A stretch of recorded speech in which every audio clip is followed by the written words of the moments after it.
Understanding security, a foundation for success.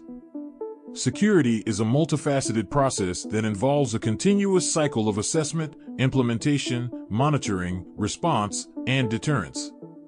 To effectively contribute to a security team, it's essential to grasp the fundamental concepts that underpin security functions. This includes understanding the importance of compliance factors and best practice frameworks and guiding the selection of security controls, as well as how different organizations implement security measures across their departments, units, and roles. Building a strong security foundation.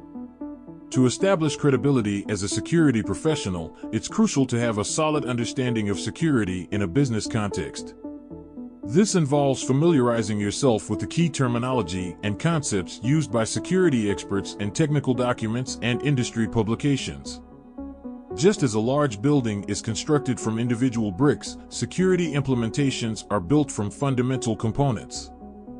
By understanding these building blocks, you can create a strong foundation for your security career. The CIA Triad, the cornerstones of information security. Information security is the protection of data resources from unauthorized access, attack, theft, or damage. Given the vulnerabilities inherent in data storage, transfer, and processing, the systems used to handle data must demonstrate robust security properties. These properties are often referred to as the CIA Triad: confidentiality. This ensures that information can only be accessed by authorized individuals. This prevents unauthorized disclosure or interception of data. Integrity guarantees that data is stored and transferred as intended, and any modifications are only made through authorized channels. This protects data from unauthorized alterations or corruption. Availability ensures that authorized users can access information when needed. This prevents disruptions to services or data access due to outages or attacks. By understanding and upholding these fundamental principles, organizations can effectively protect their valuable data assets and mitigate security risks. Beyond the CIA Triad, the importance of non-repudiation. While the CIA Triad provides a solid foundation for information security, some security models and researchers identify additional properties crucial for secure systems. One of the most important concepts is non-repudiation. It ensures that a person cannot deny taking an action related to a resource, such as creating, modifying, or sending it. Think about legal documents like wills. Witnessing a signature guarantees non-repudiation. In a dispute, the witness confirms the document's validity. Similarly, in the digital world, non-repudiation can be achieved through digital signatures, access logs, and other mechanisms that create an undeniable record of a user's actions. A framework for action. The NIST cybersecurity framework within the broader information security realm. Cybersecurity specifically focuses on securing processing hardware and software. Security tasks can be categorized into 5 key functions based on the framework developed by the National Institute of Standards and Technology. 1. Identify. This function involves developing security policies and capabilities. It necessitates evaluating risks, threats, and vulnerabilities to recommend security controls that manage them. Essentially, this stage identifies what needs to be protected. 2. Protect. This function focuses on procuring, developing, installing, operating, and decommissioning IT hardware and software assets with security embedded in every step of the lifecycle. It ensures proper infrastructure and system configurations for defense. 3. Detect. Here, the focus is on ongoing, proactive monitoring to ensure existing controls are effective against emerging threats. This function involves constant vigilance to identify suspicious activity. 4. Respond. This function revolves around identifying, analyzing, containing, and eradicating threats to systems and data security. It involves developing a response plan for security incidents. 5. Recover. This function prioritizes cybersecurity resilience to restore systems and data if other controls fail to prevent attacks. It ensures the ability to bounce back from security breaches. Understanding these functions and their associated goals empowers organizations to implement targeted security controls. Importantly, due to the vast array of security control types, choosing the right ones can be challenging. This is where a cybersecurity framework comes in. The power of frameworks. Guiding your security program. A cybersecurity framework acts as a guide for selecting and configuring security controls. Its importance lies in preventing organizations from building security programs in isolation or on a weak foundation. Frameworks ensure crucial security concepts are addressed throughout the process. By using a framework, an organization can objectively assess current security capabilities. This provides a clear picture of your current security posture. Define target security goals. What level of security do you want to achieve? Prioritize investments to reach target goals. Allocate resources effectively to achieve your desired security state. Structure internal risk management. Frameworks guide internal security processes. Demonstrate regulatory compliance. A framework-based approach provides verifiable evidence of compliance with security regulations. In conclusion, understanding additional security properties like non-repudiation and utilizing a structured security framework like NIST's offering empower organizations to develop robust and comprehensive security programs. Gap analysis is a crucial process that identifies discrepancies between an organization's existing security systems and the requirements or recommendations outlined in a security framework.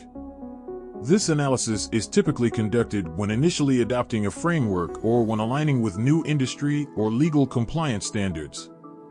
To maintain compliance and validate changes to the framework, gap analysis might be repeated periodically. Access control. Safeguarding your information system's access control is a fundamental aspect of information security that ensures systems meet the goals of the CompTIA triad. It governs how subjects such as people, devices, and software processes can interact with objects such as resources like networks, servers, databases, or files. The IAM framework, a four-step approach. Modern access control is often implemented through an identity and access management system, which consists of four key processes: identification, creating unique accounts or IDs to represent users, devices, or processes within the network; authentication, verifying the identity of a subject when they attempt to access a resource. Authentication factors determine the type of credential required, for example, passwords or digital certificates. Authorization, determining and enforcing the rights subjects should have on each resource.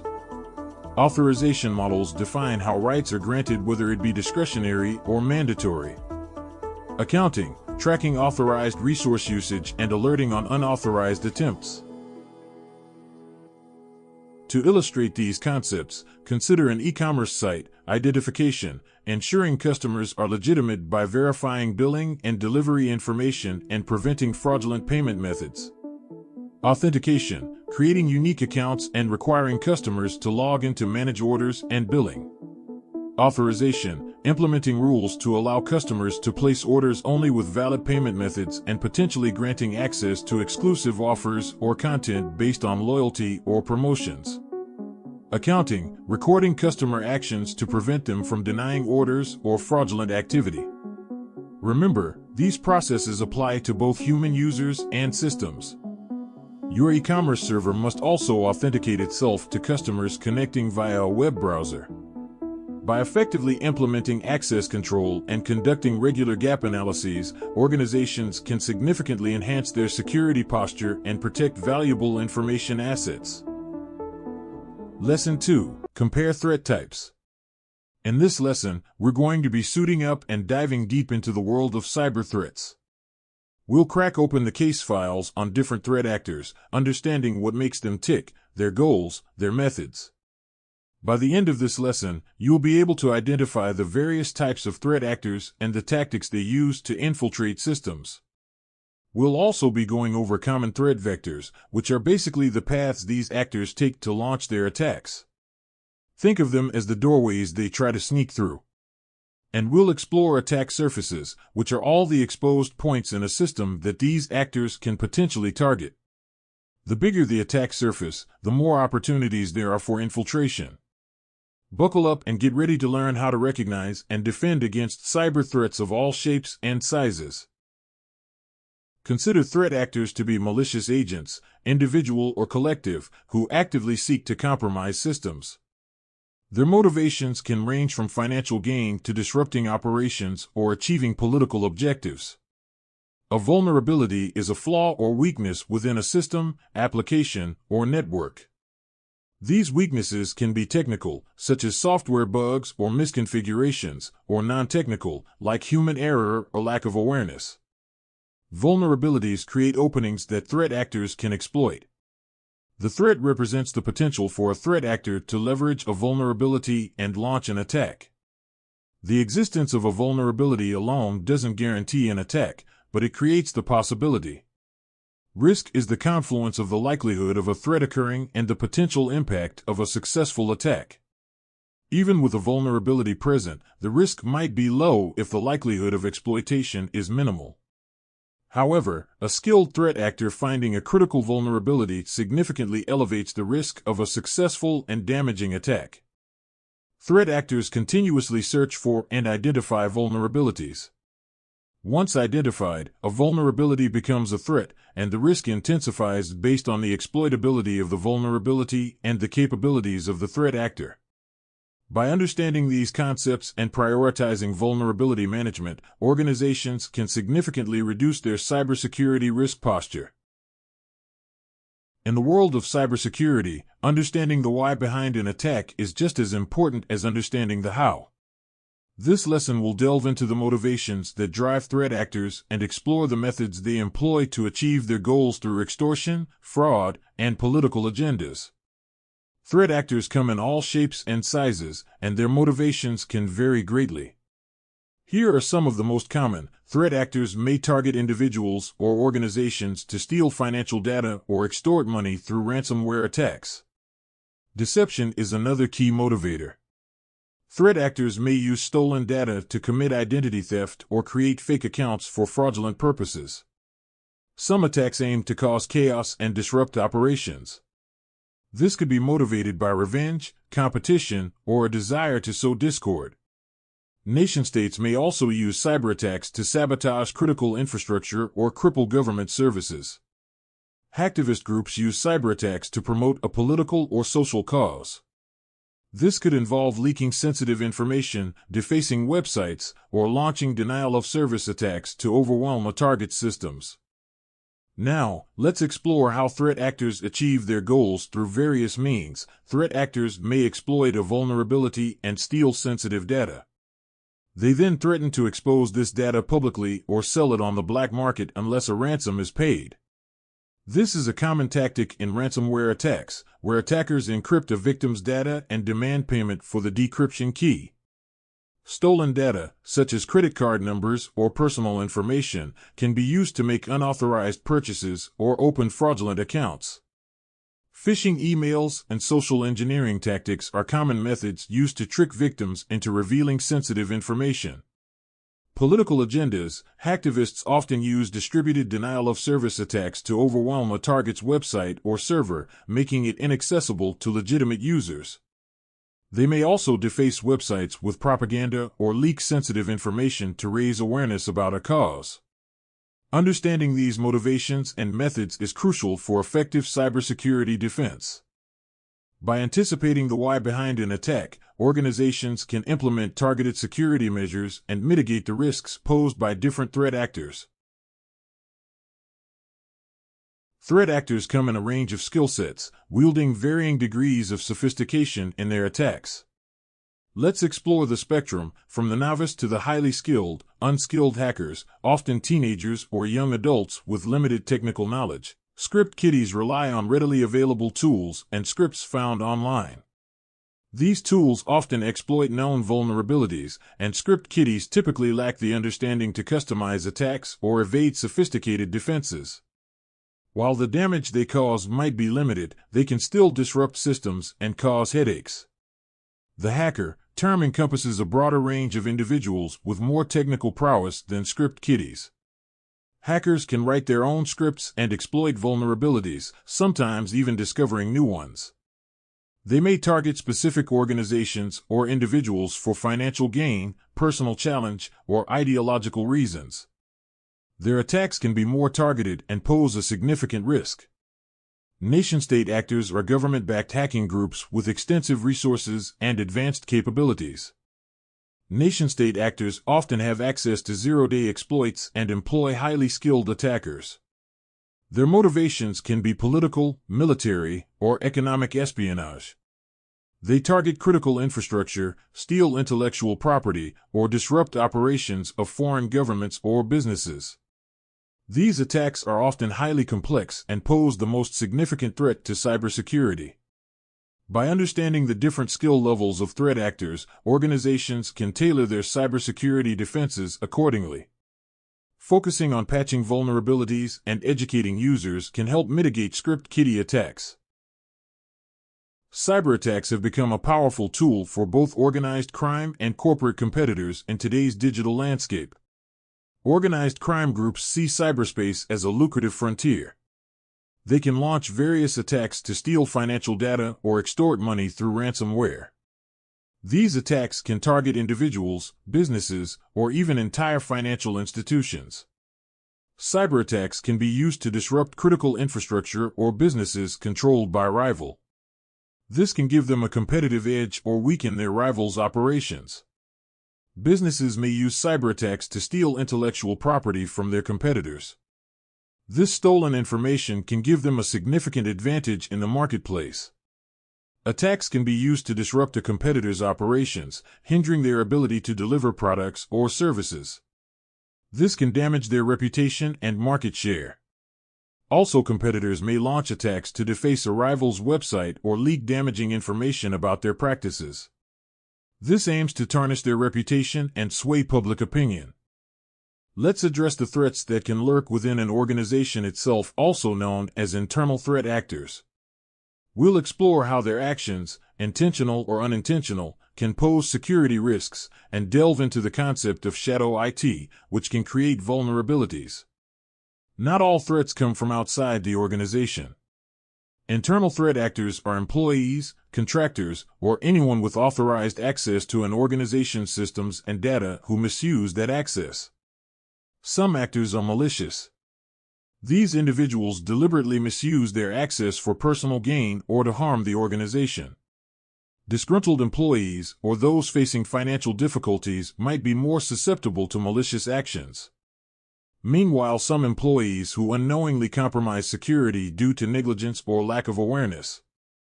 Clicking on phishing emails, falling victim to social engineering tactics, or using weak passwords are all examples of unintentional insider threats.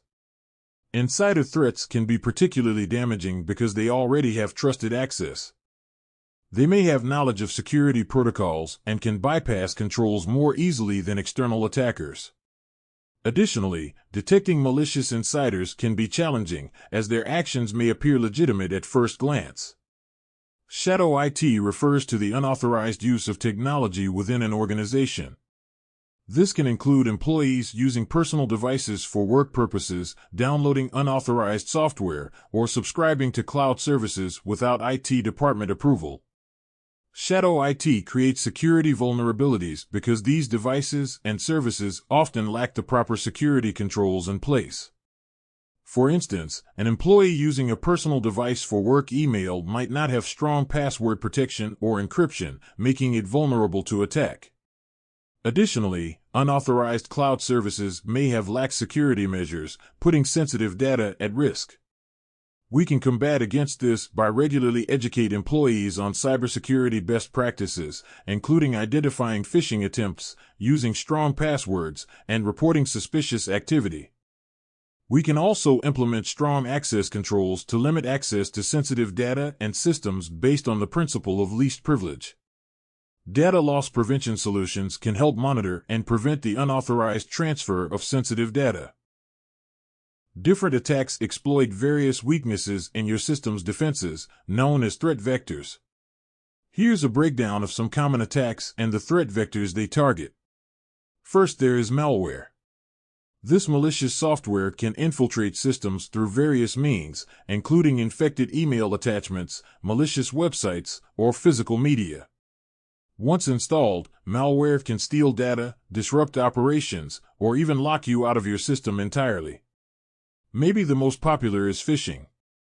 Deceptive emails or messages try to trick users into revealing sensitive information like passwords or clicking on malicious links that download malware. Phishing is a form of social engineering.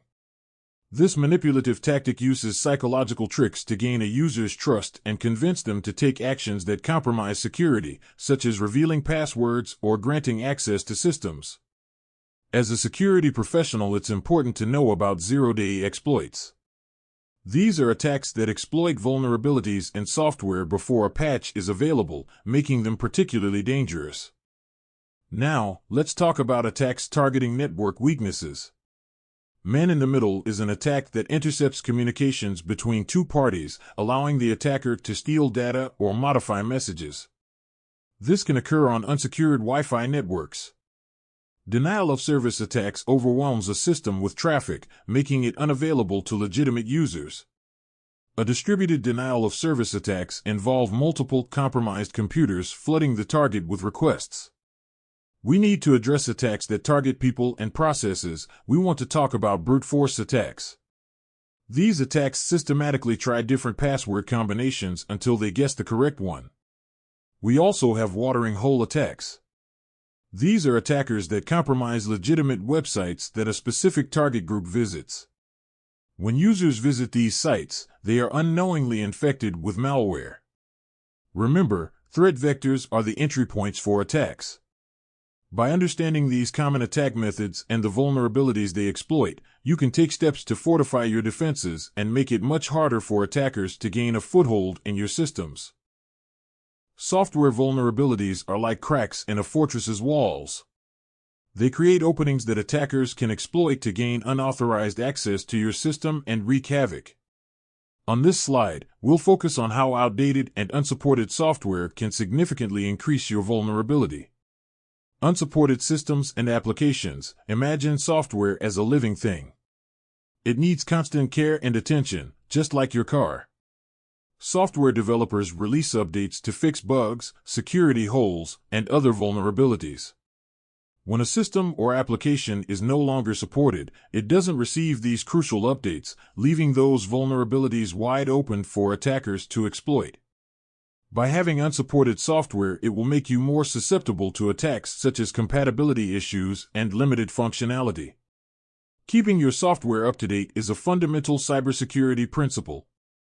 By prioritizing timely updates and patches, organizations can significantly reduce their vulnerability to attacks and maintain a robust security posture. Network vectors are the pathways attackers use to infiltrate your system. Remote access and Wi-Fi networks offer convenience, but they also introduce security risks. Here are steps to fortify these access points. Utilize robust encryption protocols like WPA3 for Wi-Fi networks and secure protocols like SSH for remote access. Encryption scrambles data in transit, making it unreadable to attackers. Avoid using generic passwords for Wi-Fi networks and remote access accounts. Implement strong, complex passwords and change them regularly. Consider multi-factor authentication for an extra layer of security. Grant remote access privileges only to authorized users and restrict access to specific resources they need. Don't provide blanket access to your entire network. Create a separate guest network for visitors, isolating their devices from your main network and sensitive data. Public Wi-Fi networks are notoriously insecure. Avoid accessing sensitive information or conducting financial transactions on public Wi-Fi.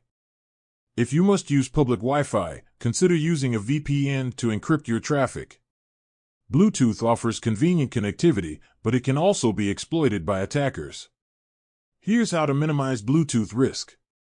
Disable Bluetooth functionality when you're not actively using it to reduce the attack surface. Finally, service ports are like doorways on your system, allowing specific applications to communicate. Unnecessary open ports create vulnerabilities. Remember, defense is a layered approach.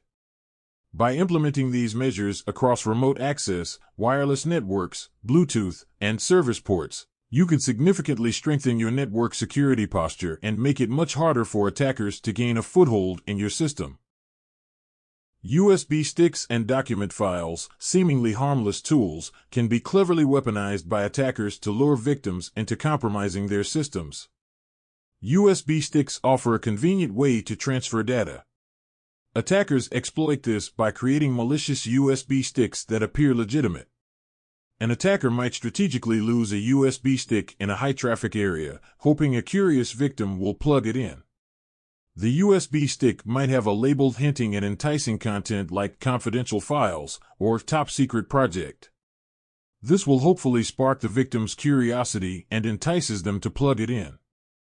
An attacker may also use documents attached to email to lure victims to open them. Documents like spreadsheets or presentations might contain embedded macros and automated scripts. When the victim enables macros, these scripts can download malware, steal data, or manipulate the system. By understanding the tricks attackers use and remaining vigilant, you can significantly reduce the risk of falling victim to these deceptive ploys. Remember, a healthy dose of skepticism is key. If something seems too good to be true, it probably is. In cybersecurity, message-based vectors refer to communication channels that attackers exploit to deliver malicious content or manipulate victims. These messages can take various forms, but the core concept is that they act as a carrier for a cyber attack. Phishing and spam are both unwelcome intrusions in our inbox, but they have distinct purposes and techniques. Phishing is a targeted attempt to deceive victims into revealing sensitive information like passwords, credit card details, or personal data. While on the other hand, spam is an unsolicited bulk of email messages, often promoting products, services, or scams with a low level of personalization. Phishing can be targeted or generic. Some phishing attempts personalize emails with your name or other information to appear more convincing. However, mass phishing campaigns might use generic greetings and templates. By understanding the key differences between phishing and spam, you can be more vigilant and protect yourself from these cyber threats. Always be cautious of unsolicited emails, don't click on suspicious links or attachments, and be wary of emails that create a sense of urgency or pressure you to act. A supply chain attack refers to the potential weaknesses in the various stages a product or service goes through before reaching the end user. Attackers can exploit these vulnerabilities to gain unauthorized access to a target organization's systems or data. Attackers can tamper with software during development or introduce malware into updates. A famous example of this is the SolarWinds supply chain attack of 2020. Attackers can infiltrate a vendor's system and inject malicious code into software updates, products, or even physically tamper with hardware. Once in the system, this code can then be used to launch attacks on the vendor's clients. Imagine a fortress of firewalls and encryption guarding our digital treasures. Social engineering, however, possesses a master key. It's our inherent desire to be helpful and our ingrained trust in authority. It exploits these chinks in our emotional armor, tricking unsuspecting users into granting access or spilling secrets that no firewall can prevent. Think of it this way: security is a chain, and social engineering preys on the weakest link, which is people. A single manipulated click on a poisoned link can render the most formidable security system powerless. Social engineers are the chameleons of the cyber realm, constantly adapting their tactics. They morph into familiar figures, donning the masks of IT personnel or colleagues to gain our trust. They weave urgency and scarcity into their tales, creating a sense of panic that clouds our judgment. Imagine frantic warnings of compromised accounts or fleeting offers that vanish like smoke.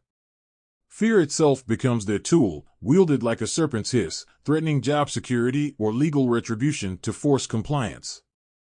This ever-evolving serpent sheds its skin, constantly refining its methods. It devours current events and social trends, spinning them into believable narratives. It may target specific individuals or tailor its approach to the unique culture of an organization, like a master mimic blending into its surroundings. Typo squatting, also known as URL hijacking, is a deceptive trick in the digital world that preys on our misspelling mistakes. Imagine you're on a quest for buried treasure online, but instead of a map, you have a website address. Typo squatters take advantage of common typos and register domain names that are slightly misspelled versions of popular websites. Before setting sail on your online adventure, take a moment to double-check the website address you're entering. Make sure it matches the intended website exactly, letter for letter. While typos happen, being mindful of your typing can help avoid falling into the typo squatting trap. Slow down and pay attention to the letters you're hitting on the keyboard. By being aware of typo squatting and taking precautions, you can navigate the digital world with more confidence, ensuring you reach your intended online destinations and avoid any hidden dangers lurking behind misspelled addresses. Watering hole attacks present a cunning and targeted approach.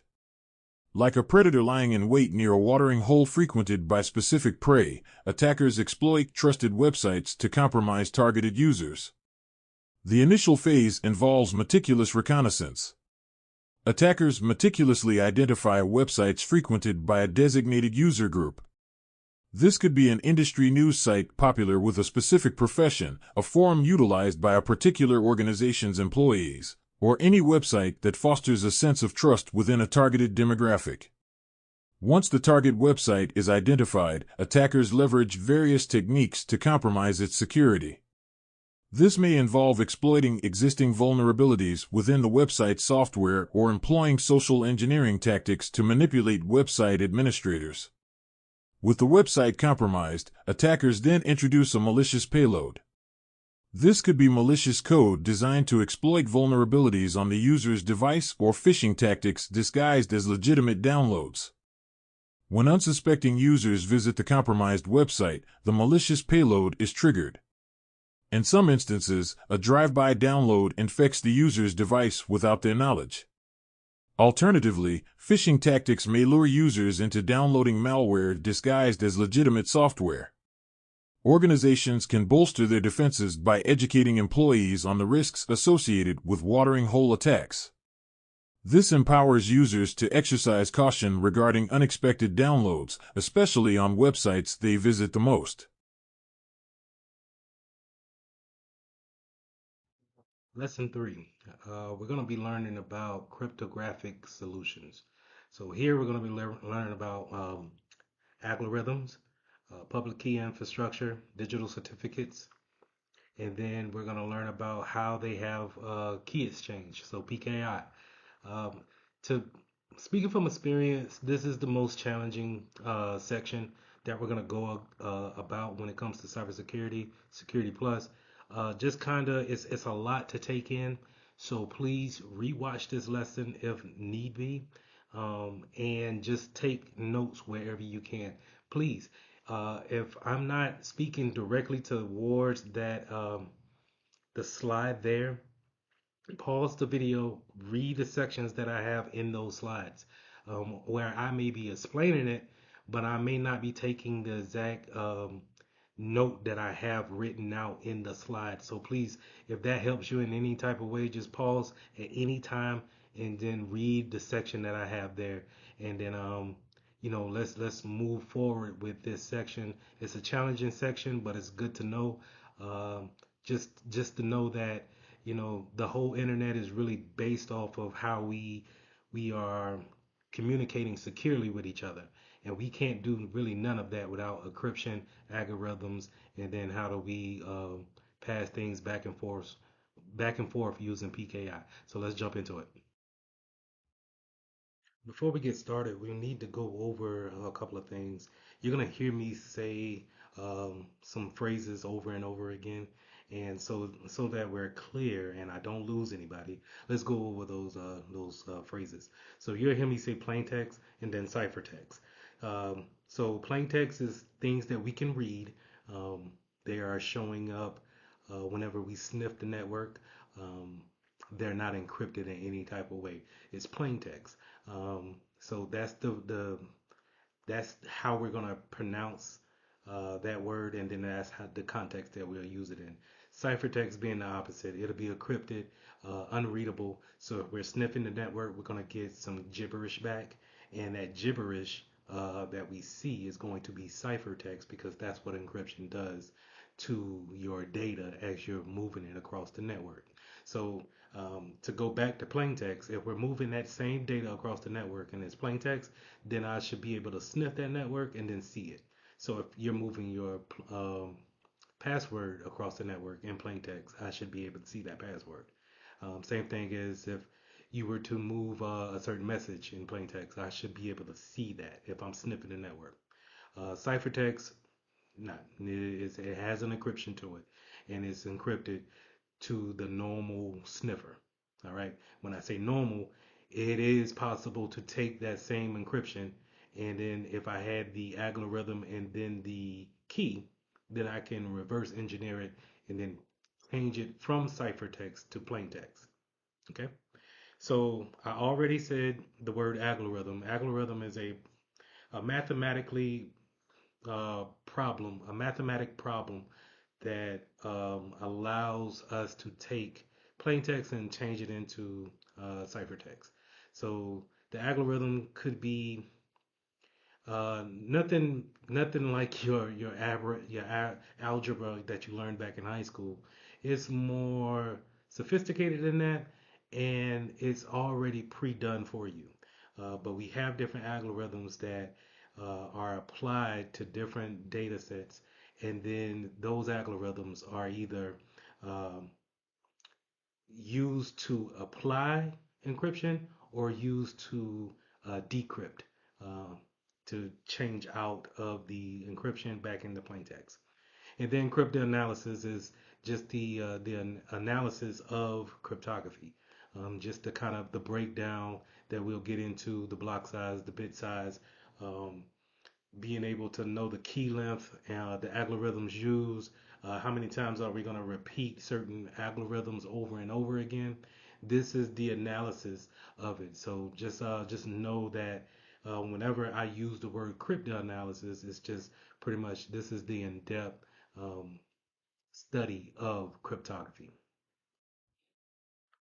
In addition to those terminologies, um, in encryption, you also hear these characters brung up in a storyline, and they want to communicate securely to each other, but you have a adversary kind of sniffing the network, and I want to bring them to your attention as well. They're going to be named Alice, Bob, and Mallory. So Alice and Bob is co-workers, and they want to send some type of email towards each other, and they have sensitive information in that email.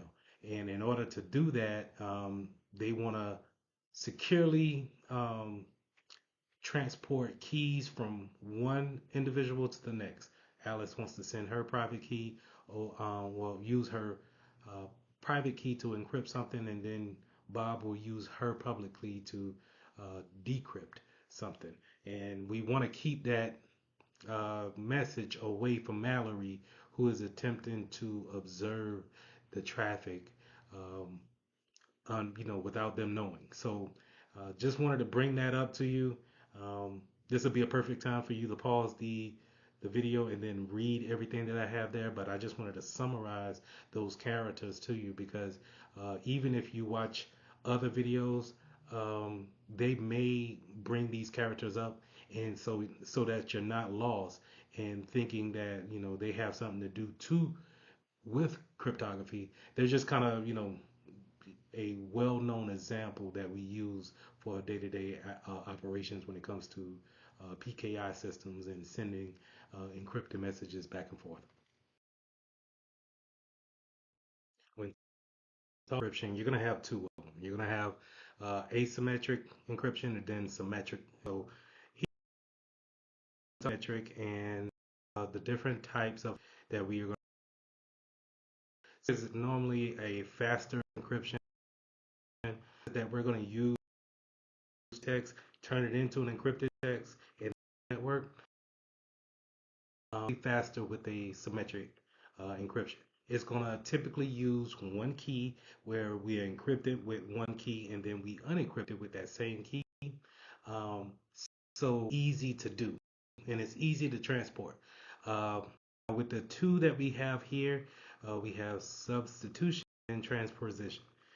And what that means is that within that algorithm, um, substitution means that we're going to change different uh, that process. So substitution, we're going to take if it was, let's say, uh, a B within the algorithm, we're going to take that B and substitute it with the X. And so for anyone who may be snooping or trying to break and do crypto analysis on that particular algorithm, they'll see that we not only had a algorithm that, you know, they thought it was a B, but we substituted it, and they're not familiar with the new algorithm that we put there because we're using something different, totally different, which is just a substitution. Transposition, on the other hand, is that we keep that process, we keep that algorithm, and we may shift um, elements from left to right, but we're not replacing the element altogether. So the best way I can really put this into a visual is when you think about I think about a algebra problem where it has a plus b equals c. Um, in substitution, we're going to take that b out and we're going to say a plus d equals c. And so now it changes up that whole problem, right? Whereas transposition, we're going to say A plus B equals C, and we're going to use a transposition algorithm where they're just going to shift that A to the B and shift the B to the A, but it still equals C. Okay, so I hope that was a good breakdown of how we're using symmetrical encryption.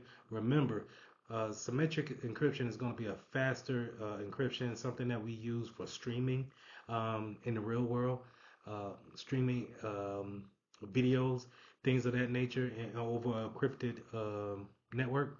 So it's a quicker encryption versus asymmetric, and we'll get into asymmetric later.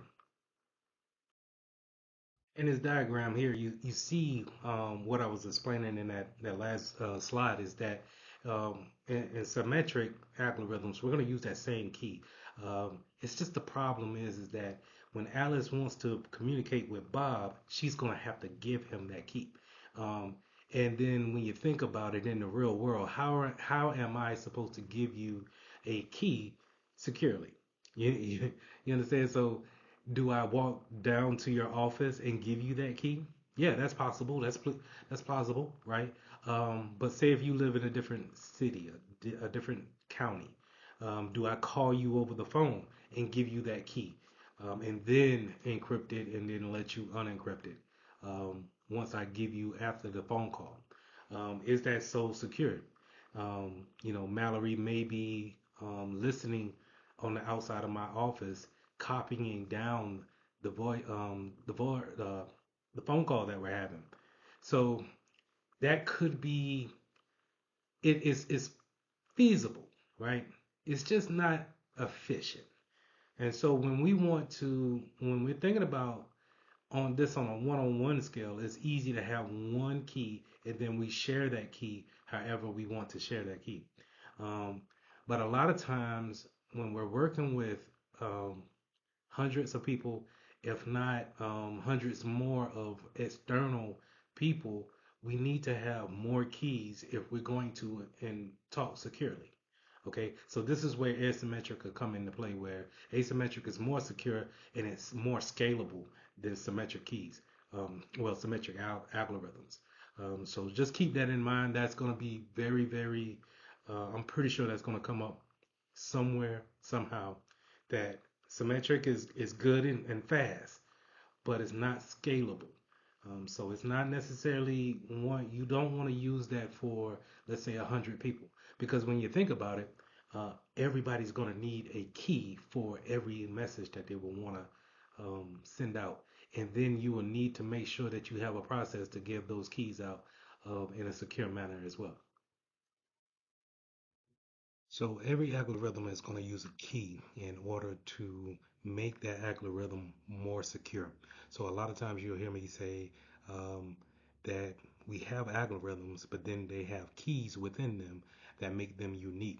And that's an important part when it comes to making sure that we have some type of security and that other people know what type of algorithms that we're using, but they don't need to know the keys on which we are making those things secure. So think of it like, it's what makes your algorithm unique to your business.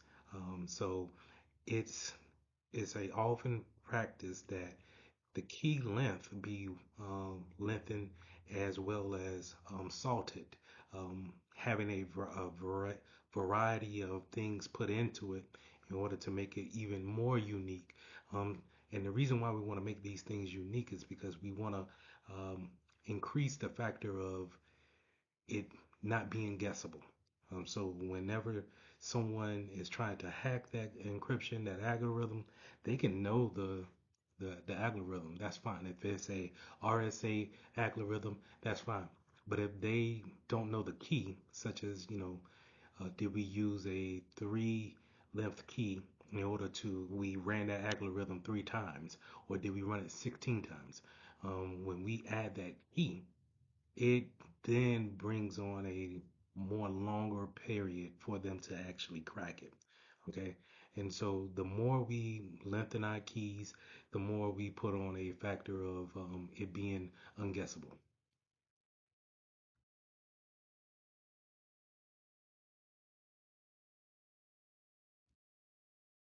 Let's talk about asymmetric encryption. So we already talked about symmetric encryption, which uses the same key, right?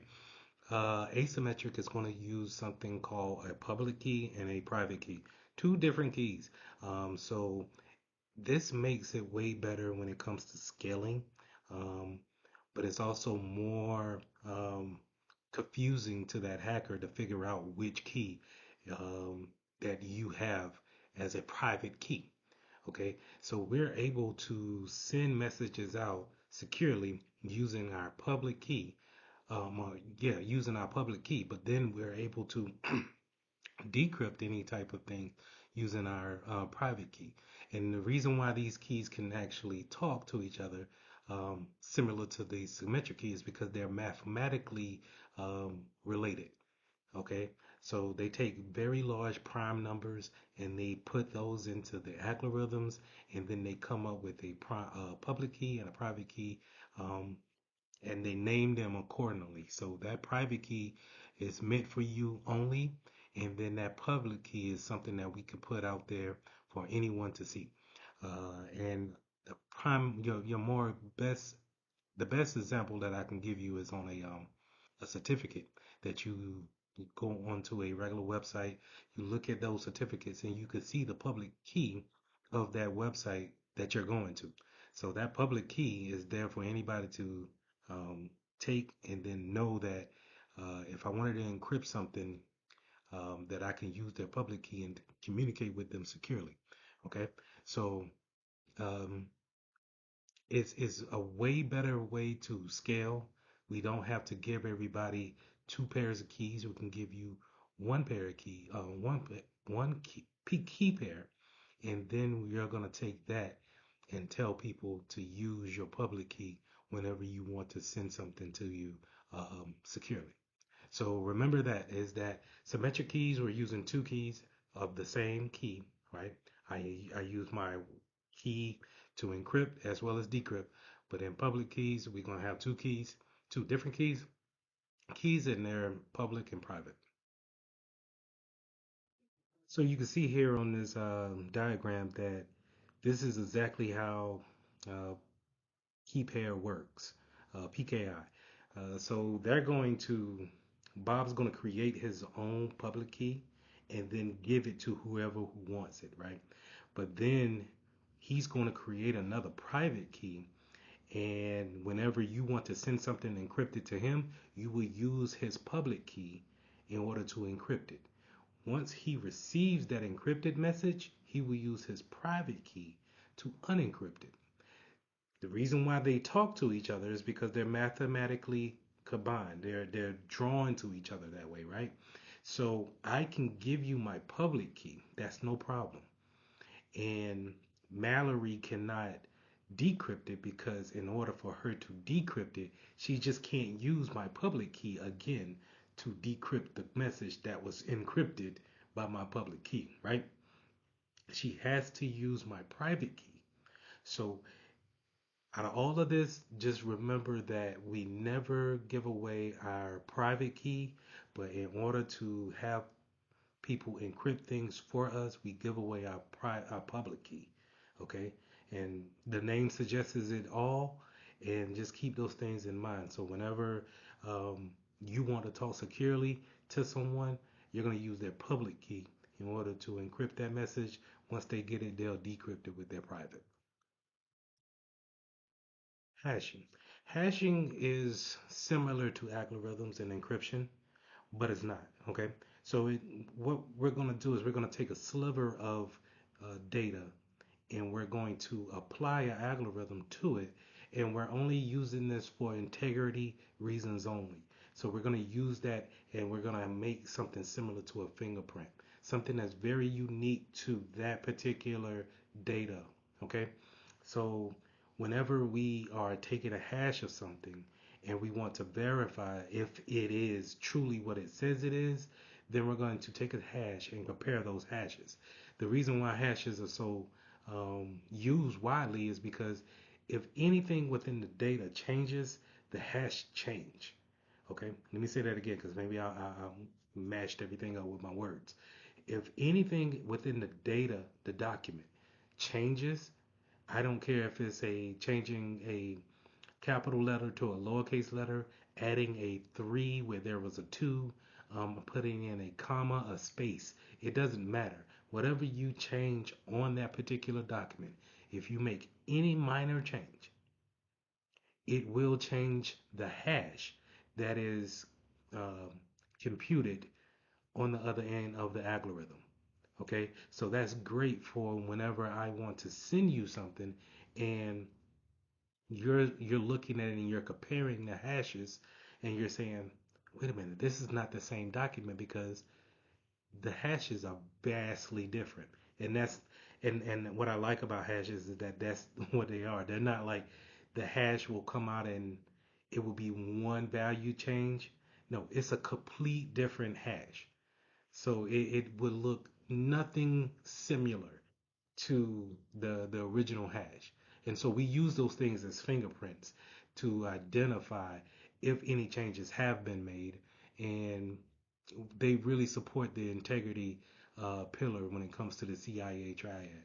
Um, Hashes that you need to be familiar with are here on the slide. The SHA algorithms are very widely used, as well as the message digest. The message digest is going to be that the output that you see, and I should have some a lab that you can go to a website and we're gonna take some documents and throw them in there and make some hashes so you can see the output of taking one large document and throwing it in there and getting a 16-bit hash a hash value out of that, where you could take a 42-page document and get that same 16-bit hash value, or you could take a sentence and get a same 16-bit hash value. So they're very good to use when it comes to supporting integrity, and you need to be aware that it's not an algorithm, it's not encryption, but we do use it for the identification part of a data set. When addressing a digital signature, you're mostly going to see those type of transactions on the web. So a lot of times when we look at the certificates that a website has, they will have the digital signature there. So that digital signature is going to be the representation for basically their public key in order for you to communicate securely with it.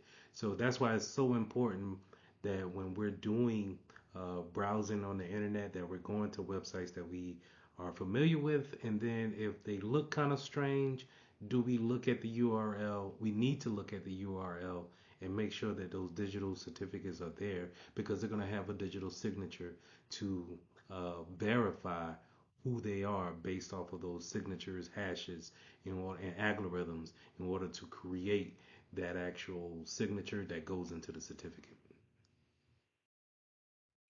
So public key infrastructure is the only way that we would want to communicate on the internet.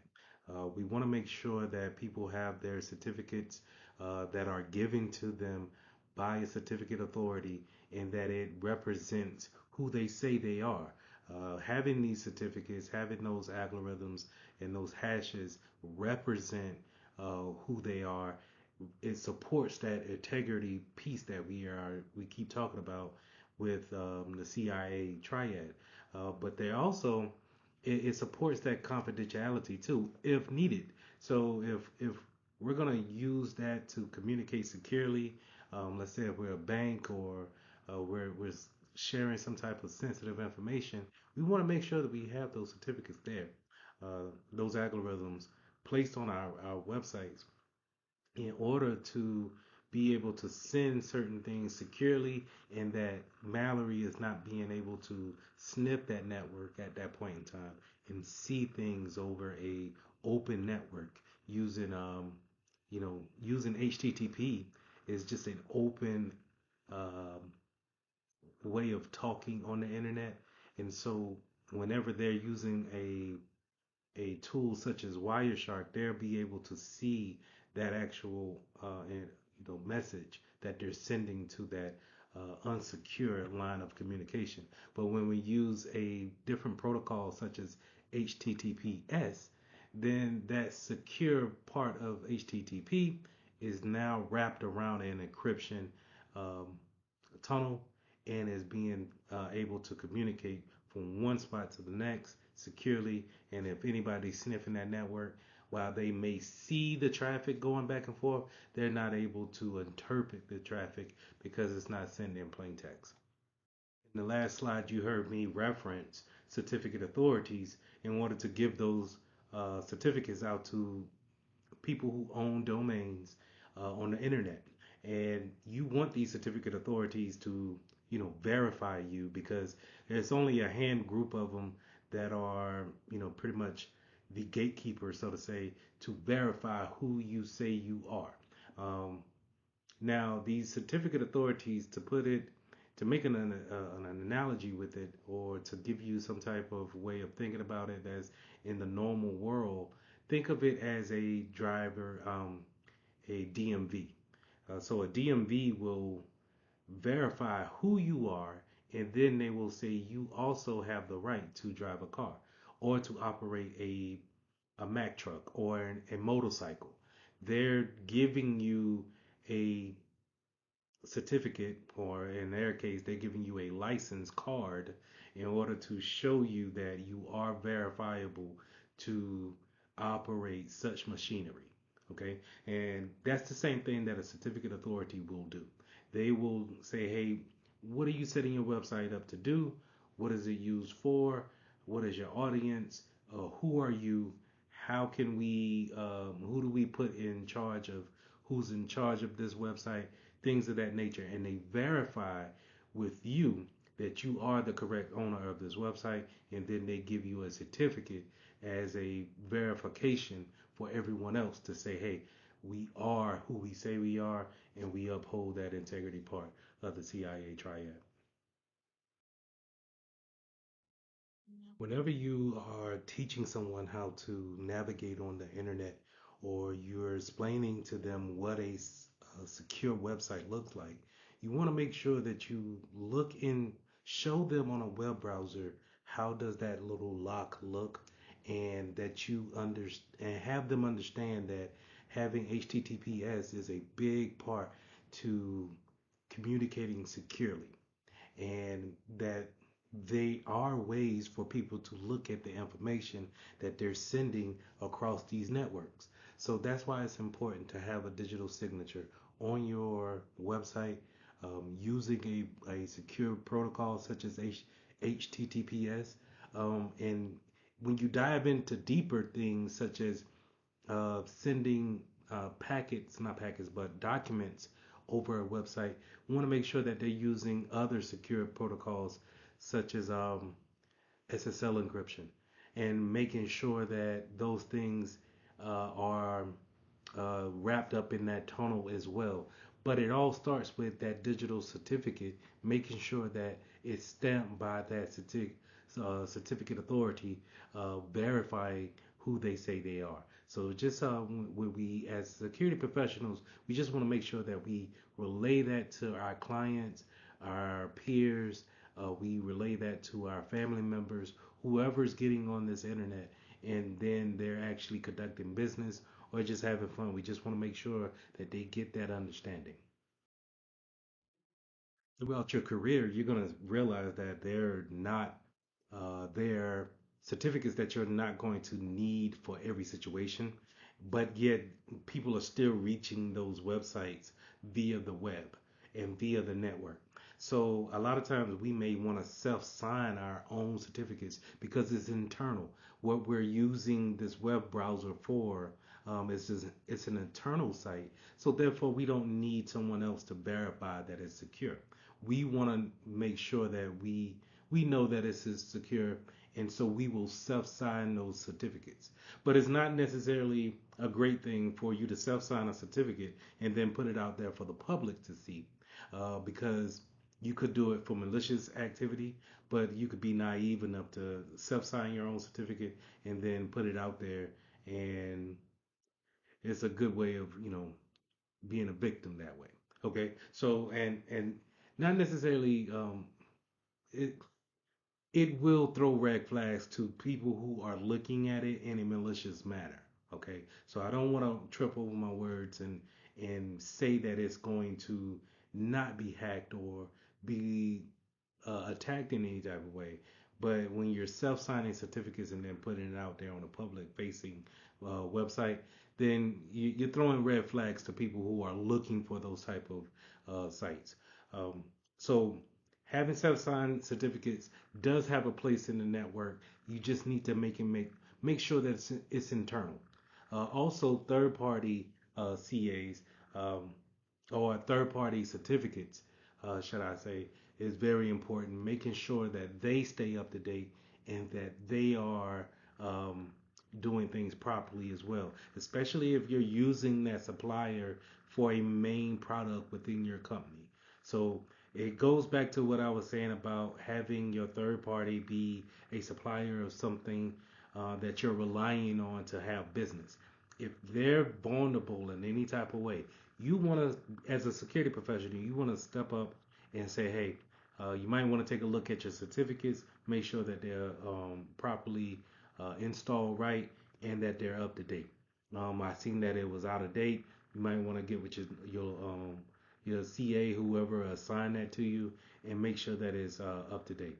And that in turn keeps your information that you share with them secure. So just having that wherewithal to know that you need to make people aware, because sometimes we miss over it, and you as a security professional, it's your job to catch those things and then alert people.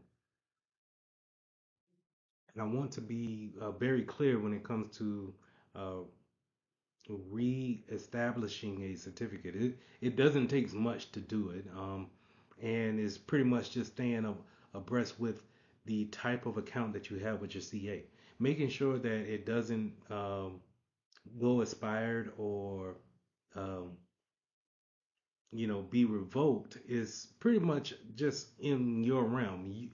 You have to take the responsibility of that. And as a security professional, if you're working for a company and you see that, you need to get in contact with whoever has registered your domain and making sure that we get this up and registered as quick as possible, because it's pretty much just saying um, that someone else could possibly take that domain and then register it under their name.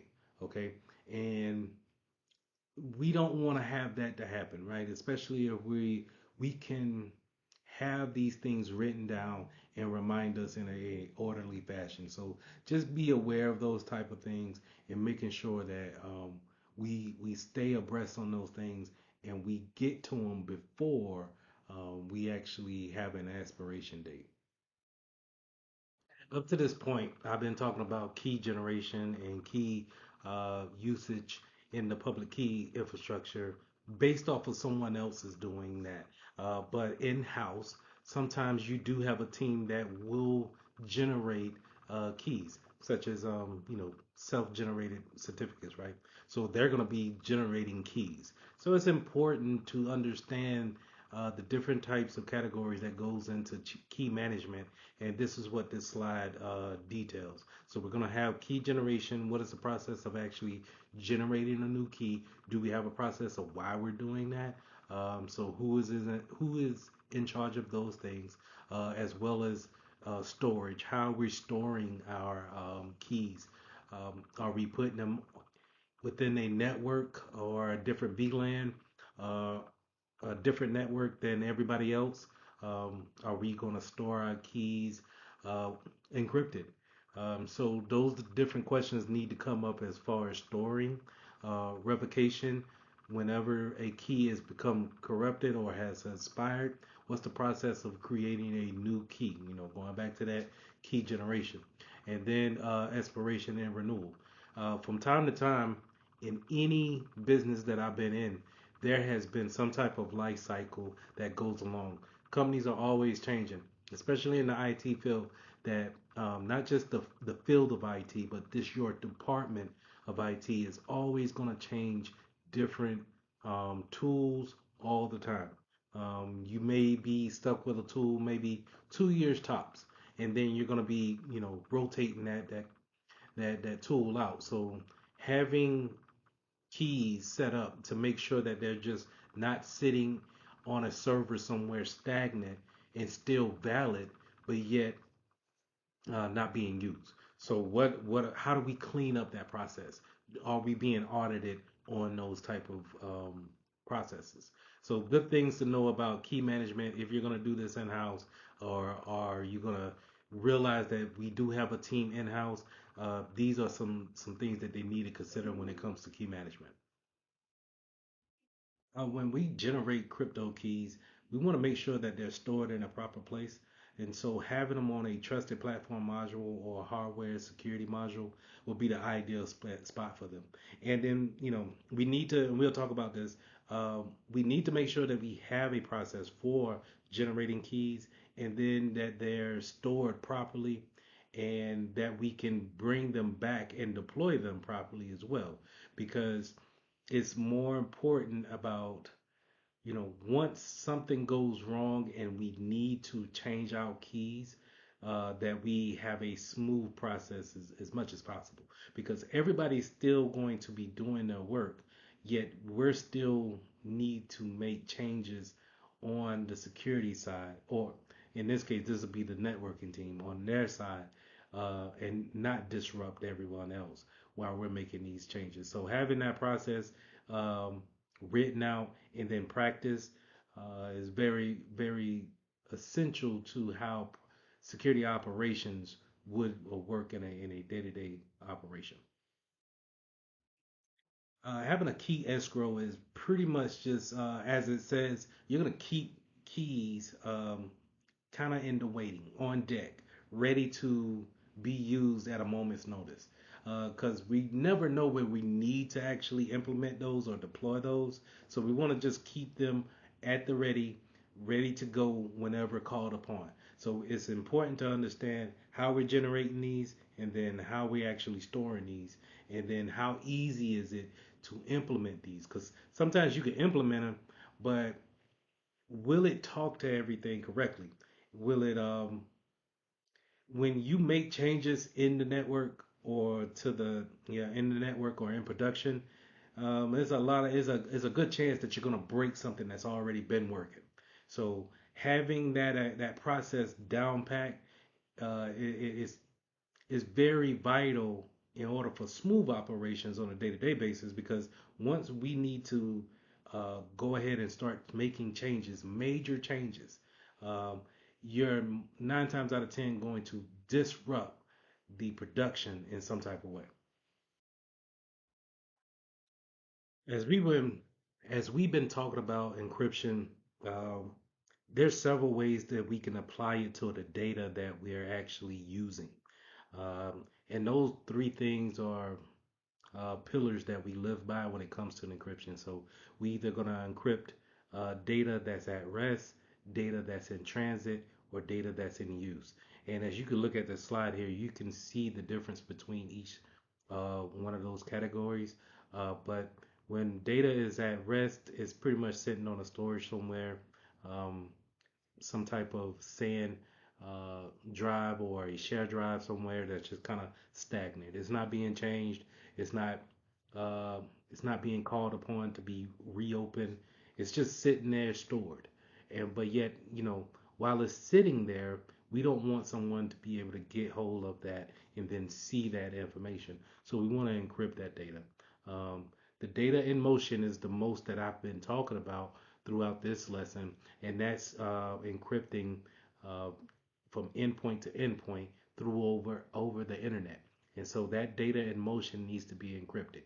HTTPS, SSL encryption, those type of things creates that tunnel that allows us to keep prying eyes from seeing plain text traffic.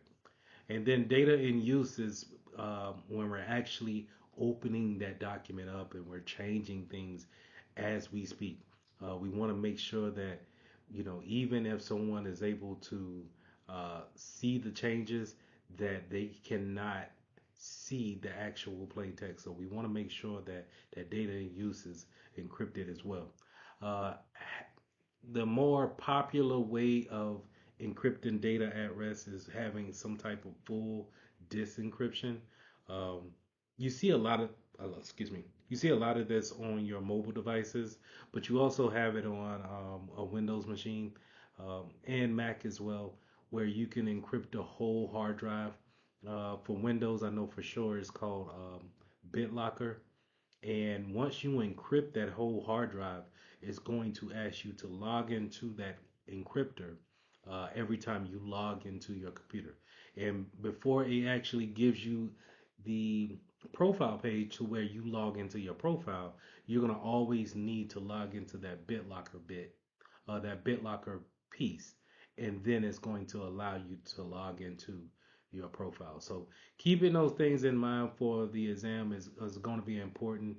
But the one thing that I want you to take away from this slide is those three pillars: data at rest, data in transit, and data in use. We all want to use encryption on those factors.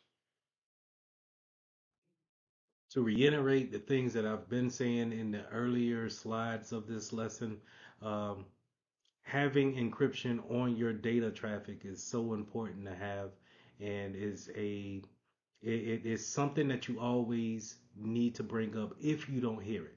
Just to kind of, it should be taken as granted that we're using secure methods in order to have a secure network, but you want to check with your networking team if you haven't heard anything. Maybe you want to ask a question, hey, what type of SSL encryption are we using? What type of TLS encryption are we using? Um, are we using IPsec? Are we using a VPN connection? These type of things. And maybe you don't have to word it like that, but maybe you say, what version are we on? And in order to spark the conversation to see if there's something that we're actually using. And if, if you'll be surprised if you're not using something. And then you want to, as a security professional, you want to coach them in the right direction of saying, okay, since we're not using this and this is how we're operating, the more secure method is to provide a VPN concentrator in here. So I'll go and look up a vendor that offers that service, and then we'll look at the pricing on how much to bring them on. Okay, so but it's always important to have those things in place. We just don't want to assume that we're automatically using it. We do, as security professionals in this field, we want to know for sure what are we using, and then how are we using it, and what is our plans for the future. Are we gonna keep it, or are we gonna go with a different vendor? Are we gonna about it a different way? Because maybe we might change the model of the business model, and we may not need a VPN access anymore. So those are things to keep in mind when it comes to encrypting that data over the network. Another interesting fact about creating keys is the process of salting and then stretching the key.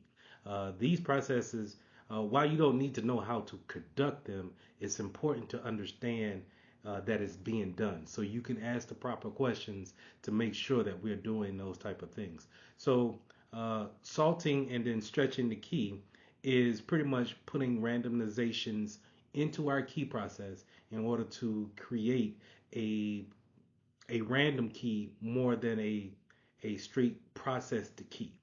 And so when we're throwing that extra bit into that, we're keeping it a guessing game for our hackers to not be able to say, okay, they're using a SHA algorithm, then it should be the keys can only be, a certain amount. If we're gonna throw a salt into it, or we're gonna stretch that key out, then it creates a randomness that you know you would just have to be playing lucky to get it within a certain time frame.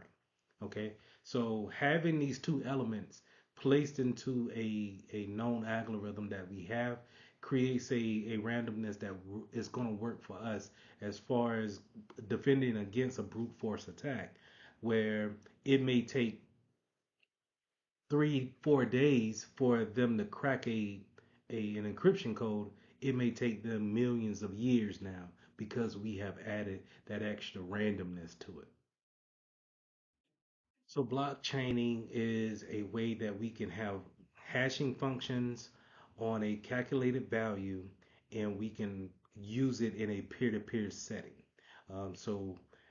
Having a value that is um, based off integrity, so we know for sure that if anything changes, we are well aware of it, and we can say and prove that it has been changed because of the hash functions, right? But then in a peer-to-peer site, that we can use we can hash one value, but then pass it on, and that our next peer can have a peace of mind that we are giving them the right value. What you see this in mostly is Bitcoin.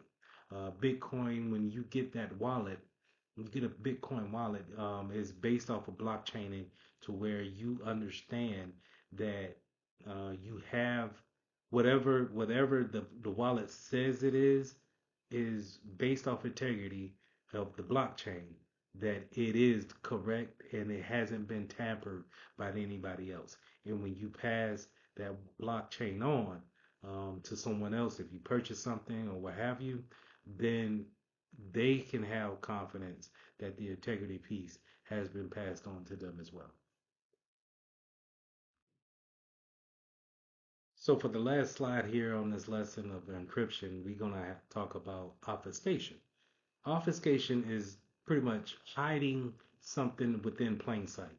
Um, for the exam, you're definitely going to need to know what steganography is, and that's taking a picture, some type of JPEG, and changing one bit to hide information within that bit, and being able to send that across the network to someone else, or to yourself. And it's basically a form of data leaking.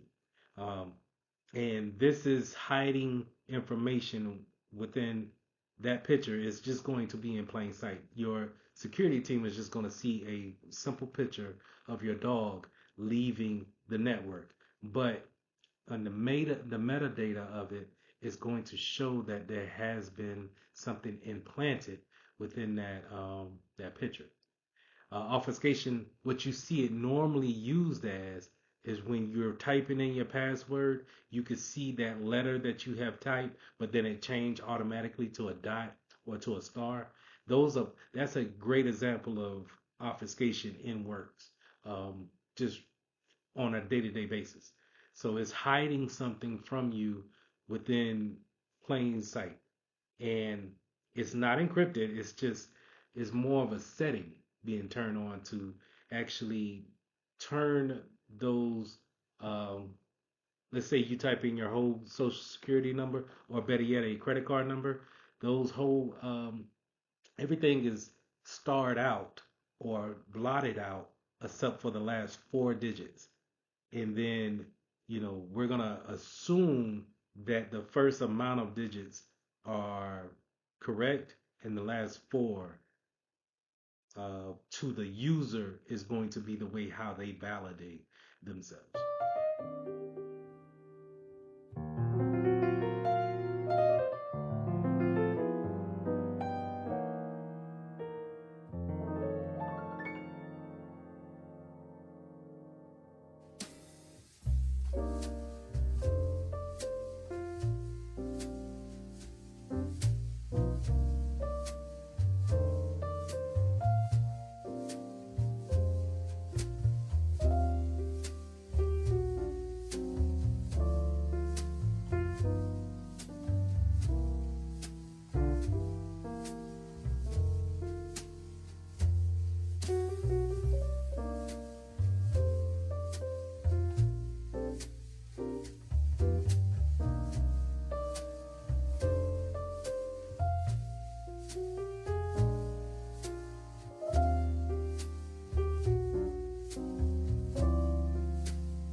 release of information.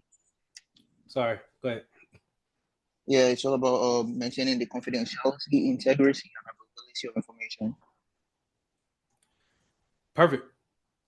All of those things are true, and it's not just that though. That's a small part of it, and sometimes the worst hackers can be ourselves. We just saw that Friday going into this week. I even had to do some cleanup off the CrowdStrike mix up on Friday.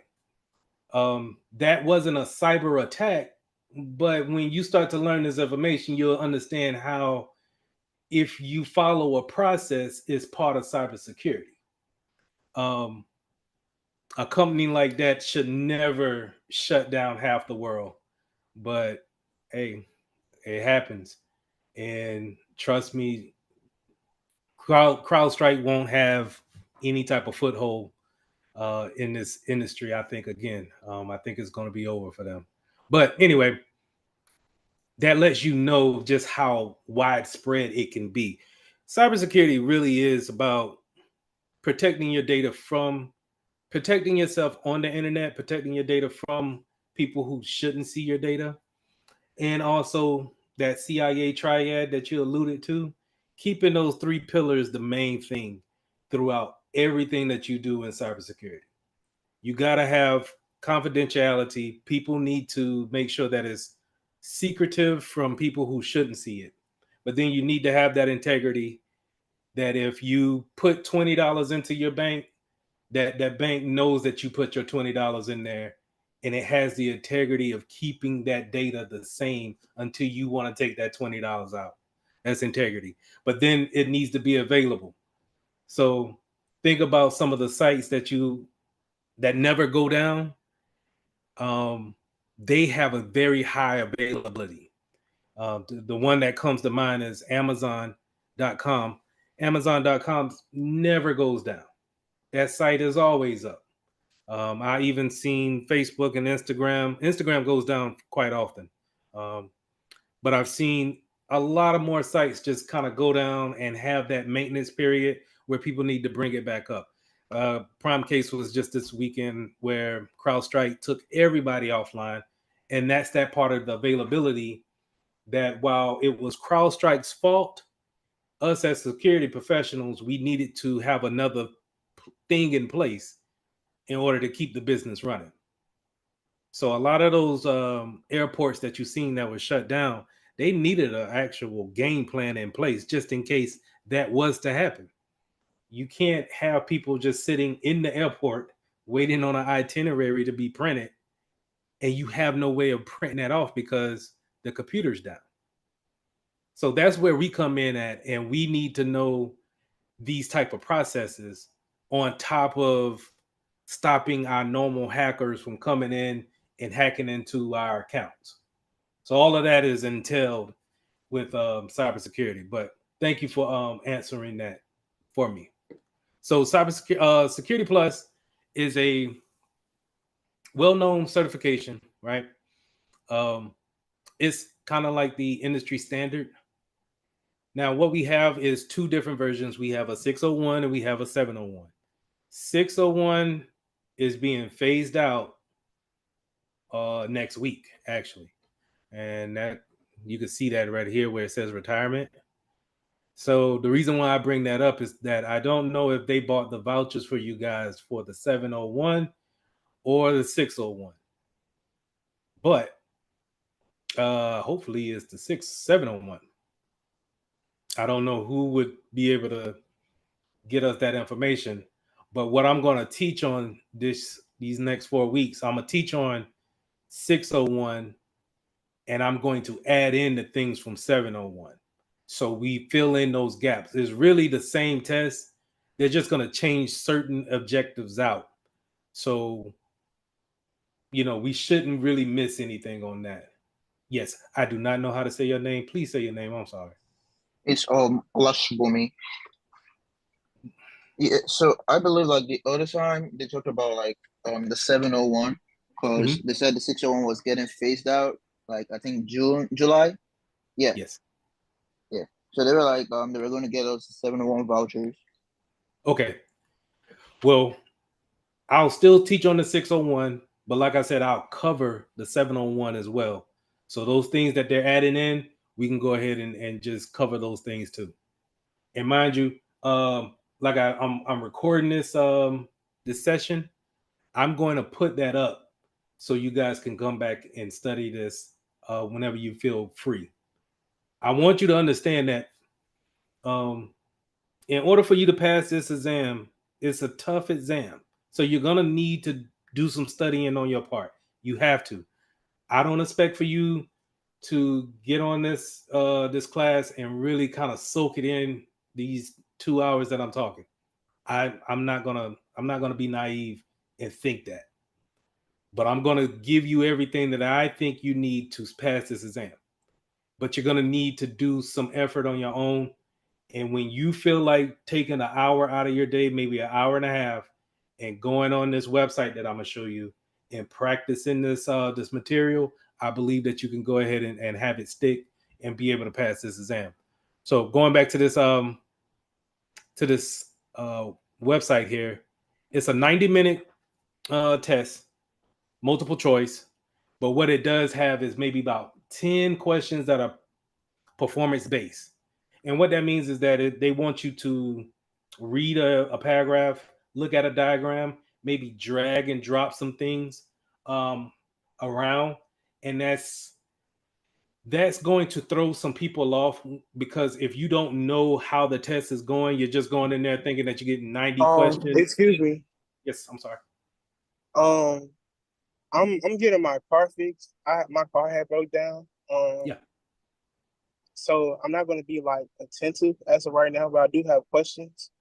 Can I come back in maybe 30 minutes? Would that be okay? Yeah. Hold on. Let me get you on the attendance. Jonah. Yeah, go ahead and do what you got to do. Again, like I said, I'm recording this, and I'll let you, whenever you come back, I'll let you know where it's going to be at, so you can pick up where we left off at. For you. Yes, sir. Thank you. No problem. All right. 90 minutes. 90 minutes. So it's going to be about 80 questions, multiple choice, but you're going to have those 10 questions at the beginning. It's going to be at the beginning, I promise you. And well, let me start off and say I am cybersecurity. Security Plus certified. So I have a good bit of experience with this test because I failed this test twice and got it on my third time. And so it's not something that you just up and know, I guess. But if I don't want to say that and then be negative, right? If you put the effort towards it, you can make it happen. Could I have studied better? Yeah, I think so. Could I have done things better when it comes to test taking? Yes. So was that, did I have things going on those first two times? Oh yeah. So that might have all contributed to me failing that test twice. But the more I did take it, it is, I kind of got used to what they wanted in that test and how to go about doing it. So in that 90 minutes, you want to make sure that you keep everything down to maybe about a minute per question. Okay. So no time to really kind of sit there, ponder on it, and then think about it about 2 or 3 minutes. You're gonna end up, you're gonna run out of time. So keep it to a minute. In this website, I got something for that to where we can practice those questions at a minute pace. I think I could put a time on it, but never mind. Anyway, it's based on a 750 scale score. You only need a 750 to pass. And the reason why I'm bringing up the passing part is because it's a weighted test, meaning the areas that you're weak in is going to ask you more questions in that area. Okay, so when we go over encryption, you may be able to go past encryption fairly easy in the in the class, but then on the test, if they ask you fairly complex question and you straight up bomb it, they're going to keep asking you encryption questions, right? And then that's going to push you towards not getting that 750. So we want to make sure that we are able to understand every subject equally, so we can have a balanced test when we take this test. All right.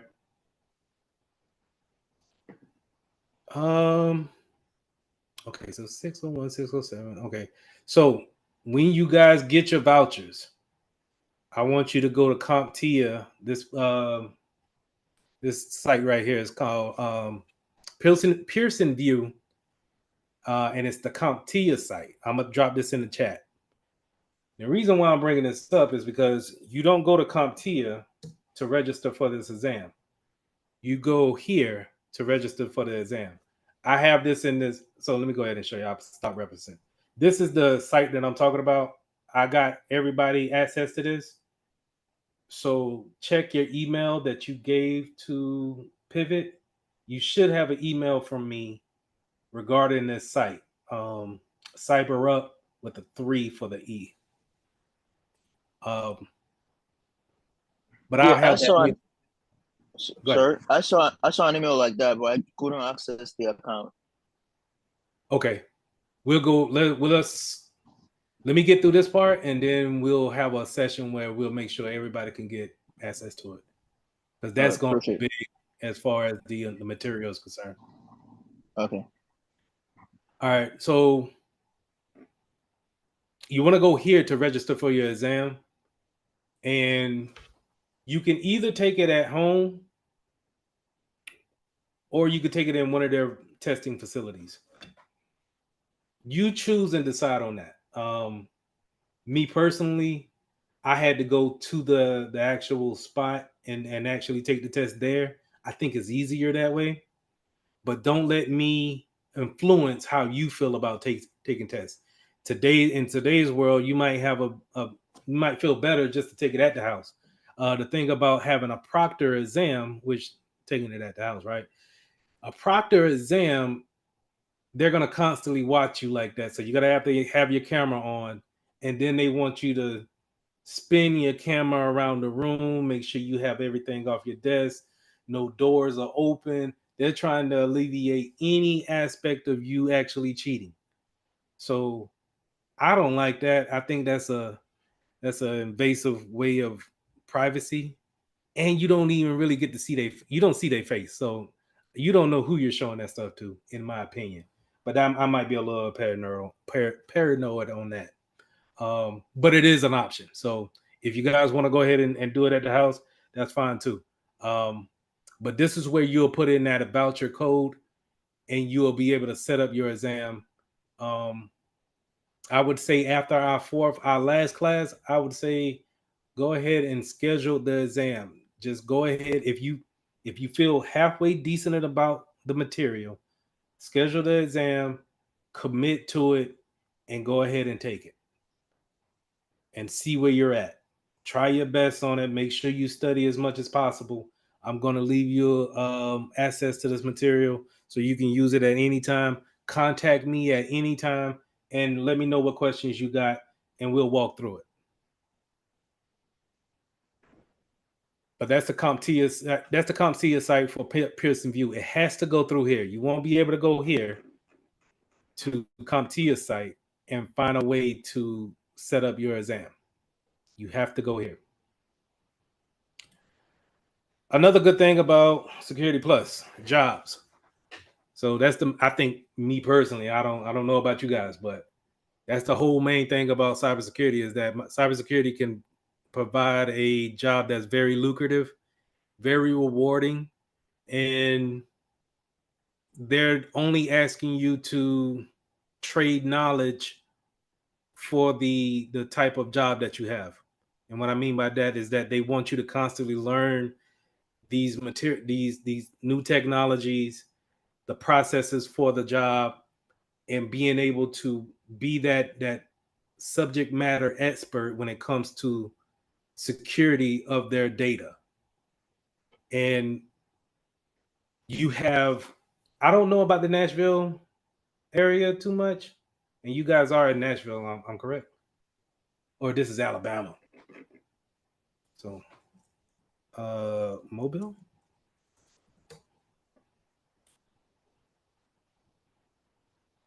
My bad on that. I was thinking about the other cohort. So I like to come and find jobs all the time. I did the same thing here.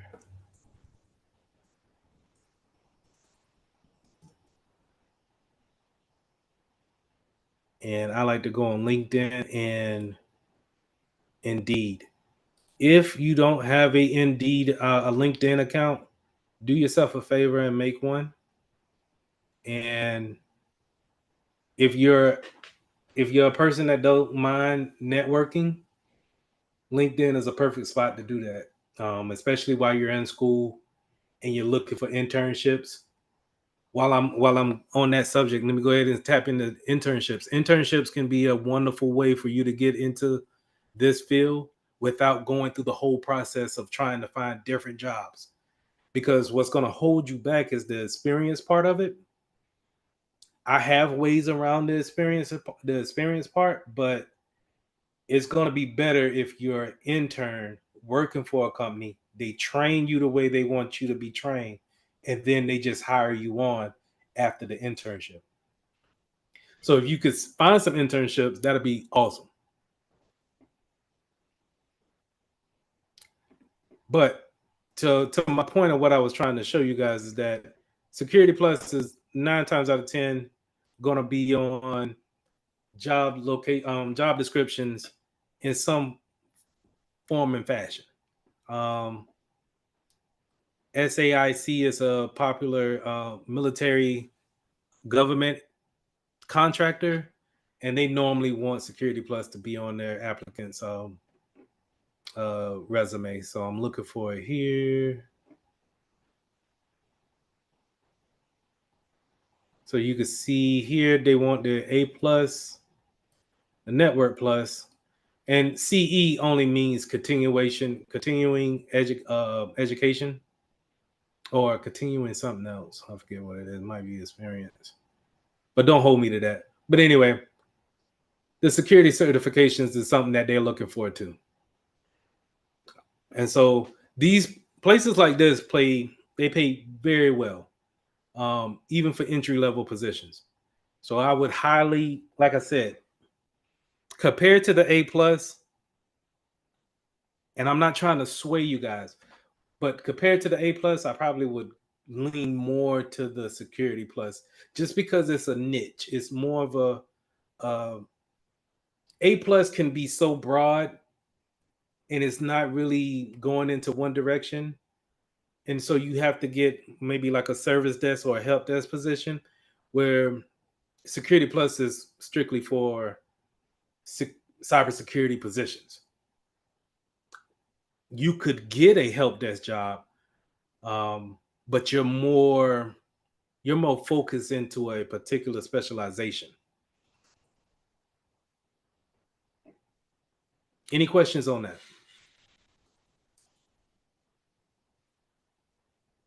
So like I said, LinkedIn is a wonderful spot.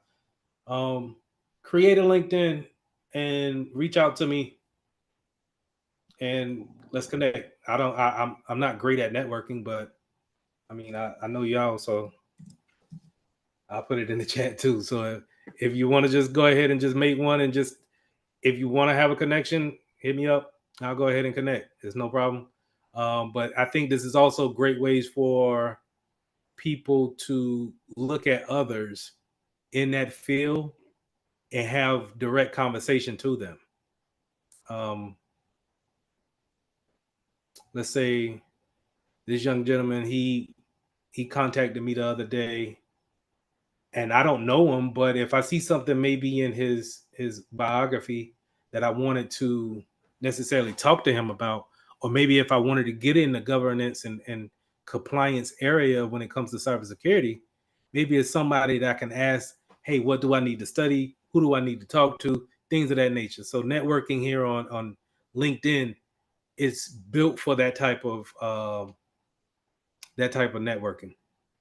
whereas other social media sites is more sociable, not really geared for any type of career building. Okay. All right. Did anybody else join since then?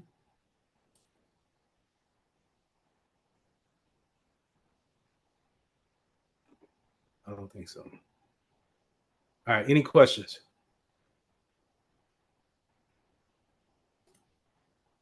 Give me 1 second. Let me go ahead and switch over to CyberUp, and then let's get y'all in there.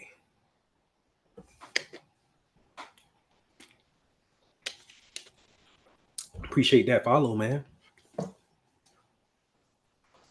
All right.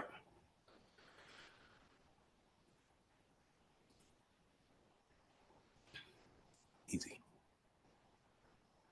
So CyberUp, let's go here to, I need to log out.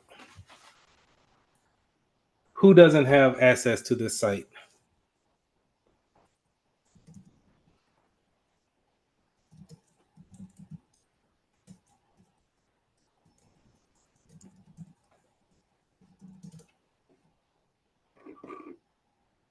Just okay.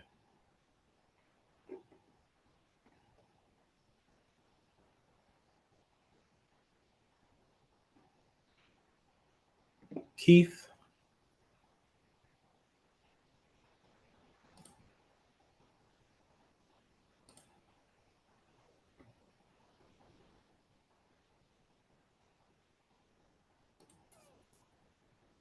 So what's going on? Give me 1 second. I thought I had everybody in here.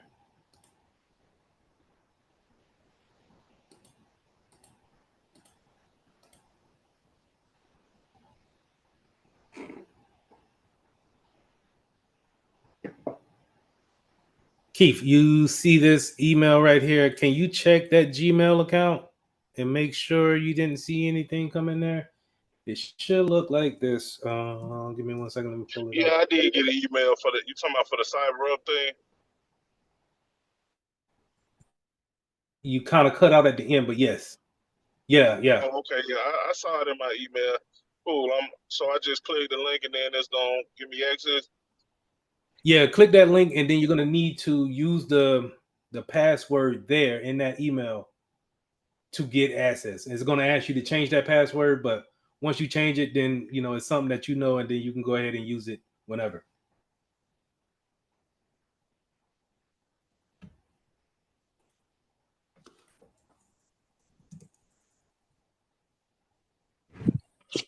So for the Security Plus, are we eventually gonna get CompTIA as well, like the or are we just gonna stay on CyberUp?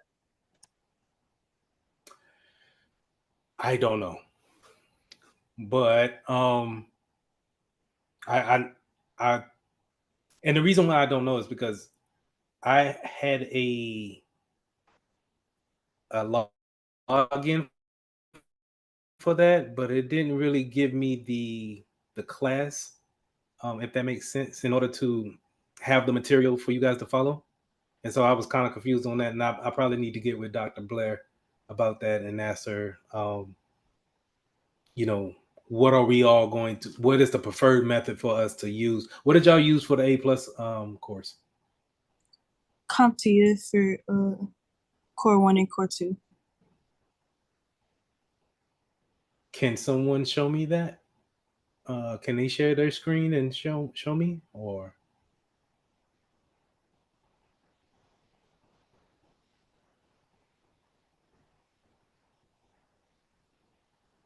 I can. okay, I'm gonna stop sharing. Or am I sharing? I'm not even sharing. You could share, I think.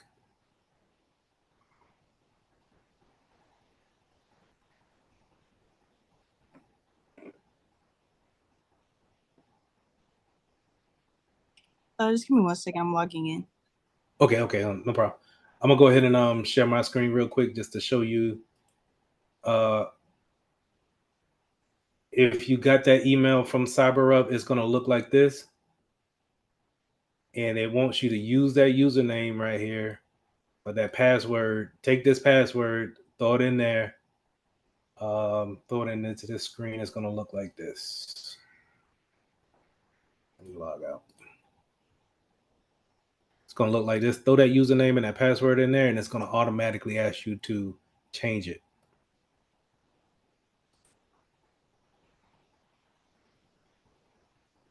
Let me know if I need to send that back to anybody. I just logged into CompTIA. We actually do have the Security Plus on there as well. So yeah. Okay. Do you mind sharing your screen real quick just so I can take a look at it? Yeah, no problem. Thank you.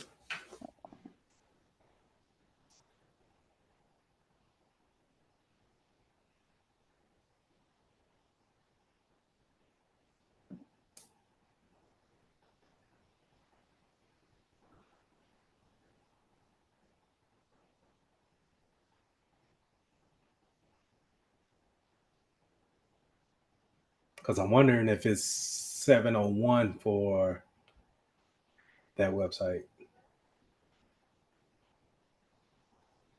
Screen everything.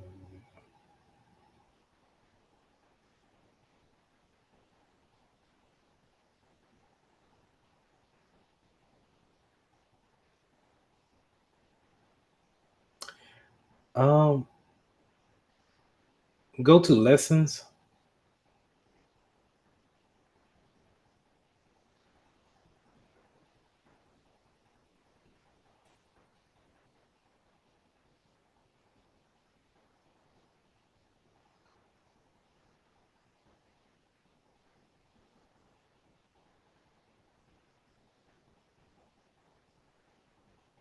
And scroll down. This looks like 601. Sorry, let me come off mute. It's not letting me scroll down. I think it's only 15 15 lessons. lessons. Yeah. Okay. But it does say 701, yes. Okay. So you can go ahead and stop sharing now. I appreciate it. Okay, no problem. So does everybody have access to that? Yeah. Thumbs up or say yeah, appreciate it. Okay, so let's do this in conjunction. So because I don't think each one of those lessons is probably literature, and they maybe only got videos here and there. I don't know how you guys do with videos or hearing a lecture versus reading. Me personally, I gotta have the video. Each one of my classes, each one of my lectures is going to have a video to it, and then at the end of that, it should have 7 to 10 questions for every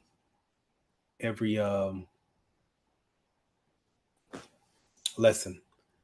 Let's go back to 15. Can everybody get into CyberUp?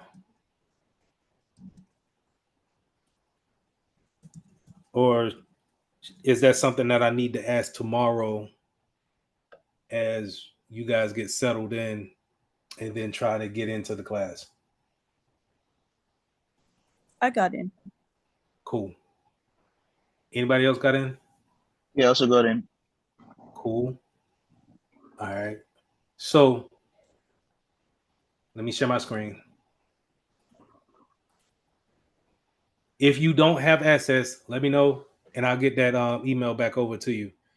But I set it up in 2 weeks, right? I'm gonna collapse it all and then I'm gonna explain it. And the reason why I wanted to do that is because we got 4 weeks. We need to cram this thing in, and it's tough to do that, but hey, we got to do what we got to do, right?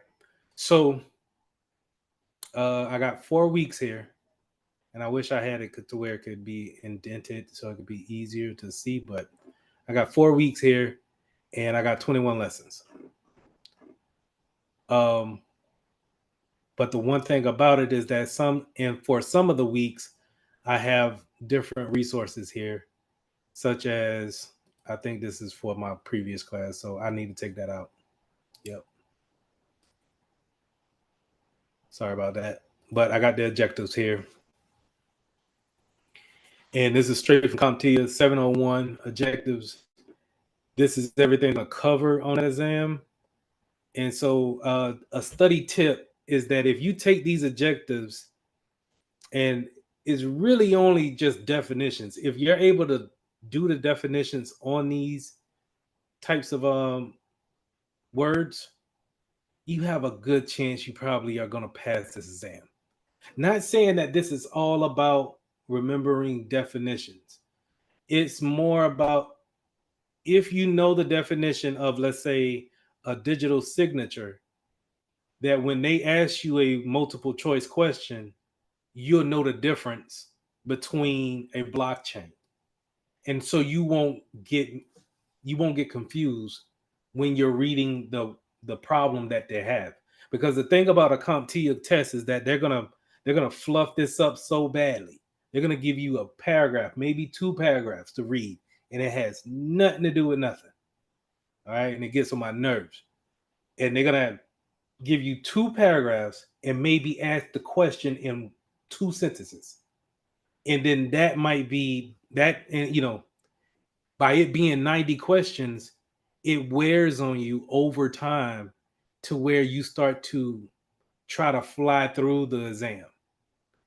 And that's where they kind of catch you up too. So, but having these objectives, knowing that, you can look at what a nation state is and how it differs from a hacktivist, or if they're in a nation state, if you can understand what I'm saying on those, then you probably stand a good chance of probably passing this exam.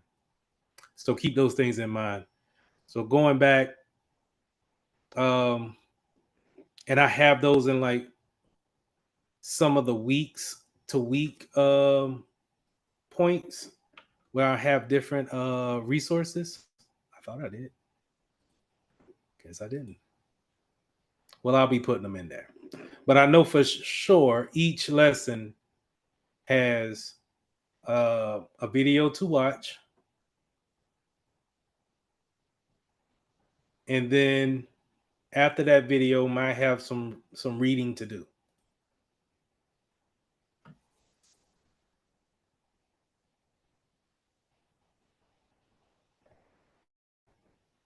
And that's the reason why I wanted it to be in a setting like this, is that you can do this whenever you feel like learning.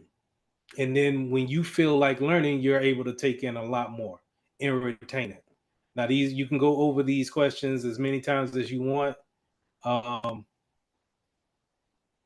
and be able to check them as they go along. I think I have the answers in there to where it explains why certain things are correct and why they're not. But in conjunction with this, as well as the one from CompTIA that Pivot has provided for you, it should set you up for success, I think.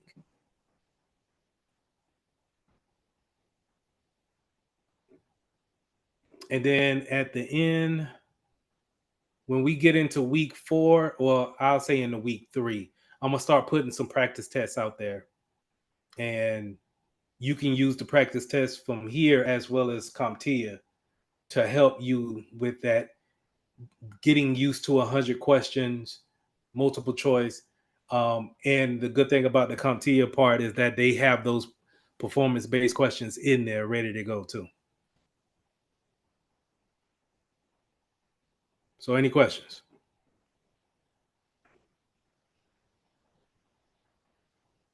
So real quick, right before we take our break, let's go back. I got you guys also in 2 more courses in Cyber Up. It's Intro to Computers.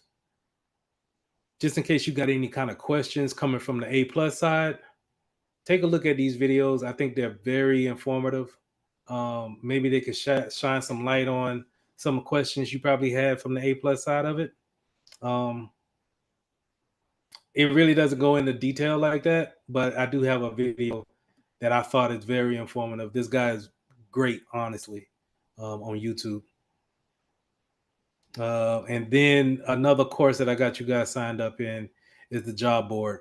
And the reason why I did this is because, like I said, the whole point is to find some type of employment.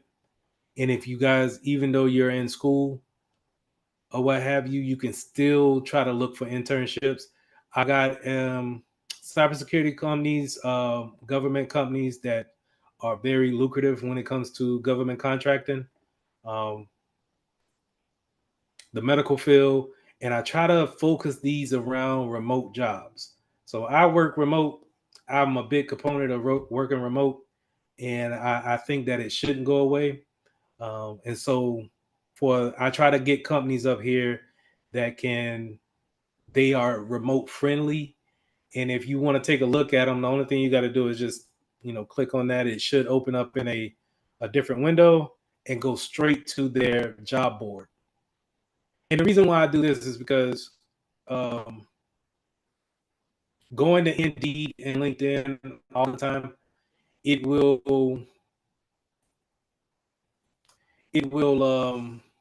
you get a lot of traffic there, and sometimes you see bad posts where it may be posted up there for maybe a year or more, or a lot of times you could fill out these job applications and people never get back with you.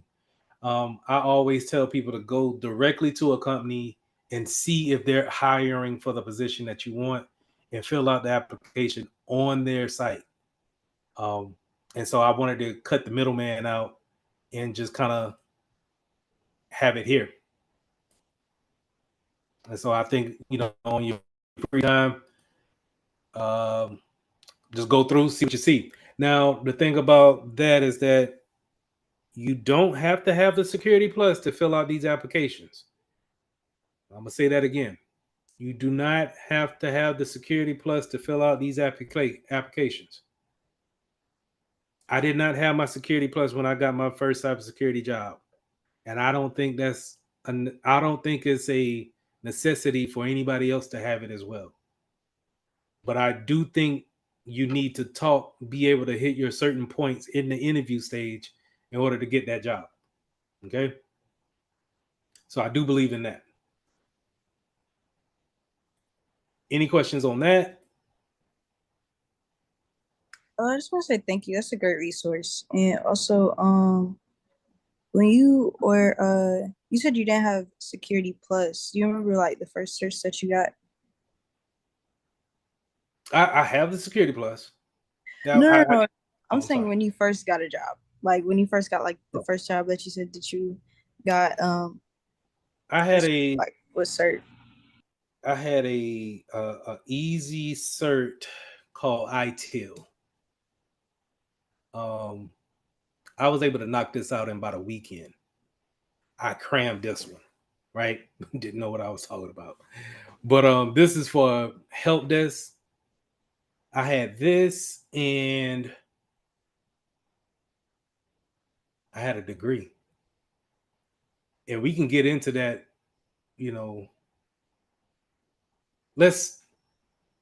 let me make sure I pick that up after this break. Let me take a break. Let y'all get up, do what y'all got to do, and let's pick up from that point of certifications and degrees. And I'll tell you other certifications that you might want to look at that'll help you out in your journey. So remind me of that when we come back in about 15, okay? Okay, cool. All right. So let's take 15. Let's be back at what is it? 6 for y'all? 6:50 for right now? So come back at 7:05. I don't have a timer, but I'll see y'all then. Appreciate it.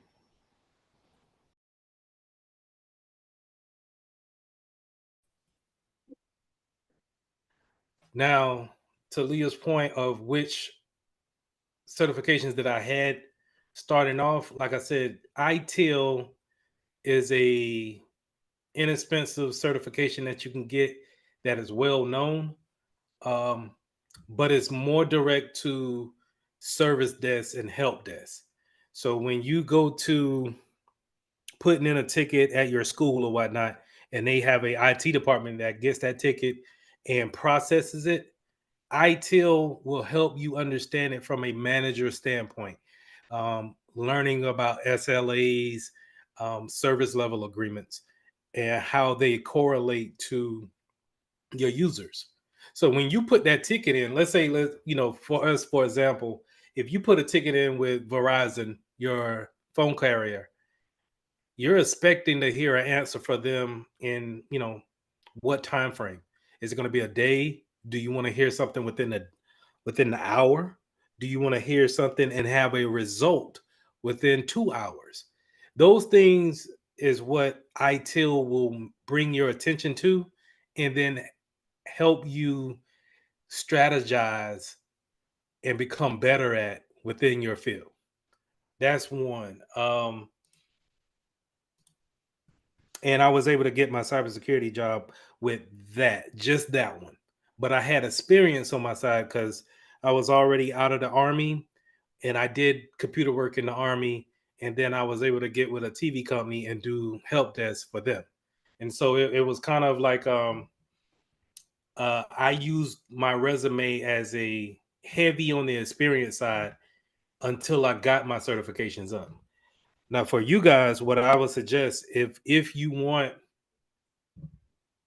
to get another certification, you can go and you can look at the ITIL one, but then you can also look at this one. And I think this one goes under the radar, but it's a nice one to get and really pass it. I want to say within like 2 weeks of learning it. It's the AWS Cloud Practitioner courses. And the reason why I say this is because everybody's moving to the cloud now. If you don't understand the cloud, then you're kind of missing out on the technology that we're taking a part of. And you all have something to do with the cloud, even to where we're meeting in a Zoom classroom, which is in the cloud, right? I'm recording this to the cloud. And so if you understand how the cloud works, and trust me, this certification does not break down the every little thing about the cloud, but it will give you a overall view of how the cloud works, and then how we actually using it on a day-to-day basis. Then I think that'll be impactful when it comes to putting it on your resume, and then you're able to speak to it from a job standpoint, because they're going to be uploading, data to the cloud, pictures to the cloud, documentation, and they want to know not only can you protect it, do you understand why we're going to the cloud? Why is it it's such a necessity? Because a big thing that I preach is that technology is only convenient. It's convenience. I'm sorry. It's convenience for us. It doesn't necessarily mean that we need to have it, but it's convenient to have. If you got if you got an iPhone and then an iPad, then what's the difference between the two, other than one is more convenient than the other when it comes to certain tasks, right? And so that's why, having these type of certifications, I think it shows that you are up on the different changes that's going on in the real world, and that you understand what they are facing when it comes to different technology, because they're going to constantly bring in new stuff all the time. So I would definitely say look into ITIL. Maybe it's like I think $99 for this one, and then look into Cloud Practitioner. I for sure know it's about $99 to take this one. Any questions on those? I do not have classes on these yet. I need to find some free time to actually make a class on both of these, but I would like to have some made out and actually provide them. But any questions on that? Do you guys are for the ones? Hold on. Everybody's in school, right? Thumbs up on that. Yes, sir. So, are we all taking cybersecurity as a degree, or is it kind of like, do your school offers that?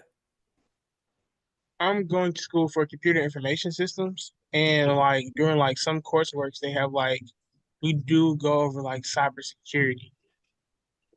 Okay. Yeah, Anybody? I'm in school for computer science, but I could concentrate in cybersecurity. Okay. Yeah, I can do that as well. And that's at this point is just we need to catch up, and I'm particularly talking about HBCUs now, is that we need to catch up with other institutions that are offering cybersecurity as a degree. Not everybody does that. They do it as kind of like a specialization, and I believe that's because schools really don't know exactly how to put it as a program. Because I think they look at it as a technical degree and not necessarily a I don't even know, an academic degree or something like that. It's definitely not on the same par as American literature or African American studies or history as a major, but it's more technical, and I think they don't understand the business side of it, of how security professionals are built to just understand business, and then we think about the security side to the business. But I think that'll change over time. Maybe after you guys get your degrees and certifications, and um, y'all are seniors at your jobs, maybe then your alma mater will probably have a degree program um, offering it as a associate's or a bachelor's of science. But I'm pretty sure that's probably in the long future.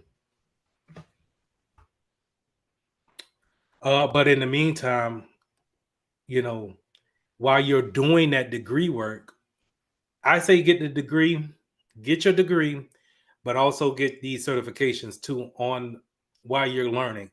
Um, I'm assuming everybody's out on summer break right now. And so if you can knock out a couple of certifications, do that, please. I'm gonna just give you another one real quick. It's called Qualis. Forgive me on my spelling. Qualis training. So check this out, right?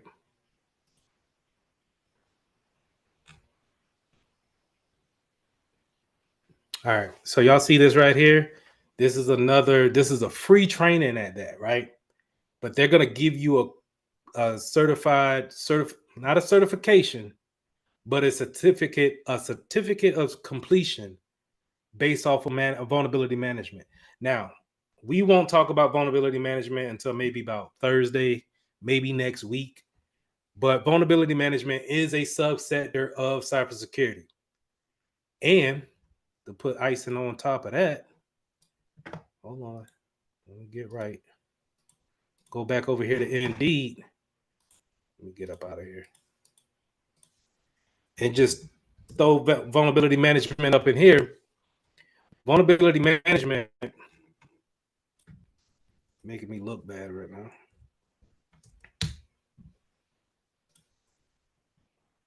Jesus. Do y'all understand why they do stuff like this? But vulnerability management is also a particular position that companies pay for. And when I say pay, they pay. And the thing about it is that you're not doing what I do at work. What I do at work is I make sure whatever tools we bring in corresponds with what we need for our business. Vulnerability management is going to look for any type of risk or what type of issues we may run into, and then they report it. Once they report it, it's up to the IT team to remediate it and fix that issue. It's only meant for the vulnerability management to find the issue and to report the issue. So keep that in mind as something to take a look at. This I'm put this in the chat. I'm sorry, man. I'm gonna butcher your name. Can I get a nickname for you or something? Yeah, you could call me Ola. Allah? Ola. Yeah. Ola? Okay, gotcha. Um. Yeah. Yeah. So is your job like governance and compliance? Say that one more time. Is your job related to like compliance and governance or something like that? It could be. Some companies can loop that in. But the ones that I've seen is going to be separated. So you have these certain silos where you have, matter of fact, this kind of goes into our first lesson. That when you click on the first lesson in Cyber Up, it'll start talking about positions in cybersecurity. So you will have something like incident response.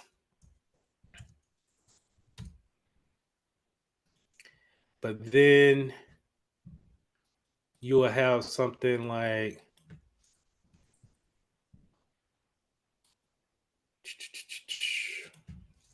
cybersecurity engineer that you see right there.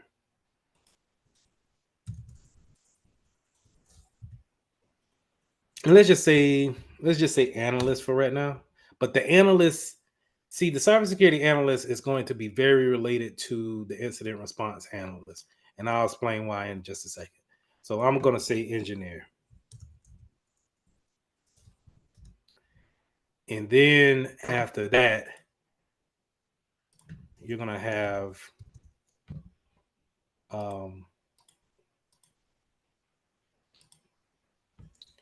you can have vulnerability management, right? Then after that, we can have what we call GRC. That's what you're alluding to, Ola, when it comes to governance, risk, and management. GRC. Then you got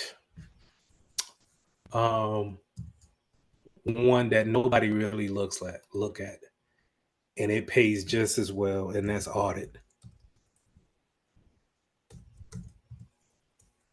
Now, the reason why I didn't bring up the CISO or IT directors or information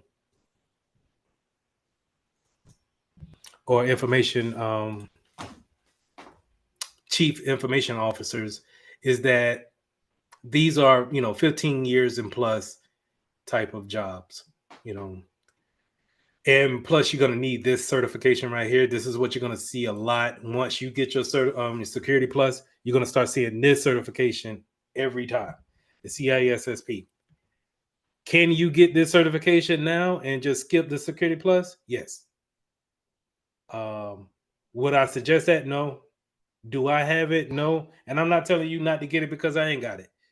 But I am saying that it's going to throw 10 times more information at you.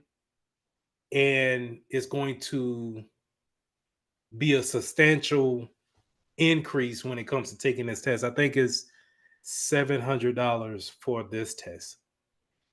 And there's no retakes. Well, you can retake it, but you're going to pay another $700. So just keep those things in mind. So that's your senior side of it. And then auditors, your auditors are going to make sure that we have everything that we're supposed to have when it comes to compliance. So sometimes they're in that group. They may be covered under the director of GRC, but they're just really checking, okay, for ISO 27001, which we'll learn about later. Not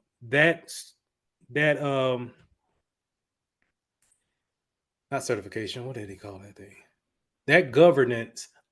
We're supposed to have so many firewalls or servers that's blocked by a firewall.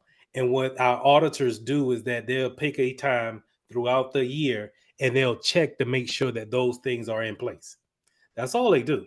Now, once they figure out if it's in place or not, then they'll write a report saying the things that we need to change. So I think auditors are very lucrative for the amount of work that they need to put in. But I'm not saying that it's easy. But what I am saying is that I don't see too many people complaining about auditors. That's just me being real.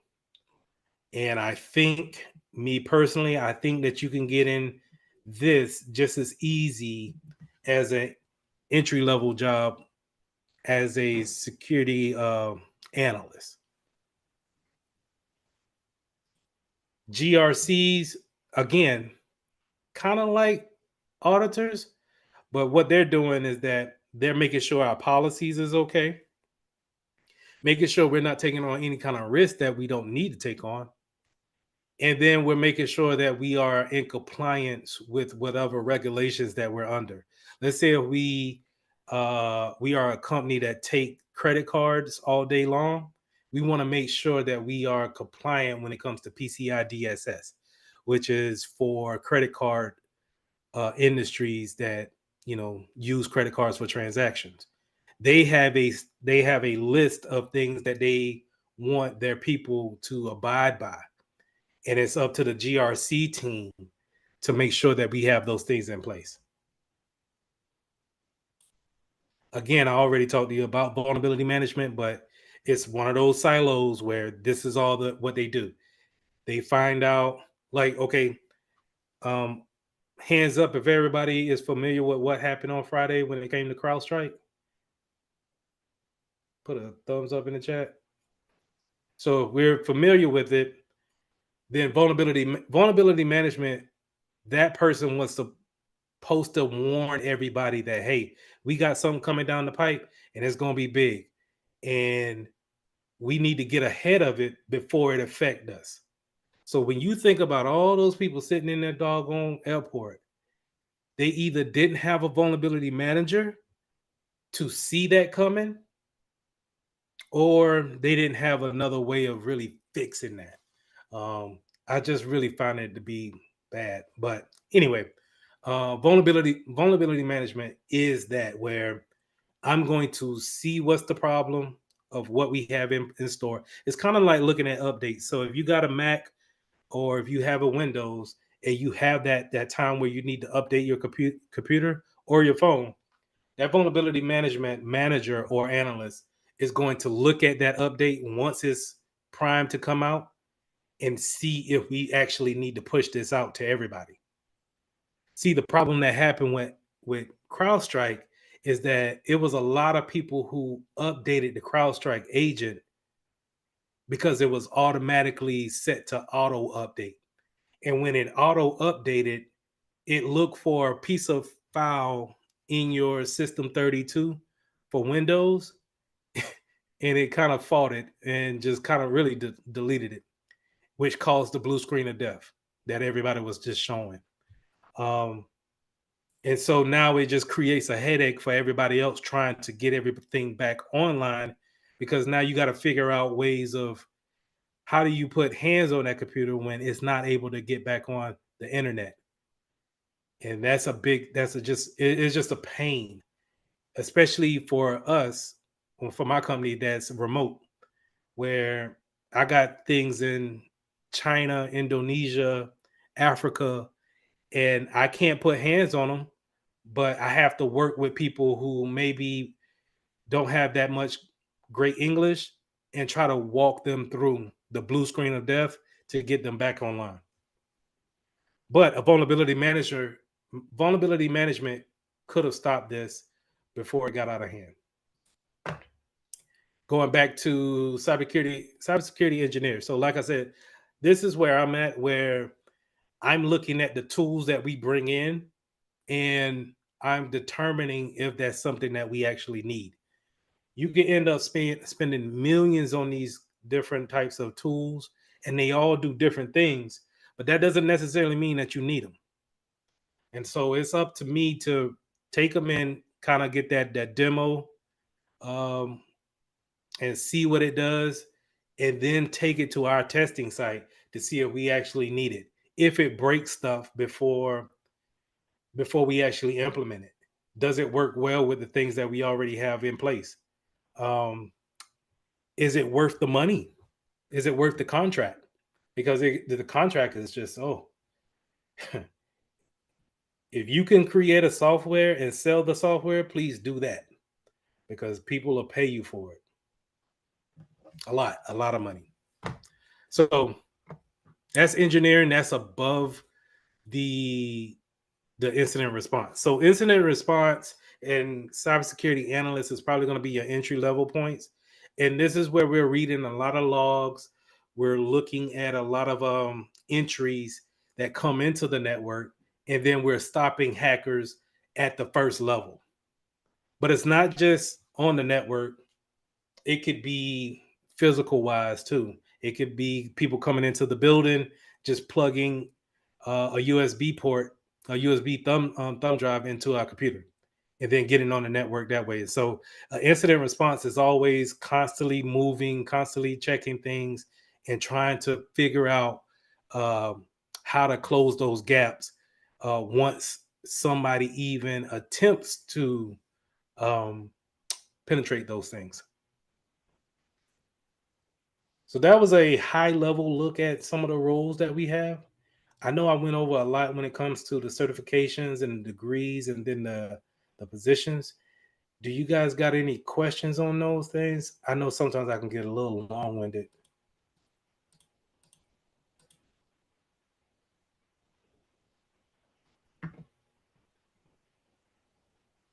All right.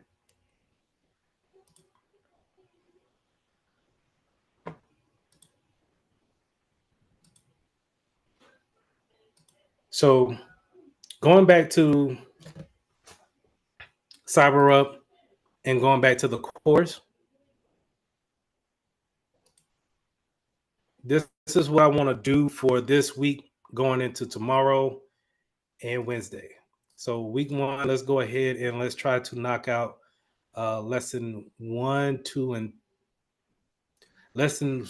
through 4, and then leave, I want to say, the last part of Wednesday and Thursday for crypto. And the reason why is because cryptography is going to be a little difficult to talk about and to get through. And so I want to leave a whole day for that and have that go into the weekend, and let's pick it back up on week 2. Because we're going to really, it's cryptography here, but then we're going to be talking about public keys on Monday. So, which is still just a continuation of cryptography. I don't want to get it confused with crypto, the money, versus cryptography, having things being unreadable. Those are two different things. They don't mean the same thing, not at all. All right, so like I said, we did a high level view of security roles. The video will go into security controls. I also wanted to show you this. So for each lesson, like I said, I might have a PDF for you to read. And then like for this one is some extra resources that you can look at. So this is a live attack map. So I think it's kind of cool where you can see the actual attacks that's going on right now. I wouldn't say these are real time, but it's real enough to where you could see it's not just waiting for a big action item like CrowdStrike to happen. This is going on all the time while we're speaking, while we're going out there and browsing the internet. It's all about if it affects you or not. And a lot of times it won't affect us, right? But when it does affect us, that's when it becomes prevalent, and we have, why those why questions and what can we do to prevent it. My thing about cybersecurity is that it's not necessarily the people our age. Well, our age. I'm older than y'all, but the people who are used to computers, right? I would say anybody that's from 6 years old all the way up to maybe 50, 60 years old. I'm not worried about them. I'm more concerned about older people and then younger people and their information on those machines. You know, a 4-year-old and their social security number being lost or stolen identity when it comes to a 4-year-old or a 78-year-old that has no idea why they're getting scammed over the phone. That's where, you know, my concern comes in at. And I leave it up to you guys to learn this type of stuff. And then if you don't help nobody out, you help out your family. And you know, with this type of information. So hold on, let me look at this chat real quick. Yeah. Any questions? If not, I'm gonna jump into a little bit of a lecture really quick.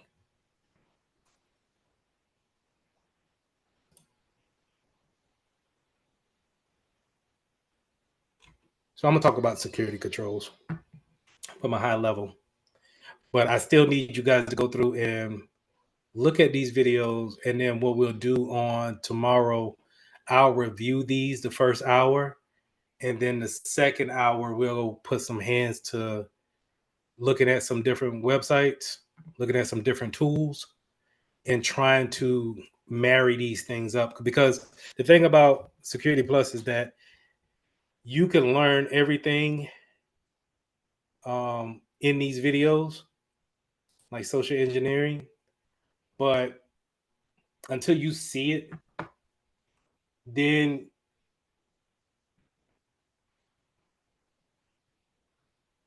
what you mean, Jonah? Like the website? But until you see it, you won't really understand how to use it in a real world scenario.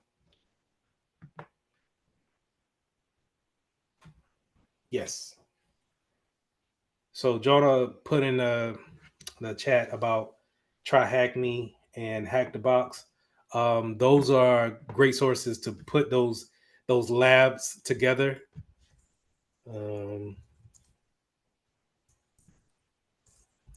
My only thing about these is that I don't. It might just be prevalent to me. I don't necessarily use this type of stuff in the real world. Mine is more built off of tools like this, and I have some stuff when it comes to VirusTotal.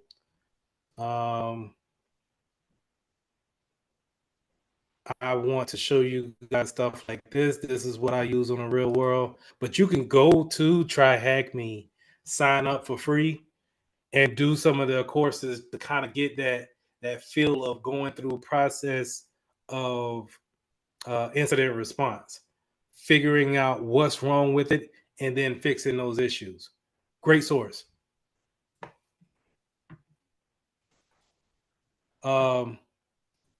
With VirusTotal, I like to go through, like if I'm having issues at work and someone is unsure about a website, so I'll take my website and matter of fact, yeah, I think that was good. Throw a website in there and we'll see what does it come back with. So VirusTotal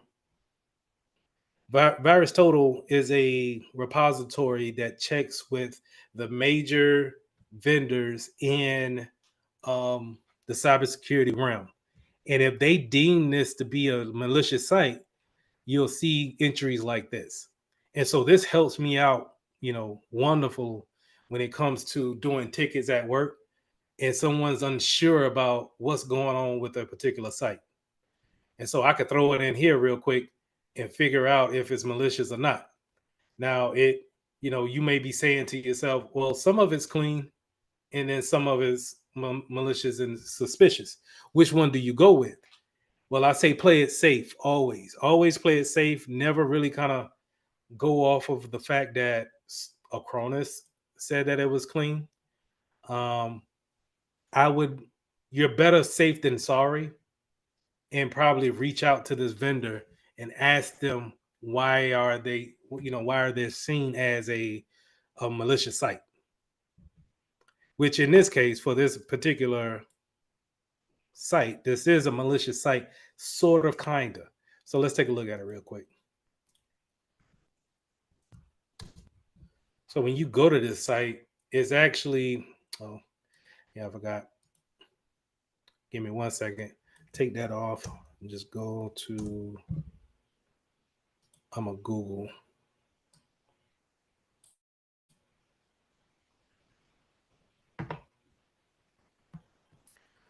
So this site has malicious malware embedded on it, but it's used to test the security tools that you have in place. So a lot of times, if you just got a brand new, let's say, you want to replace your CrowdStrike tool and you want to get something new, then you can go to this website and test it out and download something malicious for learning purposes only to see if it alerts on it. I'm gonna go ahead and click download and see exactly if you guys can get a little show. Might show something, might not. Let's see. They use cookies, so we'll get into cookies a little bit later. I tend to decline all cookies just because while they're not malicious, they are tracking. And so they track your movements, they track your browsing history, and that's how they end up advertising to you so quickly because of the cookies that we accept. So whenever you can deny a cookie, go ahead and deny it. See if I can download something here.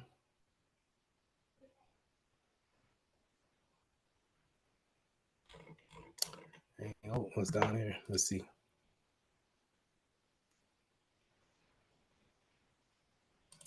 Not giving me much action. Try to zip file. So it's thinking about something. I don't know if you guys can see that, but you can see how my browser is looking at it like something's wrong. This is the antivirus kicking in right now and just saying, no, we're not going to allow this particular malware onto the machine, even if I said resume. So that's great. But this is, like I said, this is what I like to test out with. And this is what I would kind of encourage you guys to take that, what I just did right there, and put those type of things on your resume. That what we just witnessed is just me testing antivirus, making sure that I have up-to-date signatures. And you can, if you can explain that to an employer, then that's experience.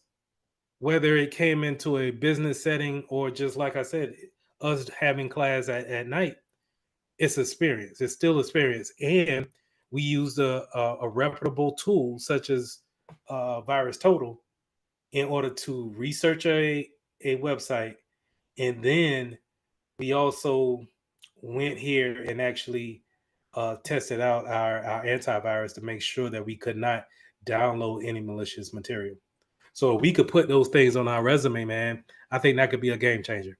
Any questions on that?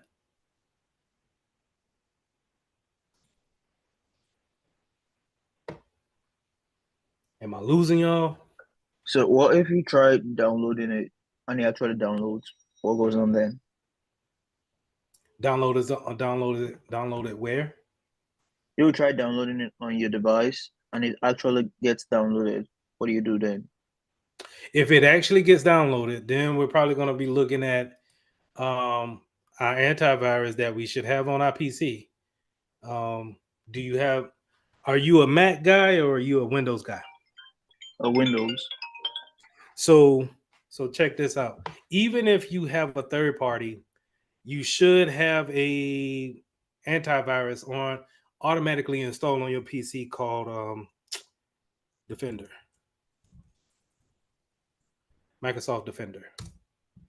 And while Defender is not the greatest, okay, I'm not going to vouch for Defender, but Defender is reliable enough to stay on your computer. If it was to be downloaded, Defender should catch it and do what they call quarantine it. It should be put into a separate file folder on your machine to where the only thing it wants you to do from that standpoint is just delete it. So I got to go through this whole mess to try to show you what I'm talking about, but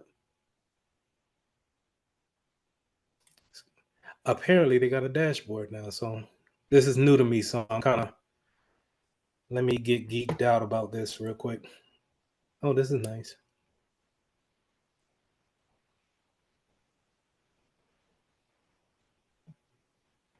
Okay.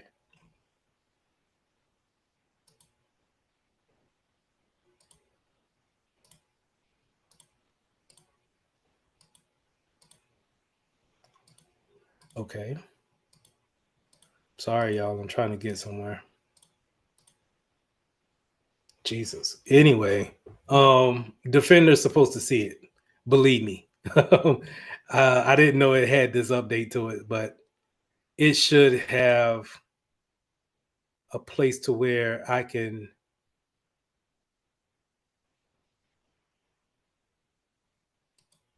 So all my update, your virus and your threat protection is on, and it should be on your computer as well.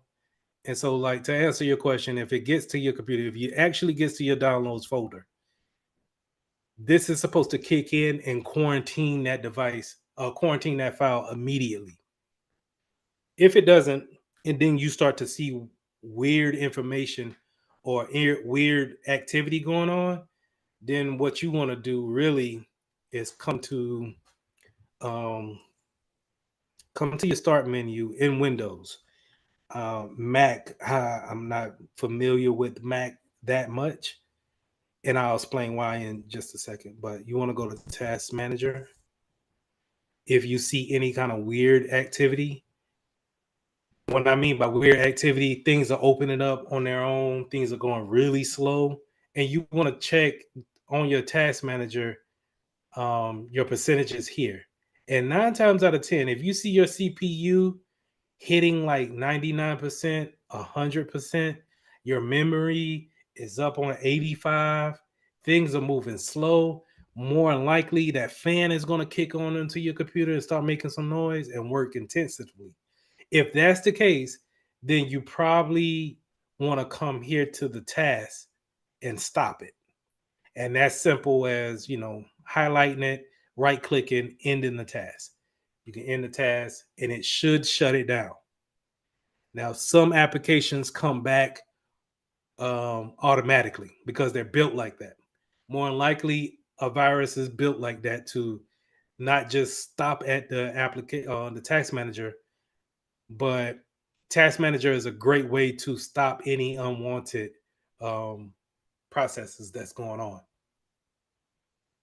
Now, I hinted at not being a Mac guy because it's really only because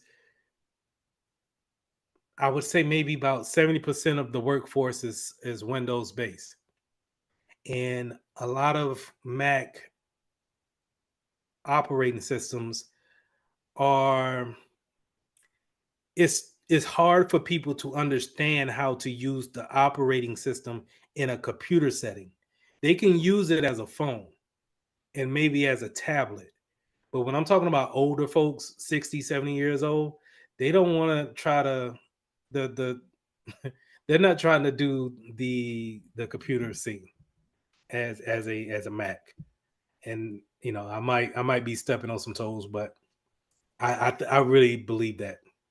And so I just chose to learn Windows, and Windows is continuing, like you just seen with Friday with the CrowdStrike thing. It shut down Windows. If you had a Macintosh in there as a backup system, you could have still kept the business going. And see, that's what I'm talking about when it comes to cybersecurity or informational security, is that you got to be able to look at every different aspect of it and say, hey, you know what? We don't need a Mac, but maybe we should put one over here just in case Windows goes down. And we can still have the print the itineraries, and the planes can still move.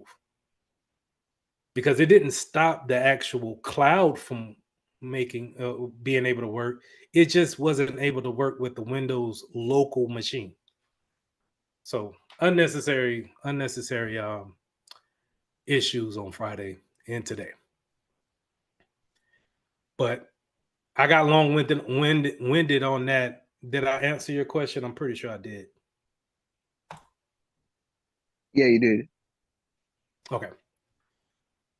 So that's embedded automatically on a Windows machine, but you can also put different antiviruses on there. So like I got another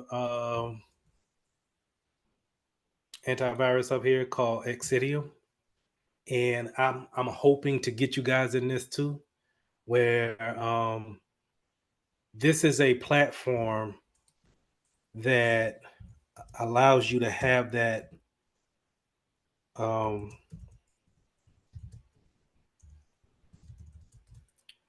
that security analyst information, that security analyst experience from. If I can get logged in real quick.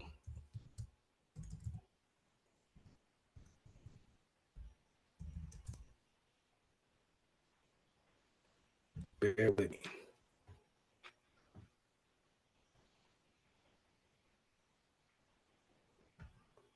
Two-factor. We'll go over two-factor, I think, on Thursday. And the importance of two-factor. If you have an account that offers two-factor, just go ahead and get used to it and just put it on your machine. When we talk about ransomware, this is your number one way of defending against ransomware is two-factor authentication.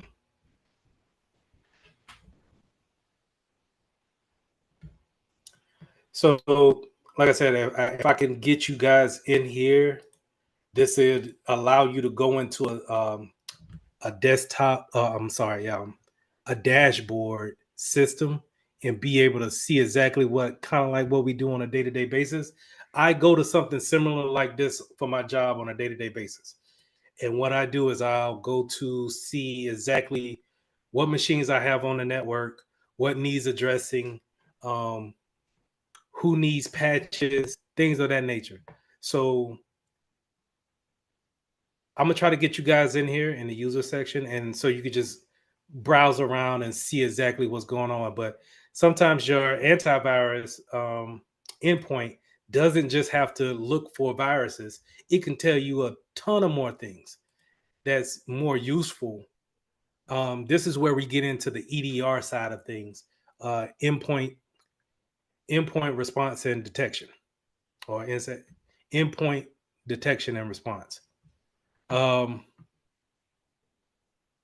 only can it give you the regular stats about a PC, but then we can look at things like software lists, and we can create our allow lists as well as our deny lists. And we can do those things from here. And this is what I'm saying. When we go through our lessons, it'll tell you that in the lesson that, hey, you need to have a black list, you need to have a white list. That's all cool and everything, that you know what that means. But this is how it looks. And if you can remember this on the test, then you don't have to think about it as much when we can see what version we're on and why versioning is an important aspect to software inventory. Okay. All right. Is the version on IP address? One more time. Is the version on IP address? Is there a version on the IP address? No, I said, is the version on IP address? Is it an IP address? I'm sorry. Like, if you go back to the place where it says version, right? Where? I'm sorry. The place you were previously on, I think that was software Oh, inventory. on the software inventory. Yeah. Is that an IP? No, it's not. It's Oh, not. no. No. Yeah. This is a version number. So whenever, and this is later down in the lessons, but whenever we do talk about versions, this is terrible, right? Really, when you think about it. So the first number before the first decimal is the major change. Everything after this decimal point, this first decimal point, is a minor change. So this is a minor change. This is a minor change. This is a minor change with the 113. Do you have to, like, let's say if you get a 114 comes out, but all of these numbers stay the same, do you have to update? Maybe not, because maybe that minuscule change is just a font. They're adding fonts to it. But whenever it changes to 127, that's a major change. Millions of lines of code has been changed, and it's best for us to update if we need to. Now we'll go into it when I say if we need to, because to push out the latest and greatest, that's how you get the CrowdStrike thing. Because once you push it out and it ends up being a dud, then it's out there and you don't have a way of rolling back because we can't even get contact with it. So it would be best practice for you to see that an update is coming and what we call white papers. We will read the white papers and understand what changes are coming down the pipe, and then go in a test machine like this. This is VirtualBox for you guys and girls that need to work on an extra machine. VirtualBox is a wonderful way to go ahead and download an OS and practice on that, and you can use that on your resumes too. But you can use that as a practice way of testing that version to make sure if everything is okay and if it works with what you got in play. Okay. So, like how I got here, I got a server and I got a Windows 10 machine, and I could just spin this up and then use this as my test machine instead of working on my local machine. I'm not going to do that now because that's going to be labor intensive on my computer while we're doing Zoom at the same time. But I will spin up my virtual machines for you guys to see that when we start talking about the cloud and things of that nature, because the cloud is pretty much essentially virtual machines. That's all it is.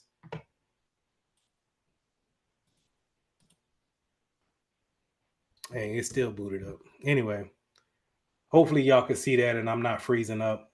Give me a thumbs up if y'all can see that. Appreciate it.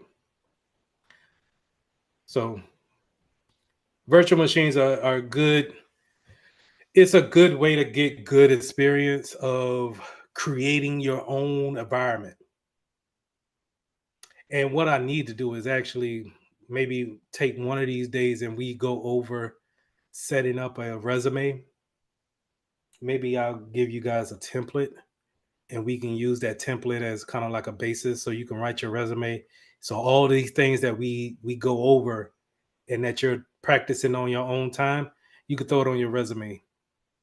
Because I promise you, anybody that's looking at that you worked in a VM and you spun up a 2019 server, that's going to be very different than doing help desk tickets, resetting passwords. They both are important, but they speak very differently as far as volume is concerned. So my VM is taking forever to boot up. I just want to get to the splash screen so I can go ahead and shut it down, but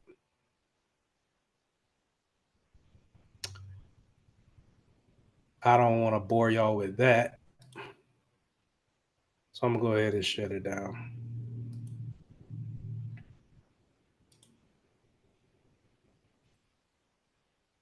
Well, you see that it's popping up. It's probably trying to pull updates, but I ain't got time for that.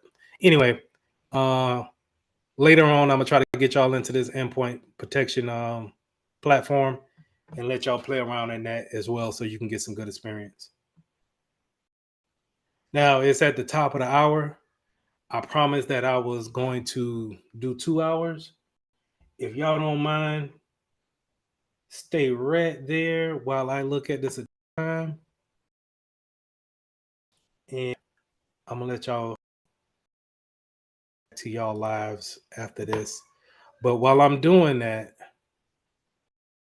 let me know if you got any questions, or what did you think about? Do you think that this is a good way that we can go about this class, or do y'all want to see something different?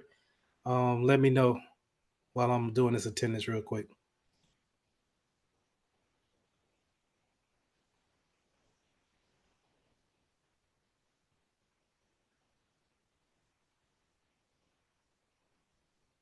I like the lesson plan on cyber. I think it's well, it's new to me, but I like the look of it so far, so I'm interested. Okay, cool.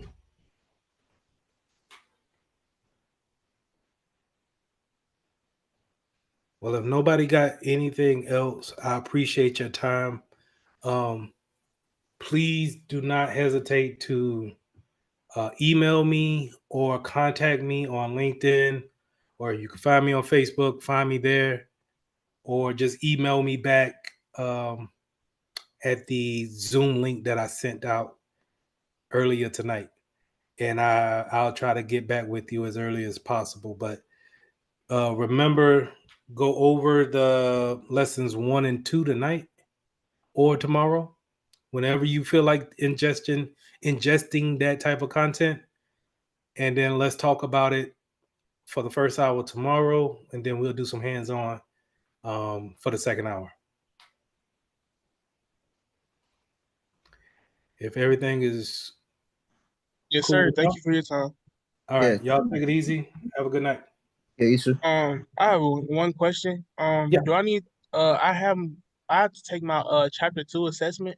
However, I had got an email saying that it was from somebody by the name of Brian with the program, but basically it said, let me go to it. Give me 1 second. Mm-hmm. Uh, one moment. They said yes, right here. Uh, Below is the voucher access code for your Core 1 test.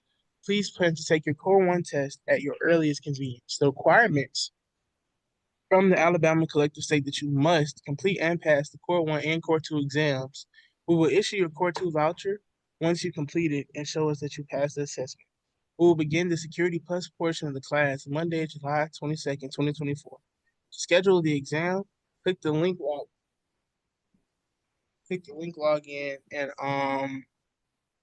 and schedule your exam. So were they referring to the assessment or something completely different? I have no idea. I'm sorry. Um, but I'm not sure. The only thing I have an excuse that I was just really last week told that I was going to start this week. So Yes, sir. Yes, sir. I'm still trying to figure out, what all they promise you guys when starting this program, and then what are you expecting after, that first cohort was done with the A+ side of it. Was it supposed to be taken, or can you take it whenever you feel like it? Yes, sir. Because I'm about to take my assessment for 2 tonight. I'm about to take my assessment 2 tonight. What's And sir, the assessment too? I'm sorry. What assessment is the 2 for assessment Core too? 2. It's the last big test covering all of the core that we just finished. It's the core 2 exam. But that's for that's the A plus core 1 and core 2 is Yes, what sir. y'all referring to. Okay. Yes, sir. But that's not the actual test for CompTIA, correct? No, sir. And I was asking, like, I'm not really sure. Do they want me to take my CompTIA test before I try to take the second one? Because I don't feel like I'm really ready for it, and I'm still like watching videos and stuff on YouTube. And I really like there's some principles that I kind of don't really grasp all the way, but I also I'm not sure because what does the test like even look like? Does it look like the assessment? Does it look like it's really just like not knowing? If I knew better, I never took the A plus, but I think the A plus would look like the Security Plus, where and if you have that access to that website uh, to do the lessons for CompTIA, they should have a practice test in there, and that's how it should look. But I'm not told. I'm not 100% sure. So I would reach back out to who sent you that email and ask them if they want you to take that CompTIA exam, or when can you take it? When because there's no need for you to take it if you feel like you're not going to be ready. That's not the point, in my opinion. Yes, sir. Thank you. No problem. You have a great night, sir. All right, y'all too. Anybody else got anything? Y'all there?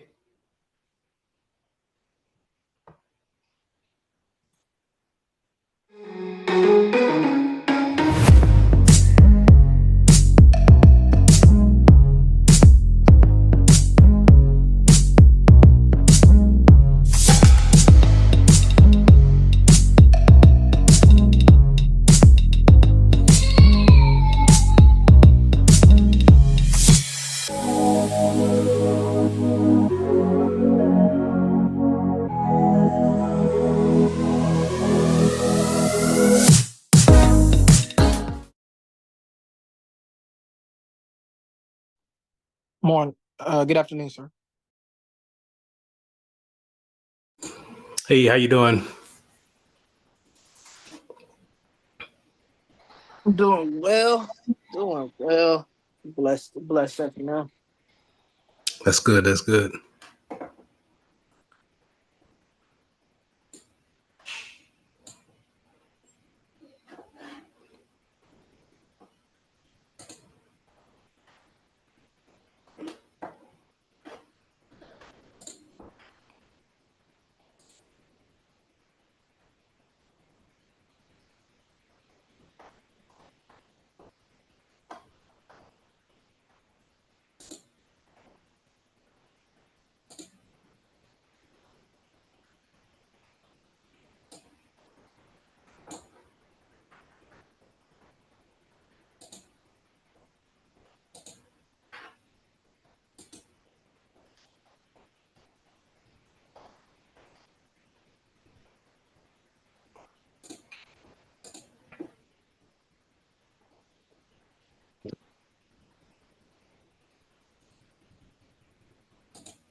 We'll give it a couple of more minutes and then we'll get started.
Okay.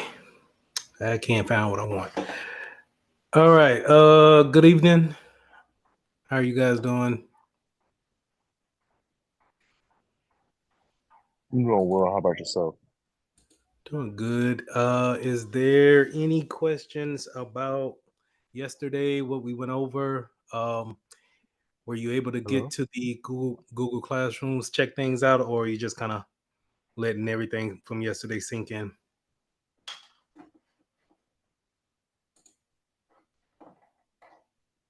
I was able to get into. I do have a question. So I know Google Classroom has an app as well too. Is there a way to sync that Google Classroom into the app itself so it'd be a lot easier, or would it only be within like a desktop setting, or would it be able to, you know? I believe that if you download that Classroom app, when you log in with that email that I sent it to, it should sync automatically, and it should just replicate whatever we have here. Okay, thank you. Mhm. So, just real quick, for whoever is signed in as iPhone, just throw your name in the chat so I know who you are for attendance.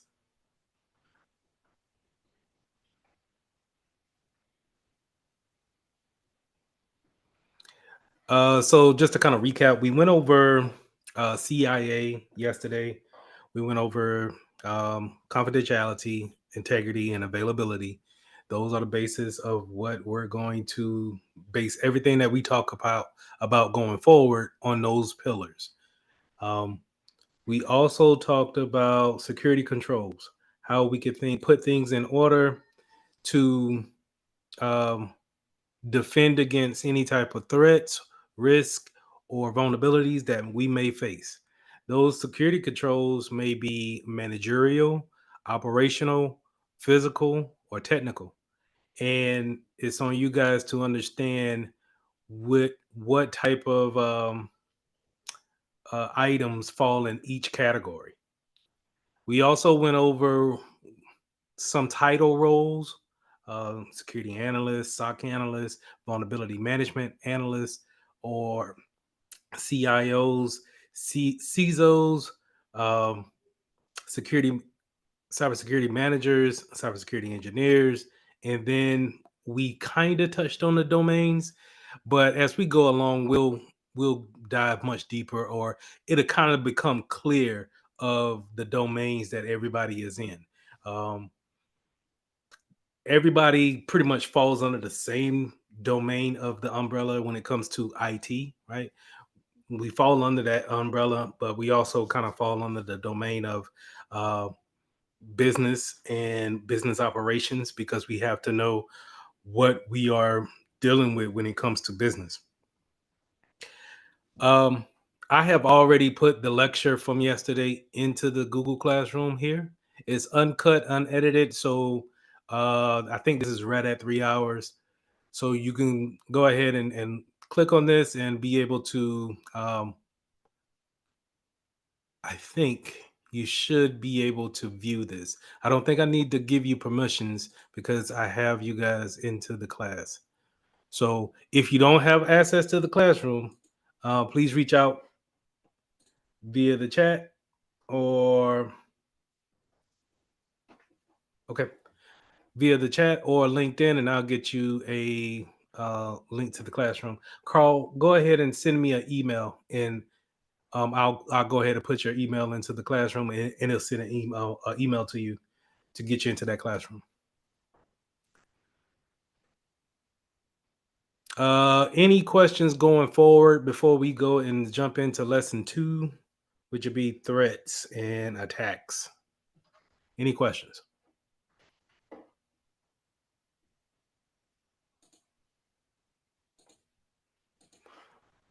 All right. Give me a couple of minutes, seconds.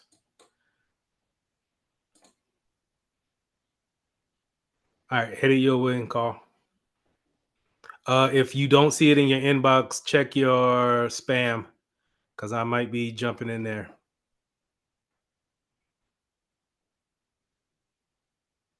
All right.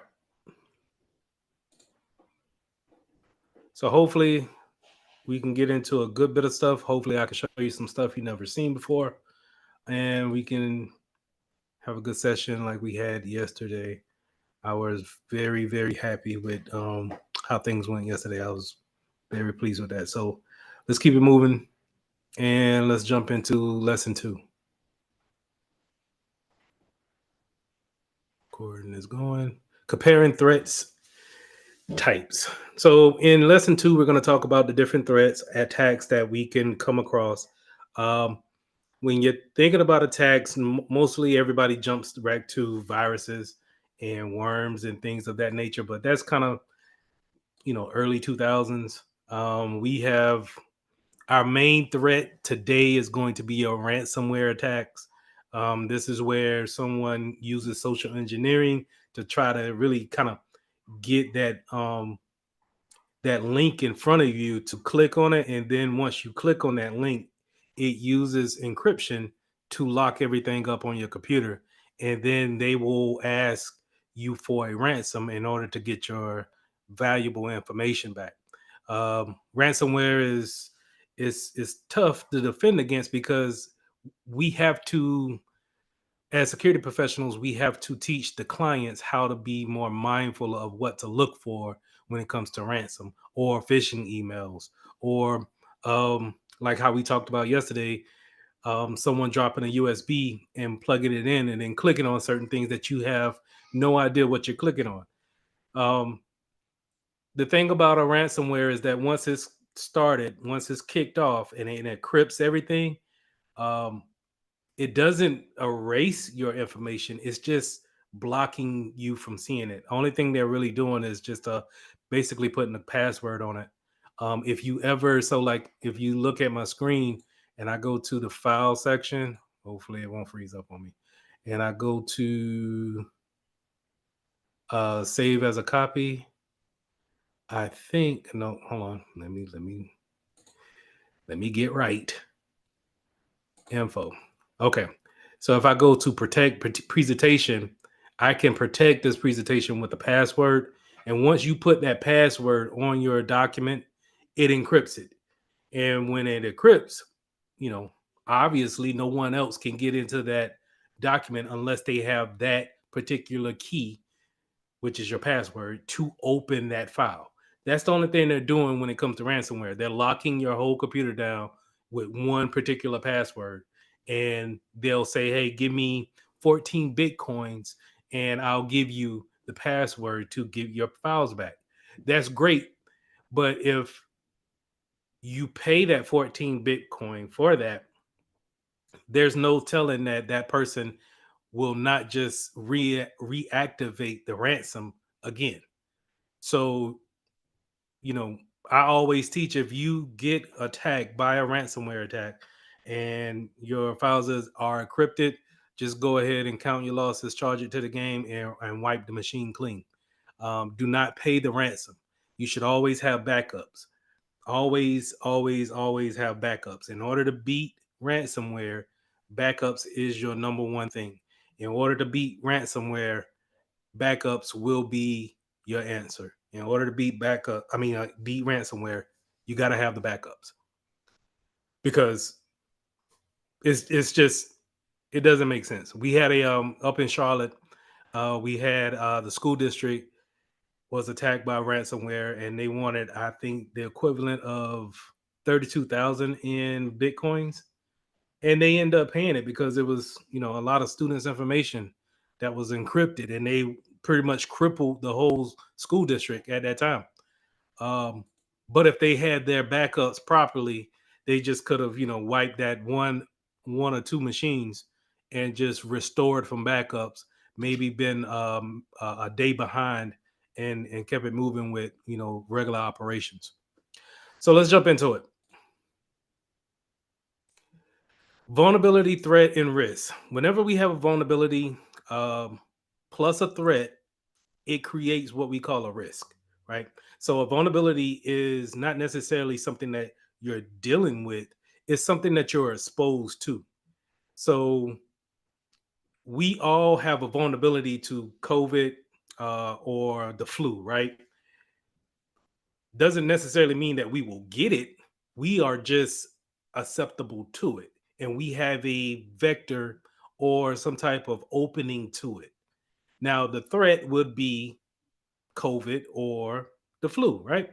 And so, how those things combine, if someone comes with COVID and we don't have COVID, and we're in the same room, our risk and likelihood of getting COVID has substantially went up. And the same thing goes when it comes to computers or cybersecurity attacks, right?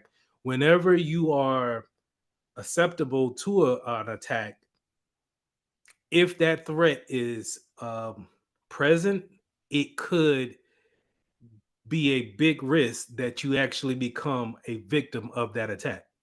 So last night I talked about vulnerabilities as far as patches was concerned, updating your phones or your computers, because those patches fix vulnerabilities that's out there. Those vulnerabilities are, mishaps that we have in the codes. On your computer and your phone, you have millions and millions of lines of code that the computer is reading behind the scenes, right? And so they are written by humans, so therefore they could have mistakes. And if they have those mistakes, those patches come out normally every month in order to fix those things. That's why they give you like the big red exclamation point, or the big red number in iOS to say, hey, come on, let's go ahead and update your phone, because it's going to fix those vulnerabilities. Now, the threats are the attacks that can come along with those vulnerabilities, maybe taken over by someone that you didn't give access to, um, being able to remote wipe that machine, um, being able to take the pictures from a phone. Those are the threats. And so if those vulnerabilities are present on the phone, and that threat being, let's say, some guy in Kansas being able to hook up to your phone, then now the risk of you being hacked is very high. Now, if you patch your machine and you bring that vulnerability down to zero or very low, then the risk and the likelihood and the impact is very low. It comes down. We're able to control it more, because we're never going to eliminate the threat. There's always going to be threats out here, but we can do something about our vulnerability, which in turn help us with our risk. Okay. So on the test, you're going to see this equation. And just remember that if you have a vulnerability and then you have a threat, then those things together will bring on a risk. Now, the risk for certain, let's say, computers or information within a business, the impact could be high. It could be sensitive information, so the impact could be very high, or it could be very low. It's just the scheduling for the day, so the impact could be low. The likelihood is more based off of if the threat is I want to say, more imminent to actually attack or be in the area, the likelihood is probably higher. But then you also have something what we call you got man-made attacks, and then you have God attacks, or acts of God, right? And what I mean by that is that, you know, pretty much anything that's on a computer or technical will be man-made attacks. But then you also have risk of tornadoes, flooding, hurricanes, those things that can impact the data center that we have our information on. And us as professionals, security professionals, we need to be aware of that. So, in order to know what part of the United States that we live in, and know what type of acts of God that we're susceptible to. Now, in Alabama, I would believe that y'all are susceptible to hurricanes, tornadoes, maybe earthquakes. Are y'all? The tornadoes for sure. What about hurricanes? If you're in Mobile, more than likely. Yes, hurricane. Mobile, yeah. Yeah. Okay. Earthquakes? What kind of reach? Not over here. Yeah, it's more No, on not the over West here. Coast. Yeah. So then we would say the risk and the impact will be low, right? We probably wouldn't have to do anything for that. Flooding, and I think flooding will be more on city to city. It depends on if you're in a rural area, because some places do flood worse than there. I know, depending if you're like in a bowl or if you're like in an area, because I know, I'm from Phoenix City, and Phoenix City floods depending on where you're at. So Okay, so all of those things we'll take into consideration, only because if we have data centers set up and we're running those data centers, if we flood out, like I worked at a bank, AgFirst actually, they flooded out with their data center, so we had to force our traffic to come out of Alpharetta, Georgia, versus being in Columbia, South Carolina. So those are the things that when we built the new data center, they took into consideration of how do we protect against flooding. Now, here's the thing: the flooding may come along every 10 years. So those things have to be in your, you know, in your research. And when you go to your CIO or your CFO and you're looking for that funding for that type of project, you have to have that in mind. Like, hey, we could protect the data against tornadoes, but how often do we get tornadoes? Do we get it every year? And do we get touchdowns every year? Like, does it tear stuff up every year? And if so, maybe we do want to push everything to the cloud and have things in different areas around the country. But if not, then maybe, we don't have to spend that much money in that area. That threat is still there, but it's not necessarily intimate to be a high likelihood of something happening. So those not threats, those act of gods and the man-made attacks, they work in the same way when it comes to threats. They are, if we have people that necessarily don't really know about email security, maybe we want to do a lot of training when it comes to phishing emails and spam, because that could be a surefire way somebody can get ransomware into the building. Okay. On the other hand, make sure that your fire alarm system is up to date and working properly, because like in one case, do you want to make sure that you have a water system in your server room? If the servers catch on fire or something sets that system off and it wets everything in that server room, then now we lost everything that's computer wise in that particular room. We can use gas to alleviate the fire issue, but if we use gas, then we got to make sure that there's nobody in the server room when that gas suppression goes off, because we could potentially kill someone. So we don't want that on the bill. So all those things we need to take into consideration And this is where, for me, I just say, hey, point everything to the cloud and don't really worry about having things on premise. But I can't say that every company is like that. You're probably going to find some that's having servers on the actual campus.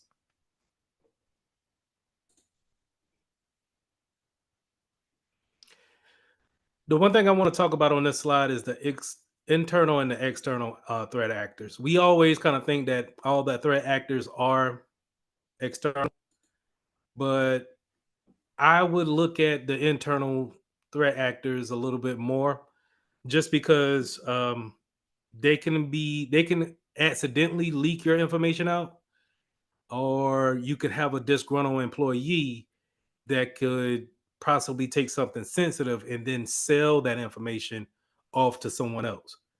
Maybe um, like the lowest level of that is if I don't like you like that and I take your email and now I just sign your email up to a whole bunch of spammy type of websites. So now you're just getting all types of emails to your inbox, just flooding it. That's the lowest level of just pettiness, right?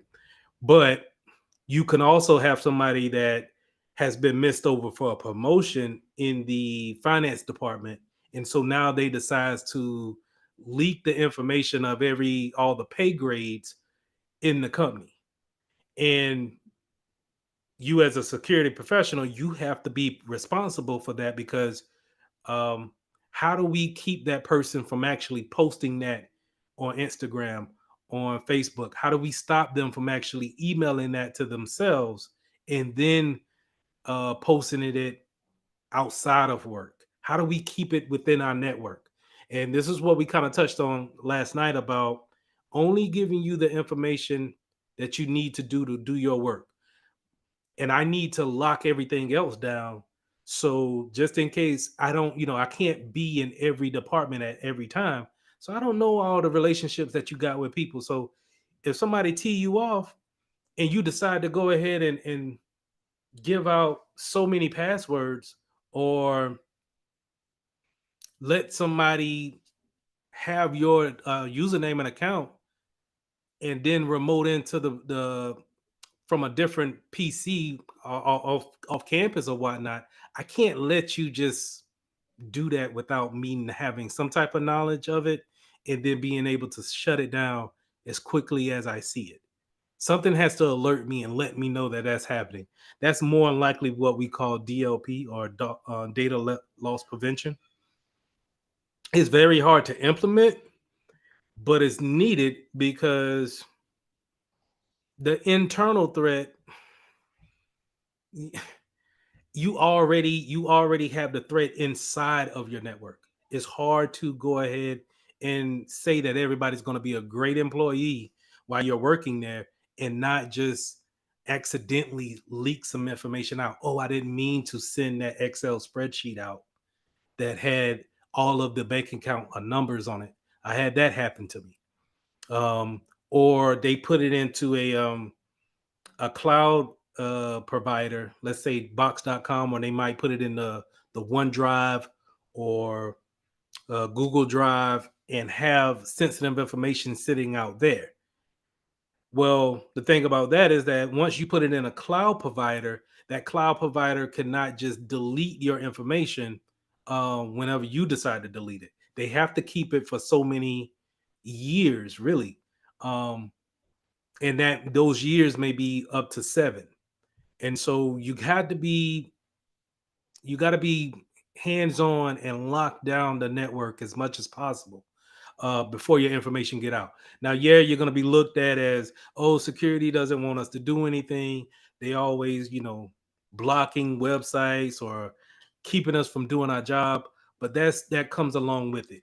It's either you lock it down now, or if something gets out, you have to answer for it. And I rather not answer for it because I don't have time for that.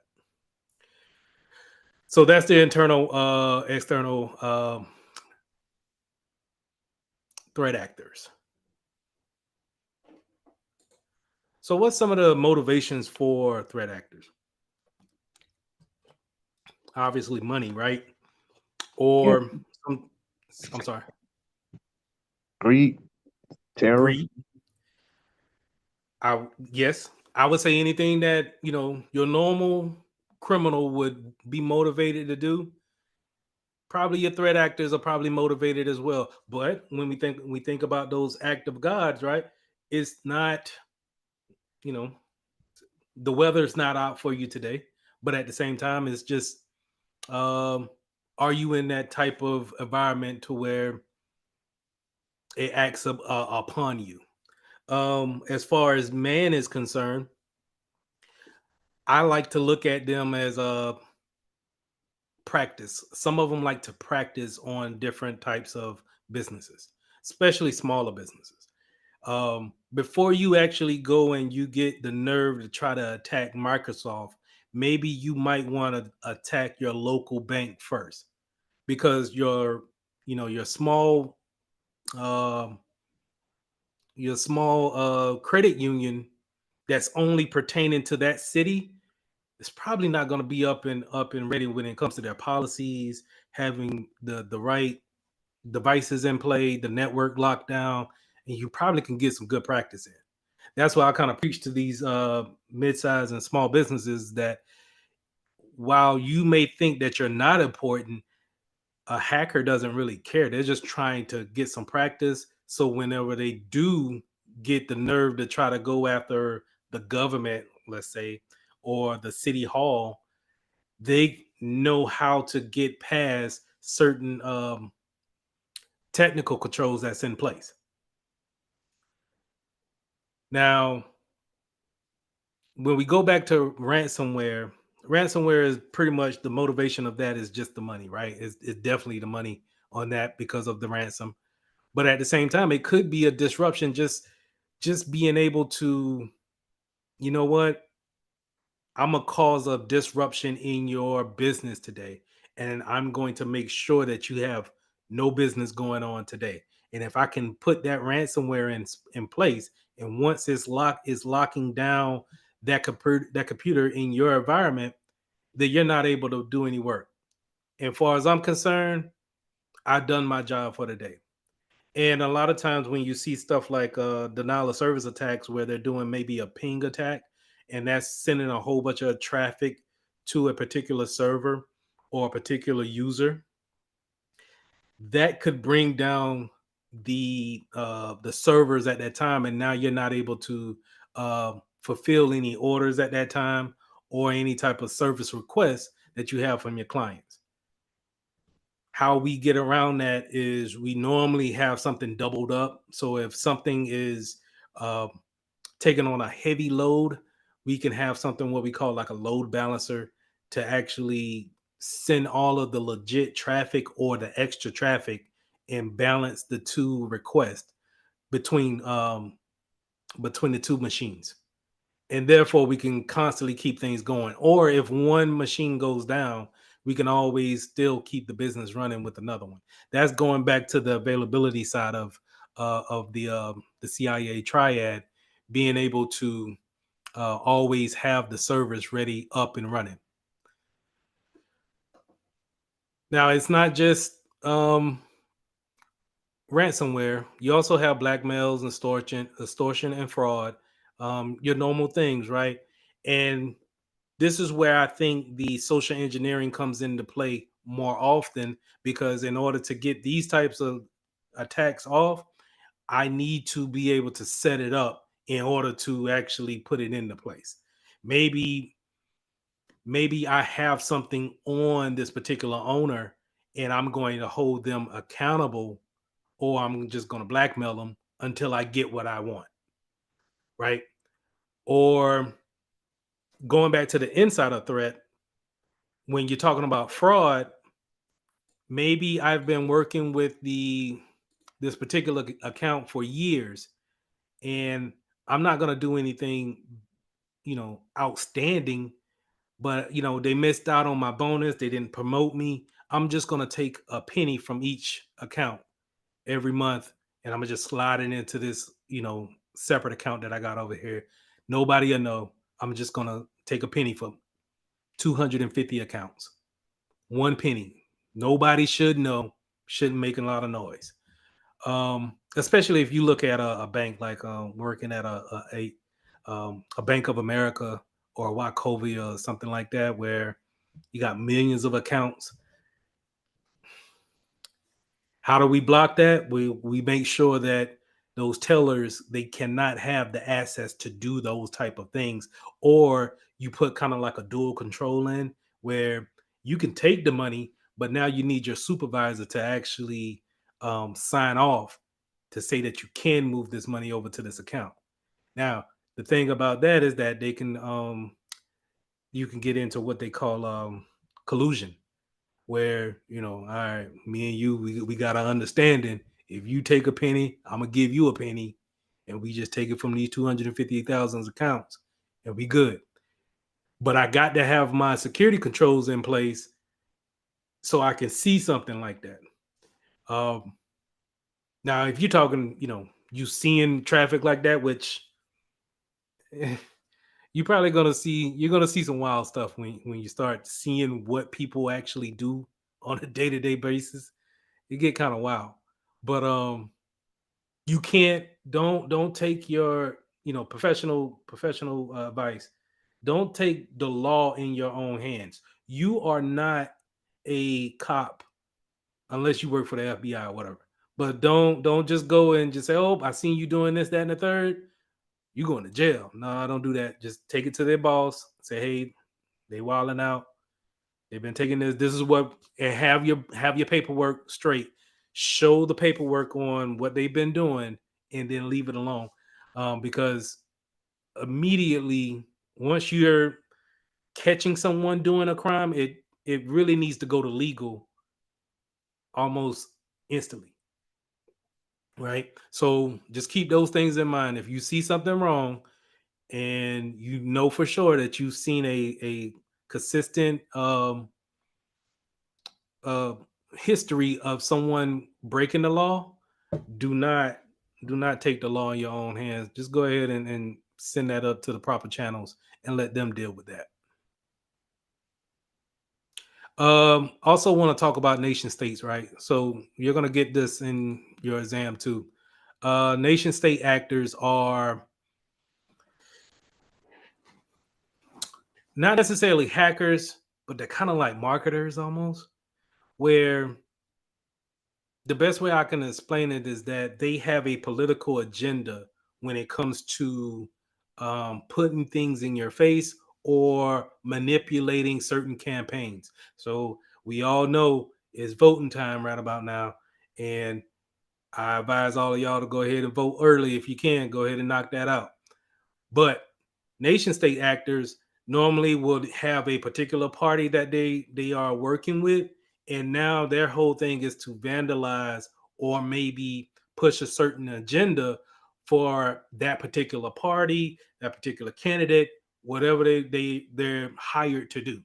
And so these, you've seen it more in the 2016 elections more than ever, and now with Trump and Biden the last time, it was more on the actual stage, and people actually brung it to everyone's attention.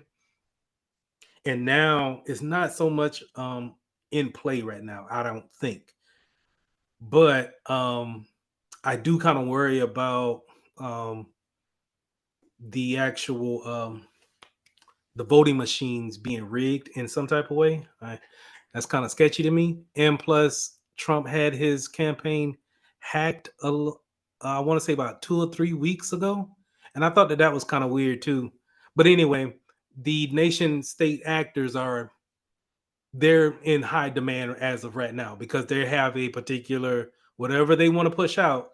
That's what they're going to do. They're going to try to get in front of your particular social media and give you what you want to see. They have the algorithm as far as what you like to see when it comes to each candidate. And so they'll try to push that narrative towards you and against their opponent. You'll definitely see this on the exam as well. Any questions?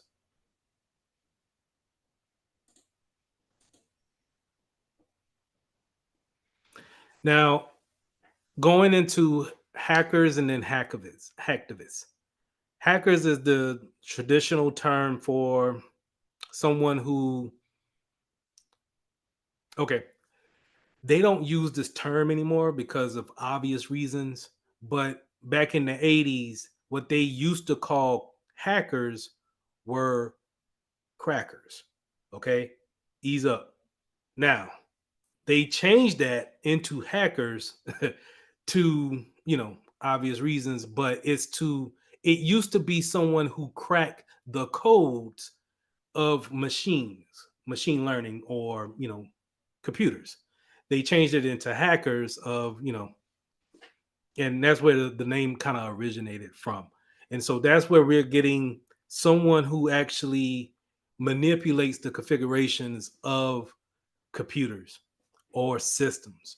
And when I say systems, don't just think about a computer, think about policies, um, operations that we actually have in the day-to-day operations, these systems that we have in place that includes your computer, right? These hackers come in and they disrupt that. They actually they look and study it and say, okay, I found a hole here. I can go ahead and manipulate that if I apply this, that, and the third. Okay. Now, um, the obvious thing is that they work alone.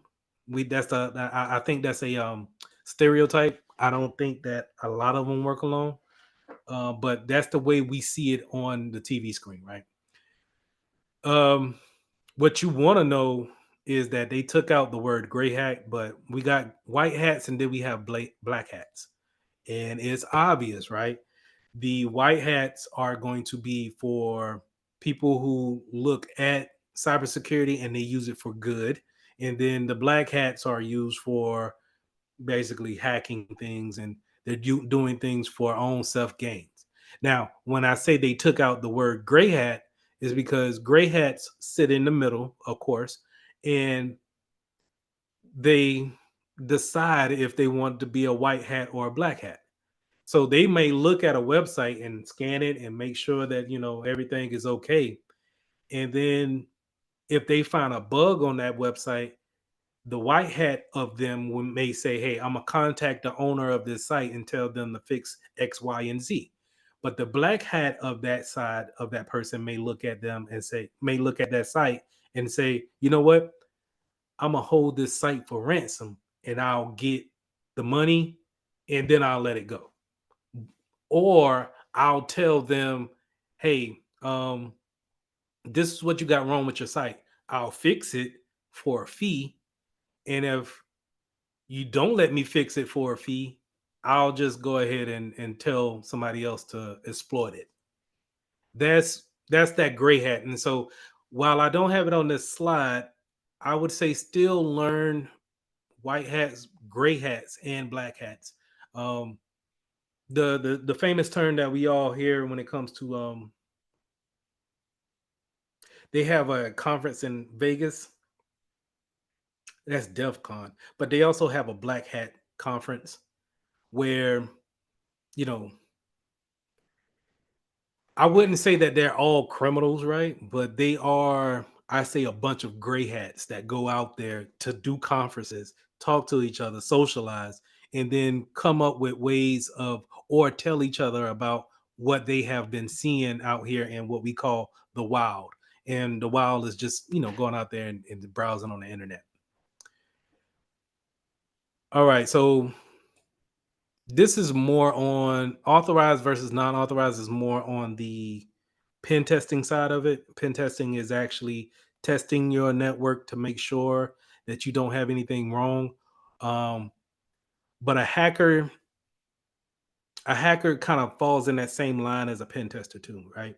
Where they're not given a lot of information and they are skilled and trained to look at things from an outside point of view and try to make their way inside of your network.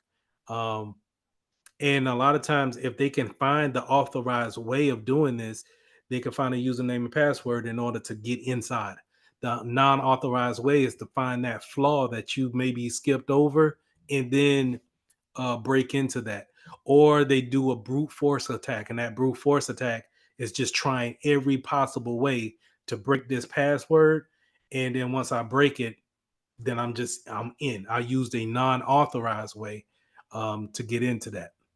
And just to kind of alleviate on that, or expand on that, every password can be broken, right? It will, if you're using a tool such as Kali Linux, you could use something called Jack the Ripper or Cain and Abel to actually do brute force attacks on passwords. And if your password is weak, then it should take no more than maybe about a couple of hours to break a password.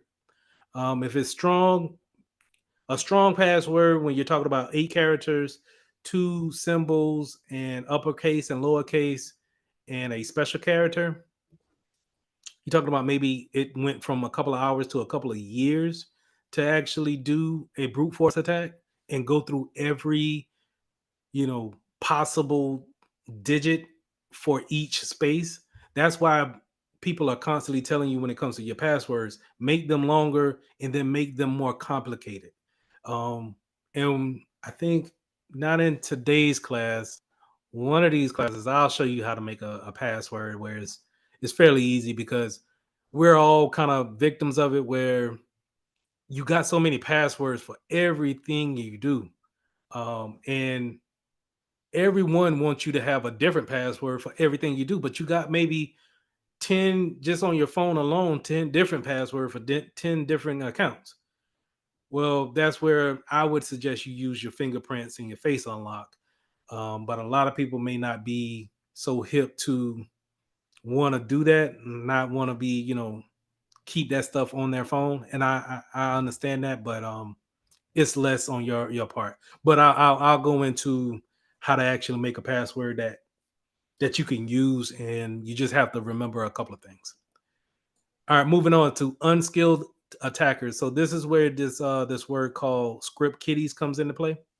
Script kiddies are newbies, people who they will Google how to make a ransomware, and when that first that first search comes back, and the only thing you have to do is actually click and download it and then send it to somebody, that's a script kiddie. They're click click and play, or plug and play type of hackers. Just, they don't know how to hide their IP address. They don't know how to hide or use VPNs to jump from different countries and things of that nature. They don't understand the whole inner workings of a network just yet. And so they may be caught faster than what we have when it comes to the lone hackers or your black hat hackers. When it comes to hacker teams and hacktivists, now these are people also employed by the government, like nation state actors. But these hacktivists, these are groups of people that that's all they do, is they exploit um, countries or companies to actually get some type of publicity gain out of it. They're normally associated with this mask guy right here. If you guys have seen this guy before, I don't like this mask, but that's pretty much that's their little symbol thing going on. This is where you start getting into the dark web. These are more likely your individuals that are not being held accountable, right? They are probably at this point, it's too expensive to actually get it down to one person or one group at that. The Security Plus doesn't necessarily go too far into hacker teams and hacktivists, because it's just not in our realm of far and trying to actually get into the dark web, how to actually get there, and then how do we navigate around. I've never been there, and I'm not trying to go there. Just to put that out there. I'm more trying to play the defensive versus trying to be on an offensive. And that's where I lie at. Any questions so far? I do have one question. Sure. So I know you said about making your passwords, more intricate and to be more complex. I know for iPhones and Apple products, what it'll do is if you have, say if you're signing up for something password wise, it'll suggest you a password. Like it'll be complex and everything like that with special characters, numbers, and things of that nature. Do you think that still be a good way of using security for your passwords, or would you still want to create your own instead of using that one? I am up in the air when it comes to password managers. I will suggest a password manager. I would suggest it before you start. I would suggest that before you use the same password for everything. But no, I'm not gonna say that. But we're all victim of using the same password for everything. All right. I am not better than y'all. So just putting that out there. But I know better. I just, I don't do better. But anyway, the thing that I don't like about passwords managers is that if you use a strong password to your password manager, you ain't getting in that joker. And that's a self-inflicting wound. Yeah. Right? But the perfect thing about that being on your cell phone is that you always got your fingerprints. You should be good. Mm-hmm.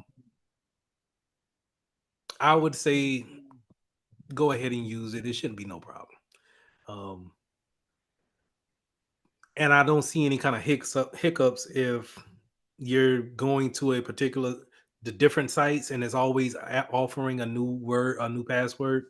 Long as you have that phone, you should be good. Now, here's the thing: when you go and decide to go and get the iPhone 16, are you going to be able to carry that thing over to the new one? I would make sure that your Apple ID profile is up to date and backed up. Now, when it comes to mobile phones, we don't really necessarily get too deep into mobile phones. We'll talk about internets of things, but we don't really get into like the etiquettes of how to handle your mobile phones. But I would suggest to anybody, whether you Android or iOS, always have your Apple ID or your Android account backed up, because we changing out phones every, I would say 2 years, 3 years, we're changing phones, and it's just a pain to try to bring things over. Go ahead and send it up to the cloud and update that profile there, so when you get your new phone, you're able to pull that stuff down and have that stuff for you, and you don't have to worry about just not wiping your phone totally clean before you sell it. Yes, sir. Because I had a couple of, you buy a couple of iPhones off of eBay or something like that, and just trying to get doggone the Apple ID off of an old phone is, you might as well throw it away. It's a brick. You're not gonna get into it. I'm not gonna lie. Apple security is top tier. Yeah, it's a pain. Can it happen? Yeah, I just don't feel like doing it. I really don't. Mm-hmm. So, we had when I worked at a TV company, that was the first time I really got into iPhones, and this is after BlackBerry kind of folded, and so iPhones were the thing. And just the Apple ID, man, upgrading and just trying to take that old phone or anything connected to that phone, it'll all work if you have the ecosystem. But once you decide to go and upgrade one component, you have to basically, to me, wipe everything. But if you got different passwords for every device, then it just gets, it's messy. It's just messy. But yeah, I still don't see no problem with you using the suggested passwords, unless you are planning to go on a desktop and then go to that same website, Mm-hmm. and you don't even, unless you're able to see that password in that password manager and then type it in, you might have a problem there. I was just gonna ask that because I feel like it'd be different trying to use a PC. PC would be, I guess, you'd be more vulnerable alongside a PC opposed to. Now it's all secure. It just Mm, doesn't make it's not user friendly when it comes to okay. you want to be more efficient in your day-to-day action. You said you work in a hospital, right? Yes, sir. Mm, So a lot of times you may have something on the tablet, but then like y'all have computers in the aisles, I mean in the mm, hallways or whatnot. You might want to go in straight as okay, I seen this on the app. Let me just look at it in a desktop form because it's different and yeah. it has more options that I could look at or whatnot. And you like, all right, type in your username and it's like, oh man, what is that? I set it up on the phone. It just throws your day off. That's all I'm saying. Mhm. And that's where I probably would stay away from it. That's me personally. I stay away from that. But Yes, sir. if I know I'm not going to look at it on the desktop, I'll use it on the phone. Yes, sir. Thank you. No problem. All right. So going back to the nation states and the advanced persistent threats. So this is I'm going to speak more to the advanced persistent threats. These are going to be more of your hacktivists, your nation state type of individuals. These are people who are probably already in the network and you don't know that they're in the network. Okay. They're probably infiltrating, taking data slowly but surely. And by it being so many logs coming out of the firewall, you can't really see if there's anything going to a particular site or a particular machine out there in Russia, or if if they're exfiltrating the data at 3 o'clock in the morning out to North Korea. So these advanced persistent threats, they tend to sit low and don't cause any issues to your security controls. They get into your network and then they just slowly keep an eye out on what they want to look for. So if they see any type of 9 digits being created on a Excel spreadsheet somewhere, they'll take a copy of that and they'll send it to their servers because those 9 digits might be social security numbers or they might be bank account numbers. It is very subtle. You don't really see it. So whenever you see it abbreviated as a APT, you're dealing with somebody that's very skilled and yet they don't really want the attention because they may sit there for years. And when I say years, maybe 7 years, 8 years, just collecting data. Um, when I think about something like an APT, I'm thinking more of a government type of threat that just may be sitting on a government server somewhere looking at the traffic go by. That's why it's so important for them to bring in cybersecurity professionals to try to even that out. Um, it's not a losing war, but it is something to be aware of, and we try to put in um, more hands on as far as having 24-hour socks in that case where someone is constantly watching the network 24 hours a day, 7 days a week. We will normally have another company come in and do that for you. Like you're not more than likely when you guys get the job, you're not going to be looking at got you. You're not going to be looking at the firewall logs every day. You're going to be looking at the notifications that may come in that you deem to be important. Um, but a APT is going to have so little movement that you might not just see. You might not see it, and that's just the bad thing about it.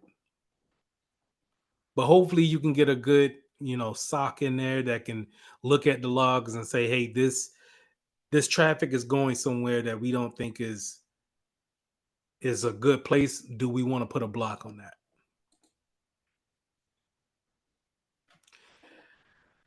Of course, we got organized crime. We already kind of touched on that before, where people are doing things for monetary gains or some type of ego trip, or trying to, practice their skill sets. But we also have, believe it or not, competitors. This is where I like to give my example of, would Pepsi actually hire a hacker to hack Coca-Cola?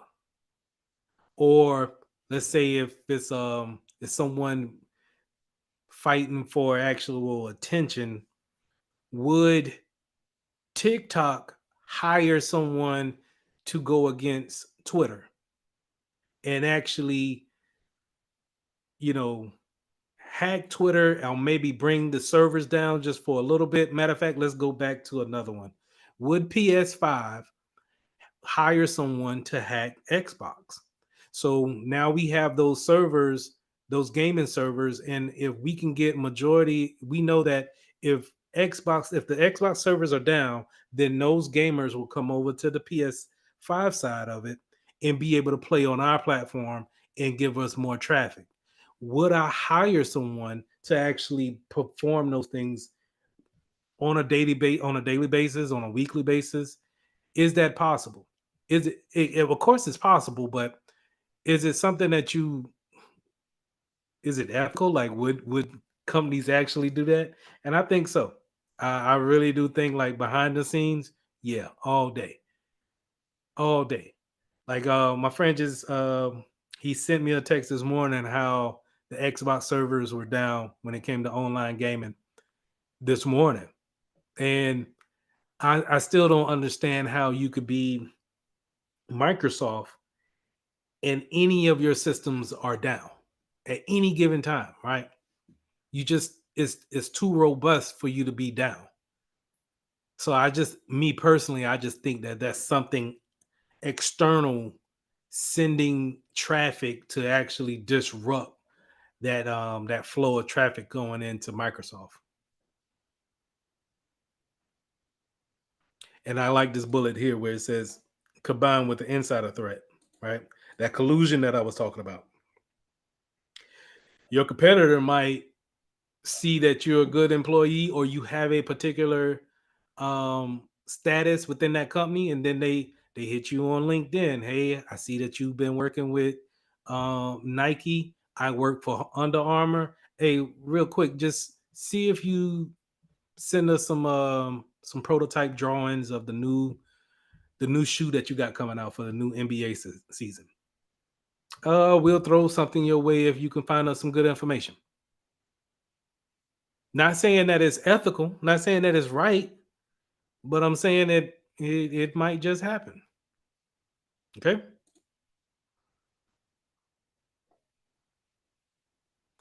Now, in this slide, the one thing that I wanted to focus in on is the internal threat. Like we already talked about, it could be unintentional, where somebody is, oh, I didn't mean to share something. Oh, I didn't mean to give that password out. Whatever the case may be, that could be an internal threat, or it could be intentional and actually have some type of malicious act towards it. But I wanted to highlight the shadow IT here. The shadow IT is when clients or people on the network, they take it upon themselves to actually try to help IT out. So they might bring in a router, they may bring in a switch and plug it up to the network. And when they do that, those items are unauthorized on the network, and they could be vulnerable to certain attacks. And if the IT department doesn't know about it, then they could end up, creating another what they call a vector into the network, and then creating another risk that the IT department has no idea about. But this is often alleviated with a lot with training and security awareness. And they're saying the lack of those two things would normally result in a unintentional insider threat. All right, we almost halfway there, and then we'll get to this break. All right, so I already kind of talked about those vectors. Vectors in an attack surface is pretty much just if we have the center of our network being, let's say the our main building, what are different ways that threats can come into our network? Can it be um, tablets, mobile phones, laptops? Could it be social media accounts from a personal phone or from a house somewhere? How big is our attack surface? Because our attack surface is not just in the building; it's all around, um, and anything that connects back to our systems. And that's where we have to be aware of and actually put controls in for that. Thinking about going back to the example of protecting your house. How many different ways is it to get into your house? You got the front door, the back door, the garage. Maybe you can climb down a chimney. Maybe you can come through the windows, a basement. What are the different ways that you can actually get into the building? And those are different vectors, right?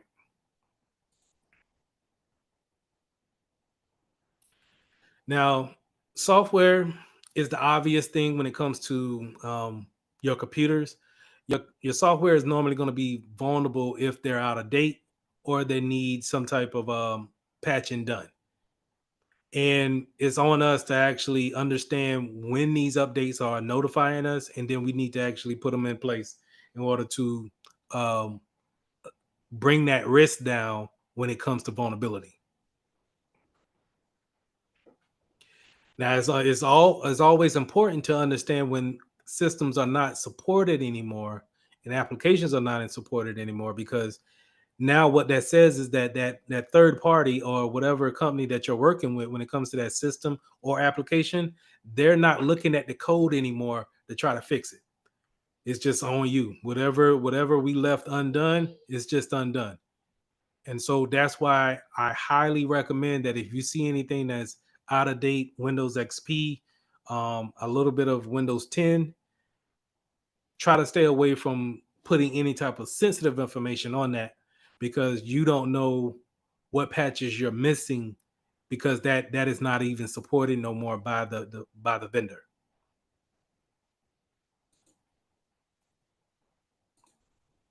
You also have network vectors, and so this is getting in through the Wi-Fi.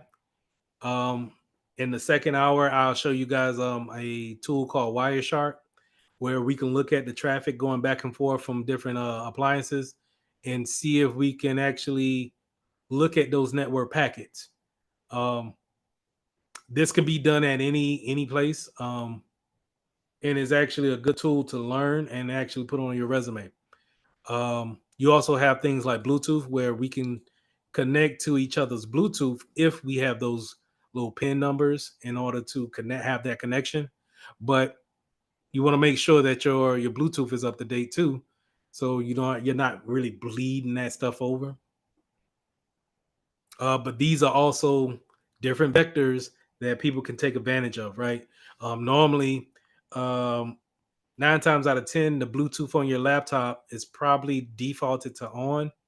So it should be on right now just to listen to, mice or wireless keyboards. But let's say if I have a device that can connect through it via a phone, and if it doesn't ask me for a PIN number, then I can Bluetooth into your computer and gain access that way. The lure based vectors. This is more popularized by the removable device.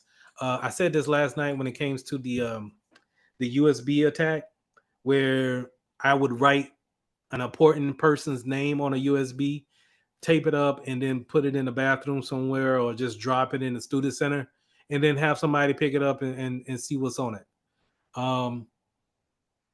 That creates a curiosity, that it creates a vector into the network, kind of just based off of the lack of awareness that the client may have. Just real quick, let me talk about Trojan horse malware. So you're going to see this on the exam. Trojan horse are, and it's not as prevalent as it was back in the day. Trojan horse is malware or some type of virus that you think is a good piece of software in the beginning. So it may be some type of like a calculator, or maybe a plug-in to the window, the Google Chrome that you're using for a calendar in plug-in or something like that. Something that you're thinking is going to help you throughout your daily processes. And then when you go to install that application, it turns out to be a virus. And that's simply just a Trojan horse. Going back to the story back in the Greek days, where they're thinking that they got a present, and what it actually was something there to kill them. You also have messaging based vectors. This is where your emails, SMS, which picked up a whole lot lately with the robot calls as well. The IMs, you don't really see IM attacks like that going into like Microsoft Teams or someone jumping into the Zoom chat here. You don't really see that too often, but it happens. I'm starting to see a lot of social media and web takeovers. Getting your social media hacked is still I haven't really figured that out. Maybe just because I don't do the work at work on social media sites. I don't understand how people have their sites, their profile taken over by someone, and they don't get it back. I still don't understand that. But we see it all the time, right? Now, if you just so happen to have that, maybe a business account hooked up to your TikTok or your Instagram, that may be feeding back into the network. And so that may be a way back in. That might be a vector there. You also have supply chains attacks. So what does this mean? This means like if you're depending on a particular company to provide you a asset or something that you actually are using for work.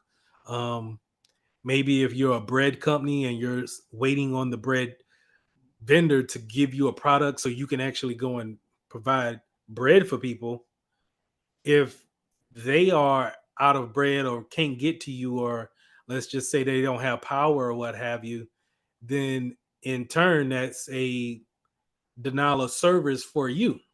You can't provide any service to anyone until you're able to get back up and running. This is where you see the CrowdStrike thing that happened not too long ago, maybe about 2 months ago, how that was a supply chain attack for a lot of businesses. Airport shut down and everything because that one vendor had a problem, and then now everybody else was affected.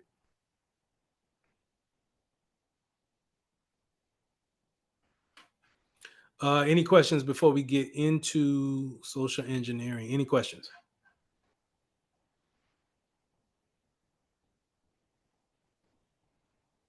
Shouldn't be long.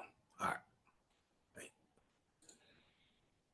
Social engineering. So this is where you're hacking the human. You're playing on someone's intelligence. You're lying, pretty much, right? This is where you'll hear any and everything, and it's not the human's fault or the person's fault, because we're just made to really kind of help each other along, especially in a working environment.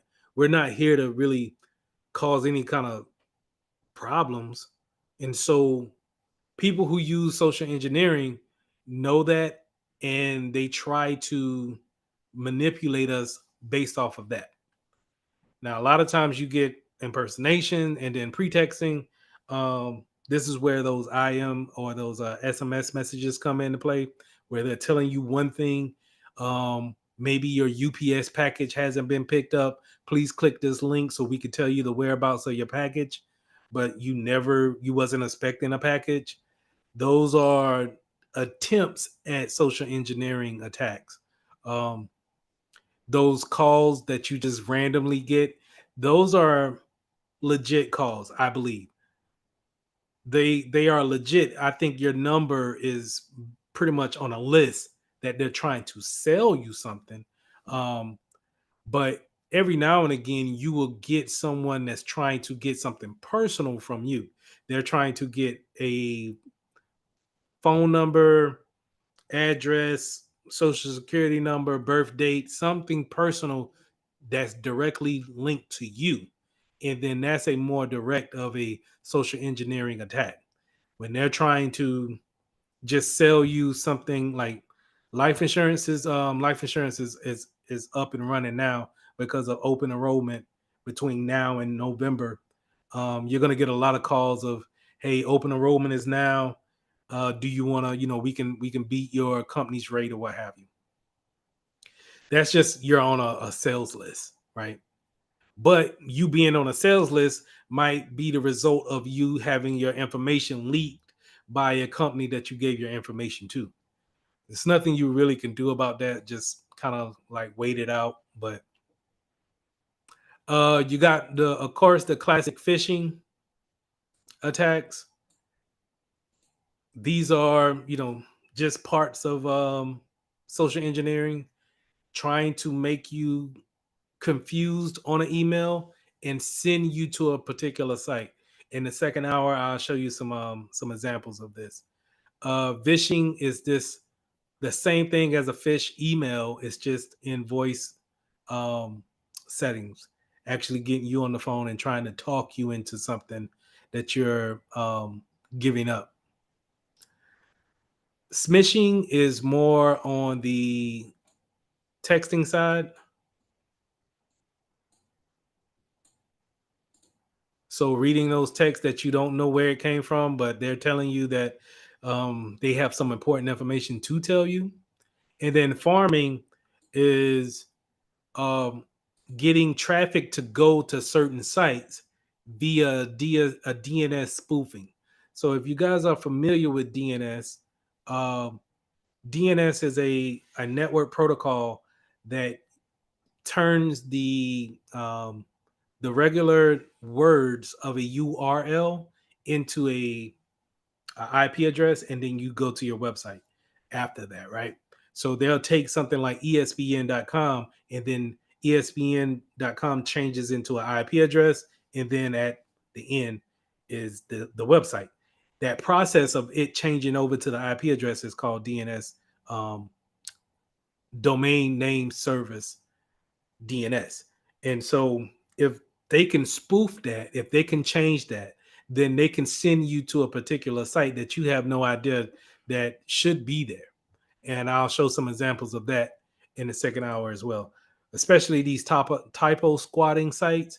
These are my favorite things to look at, just because you'll see how good they are, and you just got to respect the fact that someone will take that much time to spoof us a whole website just to get your information and to try to get something for you for free, from you for free. And I'm talking more like your social security card or your bank account information.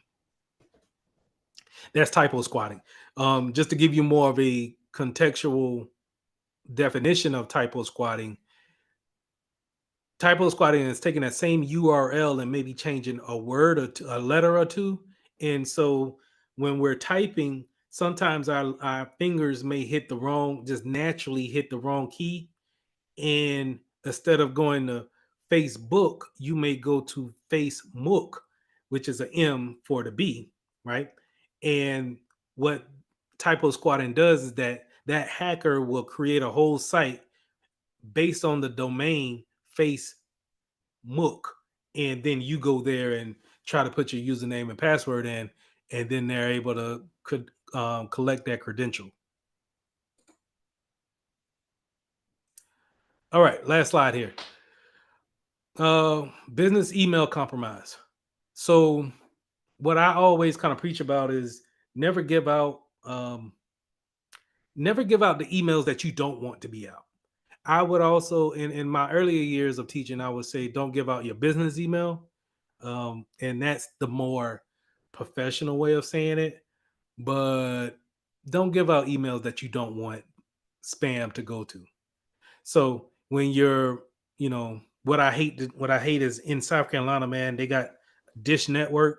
They'll be in Walmart trying to sell new subscriptions, and you're trying to be nice and just say, man, I don't want it, but they want your information anyway.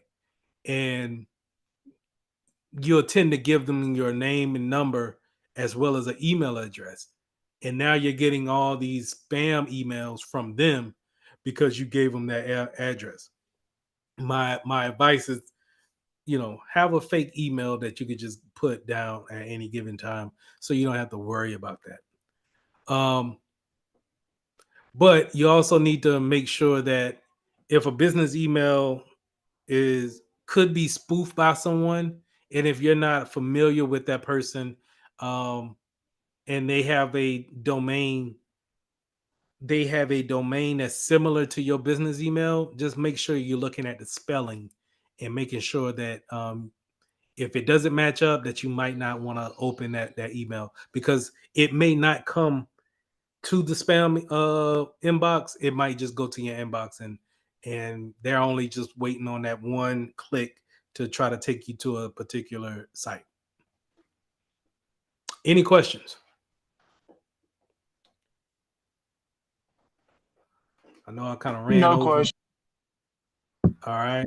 No question at the moment. Let's take 10 minutes and meet back at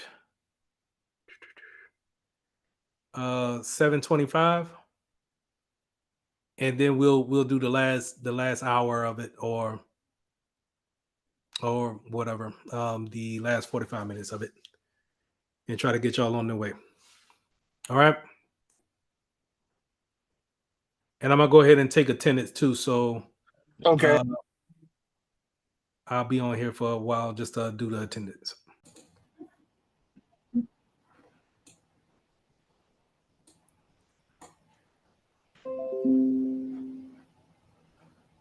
So where I want to start off is a site for email security. And it tells you if you actually had your email hacked before, or if the information has been leaked out, right? So this site, Have You Been Pwned, can tell you if your email has been a victim of a data leak before. And as you can see, like, I had my Lee Mitchell 15 at Yahoo for years. I want to say about 10, 15 years now. And so what that means is that, there's been plenty of time that the information, I would say, around this account has been part of some type of data breach. I'm gonna put this site in the chat, so just in case y'all want to check some of your emails that we use on a day-to-day basis, test it out, see if there's something that will interest you. Now I'm gonna also show you my business email that I rarely ever give out to people. I only give it out to companies, and as you can see right now, as far as they know, it hasn't been part of any type of breaches. So I think this is a cool little way. It's nothing that you would use on a day-to-day basis as far as like threat hunting or something like that, but it's nice to kind of understand, hey, maybe I want to make a new email. Maybe this email is a little tired out. Might want to use something else. So that's that website, as far as showing you how we're all affected by some type of cyber attack. Want to make sure I got my next thing out here. Okay. My next piece I want to show you is a threat map. So a threat map, again, something that you don't necessarily use on a day-to-day basis, but it's cool to talk about and to look at. These are the threats that's going on real time, quote unquote, real time. And it could be all types of different types of attacks that's going on. And there are going from place to place across the country, within the country, and it's just kind of really cool just to watch these type of attacks that goes on. And the most things that you see is just these three that's highlighted here at the bottom: malware, some type of install, some type of software that's gone out there, some type of phishing attack, and then some type of exploit.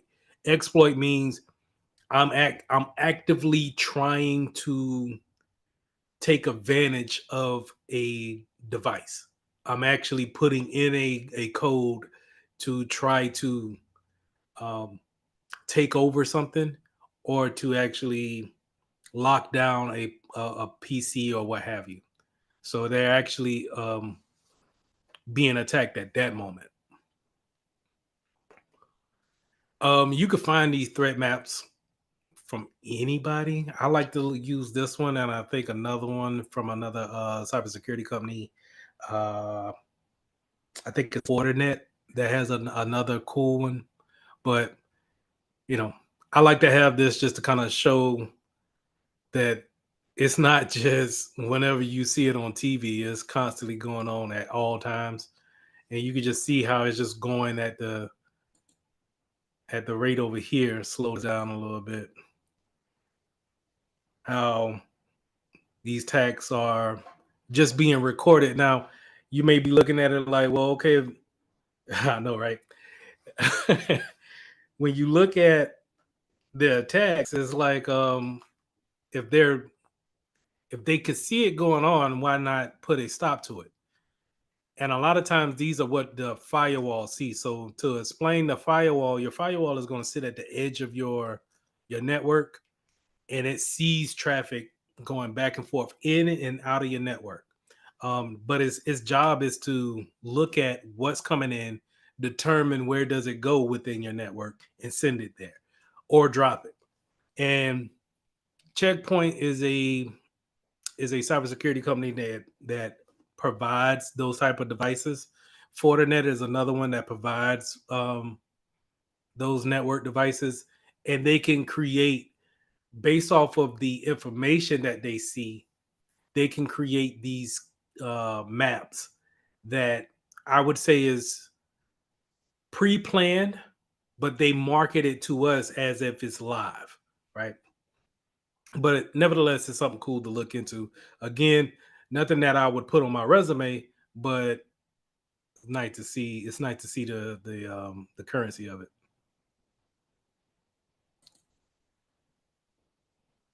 All right, so let's get into the out-of-date software. Earlier in the slides, I talked about the out-of-date software, and I wanted to bring it up. I wanted to actually show you Windows XP, but this is Windows 10, right? So Windows 10, I want to say last year became a out of date or not a supported operating system by Microsoft anymore. And this is running slow. So forgive me. I'm running virtual box at the same time that I'm doing a Zoom call. So it's eating up RAM. But I wanted to try to show you the updates. I should have just already had it open.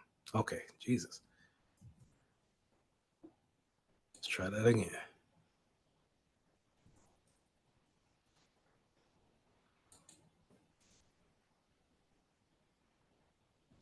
I'm trying to, okay. Jesus, come on. Work with me.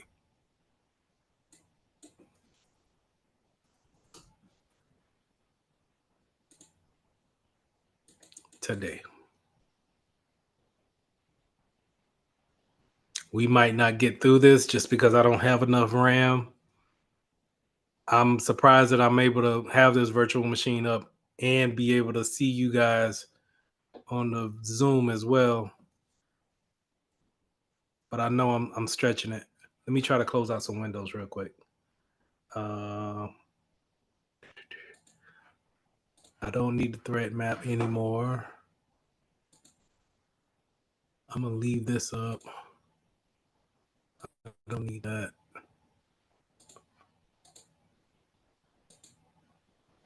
I'm going to leave this up. I'm going to go there in a minute. And I don't need this. Now let's go back to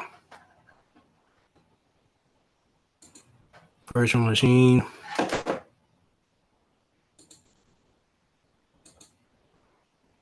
But anyway, just to kind of kill the radio silence here, the Windows 10 machine is not up to date as far as what a Windows 11 machine would be. It can only update as far as what Microsoft has left it off to be. And so you won't receive any new updates after a certain time. Okay, once you patch everything that you have in there, then you're kind of just leaving it out there for really to be another way for someone to actually get into your system.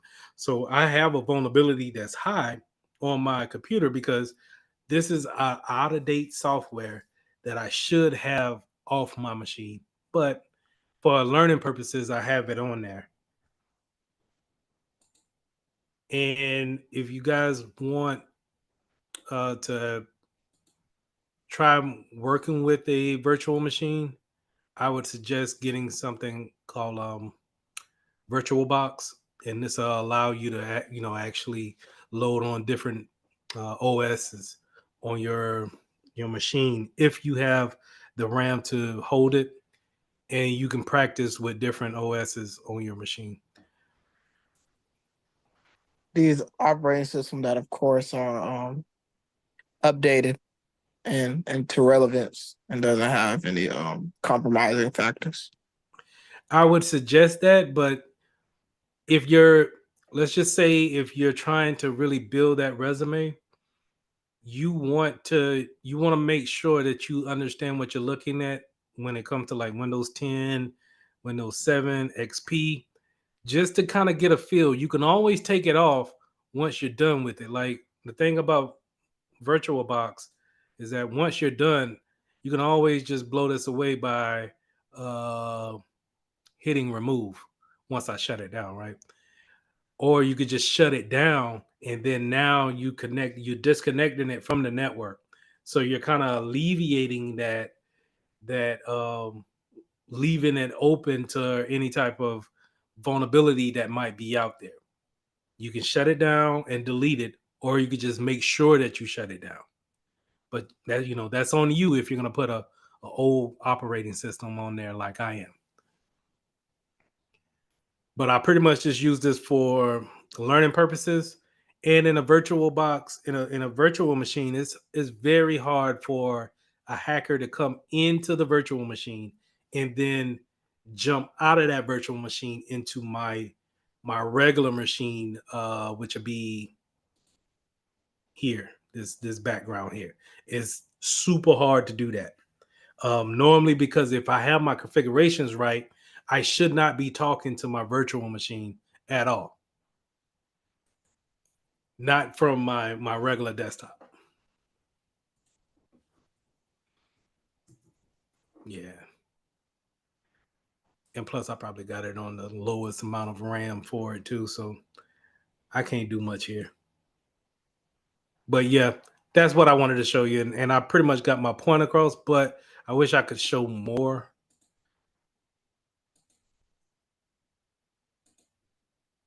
But it's not going to let me do it. So I'm going to just exit out. Shut it down and get that RAM back. Shut it down. But definitely want to look out for those. And if you can, go ahead and update them as much as possible if you have to have them. Because in some places, like let's say if you're like me, you have to work in an industrial plant, we have to have Windows 7 in our environment because we have certain power belts or conveyor belts that only run on a Windows 7's machine. And if we take that out, then there's no net guarantee that the Windows 11 machine that we put in will run that conveyor belt. And so we pigeonholed ourselves into just keeping that one particular machine. And so how do we come up with a compensating control to protect against that? Is that we make sure that it doesn't have any type of internet access, and we just kind of keep it to itself. We tell the person to turn it on, but you can't get on the internet at all when it comes to this computer. Its sole permission, its sole purpose is just to run this conveyor belt. And in a lot of places that we go, you're going to see a lot of out of date software, out of date operating systems, and it's up to us to actually try to do something about it. So we saw yesterday when I pulled up my Sophos device, you seen that it was already telling me that it's out of date and that I don't have a license for it, but in turn it's out of date too because these things normally update on a daily basis. So if there's a vulnerability for this particular version, someone could possibly take advantage of it and possibly do some harm to my computer. You know what I mean? And when you're talking about giving up access to your computer like that, you don't necessarily need someone to click on a link to give you ransomware. They could just load that piece of software on your machine and be able to kick it off if they have the proper permissions.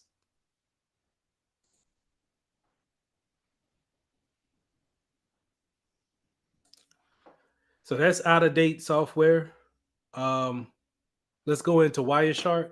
We talked about how the network could be a vulnerable spot where we can look at traffic going back and forth. Are you guys familiar with Wireshark? Have you seen this type of tool? Honestly, no. No. I Okay. haven't seen it. I've seen a little of it, but it's just a lot to decipher. So Right. trying to understand everything is a headache. Okay. Well, I know I've been yapping a whole bunch tonight, but I'm gonna try to go over Wireshark just real quick. Oh no, I was saying to like the traffic, understand the network traffic went with Wireshark, not you, sir. Gotcha. No. It's no problem. Wireshark, as a security professional, you're not going to use this on a day-to-day basis. You shouldn't, unless you are. Is really according, how small is the company, and then how much of troubleshooting do you have to do. But Wireshark sees the traffic, network traffic going back and forth to everything that's connected to your internet on that particular network. This works. This is a free download, and I'll put the address in the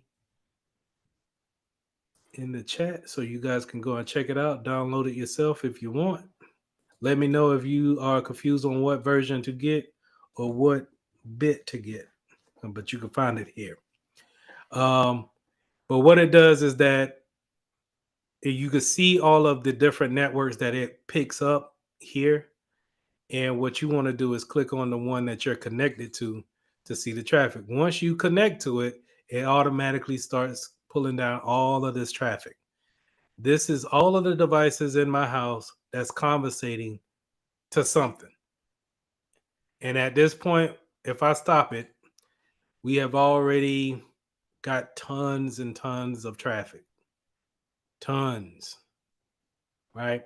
Now, you're right.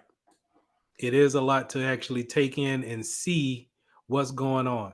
I'm not asking you to become a guru, but I'm asking you to look at the basics of what's actually going on. Every device has an IP address, right? And then if that's the case, then these source IP addresses are things that I should know that are communicating in my household. As I can see, this 206, 247 is constantly showing up. This 192, 168 is constantly showing up.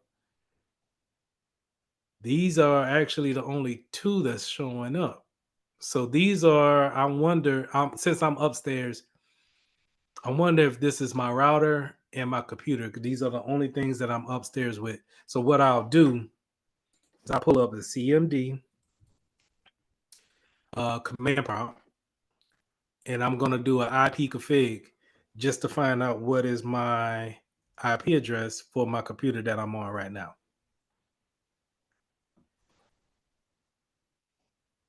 And I can't go off of this one because this is for the wireless network for my virtual machine. So I'm looking for the Wi-Fi network for my particular computer. Is this a separate operation? This configuration. Say that differently. Is this a different platform that you're on currently? Looking at your URL. The black screen here? Yes, sir. Yeah, it's a command prompt. So you go to your start menu and you could type in CMD if you're on a Windows computer. And it should bring up a command prompt that you can open up. Now, this command prompt brings up information about the back end of your computer. So you can look at your IP address, but you can also do things like a ping, and you can ping stuff like Google, right? And what this does is that it's counting how many times it can actually go out to the Google server and check that if it's there and then give you a reply back.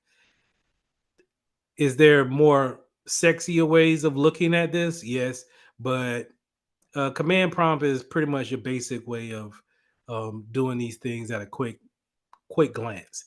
It's also a nice thing to put on your resume too, being able to work with a command prompt. So when in a command prompt, I normally I'll come in and look for my IP address or look for someone else's IP address or see if I'm at work and I need to know if another computer is on the network, I might try to ping that computer to make sure that they're up and running. Does that make sense? Or do we need to go into networking a little bit more? It makes sense in the idea that I'm uncertain exactly what you mean by pinging the Okay. other device. So real quick, so to ping something, the command ping is to actually reach out to another computer and say, "Hey, are you there? Are you on the network? Are you communicating? Can I communicate with you?" That's all, all those expressions are expressed by the command ping. Thank Now, this is it means nothing by itself. I have to add it to something. I have to tell it to actually go and look for another computer. Now, I should be you are only able to ping things within your internal network. So wherever you're at right now, whether you're in a building or in your house, apartment, dorm room, whatever you have in the internal, you can ping those things. So if you got a printer, and if you know the computer name of the printer or the IP address of the printer, you could ping it to see if it's online. Right? Now you can also ping things that's outside of the internet.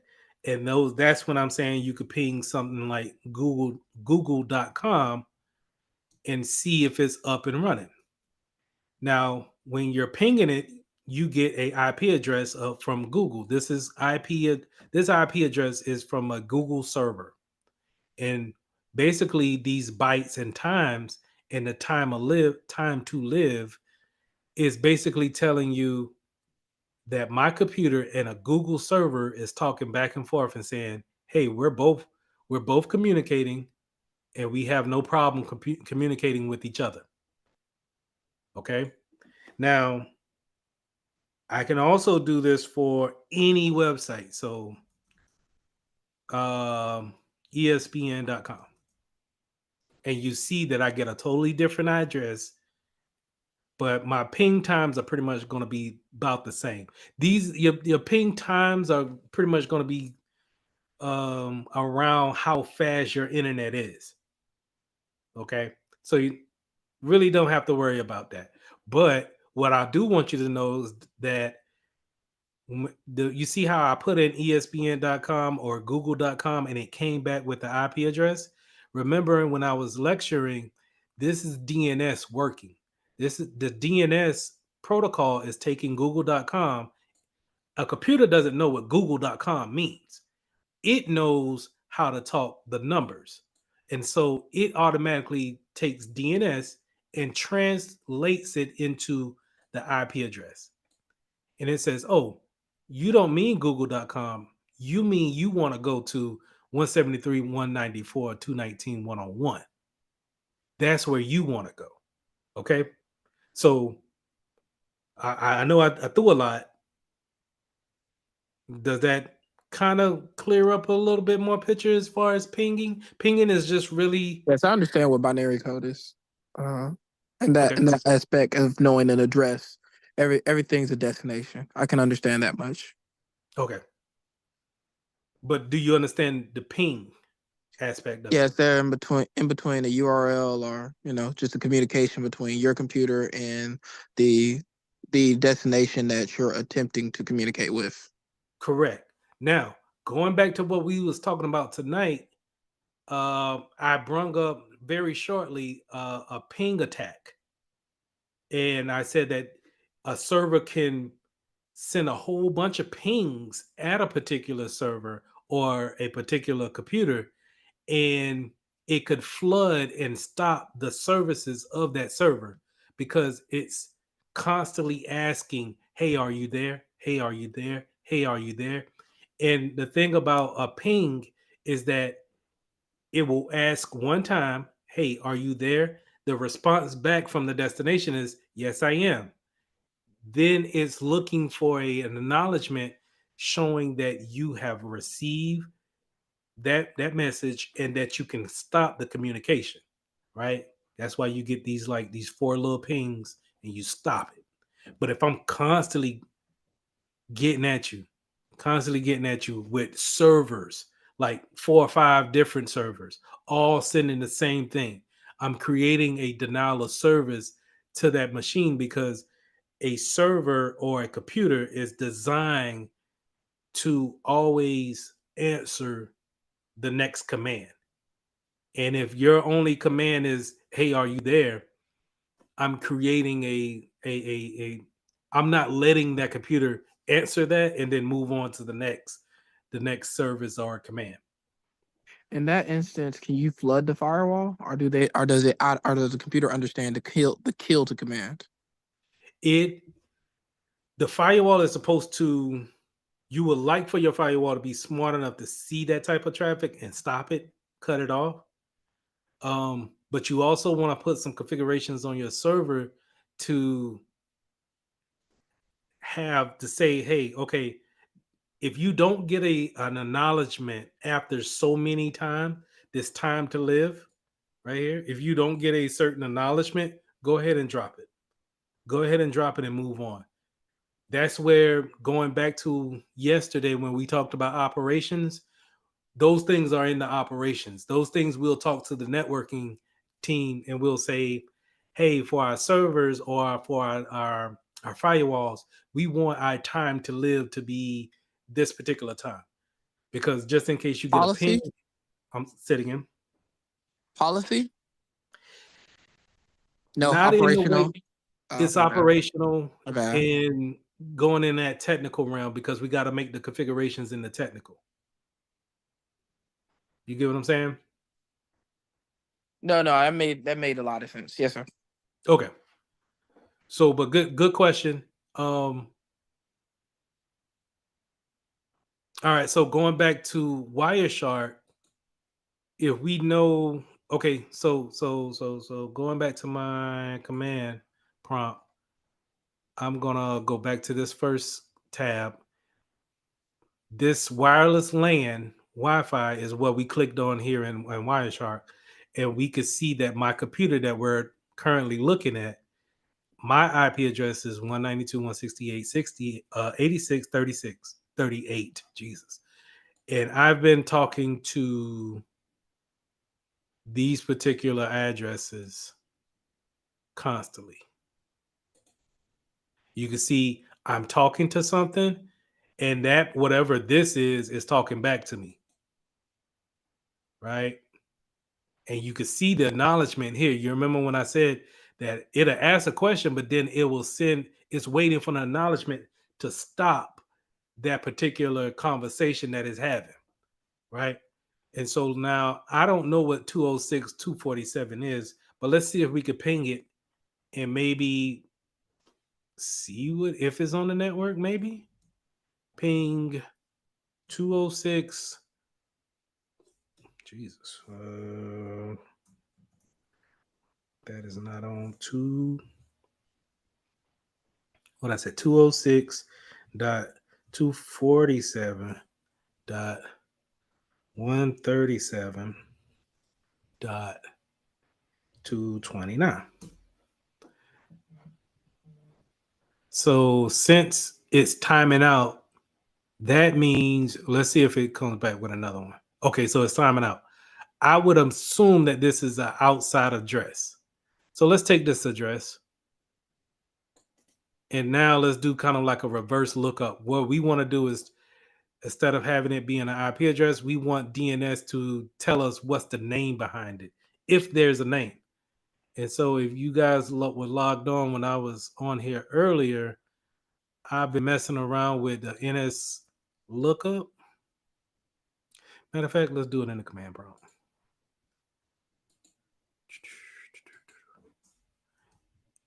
NS lookup is a way to see and have that reverse lookup, but it basically takes an IP address or domain name and give you more information about it. Now, what does it did? What did it do when I gave that command NS lookup, then space, and then the IP address? It let me know that well, this is not important, but this is important. This is the Zoom call that we're on. I'm constantly talking to that. And so now, going back to Wireshark, since we did that little bit of investigation, we could see, okay, one computer is talking to something on Zoom constantly. That's all you see. Now, can they see the people that I'm connected to on Zoom? No, it's not that intrusive. But I can run Wireshark from the outside of my house. I can run, this could be my neighbor for all I care. It didn't ask for no password or anything like that. I just have to be on the same network. Okay. And if that's the case, then you can use something like this tool just to kind of get that basic information of what's going on. Okay. If I wanted to be mischievous, if I want to be malicious, I can say, okay, with just that little bit of thing, and I can tell that they're talking about Zoom. Let me see if there's any kind of vulnerabilities for Zoom that I can use on this particular address, the 192.168.86.36.38, which is my computer. Because I know that person has Zoom because he's talking to them. That makes sense? And that's, that's not getting into the whole packet frame here. Wireshark can be way more intrusive than that. You can get into, if you're using HTTP, you could pretty much see what's in the packet. You could see the images going across the network. But that's why we preach on getting on HTTPS. And we'll go over that next week in the networking class. But Wireshark is a good free tool to use, and only thing you need is the basics to understand, and just to know that you're talking from time frames. They give you time frames here, and then you're talking about from a source destination to a source destination and a destination that it's going to, and then the protocol that is using to talk back and forth. Okay. I have a question. Yep. So in cybersecurity, would we be asked to like say look up look through packets for certain destinations if somebody was to get like malicious emails? In the time that I was using Wireshark, we were basically given different projects as to where we had to sift through all the information and see, look at the destinations, find out where they came from, the sources, and basically who was sending them. Would that be a task that you would think that we would be doing if we were on a cybersecurity team, or would that be more like a data forensic scientist job? Do you? It would be both. It's how intrusive do they want the information when it comes to a regular cybersecurity team.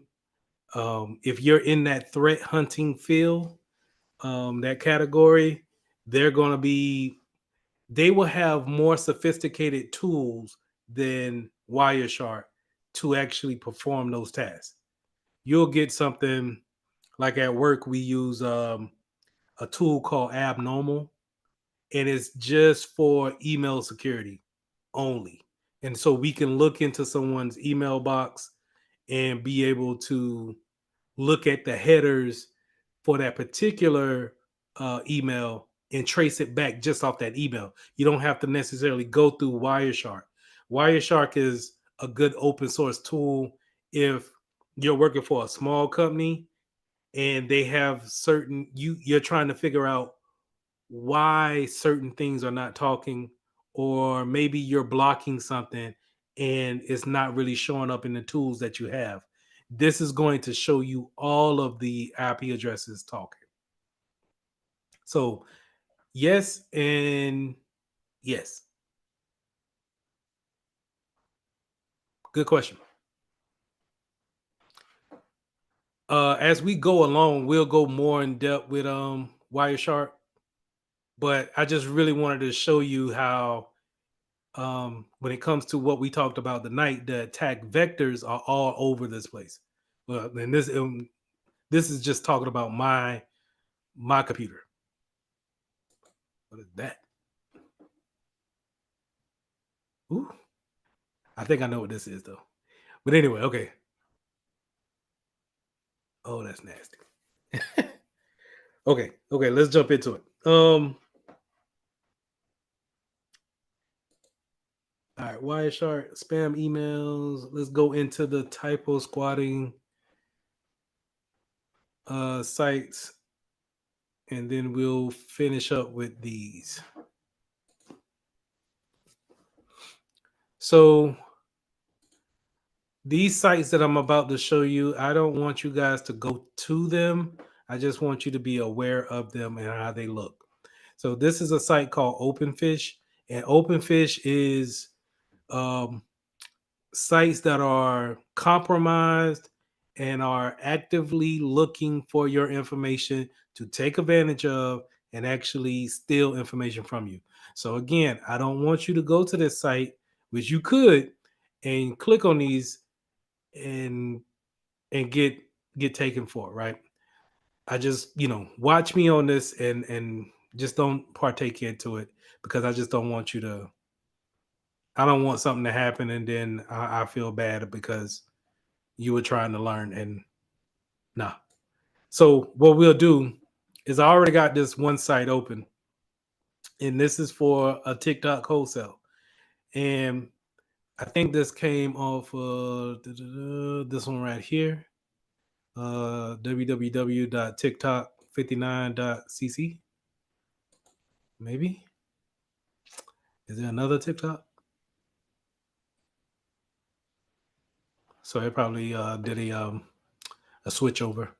But anyway, as you could tell, Google Chrome is already telling and yelling at us that this is not a safe site. Beware. And that's mainly because this has already been reported. And so it's already yelling at you to not do anything. But I just want you to look at how good this looks as far as a web website looks. And so for a person that's really not looking at this URL up here, it could look like a legit website. And I'm assuming you can click on certain things and it could bring those items up. But it's all about when they want you to put something important in, then that's when they're going to take that information and run with it. So now for that $93 for this Fire tablet, they're not going to give me a purchase order. They're just going to take my credit card information and leave, or not even, follow up on it. But you could tell that they put time and effort into it to where they even put the reviews on it. This is a good one. They even got everything down to the details down here for all rights reserved. Very good website in my opinion. As far as this is where typo squatting comes into play. This is where a phishing site comes into play. This is what they're looking for. And as a security professional, I want you guys to pay attention to the URL and the obvious that Google Chrome is telling you not to go here. The thing about that is that it's confusing when you're looking at it on your mobile device. Let's try to get to another one. Let's try Adobe. See what they got. So nice and simple, right? This will be a nice little link that you could put into an email saying, hey, we enjoyed your business the other day. Here's the receipt from the invoice or whatever on the services that we provided you. Please click on it to make sure that everything's fine. Now, Google Chrome doesn't tell you anything here. Doesn't even, tell you that anything is dangerous. But I probably will look at Hootsuite down here as something that I'm not familiar with. And I would probably ask that person in the email who received the email, are you familiar with the sender? And if not, we probably need to go and have this scanned at a site called VirusTotal. So VirusTotal is another site that you can use as far as resume building. You can take certain files and throw it in here and get a check among the industry leaders as far as if it's safe or not. So a lot of times I'll go in here and I'll check for Morris EDU, which is my alma mater, and you could see all of these cyber networks saying that this is a clean network. If it had any type of malicious activity, it would obviously show something different. But we could probably, just to kind of go in on that, we could take that and let's put this in here, a known phishing site, paste that in there and see if we can come up with something different. And as you can see, VirusTotal will let you know that, hey, this is a malicious site. Don't put anything in there. And you can find out some more things on the details tab. So I'll put VirusTotal in the chat as well. Always keep that in your back pocket as far as a threat hunting tool. Let's look at one more and then we'll conclude for the night. Let's try eBay.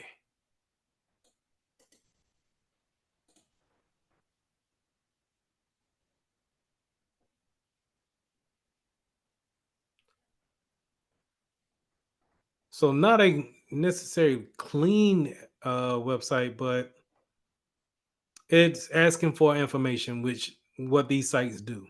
The one thing that's going to stick out is the URL, and that is not secure. So that's a one dead giveaway, or not putting any type of sensitive information in there, and that it doesn't really kind of match the original eBay website. And so we want to make sure that if we see anybody on these type of websites, or if you're finding yourself going to these type of websites, that you don't put any type of sensitive information in these sites. All right, any questions?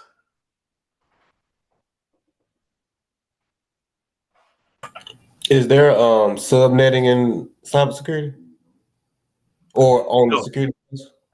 No, not at all. That's Network Plus.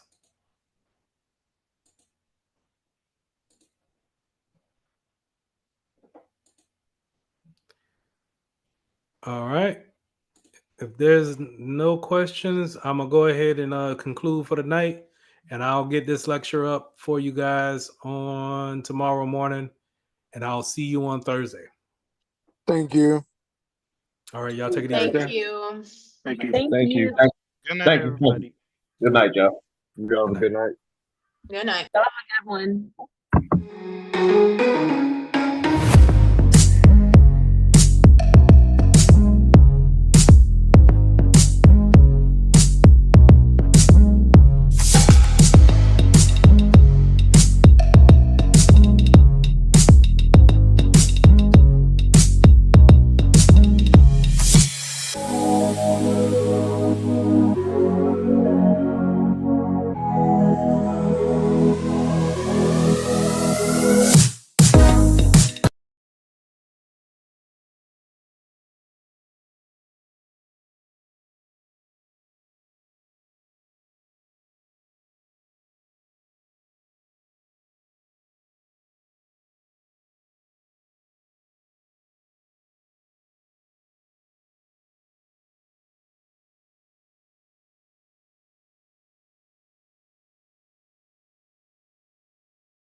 Good morning, afternoon. Hey, how y'all doing? Good. That's good. I normally get started maybe about 5 minutes after, just to kind of let people get in. But yeah, we're gonna try to shoot for maybe 2 hours and some change tonight. Hopefully, I can share some good information with you guys. Okay.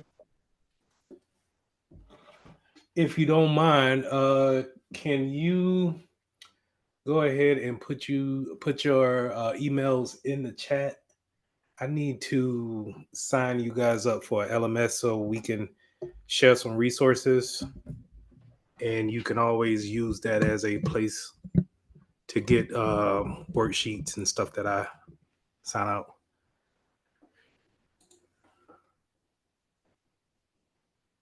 Appreciate that.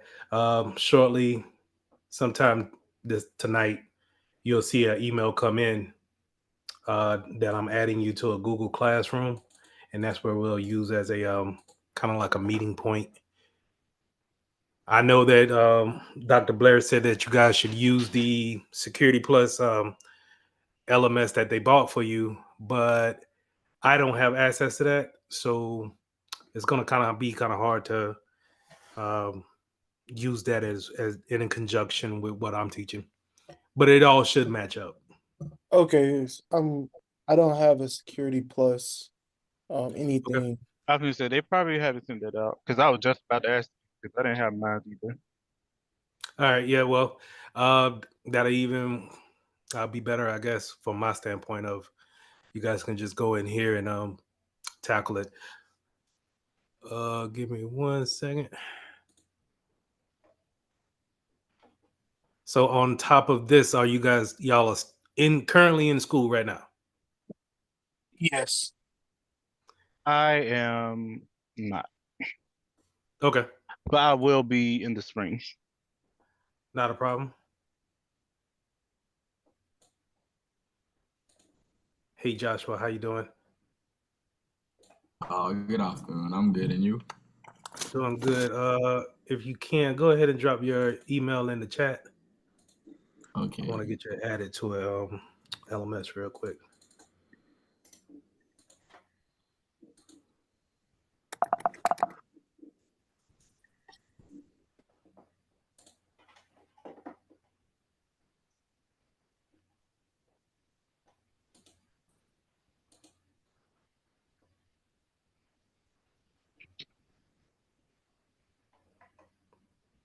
And for everybody else who's joining, just go ahead and good evening. How are y'all?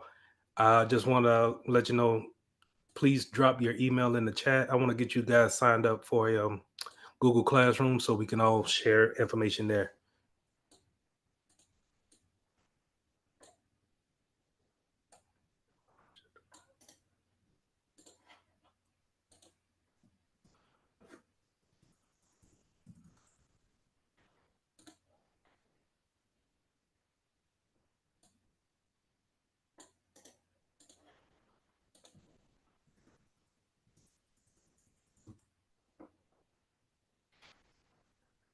Hello, Miss Lee. You got a haircut.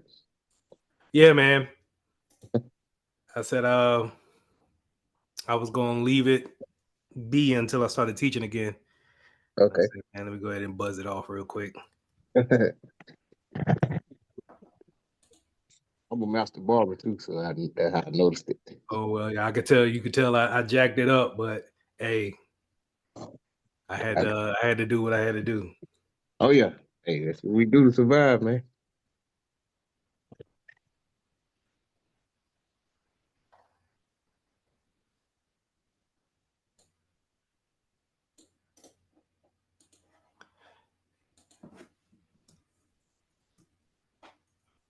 Seems like everybody got a Gmail, which is great. I'm gonna be sending out an email very shortly to the emails that y'all putting in the chat, and it's gonna go to inviting you to go to the classroom, and there we'll have the syllabus, and I'll put some resources in there. I think.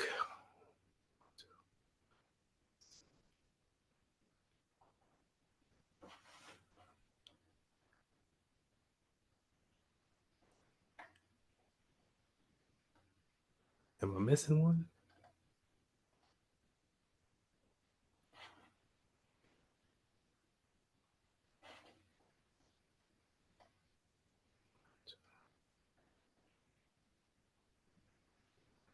Did everybody put their email in the chat? Calvin, did I get one from you?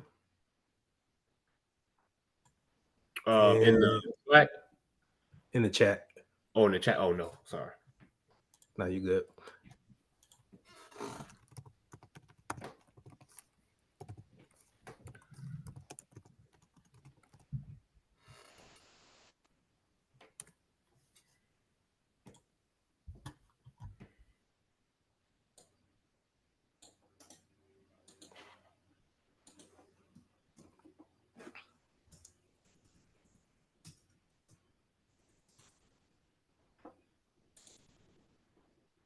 All right. Send that over.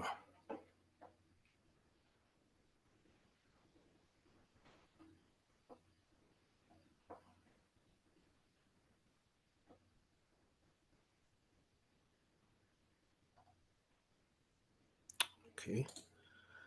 I'll put it in the chat. See, I'm gonna put it in the link in the chat. See if you guys can get to it. It might block you, so I might have to work on that myself. Let me know what it says.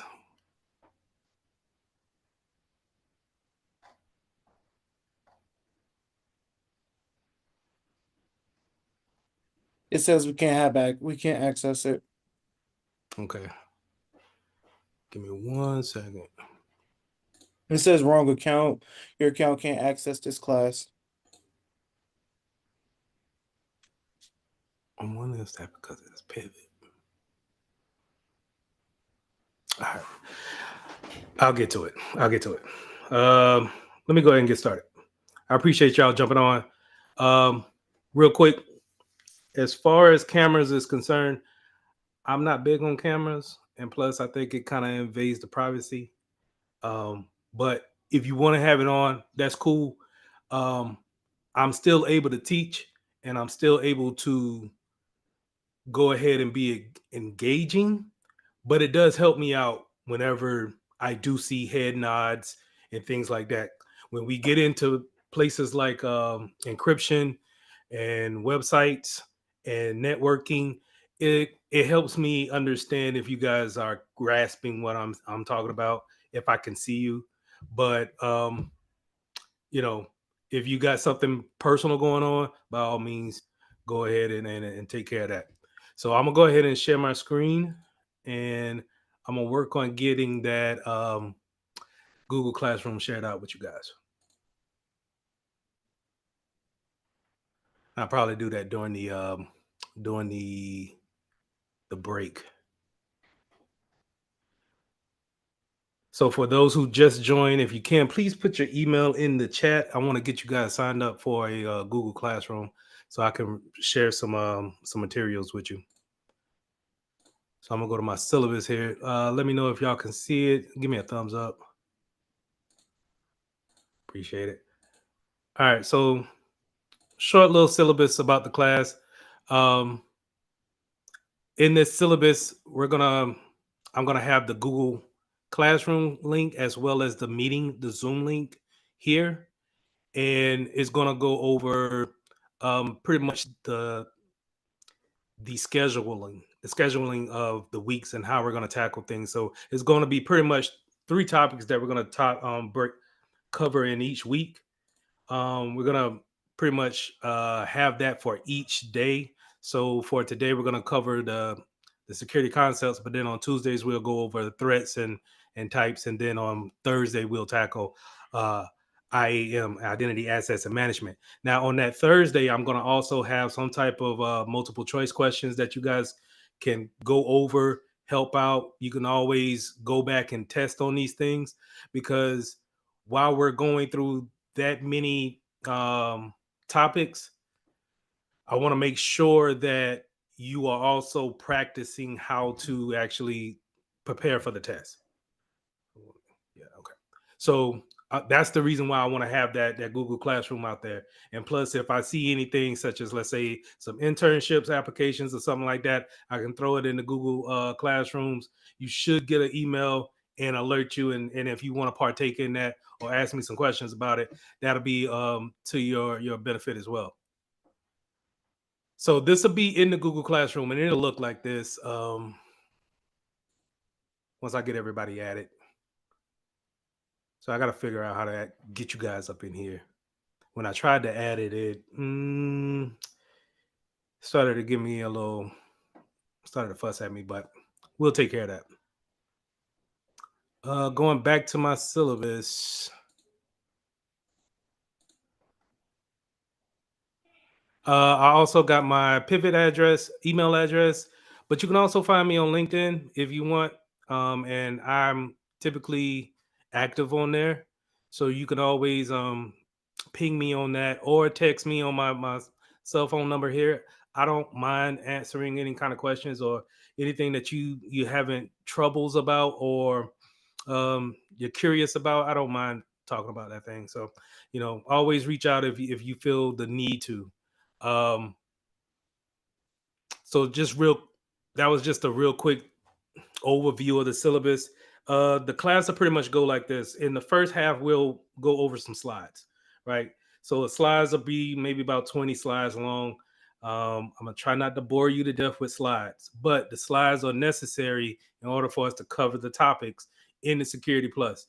Then we'll take maybe like a 15-minute break, and then we'll go on and we'll do some type of hands-on, or we'll look at some material that corresponds to the slides. That way, I'm not just killing you with power slides. I'm not a big component of that, and typically I think students learn a little bit better when they see the software that I'm talking about, and they're able to go on their browser and test it out themselves. Will you also be dropping the slides in addition to the recordings? So like, Yes, will you ma'am. just drop the recordings and the slide? Okay, sweet. Thank you so much. I think, yeah, I already got them listed here. So once I get you into this class, you can always jump back onto the slides whenever you feel like it. And It's fine. they'll have the video recording up at the end of the week. So you can always run these back over the weekend, which I suggest you do. Just real quick, let's go over. I meant to pull up CompTIA Security Plus, their website, but let's go over it real quick and why I'm adamant about this certification. This certification is I want to say, it's almost like a holy grail of cybersecurity when it comes to employers. Now, when you're talking to someone like me who's been in cybersecurity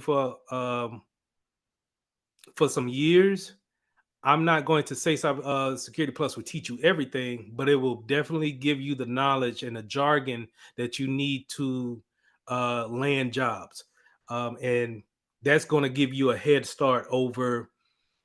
And I don't want to, anybody that's going for a degree in cybersecurity, it'll probably be more direct than any degree work that I've seen just yet. A lot of degree work that I've seen may touch on topics in Security Plus, but the Security Plus gives you a actual good foundation of what we're talking about whenever we're talking about security analysts working in a SOC, things of that nature. So that's why you'll see on these applications, they're all asking for the Security Plus. And so with that being said, it's a very sought after certification, but it's not an easy certification to get. This is something that we can't just cram for in a couple of weeks and actually do it. I would suggest, in order to gauge yourself, if you can take the topics in the Security Plus and explain it the same way that I'm explaining it to you throughout these different weeks, then you have a good understanding of the test. And when they throw little questions at you to confuse you, you'll be able to see through the fluff, as what I like to call it, in order to pick the right thing. So it's not just remembering these definitions. You have to understand why they're talking about PKI versus symmetric encryption. You have to understand the difference between each one of those. You just can't say that public key infrastructure is that, and that's the only things to it. It's people build their whole careers off just knowing PKI, right? So it can get a little bit murky at time. I say all that to say that this is a very critical certification, and if you actually pass the certification, you set yourself apart from a lot of those applicants that are putting in for the same job, right? And then if you got the degree work and everything that goes along that, then you further set yourself as a better candidate for these types of jobs. Cybersecurity is a hot topic. A lot of people are hiring for it. I would also say that the remote sessions of it, where a lot of people were working remote, are probably dwindling now, and a lot of people are going back to the office. I was able to get out of that, and I have a job that's 100% remote, but I can see how some people are wanting people to come back to the office. I say all that to say this. The Security Plus can bring you into a realm where if you land one of these jobs, it can be very life changing, especially for students coming out of college, dealing with whatever issues that you may have coming out of college, right? Student loans, what have you. It can set you up for good things. A way for you guys to get an early jump on it is to look for these internships and try to get those internships while you're in a program somewhere, and get your foot in that company then, and then just transition into actually working for that company. I've seen that work time and time and time again. So I would put that into you guys' ear as well. And you don't necessarily have to have the Security Plus to do so. Okay, so it's not necessarily a make or break thing. If you feel confident about the topics that we're talking about, you should be able to at least land an internship and then get in there and start to reap the benefits. For anybody else that's now just showing up, if you can, just please put your email in the chat so I can get you signed up for the Google Classrooms. Any questions on the Security Plus so far?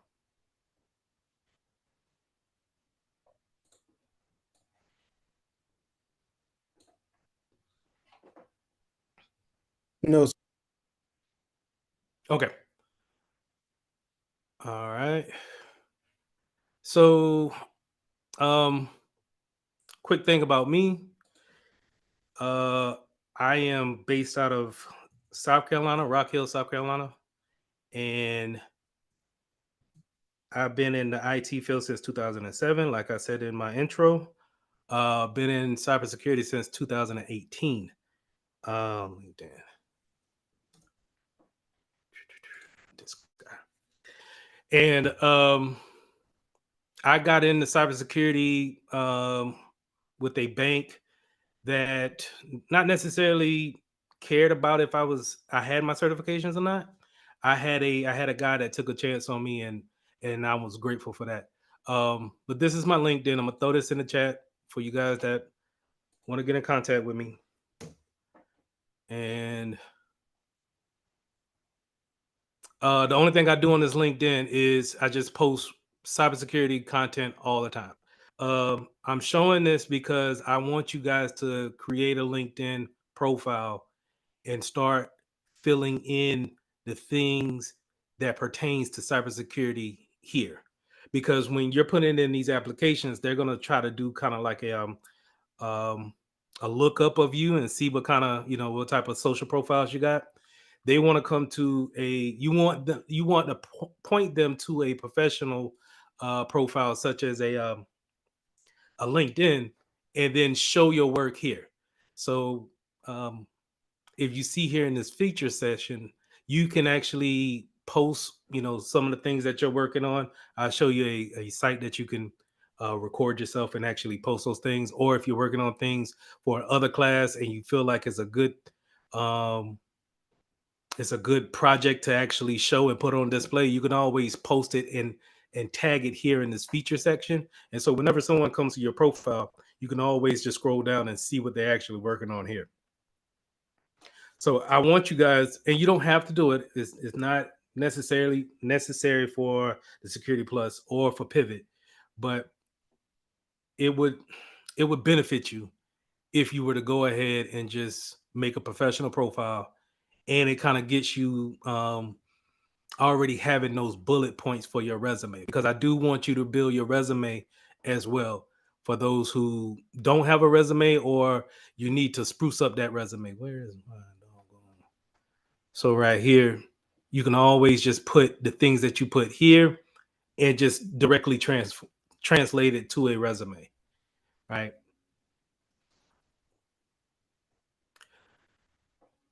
Okay, so that's enough about me.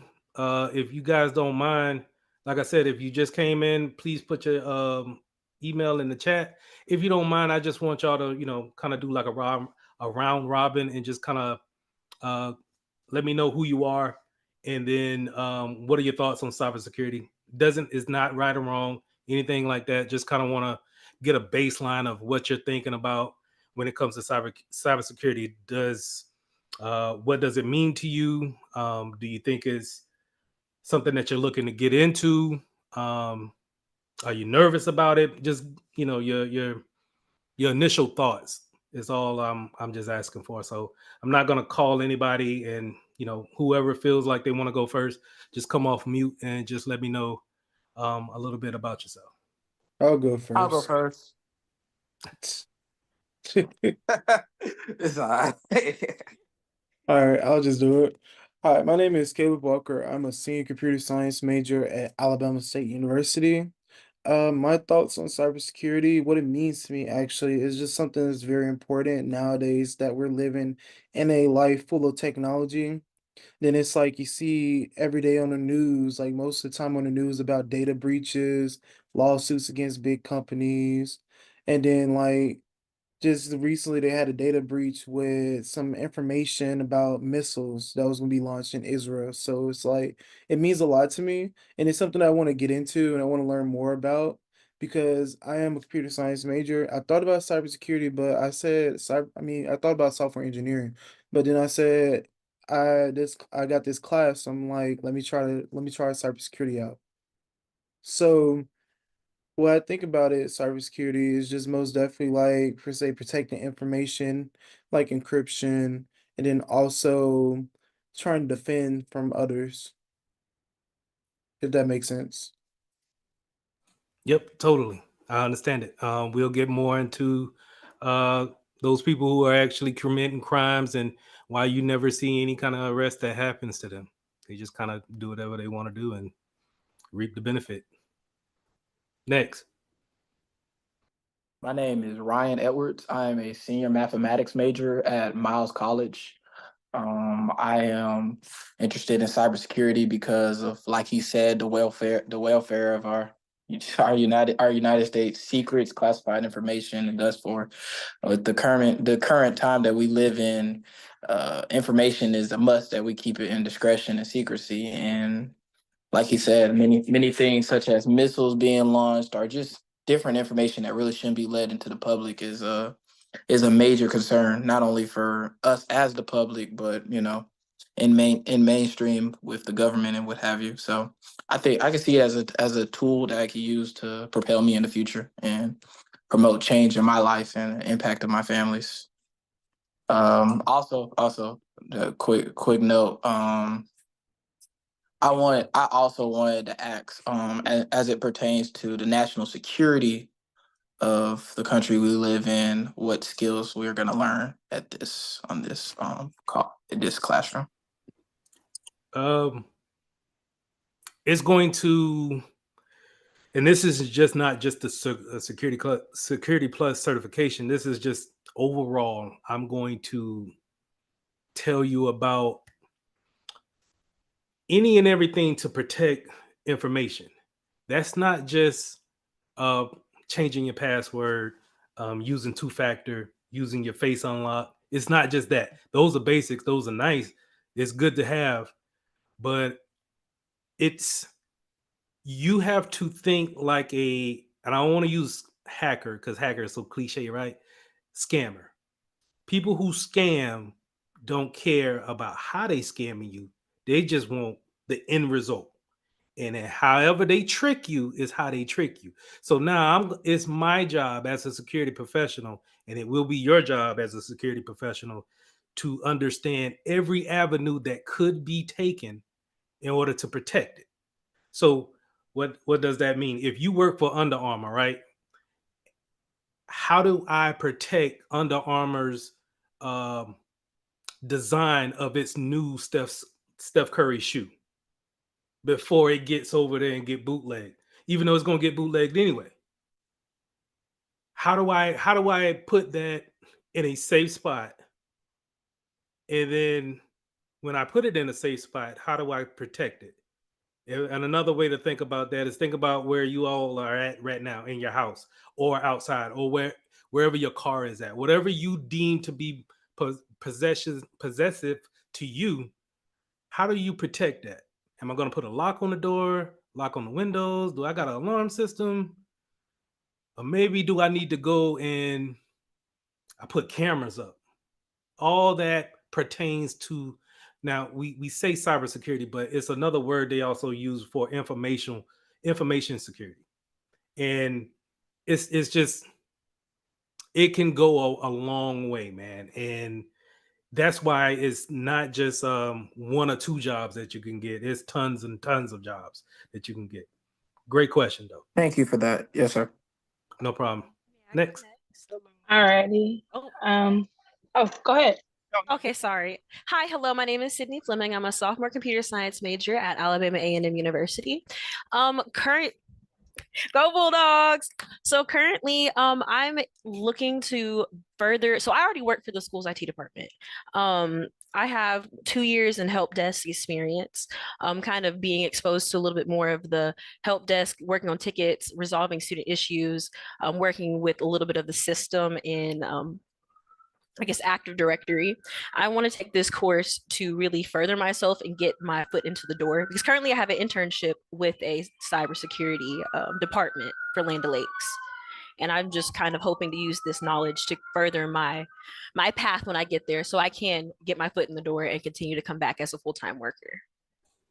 Awesome. And then what it means to me, making sure my customers are happy. Ultimately, at the end of the day, I like the customer service aspect of working in cybersecurity, knowing that I can give somebody else the assurance that whatever I can do pertaining to your safety,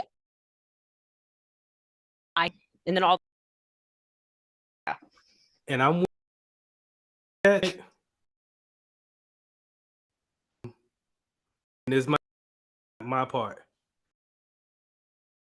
So, because they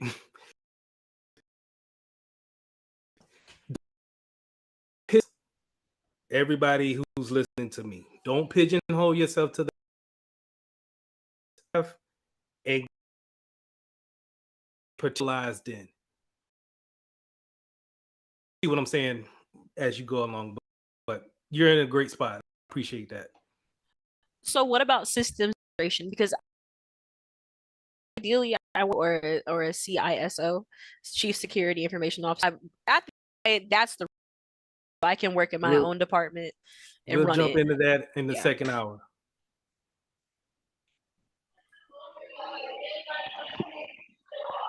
Go ahead. Okay. Hey y'all. Okay, so I'm Delasia Kirby. I am a master level social worker, and I'm currently getting my master's in system and material engineering. And okay, I'm gonna be honest. I took the course transparently because when I think of cybersecurity, I think of Penelope from Criminal Minds. And so I've always loved the way she handled things, the way she was able to help and attack. Like you said, don't use the word hacker, but coming from my naive background, how she was able to protect people utilizing her knowledge against hackers, And so I recently got married, and my husband's best friend is in cybersecurity. He didn't have any degrees or anything, and he's flourishing. So he always told me to do this, and I'm just like, coming from where I'm coming from, that's not something that I've ever heard of anyone just in my area or in my neighborhood doing that. So when the opportunity was presented to me, I was like, this is my chance to be like the 2024 Penelope. So I'm not sure where this will take me, but I know that my next step is to utilize this in potentially helping, especially in the area of children. So maybe I would be in a department in which focuses on like maybe protecting children, and because so much crazy stuff going on in the world, but I want to use this cybersecurity opportunity to network back to my social work degree and just focus on the kids. They're the future, and there's a lot of people that don't focus on themselves. Yeah, I don't know how that's going to mesh well together. You should hear all the people telling me like, engineering, social work, how'd you do that? But I'm gonna give it to God, and we're gonna rock this school out. Awesome. My wife's in she's a social worker, so so basically I'm your child. I'm mixing together. Thank you for adopting me. I don't like her job, but it's okay. So we'll get to that. I'm sorry. The second hour. I'm sorry. No, I'm gonna be real. Yeah, no. I don't want to. But see, I didn't do child welfare too, so that's another thing. I did clinical mental health. So don't.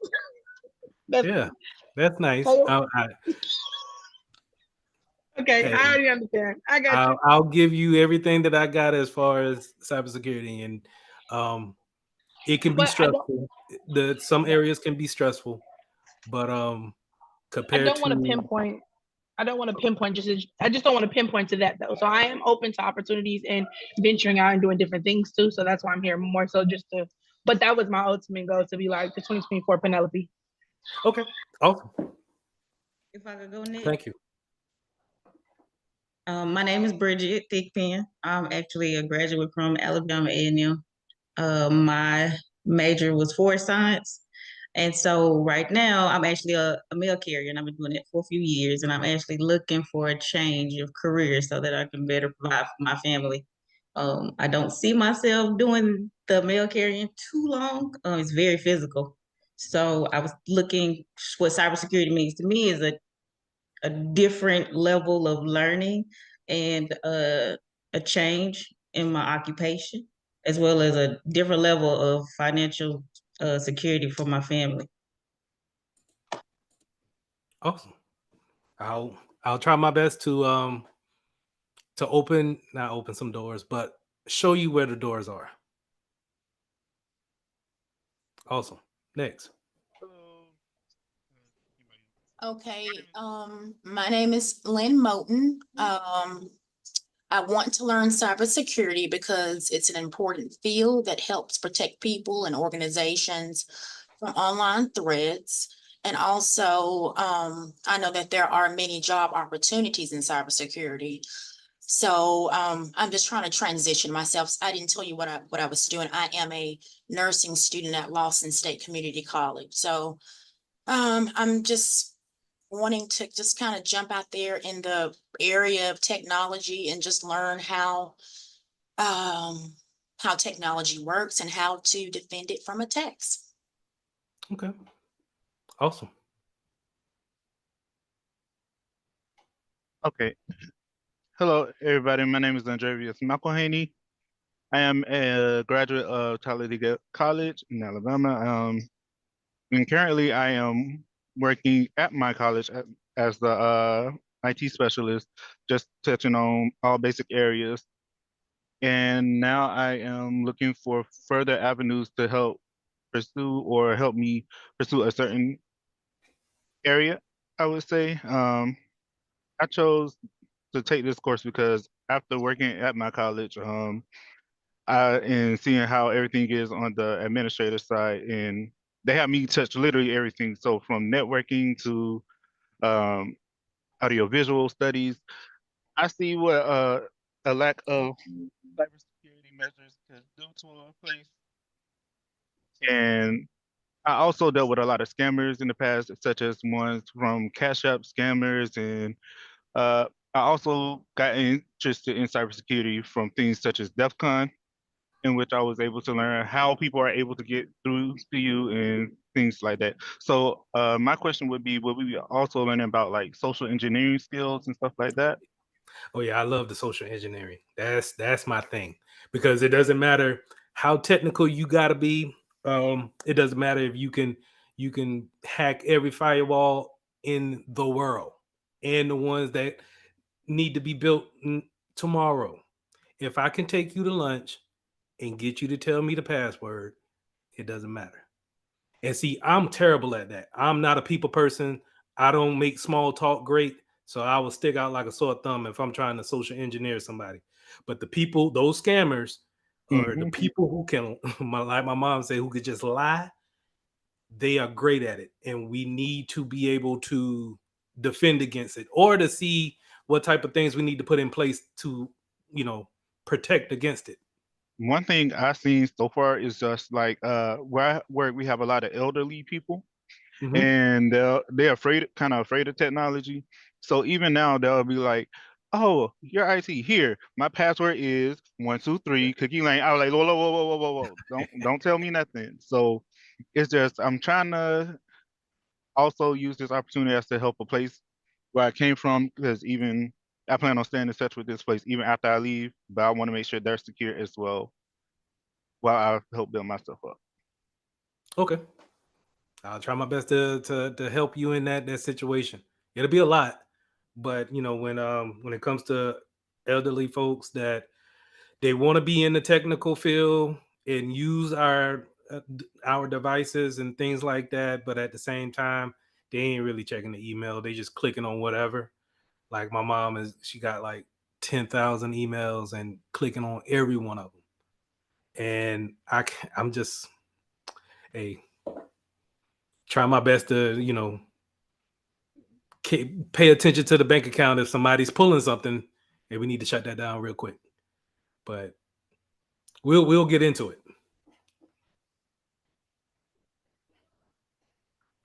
Anybody else? Hey, my name is go ahead, bro. You got it.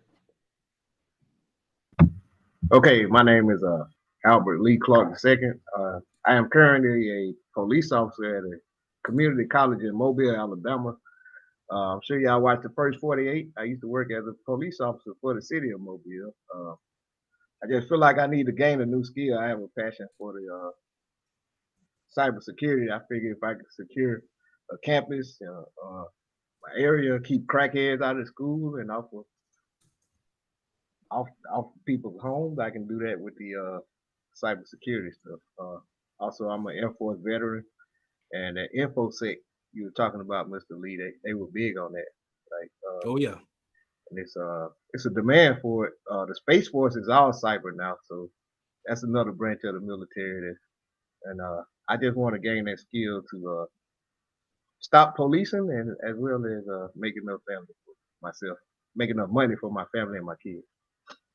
Yeah, the government is very big on cyber because um, all of their information is sensitive. Any bit of their information that gets out could be grave danger to some part of the United States. So they're gonna, they're paying the most, and they're gonna be more susceptible to bringing in people to this field. But again, it all kind of starts here, knowing the basics, knowing the foundations, and then setting yourself apart.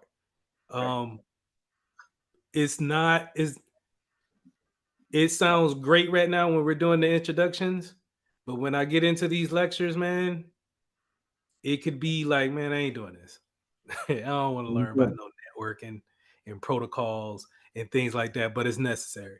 And so that's what makes this field can be so rewarding, is because you're learning a particular sector that only you know. Your networking people, your IT, your help desk, your service desk, your server admins, they're not going to know as much as you, and they're going to come to you for guidance. You don't have to do the work. You just have to tell them how to do the work. You'll tell them how to secure their systems, but you ain't got to do a thing. Nice. Now, if it's not secured, that's your fault. I told you what to do. That's what I do. I don't.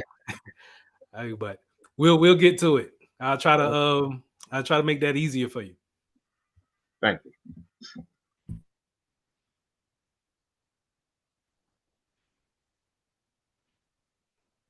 Good night. My name is Shasha Gardner. I'm a senior information systems major at Talladega College. And what really made me get into the field of IT in a sense is I did it when I was younger because I'm from the Bahamas. So when I was younger, the government, they offered a program that allows students to get all of their certifications as well for free, as well as they're being paid during the summer. But I didn't take it serious because I was only 12. So I missed out on the opportunity. I missed out on the whole thing. So when I came to college, I didn't really have a major, but I remember I used to deal with IT. So I was like, I'll try to do it again when I enter college. And I haven't really found like a feel for it in a sense. I mean, I'm able to do it, but I didn't really find like that burning passion to do it every day. So I interned this summer and I interned as a marketing major, and that kind of piqued my interest. So since then, I've been trying to figure out how I could combine cybersecurity because I was interested in cybersecurity after I learned about the Internet of Things and how IT is connected to basically everything. So I'm trying to find a way to combine cybersecurity with marketing and just go from there, honestly. I never thought about the marketing team. Uh, Given the places where I work, I always looked at the marketing as a department that had to have certain applications in order to get their job done, in order to promote the brand. But I never thought about how cybersecurity can be intertwined with it, other than they do a lot of businesses with third parties. and we'll go over third-party vendors and how we should check their credentials before we bring them into our network. But I'll think more on that. That's interesting. Let me think more on that and see if I can get something more insightful for that. Yes, sir. But I appreciate that. Yes, sir. Anybody else? Hey, my name is Calvin Hilliard. I'm a systems engineer candidate at Alabama A&M as well. I have some IT experience working for Facebook or Meta at their data center location. Then I kind of transitioned out of it. Now I'm back circling around. The reason I kind of circle back was your answer to my question in orientation, Mr. Mitchell, as far as when I was asking about Python and things of that nature, because I always thought you had to know, Linux and some kind of Windows scripting language or stuff like that. So when you said, you've been doing what you're doing for this amount of time and it's different, it's not just one thing as far as cyber goes. It's not like a one-track mind thing. So that kind of helped me wanted to gain more knowledge about, okay, so what side does he know about the field, which made me way more interested. So yeah. Awesome. Yeah, man. If you leave it to these commercials will make you feel like you got to have the hoodie on and a basement and just be going at it with the codes all day, all night. And man, I'm not coding. No, that's software development. That's building websites. We will tell, like again, like I said, you will tell those software developers how to be more secure, but it's up to them to actually put the code in. Now, if the website gets hacked, that's not your fault as a cybersecurity analyst or a technician or engineer. You told them, no, whenever you write code, make sure someone else checks behind you to make sure that you're writing the right code. Or in today's world where we use Chat GPT for everything, if you're going to get the code from Chat GPT, make sure that it's a secure code, that we're not putting it out there for somebody else in another country can go ahead and manipulate it, or we got the right permissions on it so no one can manipulate it, what have you. But yeah, that's a market. Nah, I hate to put it on marketing, but that's the way we got it, where we feel like we go to school and we got to learn Python in order to get into cybersecurity, and that's just not. We'll look at some applications tonight. They're not asking for Python. They're not asking for a scripting language unless they want you to work in some type of software development. But then you're not a cybersecurity analyst, you are a developer. So a lot of things can go along with those titles. And you'll see that I got a handout that has those titles names on there. So we can go about that later on. Anybody else need to do an introduction? Just for clarification of that question, again, you can walk into this classroom with very little coding experience and have a successful tenure. I do not know how to code at all. Thank you. I will not. Now, the Security Plus they ain't gonna ask you nothing about that, man. They would. The thing that I just said, you have to check behind someone when it comes to coding. That's a topic that we'll go over in software development, but I don't know the first thing about it. I lied. I do, but this is all about, picking up a YouTube video and I'm following that. Do I know what I'm doing? I have no idea. That's just straight up and down. And I don't expect for you to know it. And I don't think anybody interviewing you would ask you that either. So, I'm sorry. Does anybody else need to do an introduction? Yes. So the background is weird. Sorry. But nice to meet everybody. My name is Majesty Milligan. I am a sophomore computer science major at Alabama, the Alabama A&M University. Um Yeah, we do have a classic this week. But yeah, so what cybersecurity means to me, so it kind of piggybacks off of what you said. I myself actually am a budding software engineer and or like software developer. And that's kind of the way I think is that I feel like being able to have cybersecurity underneath my tool belt adds more nuance and depth to my availability as a potential asset to a company. You know, like you said, when people are coding, what they don't think about is cybersecurity. And I feel like me having that knowledge when it comes to my code and those two things being able to interact with each other is going to be helpful for me personally. And I think just overall being able to add that as because at the end of the day, you know, it's easy to code, but not let me not say it's easy to code because that's difficult. But just picking up code is one thing, but being able to apply that code to systems, to applications is another. And I feel like a great tool in helping you understand systems, especially when it pertains to coding, is things like cybersecurity. So I think that's what it means to me. Awesome. Yeah, I wouldn't. Now, in your particular case, it will separate you with the other software developers, where for those who don't have that skill set, it will put them on par with every other cybersecurity analyst. You get what I'm saying?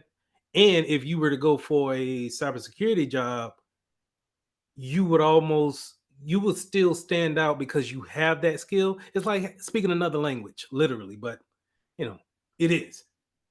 And it's almost like speaking Spanish or French, and you could put it on your resume. What makes me stand out other than these other 50 candidates is that I can go over to France and I can pitch to those people over there. And that just sets you apart. So I'm not saying that you should pick up um, code and actually learn it.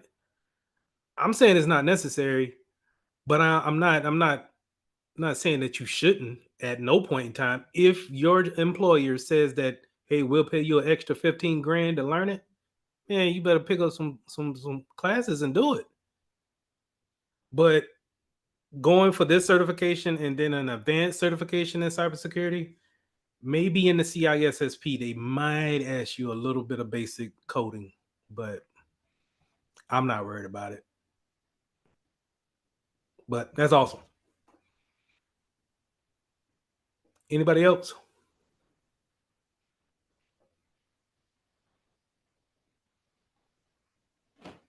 Going once? All right. Awesome. Did the lady drop? I think so. Okay. All right. So we're at the top, almost at the top of the hour. Do y'all want me to go ahead and jump into the slides or do y'all want to take a break? Keep it going? Keep it going. Keep it going. All right. Let me go ahead and share the screen. I got some emails into my class. Y'all should have got a these individuals got a invite. I did have a problem adding Sydney's email. It didn't like that email. Do you have another email that you can give me?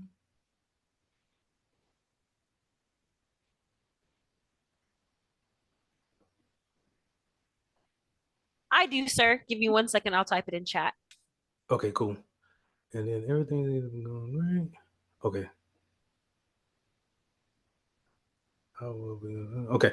All right. So I'm already adding things to that classroom, and I'll get it looking more prettier later on today or later on tonight. But anyway, this is where we'll be putting things at for you guys to actually jump back into.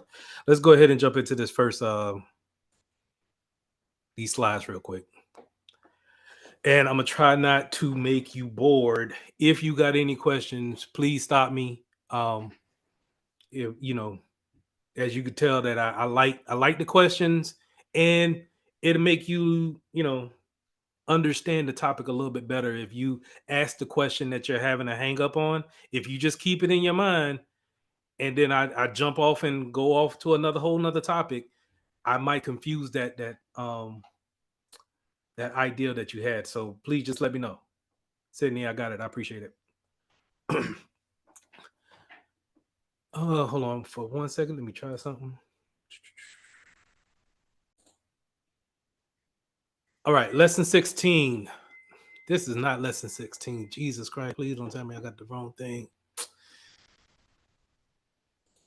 No. Bear with me, y'all. Jesus Christ. Lesson 1. Summarizing fundamentals and the security concepts. In this course, or in this lesson, we're going to go over the basic security concepts. We're going to go over security control types, and then we'll go over that illustrious security roles and then the responsibilities that some of them have. But we'll go a little bit deeper than what the exam wants. But let's go ahead and jump right into it.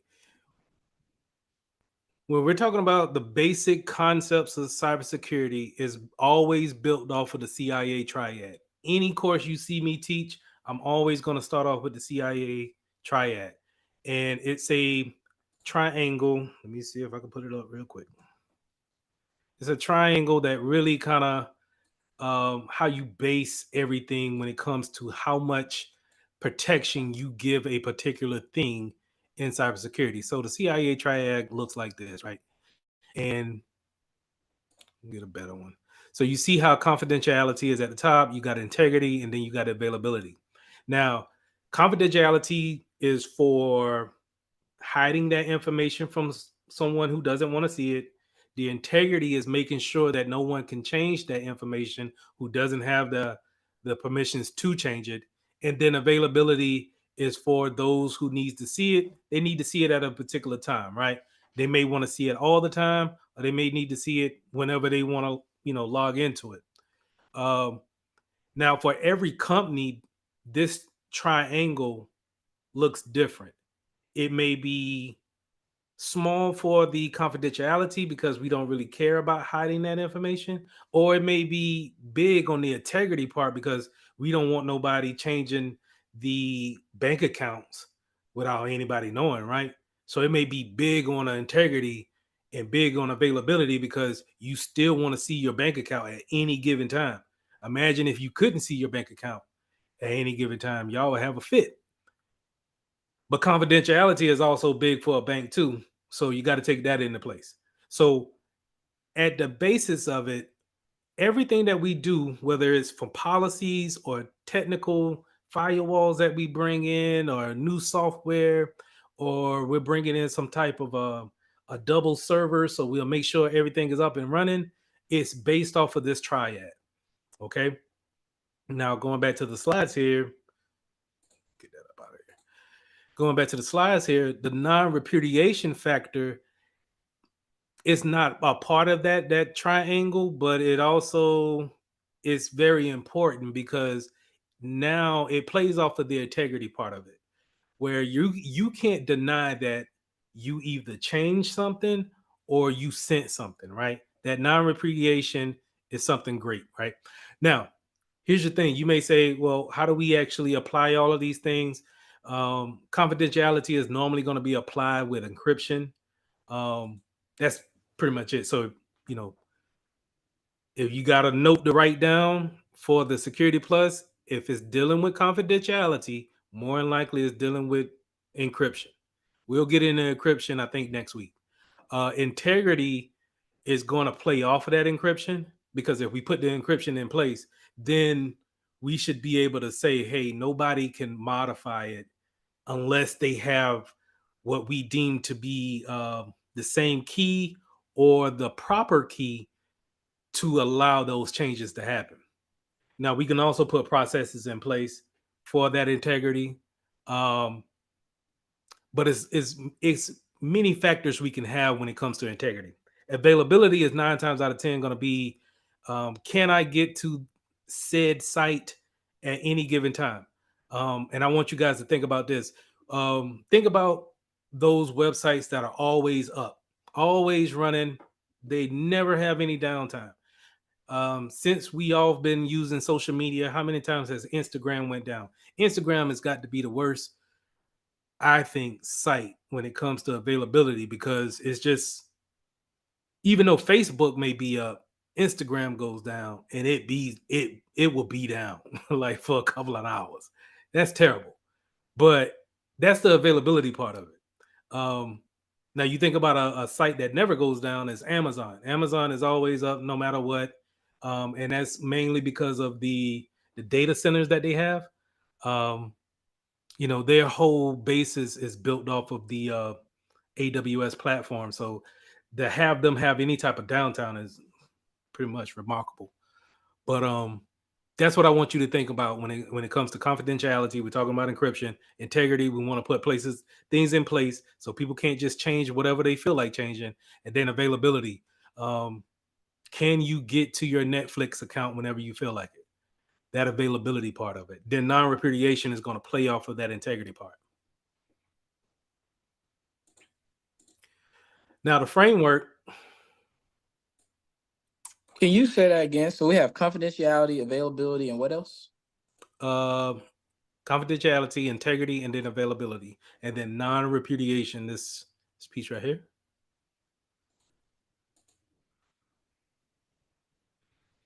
So this is your CIA triad. You're going to base everything off of this. Now, in the real world, once you get your job, are you going to, have something that you always checking back on the CIA triad? Nah, but it's something that you're going to have in the back of your mind that, okay, this is very important to Nike. These files that we need to have, I want to make sure that I encrypt them. I'm putting that confidentiality on them. I want to make sure I share it with the legal department. That's the integrity part of it. And then I want to make sure that I put it on the backup server so it's always available to those people. That way I covered all of my CIA triad with just those 3 simple things. And then now, if I put that integrity piece on there, I put the right permissions on it, then I can't worry. I won't worry about anybody coming to me and saying, "Oh, well, you let Ricky change it because of whatever, y'all are friends or what have you," right? The politics. You can say, "No, that's impossible because I have these things in place." That's the non-repudiation. You can't put that on me. Okay.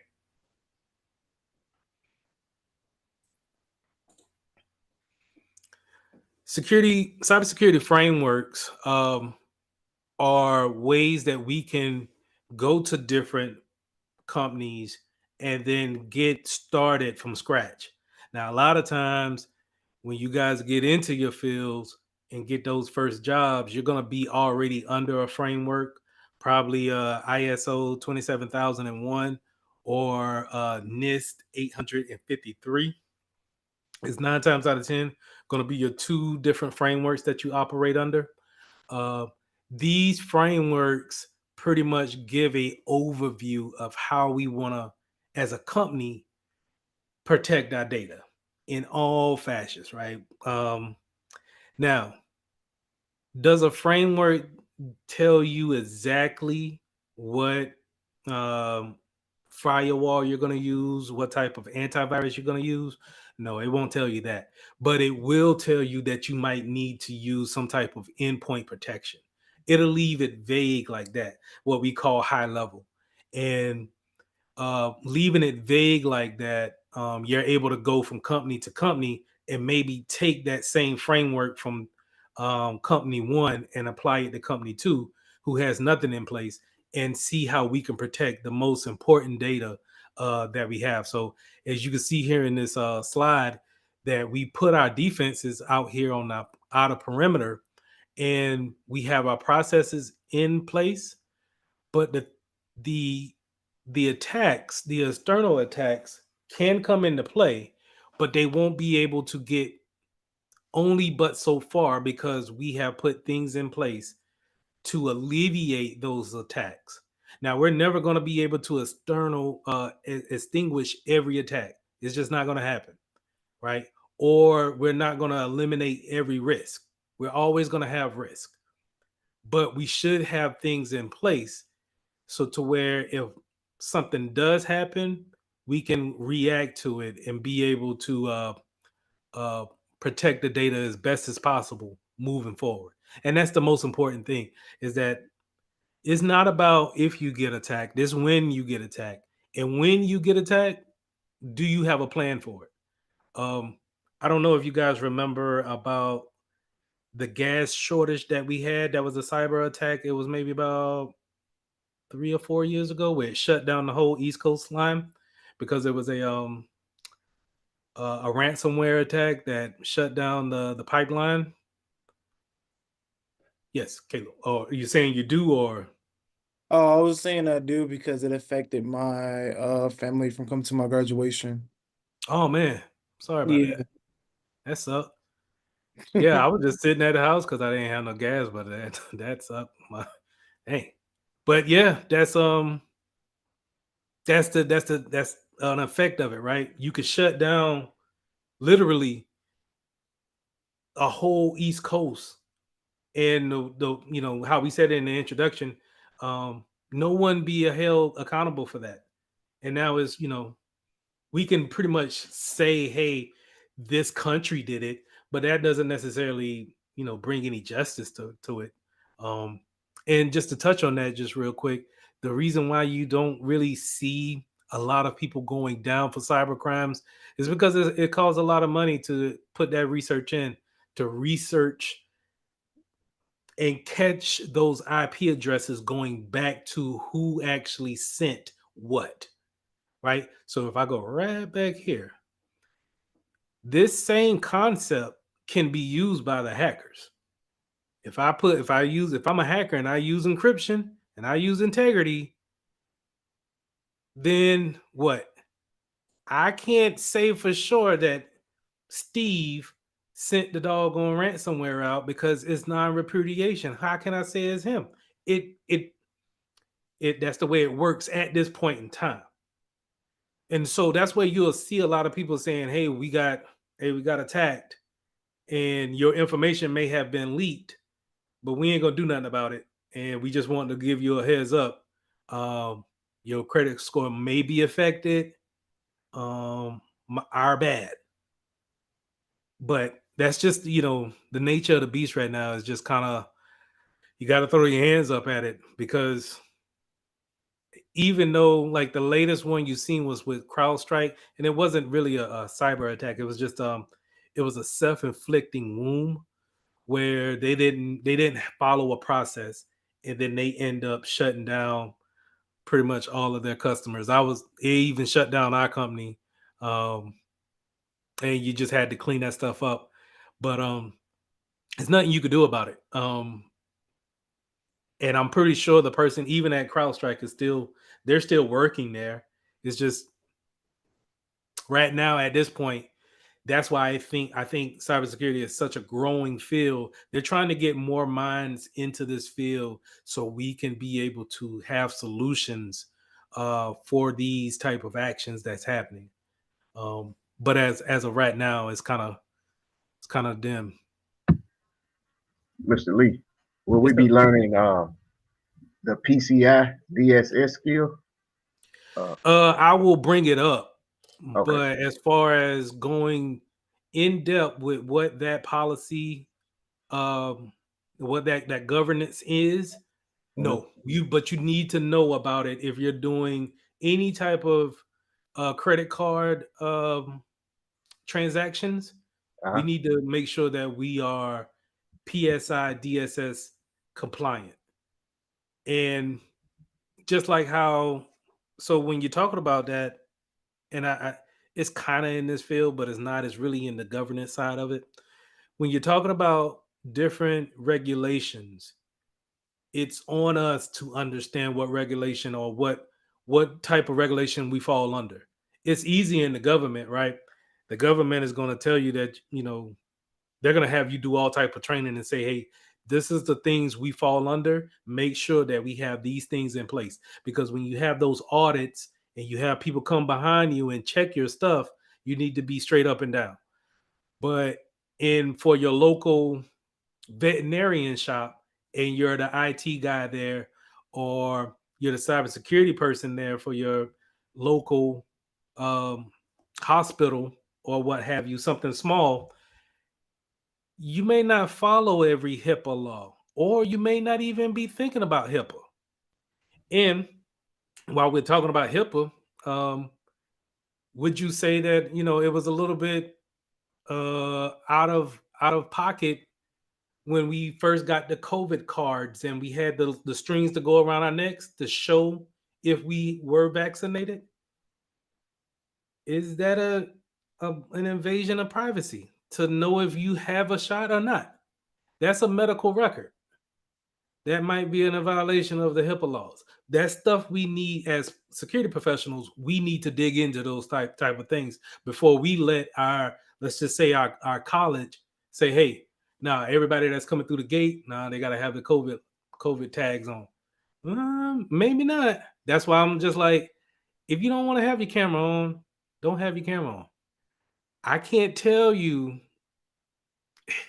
that's why I'm kind of weary of those type of things. Is the privacy of it is I don't think it's not ironed out yet before you can make those type of demands. Any other questions?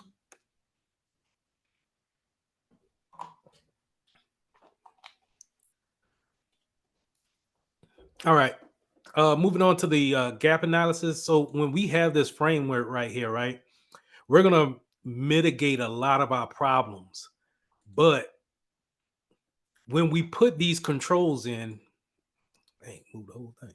You see right here where it says control actual requirements. When we put in our asset management, our governance, our risk assessments, when we put in these different types of controls, they're not going to eliminate everything we have.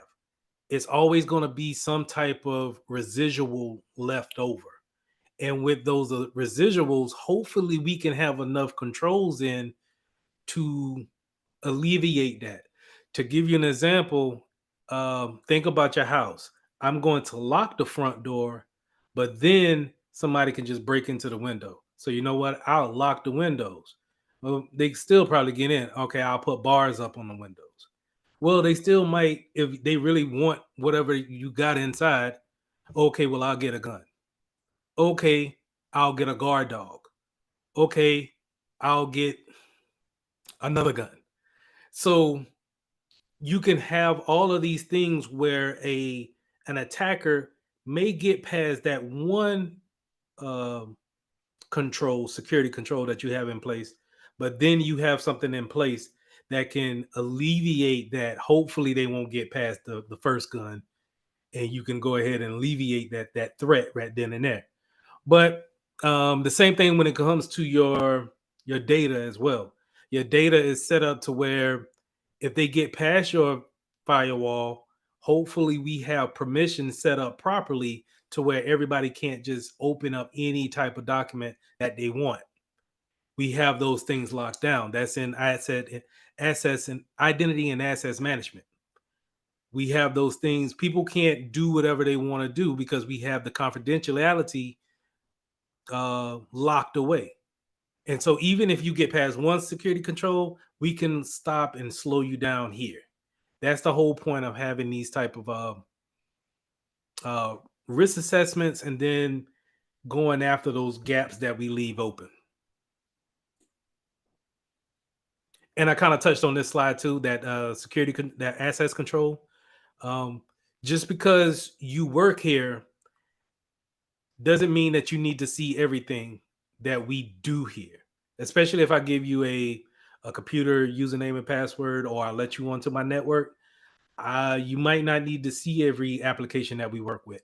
If you work in the legal department, maybe it's only 3 applications you need to work with.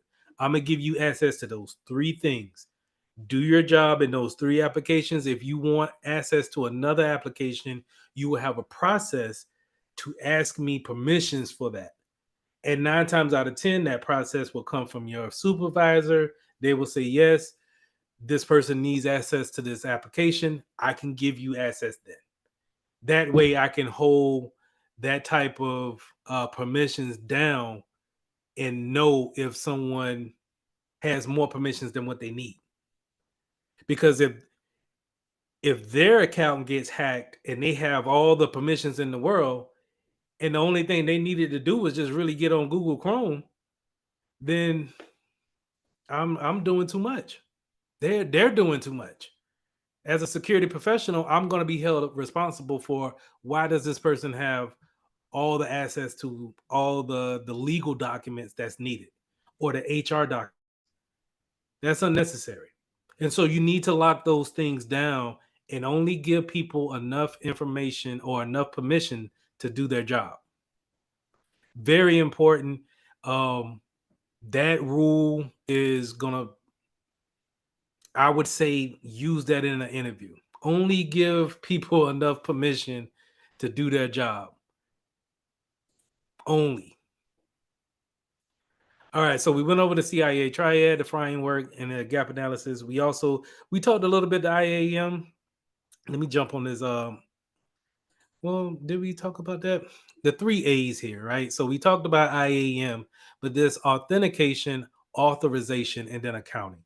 Real quick, authentication, I give you permission to actually do whatever you want to do with this application, right? The authorization is you actually applying your username and password to actually do said task, right? The accounting is going to be the auditing or me checking behind you, or not me, but that auditor is going to be able to check behind you and see if those permissions are correct. Because that auditor, when you're talking about having an auditor is going to hold you accountable as far as are you doing right by your position and by the company, right? They're not going to really worry about if you're doing the most efficient thing, making life easier for everybody to go to work. It's, can you do the most safe thing that's based off of our framework that we talked about here in earlier slides, right? All right, let's jump to security controls real quick. Now we identified the problems. We have a ton of them, right?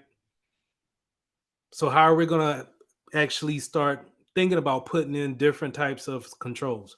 We're gonna bust them down into these categories: managerial, operational, technical, and then physical.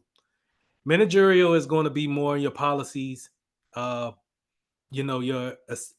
account, your account acceptable account policies, user policies as far as what you're allowed to do on a system, what we don't tolerate, those things that's very high level. Those managerial policies are going to account for that. So we're going to put the baseline of saying, hey, this is what we want on our network. That's why that section is not so big, because it shouldn't be deviated from when it comes to those policies. Operationals, on the other hand, is actually what are we actually doing at work? How do we make these things work when it comes to our security control? Are we, when you're on a security team, are you checking the dashboards every day? When it comes to an incident, are we doing our tickets and alerting the help desk on what happened? And when they get a call, are we giving them the right information to troubleshoot that ticket? This is the operational. And sometimes those come with guidelines that we have. And I'll show that after we take our break. Then we have those technical things. A lot of times people want to jump from the managerial, those policies, right down to the technical category, where we're putting in servers, firewalls, IDSs, IPSs. But that's not necessarily a thing that you want to just jump right into. You may not even need something technical, because to add something technical, man, is a lot of money. It'll add up quick. There's plenty of companies out here charging, I want to say $40,000-$50,000 a month for you to use your Microsoft account. Like, I'm assuming a a lot of you guys have Microsoft accounts like OneDrive, things of that nature. When you think about the business who gave you that account, they're spending some money for you to have that license every month. And so if you don't have to have a technical security or a something technical to actually fix that issue, that let me go back to that slide. If you don't need something technical to fix this gap that we covered here, then and if we could fix it in the policies, let's fix it there. Right? If we just tell everybody, hey, you can't go on Facebook at work, then we ain't got to worry about buying a piece of software to monitor Facebook. You get what I'm saying? And so that's how we look at, that's how I will look at technical pieces. And then you got your physical. This is where I was saying that cybersecurity is just not on the computer. It could be, can I get onto your premise and actually get to your data center, get to your network closet, take the actual server with me and take it home? How easy is it? A lot of you guys said that you were out of school. Now, I'm not familiar with you guys at school, right? Because I'm here in South Carolina, and y'all HBCUs is different than the one I went to. But the one I went to had a gate, right? Just one gate in and out. That's it. That's the only way onto the campus. I'm assuming that's the way y'all are. How easy is it to get past that guard? Are they on point? Or It's are they kind typically of, like octopus, and it's facial recognition. It's typically really? yes. What? Yeah, nah, it's easy to get past them. Only during certain events. Only during certain events we have to like show our IDs just to get on campus. But if you have a decal, that'd be easy but shoes. 3 in the morning, like if you come like around 3 in the morning or anything like that, they be asleep. So you have to blow your horn just to wake them up. So yeah. Can I get on there at 3 in the afternoon? Easy. If I were to come there with No, a, you actually cannot. I'm sorry, say Yeah, that you again. can. Not on our campus. Actually, they go through they go through actually having to scan your ID and making you fill out a full like identification form. I think it's actually after 6 p.m. is when they kind of start letting people go off the basis of their ID.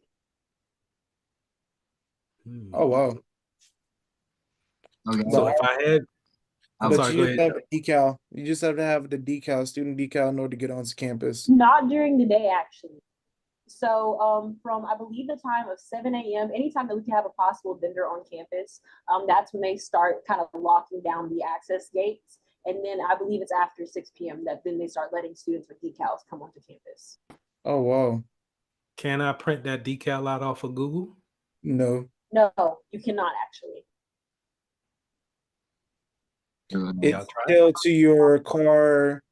It's tailed to your license plate and VIN number and your name.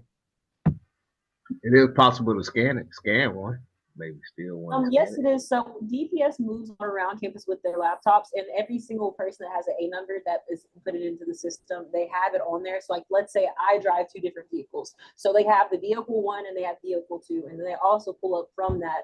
They will go to the databases that they're able to go through, and then verify those cars and see if they belong to you or somebody within your family. Joshua, you wanted to say something? I was saying, correct me if I'm wrong, because it's more than me from Talladega on the call. But as far as getting onto our campus, we have an open campus. So like, we're basically, you would drive through our campus from one side and get out through the next. I mean, we have campus police more like patrolling, but necessarily like a gate or someone to stop you. No, we don't. And that's the way I see a lot of PWIs in here in South Carolina, where you don't even know where the city starts at, where the school starts at. I'm interested to see, like, my whole scenario is if I buy me an AT&T shirt, collar shirt, and I roll up to the gate and I'm just in a panic. Hey, I need to get in there right now. What's your online school system? Is it Blackboard, Moodle, Most of us Canvas? is Blackboard. Canvas. Oh, Canvas. My bad. It's Canvas now. Let's just say I get out of the car and say I need to get on there. I don't have time to sign in. I got to get to the network closet immediately. Canvas down for the whole campus. Nobody can get to their classes. I don't have time for that. Will that security guard still make me go through the process? I mean, yes, that They should. technically should. But if I catch you at like I said, I love 3 o'clock because you just ate. More than likely you just ate. You kind of groggy. You're waiting for 5 o'clock, but you ain't really there yet. And if I just come up there and I slam on brakes, I don't have time. I'm using what we call not impersonation. It's almost an incitement. Can I fool that security guard into saying, "Hey, the network is over there, the network closet. You're going to go to that building over there and check in with such and such and such." Honestly, I don't know. I can't speak for them on their behalf because I don't know how they think. But I feel like your chances, you may be able to pull it off. Now we have someone in the IT department that is on the call, but you would more than likely they direct you to him. They'd be like, okay, you have to speak to so and so. So as far as getting to IT, because my parents had to drop me to college before, and they like sometimes they was there after like the moving day, and they just asked like, hey, can we go to so and so place? But they direct you. But as far as actually getting like now for you to get like in the server and all that, you have to speak to IT. But I feel like if you wanted to get to a department, they would give you like a hostel to see like if you legit and if you seem legit or you under a company, they might direct you to the IT department. See, I go would ahead. say to input is that maybe this is kind of related to the whole reference to permissions thing. It's just that with the fact that this is also a community and people live here, it's like there are so many extenuating circumstances that I feel like you could more than likely get on here. I'm be real with you. Like for instance, one of the biggest people, the biggest stranger, I guess, that accesses our campus a lot are DoorDashers and like Uber Eats, Grubhub, and they may take your info for the first time, but more than likely they're gonna let you through. So it's like with the fact that many people need permission to access it because of the fact that we do live here and we have business going on here that isn't just IT. It's like I feel like it will be a hassle, but I don't think it will be impossible. Now, as Sydney said, because Sydney does attend A&M as well, it's like and depending on the time is when security is like increased. Like if you're going through like the daytime, I'm gonna be real with you, you could probably get past a lot of people because during the daytime they can't really unless they stop you. If they stop you, then they can get identification. But if you're not stopped, you could basically walk anywhere on majority of places in campus. Granted, Okay. you have to look if you have the confidence, if you have the alias. But past like 6 p.m. nighttime, that's when security gets really tight. Because But I've see, I had like the Mhm. Uber Eats piece of it because now I'm not really throwing. Only thing I need now is I could just buy that little light from eBay, probably the lift light, or like a Uber sign in my car. I think that'd be even better. Are you like the social engineer we're talking about? We're The talking code about that. essential scammer? We talking about that, but I'm gonna tie it all into this slide here. Um, if but basically it seems like we all kind of agree if we do this the right way, 9 times out of 10 we probably could see a some type of thing that's connected to the network. We can agree to that, right? Yeah, as impossible. So now I'm gonna slide this over to what y'all can see. This is called a rubber ducky, right? How easy is this to plug into any type of workstation? It doesn't necessarily have to be a server. I just need something on the network. And if I can get on the network, I can use this particular USB to talk back to me. And then I can traverse through the network and see different files. How easy is this to actually, let's say, I don't need to get to the server room. Maybe I need to just get to the library. Do y'all have like open computer labs that I could possibly just plug this into the back of something and keep it moving? Yeah. Most definitely. Now, I'm not telling y'all to buy this thing right here, but this is a company called Hack5. I think they're pretty cool. As far as this is when you start talking about penetration testing, they all about this stuff, right? And you see this piece right here, you don't even have to plug this in. You could just set this up on the campus. So I could just say I'm just on the campus. Hey, I want to visit. I want to make sure my son wants to go here when he gets of age. Can I just walk around and see if y'all got a student center or something like that? Yes. Yes, sir. I can throw this over there by the student center by the TV and just say it helps out the TV. Don't worry about it. Just let it stay there. But this is going to this is going to hack into your see look at the traffic going back and forth on the Wi-Fi. And I'm pretty sure everybody's on the Wi-Fi. I would say, to be honest, a more relevant example to this, which is almost very embarrassing for us, but we actually had a security breach at our university, and actually had like a lot of students. Like this is just like as of last year, like a lot of our social security numbers were leaked, and a lot of people weren't able to claim their social security, like just like be able to claim as themselves. So honestly, with the fact that they were able to do that, and I don't even think it was as advanced as what you're showing right here. So I don't feel like many institutions, and that's what I feel like it's dependent on what the institution itself is. And that's why I feel like universities are kind of a gray area, because when you have to mix people living there and it also being a place with private records, it's like it becomes difficult for you to manage permissions so closely, because you have so many circumstances where people have to consistently access those records for a multitude of reasons, whether they be a student, a IT worker, uh, shoot, even custodians or janitors can access that on those areas. So, yeah. That's why I need to I just got to give you what you need to work. That's why I said it's say that at an interview. You only get what I give you to work. No. If you don't need access to the legal documents, I shouldn't give you those. So how do we do that? And we'll get into Active Directory Thursday. Those who are familiar with Active Directory, we can make a template, right? And we could say everybody who is a staff, we can give them this profile. Everybody who's a faculty, we'll give them this profile. And then every student we have, we'll give them this. And then we'll have one particular person that we designate to go through those accounts every year. People who don't come back every semester, people who have left the staff or faculty, let's take the permissions away. I worked for 2 HBCUs here in South Carolina, and I still have access to their emails. And I'm not going to say anything because they didn't tell me to come back. So I'm going to wait.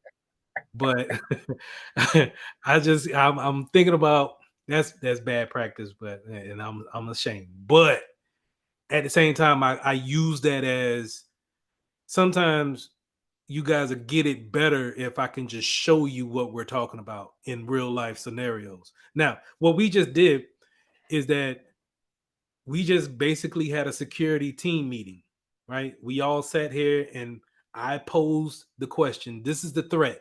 The threat is so and so coming up here and just plugging in the rubber ducky and then leaving. And then now they're just watching that data. They're not doing anything harmful yet, right? They're not taking any money from the school. They're just watching your data go by. And then over, let's say, 6 months, maybe I have some data that I can get as far as Social Security is concerned. And now that I have your Social Security numbers, I can either sell that on the dark web or I can use it and let's open up some credit cards in y'all name and let's go on a spending spree. I have a question, sir. Yes, sir. So, instead of creating the physical that would deter or stop it at the source, simply things like you described, which would be policy that only you get the information. That policy, is that managerial or is that operational? I got a little lost in that. That'll be managerial. All right, thank you. It'll come down from your president and then whoever's under the president, right? But you're basically, and I'm talking about in the school setting, it'll be your managers will come up with the policies. They'll get it signed off by the president, but the president will be like, yeah, this is what we stand for as this university. I don't want anybody hacking our systems. we'll leave it like that. Then it's up to the security manager to be like, okay, we don't want nobody to hack our systems. Let's make sure nobody can put in rubber duckies. I want the physical security guards to make sure that it doesn't matter what time of the day. I don't care what the issue is. You will sign in and you will give me your ID card. You'll give me your driver license, and then you can go wherever you want to go. Exactly. So I have a question. Go ahead. So, in the case of someone who doesn't have a car, right, and they don't have to drive to the campus and sign in, like I could just simply be a student up to no good. How would you go about preventing me from going about my daily traffic? If I, like, for example, I'm cool with the security, like they know me because I've been here for 4 years, so every day they know I go to the gym in the student center. So what if one day I was just up to no good and I went to the student center, doing my daily routine? How would you go about stopping me from putting a rubber ducky in the computer if that's my daily routine? Like you wouldn't be suspicious. I would. What is it? Computer management. Check this out.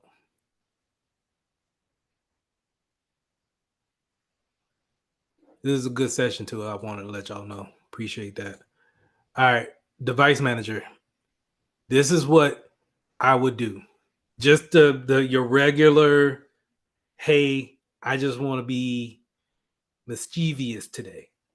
We need to lock down the doggone USBs. That'll be in the not the storage controllers. Here we go. You see all of these links right here? These can be shut down. I can disable the device. I'm not shutting down the computer. I'm just shutting down those USBs. And so whenever you plug something in, it doesn't communicate. It may not even charge at that time. But a lot of times when you shut these down, you'll get people to say, hey, we can't charge our phone off the computer. But I'd rather take that and say, well, nah, use the outlet like everybody else and don't use the computer. I'd rather do that and put a policy out saying use the outlet versus anybody just coming in there and putting in a rubber ducky. That's how the military is. They stop if you plug your phone up to the computer, they shut down all access. That is correct. And you will get in trouble, like you will get reprimanded or Article 15. Yeah. They preach because it's you could pull out that policy and say, oh man, ain't nobody gonna really try to do it. They know the policy is there, they'll get in trouble. And then IT will probably see it. Trust me. The only thing I would need to do is take that same rubber ducky and tape your president's name on that rubber ducky and just drop it in the bathroom. Somebody's gonna look at that rubber ducky and say, oh, this is the president's on. He dropped this. Let me see what's in this. Oh man, dang, we hacked. Oh man. All right. Well, is there a way so much for that? Go ahead. Would there be a way to implement this via group Say it again. policies? I'm sorry. I'm sorry. Can you hear me? Yes. Would there be a way to implement this via group policy so that you won't have to just go around to each individual device? Or say if I only wanted this to work in the students' lab, can I, set my view because you separated with this, but is there a way that we could do this without physically having to go through every device? Yes. Now, see, that goes back to what I was saying. Excuse me. I'm as a security professional, we will tell help desk server team, hey, this is what you should do. It's on y'all to implement it. I'm not going to every computer and doing it. I would suggest that you use the GPO to go ahead and push that out. It's on the server team to say, if we push it out GPO wise, we may break certain things. That ain't got nothing to do with the security team. I told you, hey, this is a problem. It's a glaring hole into our network. You should fix it this way. So, all in all, that's how we looked at it. We solved our issue with a managerial policy. Our operations now is to tell the server team, hey, shut down the USBs on each computer. We don't have to buy anything new or technical. We just got to manipulate what we have in the network, right? You could buy something that just blocked the USB, but spending mad money. But then you can go physical too, right? So now, if you don't have a gate, well, if you do have a gate, you could tell your physical security, hey, I need you to be more in tune with who you actually signing in, signing out. If someone says they need to get on the campus immediately, they need to tell you who they're coming to see, and only that person can take them to where they need to go. They will not go farther than this check-in station unless someone comes and get them. I don't care if they throw every type of fit. Don't let them in. And you put that in policy so everybody will know. That way, you don't have to worry about them not paying attention and just catching them on a good day. Now, in the case of your case, Joshua, having access to everything, I can put, now I go back to my technical. Can I put an ID checker thing for every building so only people with ID cards can get in there? Maybe put that. Maybe, but if I still don't want to feel like I'm locking down the students like that, maybe I go through and I make sure my GPO's in set. Nobody can plug nothing in, but maybe I'm more stricter on my accounts than what I give people, and just live with that I'm living with that risk. That goes back to this slide right here. I can't eliminate it, but I'm gonna just live with it. And if it happens, we got something in place to kind of mitigate that, soften that blow if it does happen. All right. Okay. So so yeah, that was a good session. That's exactly what we do if we having a meeting, that's what we do. We'll say what's the problem and how we're gonna go about solving it. And really it still kind of goes back to what I started off with the CIA triad. But it's back. We are not really thinking about it. We're just kind of like, this is the problem, how we're going to go about solving it. All right. Any questions? I just wanted to add to that. Mhm. Add to what you were saying about the accesses, giving access and then preventing access. I actually did an internship with the Pacific Northwest National Laboratory where I did software engineering work with radiation detectors. So, like we said in I believe the security control categories, they only gave me access to what I needed. And then also, and to prevent anything from getting out that didn't need to get out that's confidential, we had to go through a process in order to do our presentations at the end, just to make sure nothing is like, confidential that's in there, and we don't need to release to the public. So yeah. Which is the right thing to do. It's not being, snobbish or nothing like that to kind of lock people down, but you just don't know. Like, I think Calvin's cool, but he's seen the rubber ducky up here and he just, I want to try it out. He buys the rubber ducky, he programs it and throws it into your local Starbucks. You know who's good for just leaving stuff out there, man? Supermarkets and hospitals. Just computers just randomly out in the middle of the aisle. And you could just plug the rubber ducky in there and keep it moving. And go back home and see what you got. That's what I look at on a day-to-day basis. Good stuff, man.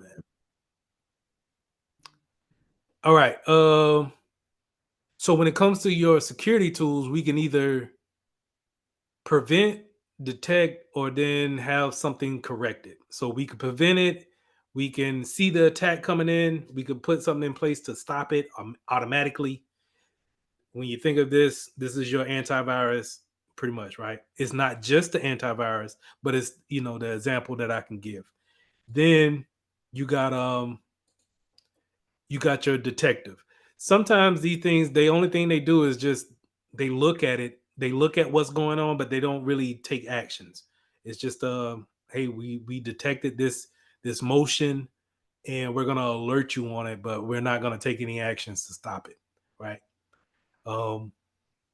We got something called an IDS, intrusion detection system. Only thing it really does is just looks at it and say, oh, well, it's doing this. Okay. And then keeps it moving. corrective. Now, just in case you do get someone to plug something in and changes the network, or it throws off the kind of configurations that we have. Let's say we shut down all the USBs here, and then now someone plugs in a USB and it changes to have everything up and running again. Well, that corrective can go in, see the change, and then bring everything back to a baseline. This is where your server team is going to come into place. They got something called SCCM or EMCM that it's a Microsoft product that they can push out software and have a baseline configurations. And that can help. That could be a major help. So it doesn't necessarily have to be under the umbrella of security, cybersecurity. It can be the tools that we already have in place that we can use to help us with these three factors here.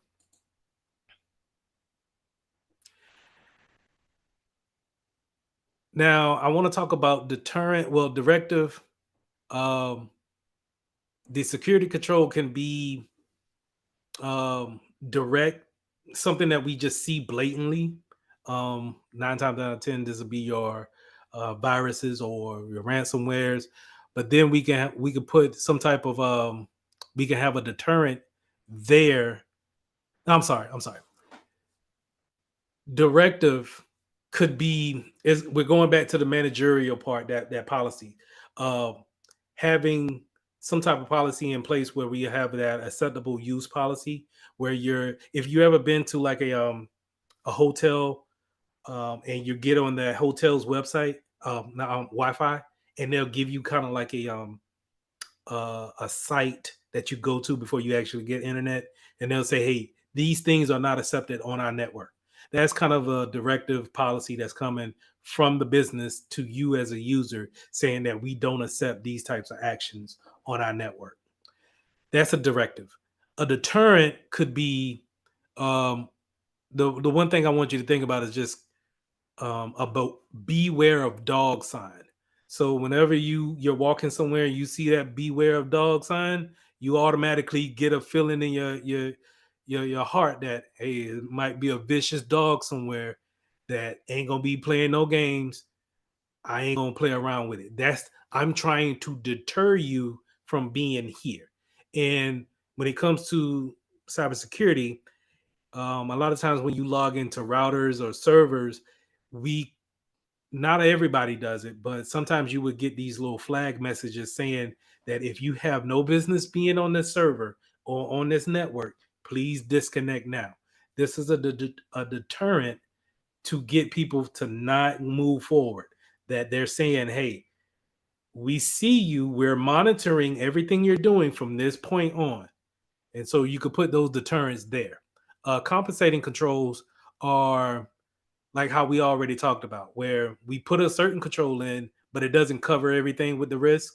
And so we'll have another thing to compensate for what this first control does not cover.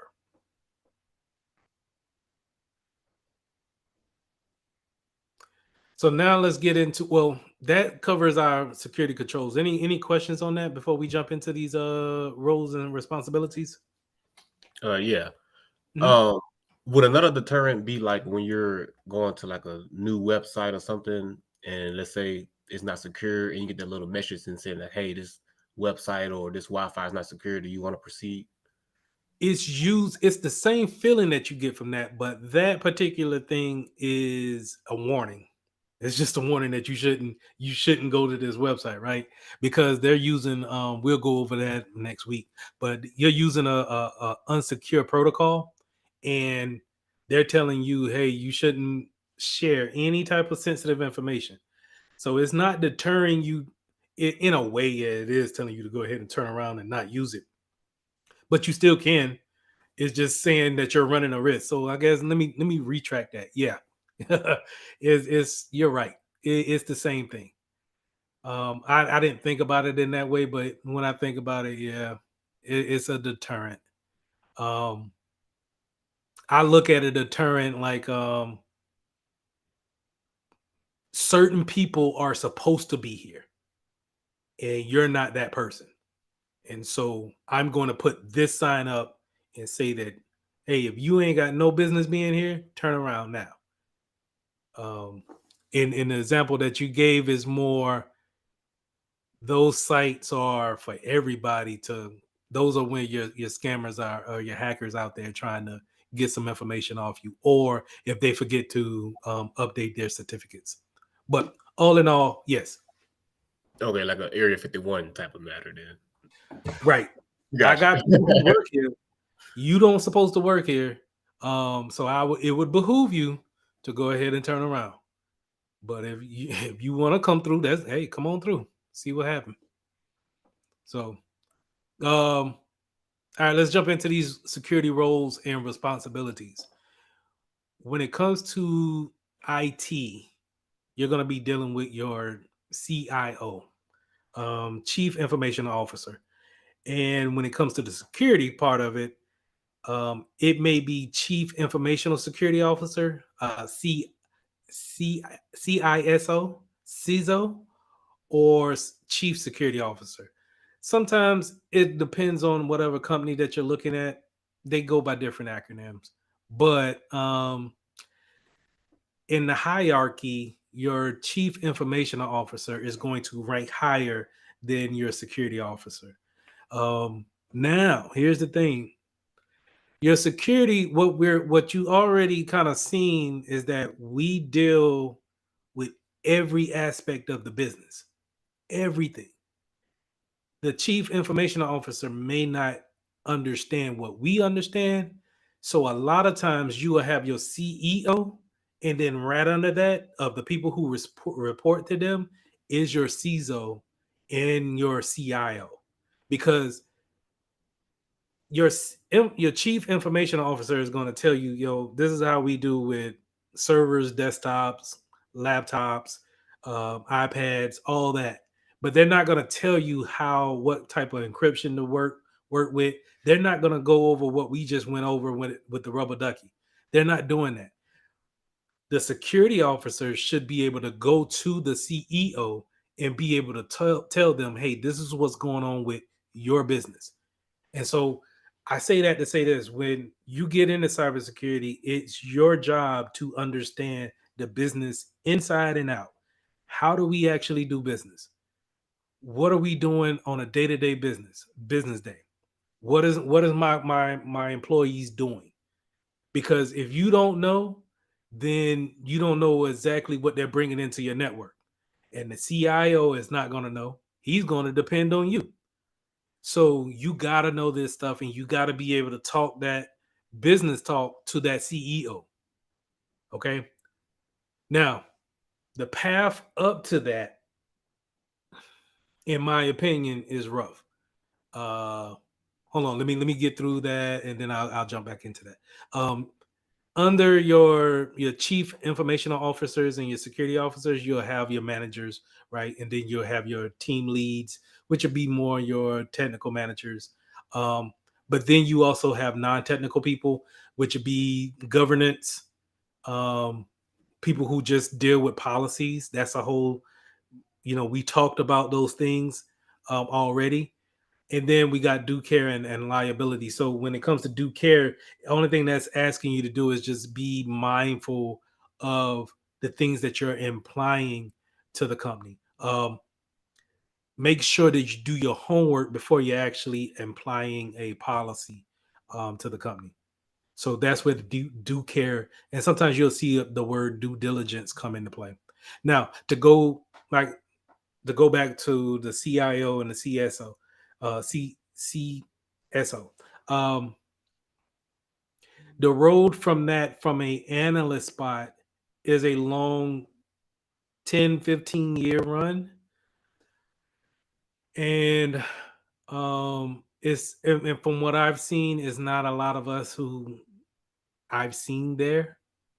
And so that's one of my reasons of trying to teach as much as I can to people who are like us, because I feel like this is a shift in the working class, to where if we're not aboard and we don't, understand how to get into this field, it'll leave us behind. And it's very rewarding, right? And I just don't see a lot of us in that position. And even less than that, I don't see the females in this position, those positions either. I see them in the technical side of it, but definitely not in the leadership position. So that's why I just kind of want to give everything that I can so it can help. In turn, it can help me out. Y'all, I don't know how y'all can sit and take and run with the information that I give, and maybe one day y'all can help me, um, in turn with a position, because I've been stuck and I'm just kind of like whatever. But anyway, I'm getting into my soapbox. Anyway, uh, wanted to put that out there. But I'm not saying that it's impossible. But I'm just saying it's an uphill climb. That's all I'm saying. Okay. So with the we want to talk about risk assessments and testing.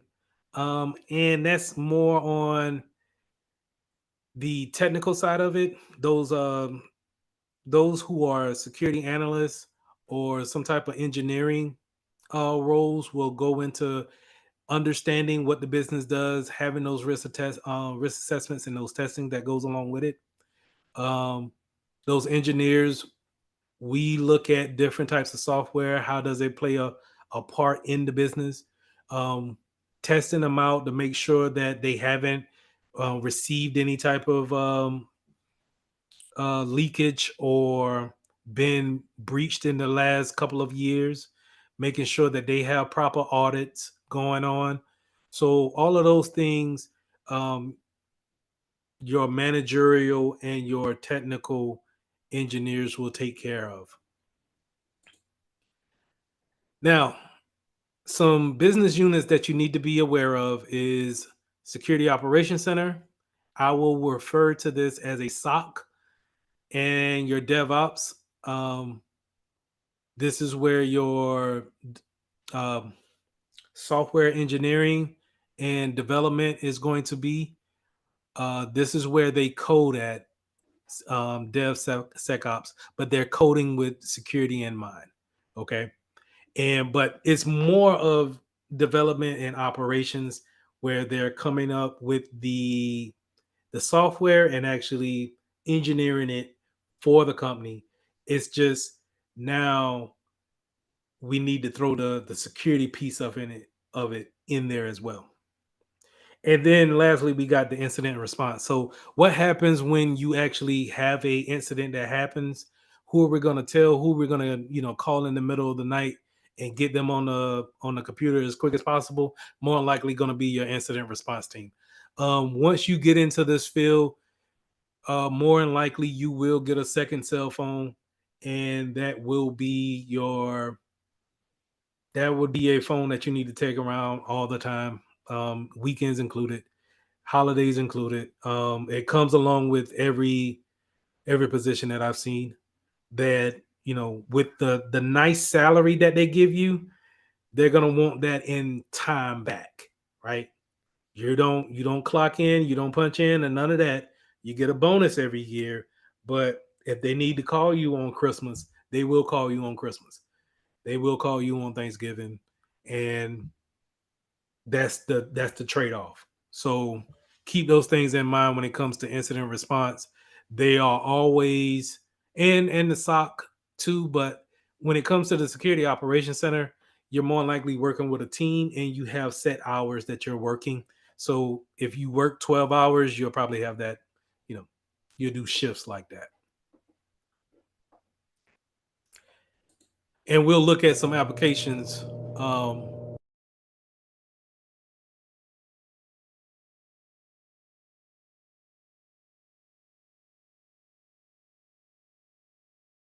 Sorry about that.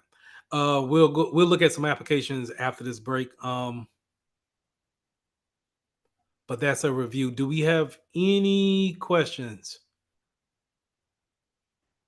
before we take this break?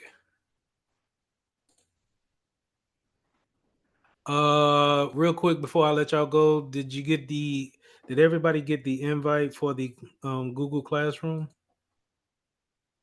Yes. Yes. Yes. I need to get. I didn't receive it yet. Give me 1 second.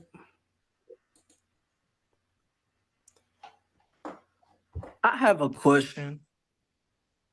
Sure. What's up? If you were, let's say, the cybersecurity engineer who designed, or didn't design, but better yet, gave your advice on what the company should do, would the then operational be the admin, or am I? Yeah, you're in the right ballpark where once you give that advice and it's implemented and we say, hey, we're gonna go with what Ryan said. We're gonna make sure that everybody scans, do an antivirus scan first thing in the morning. Um, the operations of it turns into, okay, how do we make sure that our antivirus scans at 9 o'clock in the morning every morning, and then who gets the report? That'll be the operations of it. And more than likely, if I'm the manager, I'll put you in charge of that and say, hey, okay, since you came up with that wonderful idea, you come up with the cadence and making sure that it works for everybody. And if some people have a problem or they're not able to get it kicked off, then you need to work with them in getting that alleviated. One final question. Directive is it enforces rule of behavior, deterrent or psychologically discourage behavior. What is compensating? Compensating is when we put a control in, but it doesn't eliminate the risk totally. And so we want to put another control in that helps it out and compensates for what the first control cannot totally do. We put the lock on the front door, but it still can, the person can still kick the door in. But if I got a guard dog, then that guard dog is a compensating control for the door being kicked in. Sure. So Yes, sir. I have a question to follow. So would that be like, is that a section that we're going to talk about in this, like redundancy of doing things and Yep, reinforcing we'll it? get into redundancies more in the networking side of it. But when I start showing the tools that we have, so just in case you get past the firewall, we can have a EDR system that's going to be on everybody's PC, and we can monitor that instead of. And even if you were to shut down that endpoint, maybe I have two endpoints on there that you don't know about, and maybe I have a web browser that's looking a web proxying tool that's looking at where you're going at when it comes to web browsing. And maybe I can use all of these things to get a good idea of what's going on with you when it comes to what you're doing on the network.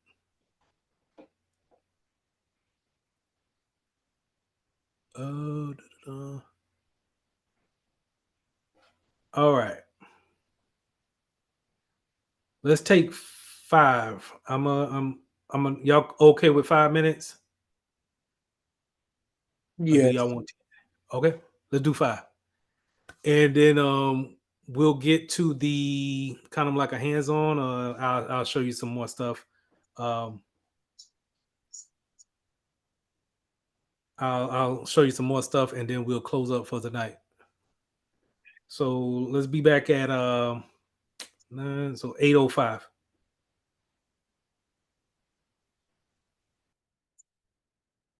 All right.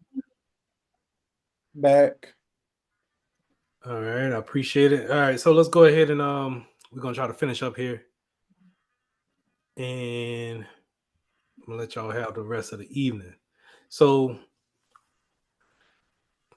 we talked about policies, right? So a good place that you can go, and instead of coming up with these policies on your own, you can go to this place called SANS. So let me go in, and this is how SANS look when you first go to their website. this is kind of a place where you can get some resources. It's not a, let's say, always a go-to place to see if Sands go has the things that you're looking for, but they have a good bit of resources there. And what I like to go and get is that whenever I need a policy written out on a template wise, I can always go here and get something that's free and be able to just manipulate it. So you heard me say a lot of times about the acceptable use policy. Remember, the acceptable use policy is saying to that user, hey, we won't allow certain activity on our network. And in order for you to use it, you need to sign this policy. I like to say this to students where, you know, when you went to school this year or this semester, did your school have you sign an acceptable use policy before you actually started to use the computer lab or their equipment in that regards? Because, you know, if not, then legally you could do whatever you want on there, but you know, we're not trying to do that. But you can always come here as a security professional and have a template that you can just easily download and manipulate to where, you know, you can put your company's name in here and just put those things that apply here. Now, the wonderful thing about a policy is that it doesn't have to be directly tied to anything at your company, right? It has to be high level. So going back to our slide here showing that triangle, remember we're talking about the managerial part. It's small because at the top of the triangle, we're just trying to make sure that we are putting it out there, but we're not trying to cover everything. We just want to say, hey, don't y'all be doing anything you ain't got no business doing on the internet. Okay? And that's what this acceptable use policy will do. It's just very high level. We won't accept anything. Um, the scope is very broad, but then again, is tackling all the subjects that you want to tackle. So this is what I would use SANS for. I'll put this in the chat just in case y'all want to take a look at it.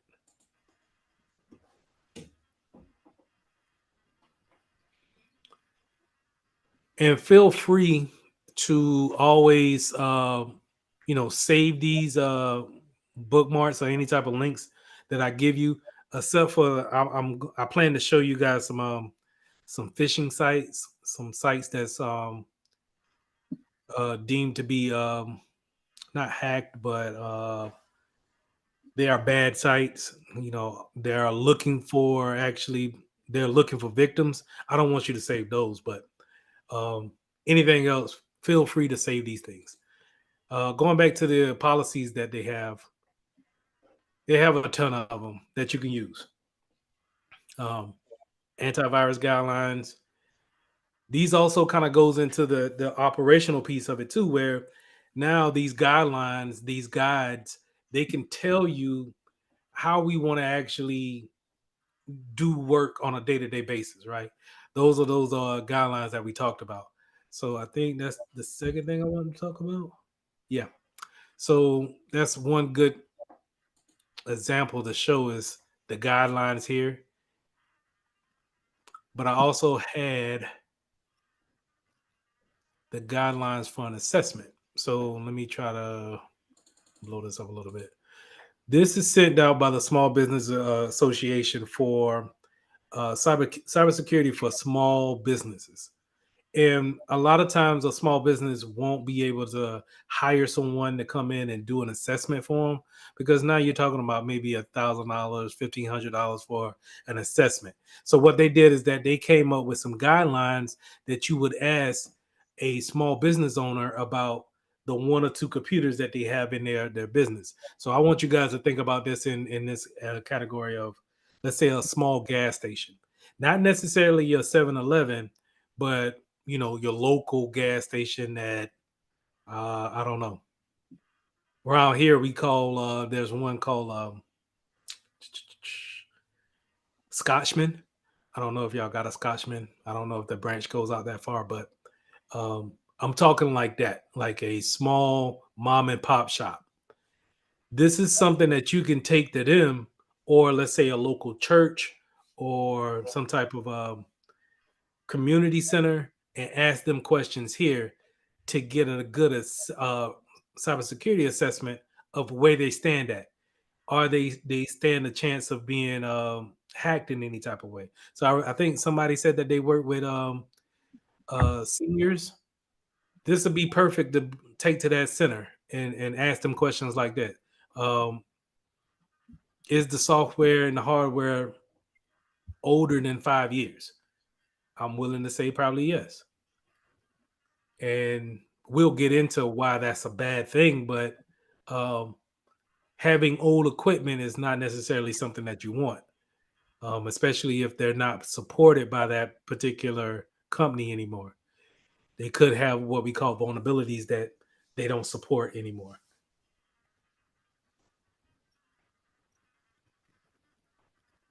Um, but you know, assessments like this have you asking, they will give you questions that you didn't really think about asking, but they're great to ask people and to see exactly where they stand at. Things of such as, do you have a VPN for remote access? Do you know what you should do if you lose a iPhone that the company has issued to you? Do you have a way of remote wiping that system? Uh, if you don't, then now you're going to look into the compensating control, or how we're going to put in a control altogether of how do we actually fix this issue. That's the wonderful thing about these guidelines, these assessments, when it comes to operational security controls.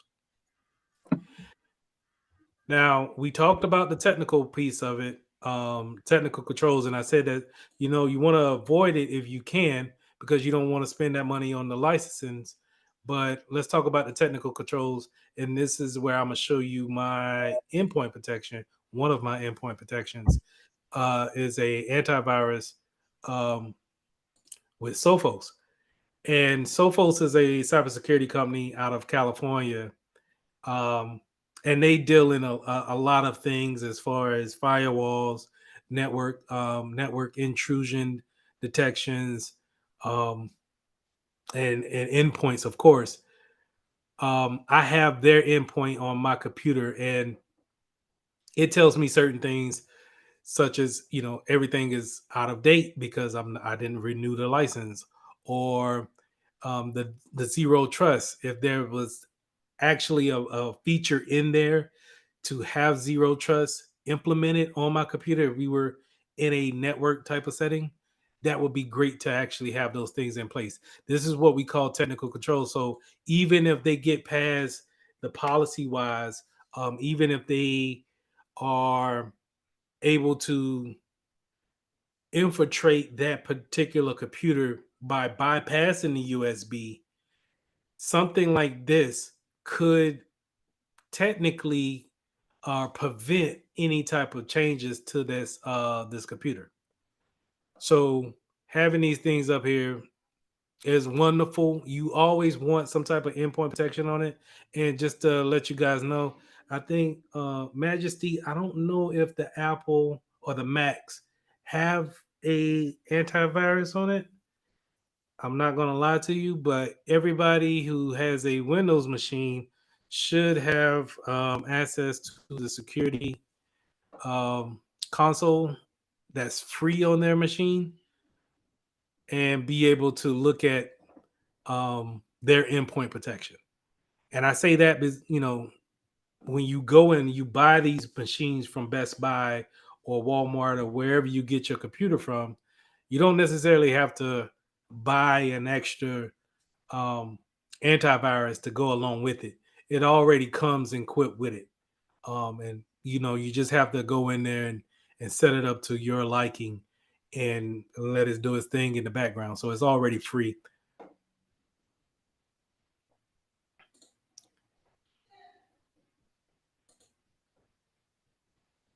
Now we did talk about a little bit with the physical aspect of it. Let's bring my web browser back up. Um, but we were talking more on the fact of having a security guard at the gate, right?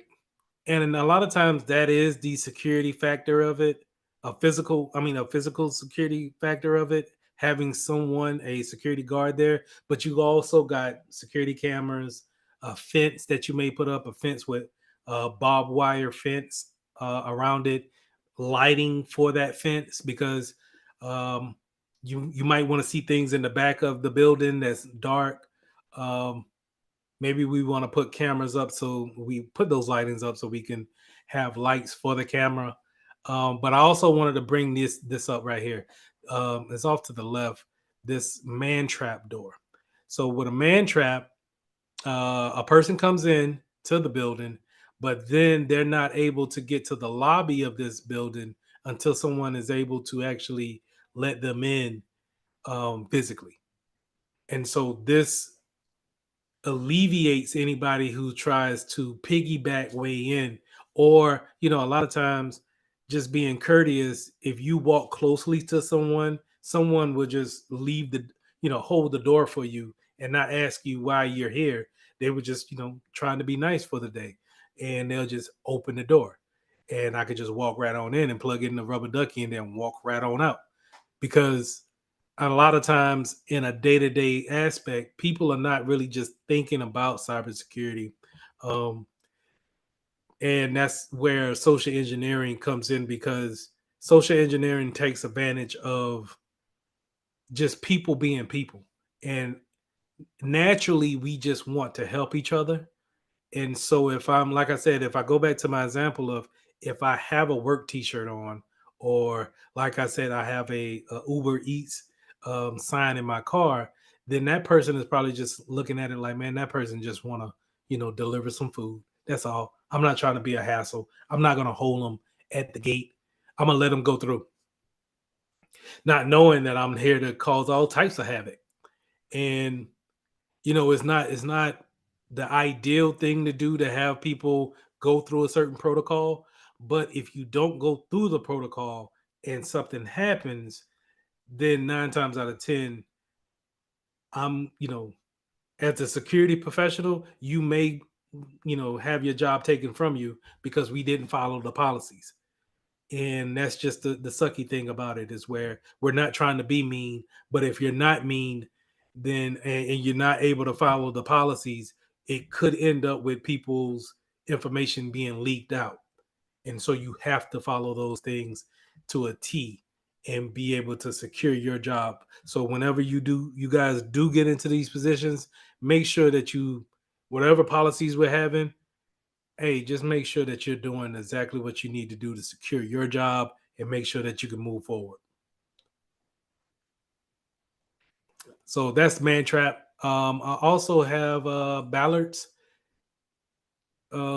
These are another form of physical security, where here, they just didn't want the handicap vehicle to roll into a normal space. But a lot of times you'll see this in front of the building, especially if you, let's say, if you'll have these in front of a important building, that somebody would, it will prevent someone from running their car into that lobby, causing all types of havoc just because you ran into it just to get access to it. So these ballards are there to prevent anything of that nature. Any questions? No, sir. I have one. Yes. Which I didn't know if you answered this in the orientation, but is the Security Plus um test first or the A plus? I think y'all got to do the A plus first and then get ready for the Security Plus. I don't necessarily like that, but because the Security Plus is going to, you'll see that it's going to be a ton of information that we go over. And the A plus is 2 tests to get that one certification. And You know, with you guys being in school and everything, it's just gonna be a tall task. I I sympathize there. Do you have the dates or anything for the A plus? No, I don't. Okay. Sorry about that. I have a question. Yes. I missed orientation because I got accepted to the program late because I wasn't aware of it until the Alabama Collective came to my school last week, I believe. Mm-hmm. So I ended up doing the application anyways because I was interested. So is there any notes or anything that I can get or that you have that I can see like as far as the overview of the class more than anything? Other than just the syllabus, like important like dates, like as far as the test and stuff like that. I'll put it in the Google Classroom, but I think I can get that recording from our last meeting with the orientation, and I can put it in there so you can look over it. Okay, thank you. No problem. Also, I don't believe I was put into the Google Classroom. I don't know why, but I don't see myself. Send Yes, me the. I'm sorry. I was gonna say I didn't see it as well. However, my laptop died, so I'm not sure how I would see it on my phone. But I can definitely check, and then do I email you, or what would be the best way if I still don't see it? Email me, or get in contact with me over LinkedIn. Yes, sir. I screenshotted your account. I know you put the link and everything, so I'll definitely follow up. Can you put your email in the chat one more time? Yes, sir. I'm gonna pull it straight up.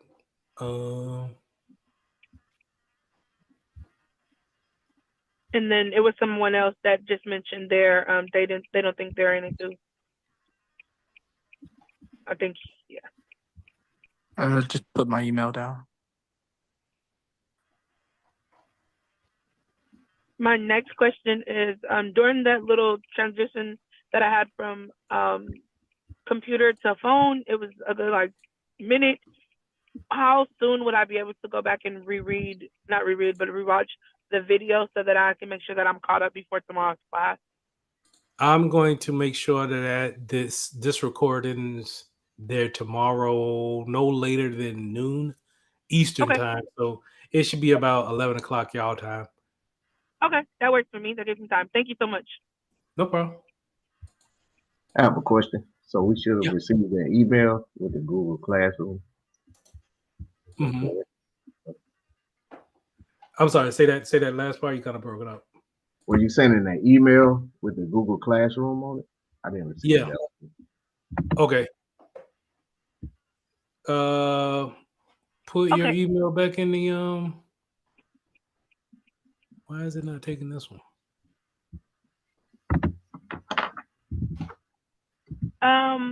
Question. What is the correlation to spam? I mean, maybe I'm thinking too deep, but like the whole, when it comes to spam, how do they dictate what is spam? Like, how a lot of times, for example, your email just went to spam, right? But there's no sense of any confidentiality or anything in that. So is that something we will cover? I've always was curious, or is something you could just answer maybe? Spam is not. So spam is for marketing. So I don't know if y'all still like pay attention to like getting mail in the post office or something like that. So you know how you get junk mail in like for real physical mail? Yes, sir. Yeah, like the coupons and stuff. Yeah, it's the same thing. So the computer will look at it like it's not malicious. It could be malicious, but it's not malicious, but it's just out of the blue. And since it's out of the blue, it's somebody probably marketing. We'll just send it to their spam. Oh, And that makes so sense. that's just a configuration piece. And that's why they give you the option that if you go into your spam, you can always mark it as not spam, and then it'll show in your inbox.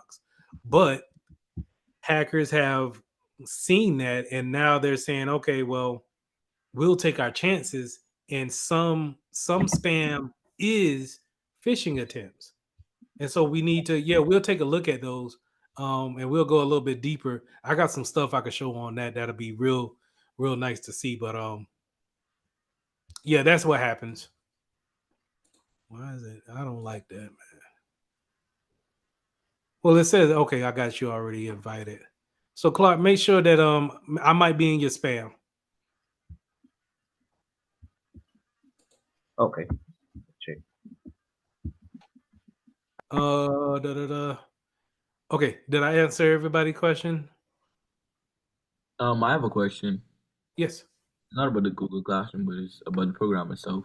I don't know if it was mentioned during orientation, or I may not have heard it, but during in college during breaks, will we still attend classes during breaks, like a Christmas break or Christmas Day and stuff? They said that we have holidays the same as the school holidays, so we should not have class. Okay. We shouldn't have class, but I think certain holidays like Veterans Day, President's Day, I think we still are gonna hold classes that day. Okay. We're not on like elementary or school grade calendars. We're on like college, so you know how college only closes every certain one. We're on the same kind of break. She said. Okay. But that's why I want y'all guys in this. If we can get in, if we can all get to this, make sure we get in this classroom. Everything will be here, and so even when we conclude, I'm gonna always leave this classrooms up, and you can always, even if you're not ready for the Security Plus at the end, you can always come back here and get this information and use it and continue to study on it until you're ready to take it. Plus, if we ever have like a issue where uh, we can't meet that Monday or Tuesday or Thursday, I can always record it, pre-record, and put it in here. But I'm gonna try to meet with y'all every time. So just to put that out there. Okay, so how is attendance took? So Maria, I think her name was the lady that was in here at the beginning of class. She already took attendance. And what I would do if she doesn't show up tomorrow, during that first break after the slides, I would ask y'all to go ahead and put your name in the chat so I know that you're here, and I'll go ahead and mark you down. Okay, thank you. I'm sorry. Can you repeat that last part? I say for that first break, I'll go ahead and before we take that little break after the slides, like tomorrow, I'll go ahead and ask you to put your names in the chat just so I can take attendance of who put their names in the chat. Yes, sir. Thank you. No problem. All right. So last thing, let's go ahead and let's look at some jobs real quick, and let's finish up for tonight. So I go to my favorite spot, Indeed, and I'm looking in the state of Alabama, and I'll leave it out here for, you know what? I'm gonna put quotation marks on cyber. Let's see. I don't like what they're showing me. I'm gonna show cybersecurity first. Now, here's the thing, and this is not on the test, but this is just, real life searching. You're gonna see a lot of different names for cybersecurity when it comes to job posting. And what I want you to do is to use this guideline that I had. Where is it? Let me find it.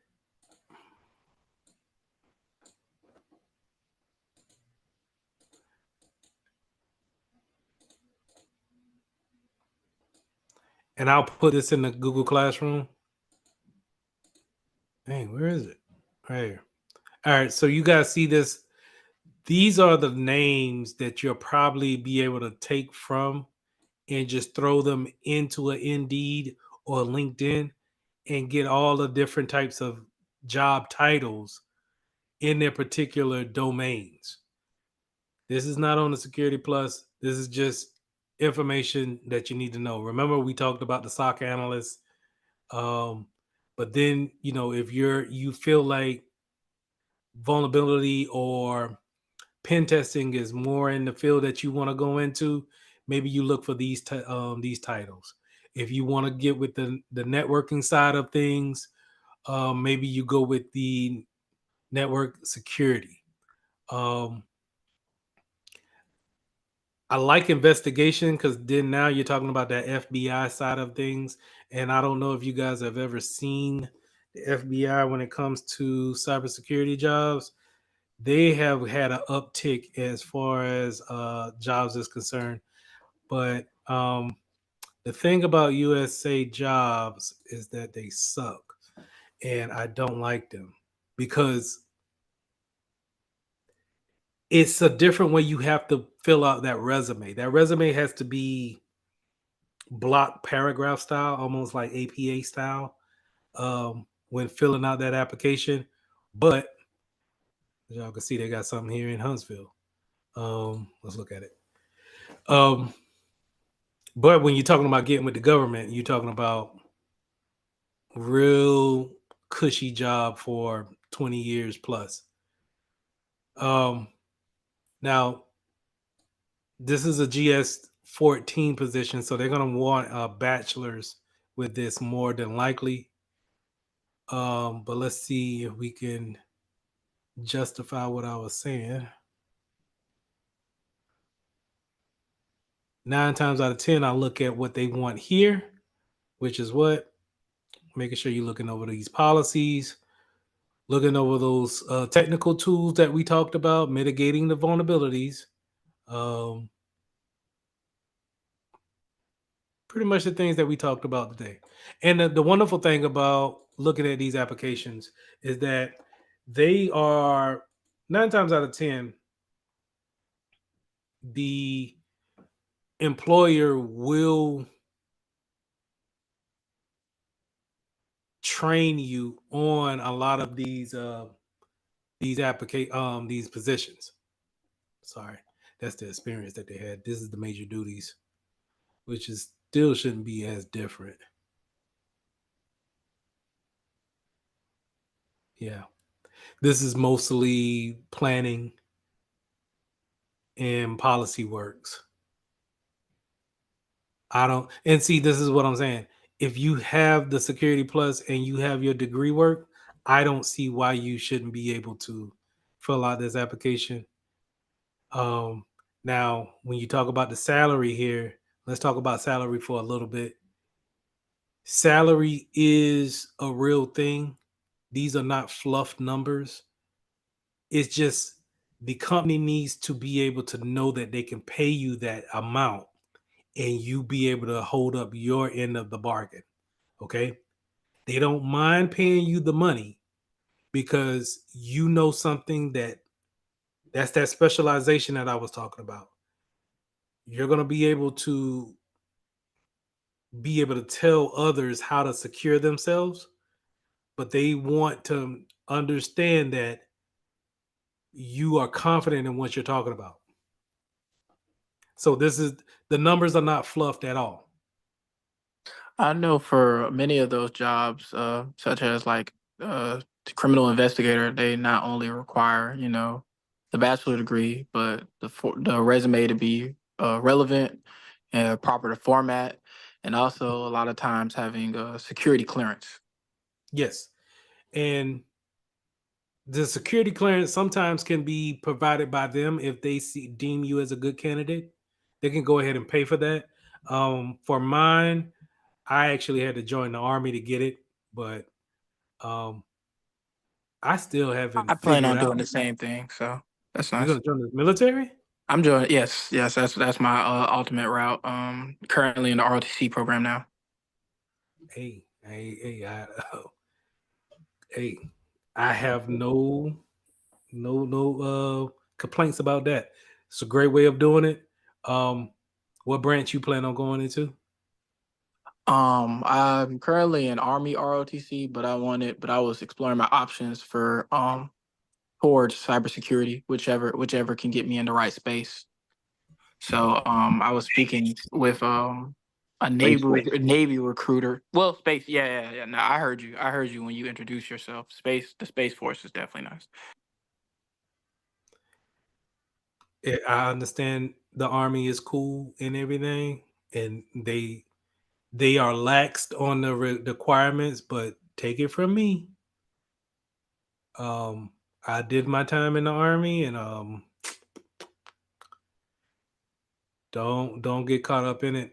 If you can go Navy or Air Force or Space Force, if there's a opportunity, take it. Yes, sir. Take it. Don't even think twice about it. Even if the Army say we'll give you a bonus, and they gave me 40,000 bonus, no. And the Navy say we ain't giving you a bonus, we'll just teach you the trade and you'll be an officer, go Navy. It'll when you get out, Army you don't didn't have to offer worry about me it. the Army didn't offer me the opportunity. It was a Navy recruiter that gave the criminal investigative recruitment letter and just told me to put her down as a reference. I don't know the Army aside from having a sector based upon clearance. I don't know them to have any special agents. They will tell you probably becoming a warrant officer will probably be their best bet of getting you into that field. But let me just take it from me. I just got out, and it's 10, 12 years ago, but 2012. I got out in 2012. They tell you a lot. They'll tell you a lot just to get you to raise your hand. Navy, Air Force, Space Force, if you can. Yes, sir. All right. Just Yes. For what I'm talking about, yeah. A degree is necessary. yeah. Now, when you talk about this type of money, can you do it without a degree? I'm not going to say it's not possible. But I would say for most employers that's talking six figures, high five figures, yeah, they're gonna want some type of 4-year commitment. So any kind of 4-year or just like a specialized 4-year? Well, let's go back to Indeed. I've seen a lot of any type of 4-year. I've seen that, but they do. I've seen also a lot of people want it in that computer field somewhere. Now, how do we get over that? Okay, let's look at this. No. Where's my requirements?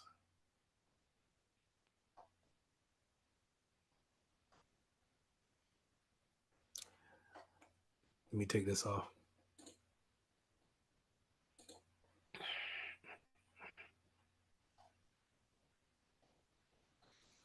See the FBI popped that back up. What I'm looking for, a lot of times in Indeed, you see these kind of a ghost accounts or ghost postings, or like 1,000 people already applied for the job, so it's just kind of like just hanging out there. I'm looking for something that's more solid.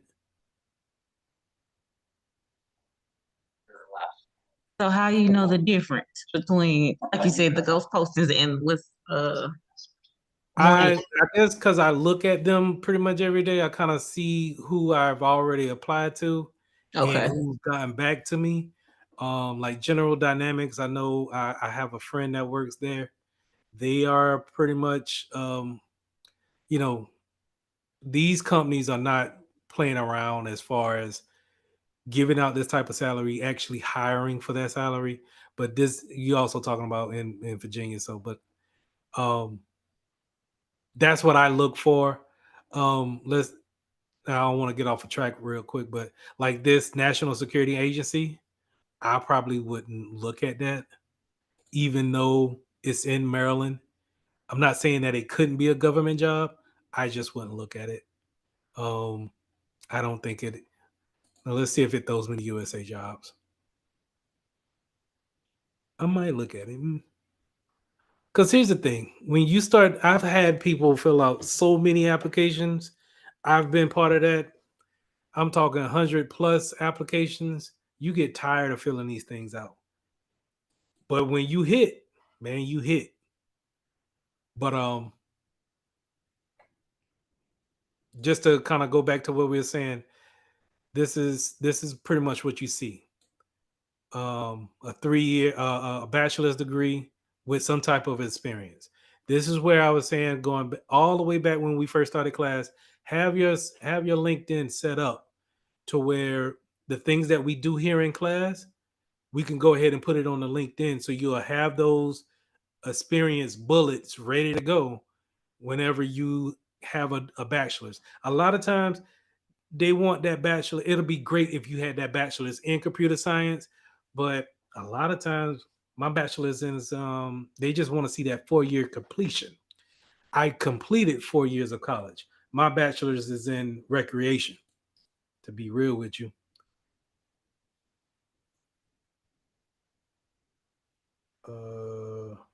Ryan, what is this? I'm sorry. Threw me off. It was a group me. I was asking the class to join. Oh, for like a study session? Precisely. Or just, just collaborating. I'm sorry, words, collaborating in general. Gotcha. My bad. I that's just me asking questions. My bad. All right, cool. But yeah, this is that bachelor's is kind of like, not saying that you shouldn't want to have it set up to where, you know what I'm saying, everything falls into place. I've just seen over my years that if you write your resume the right way, your bachelor's doesn't necessarily have to line strictly up when checking all the boxes when it comes to a job. I made sure that my master's lined up with cybersecurity, but not the bachelor's. And you don't have to get a master's. With From what I've seen, only reason why I got the master's is because the Army was still paying me to go to school, and I needed to use that up before 2027. So, yeah. But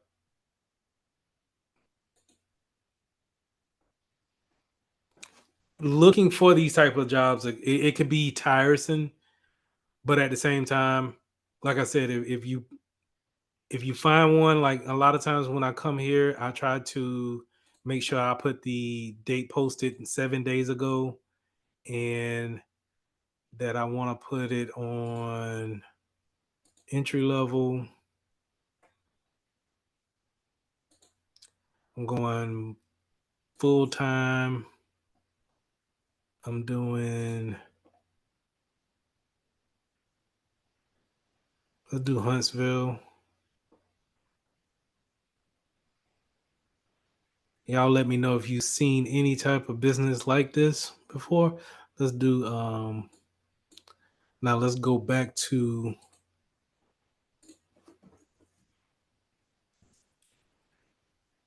vulnerability management. So vulnerability management is a different sector of cybersecurity.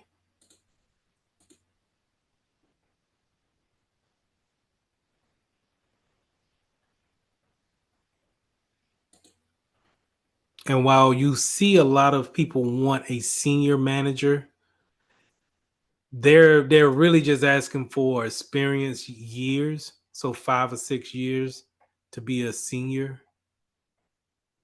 But there you go, just a degree work. And if you write it right, you can have a diploma, but then show the 11 years of vulnerability management experience. How do you do that? Well, if you think about what you've been doing, have you been vulnerabilities is pretty much just patch management. And what I mean by patch management is that a lot of vulnerabilities show up in updates that need to be pushed out to your PC. So when your PC, every once a month, it asks for an update, right? and it wants to do a reboot and do an update. Those updates that it's asking for is fixing security measures that's already there on your computer. So if I do updates, and we go here, bring this over, and I go to update history, all of these things right here that my computer has patched, they fix some type of security vulnerability that my PC had. Well, if you're used to doing this and you understand why this is important to do to a computer, you could pretty much say, yeah, I've probably been doing it for 10 years, right? Ever since we've been, because 10 years ago is what, 2011?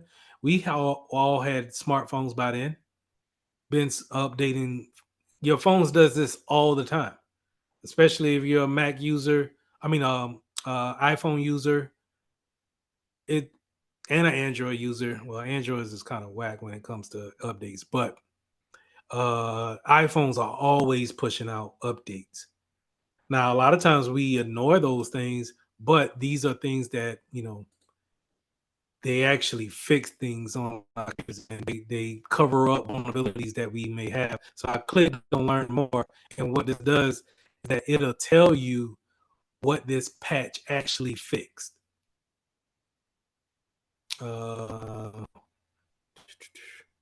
So this is for Windows 11, the version number, the end of service. So you remember when I showed the list of is your computer 5 years of older? This is stuff like this kind of plays in the part where you may have something that has a end of service day. So now you don't receive any type of patches for that particular device. Well, if that's the case, then you might want to have it already updated for that particular device. So moving forward, you're not leaving that vulnerability open for it to be hacked into. So all in all, going back to our example here, we already may have these things. Now we just need to put it on our resume in a way of saying, hey, I can show that I have these types of experience.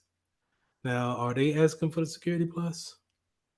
They're asking for more a advanced certification, so that might knock some of us out of there. But a good way we can look for Security Plus is type in Security Plus and see who's asking for it.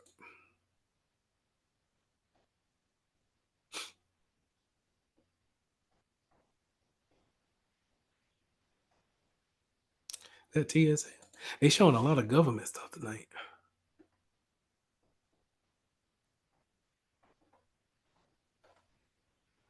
Let's go there.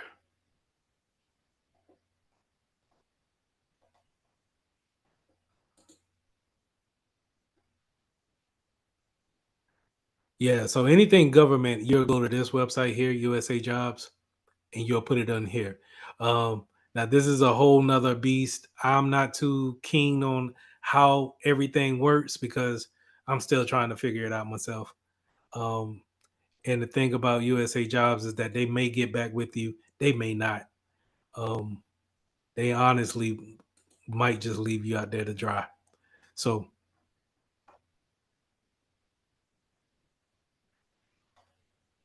I don't see anything about the Security Plus. Well, let's take it over to LinkedIn. LinkedIn is similar to, I think, is a better, more up to date than Indeed. And I feel like it's more like this job application right here. You can see that it's 9 people click this link. That doesn't necessarily mean that only 9 people altogether has filled out that application. I would say 9 people only clicked the link from LinkedIn. But I think that these are more engaged with what we're asking, what you see as live postings. Now let's see if I can find something that has the Security Plus in it.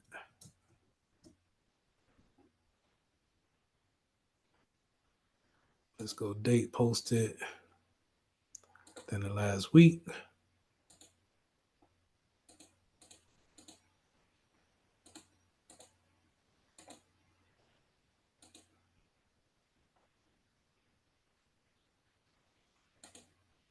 This company is pretty good.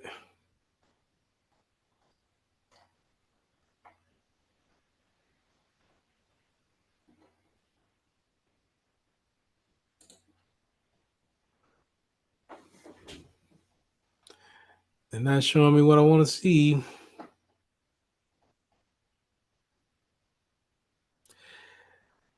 Check this out. So it doesn't seem like it's a cybersecurity job, but that's exactly what it is. It's a assets protection associate job. And this is actually pretty good just off of the title of it, right?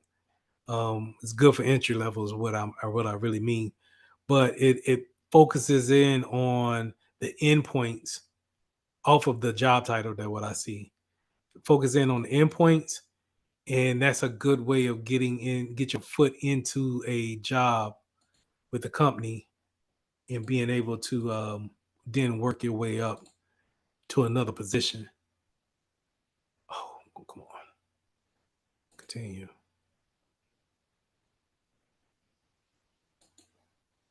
Continue. I just want to see the thing. All right.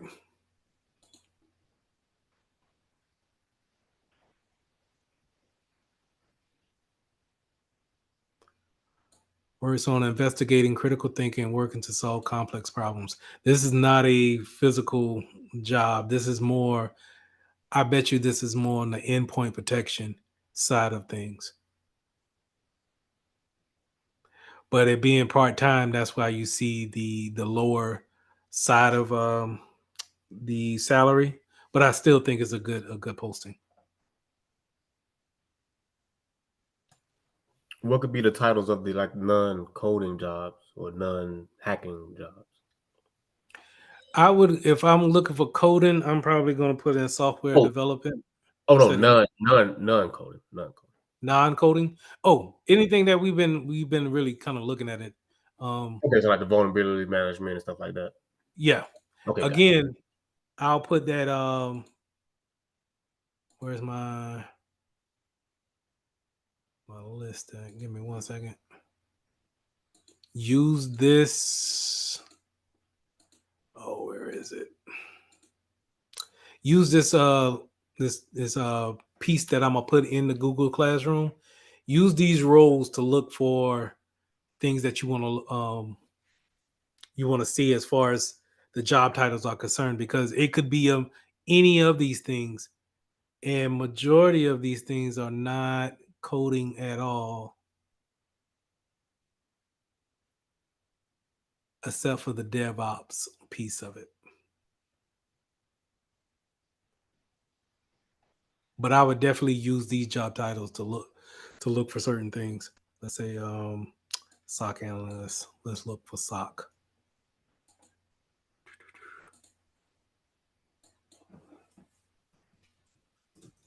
Okay.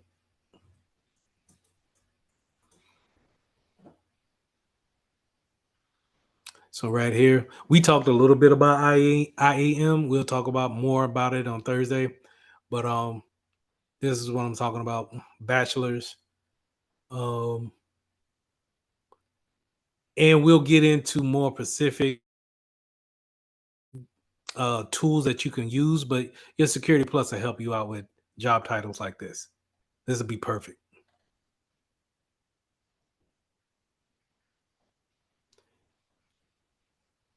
Blue Cross Blue Shield is always a good company to look at especially when it comes to like remote work.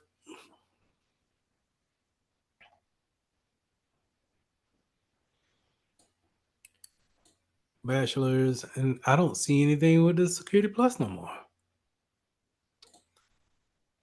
Stripe. I've been working with Stripe. Pretty good company. Want a bachelor's.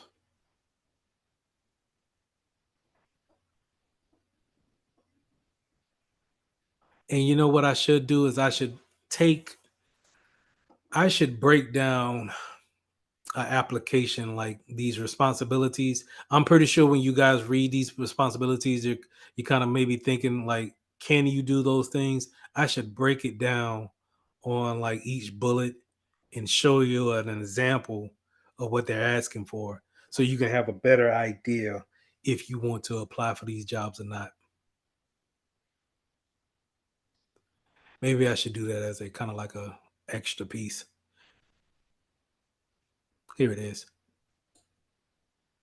So they are wanting some type of certification. It doesn't necessarily have to be the CompTIA Security Plus, but they want you to be aware of them. So that's what I'm saying. And this is a remote position at that. Vulnerability researcher. I'm not too sure about this one. But another thing that I like about LinkedIn is that you can always reach out to the recruiter and ask them, more about it, or an update after you put in the application to that company. All right. Any questions? No, sir, not for me. No, there's no question. I do have one question though. I'll take that back. I do have one question. What's going on? So it was about the attendance. I'm the student that I talked to last time in the orientation standing. I work at a hospital, so that's probably the reason why you don't see me. I was messaging the group chat a little bit, but I know you were busy and stuff. I kind of came in late. I messaged Miss Mary Cruz to see about the attendance and stuff like that, but I have been attentive and been paying attention stuff like that for sure. But I didn't know how that whole situation with attendance worked. I got you down now. She didn't have you because she left earlier, but I'm glad you said something because I got you now. And Yes, sir. mine, Okay. I'm not sure if Thank she you. just went off of the roster. Can you double check for me as well, sir? Please.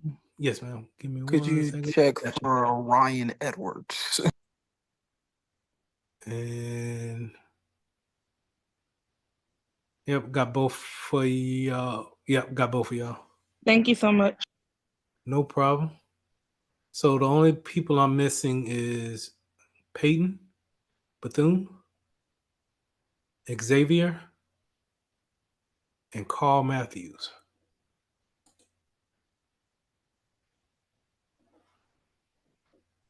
All right.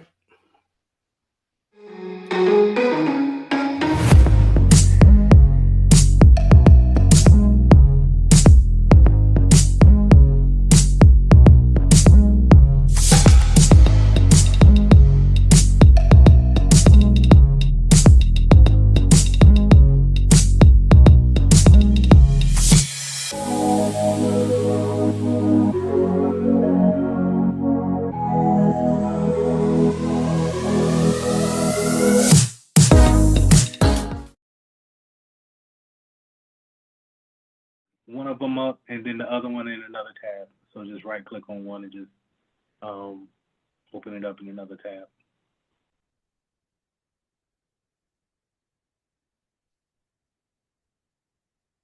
I'm using what am I using? The MacBook. Where my mouse at? Yeah.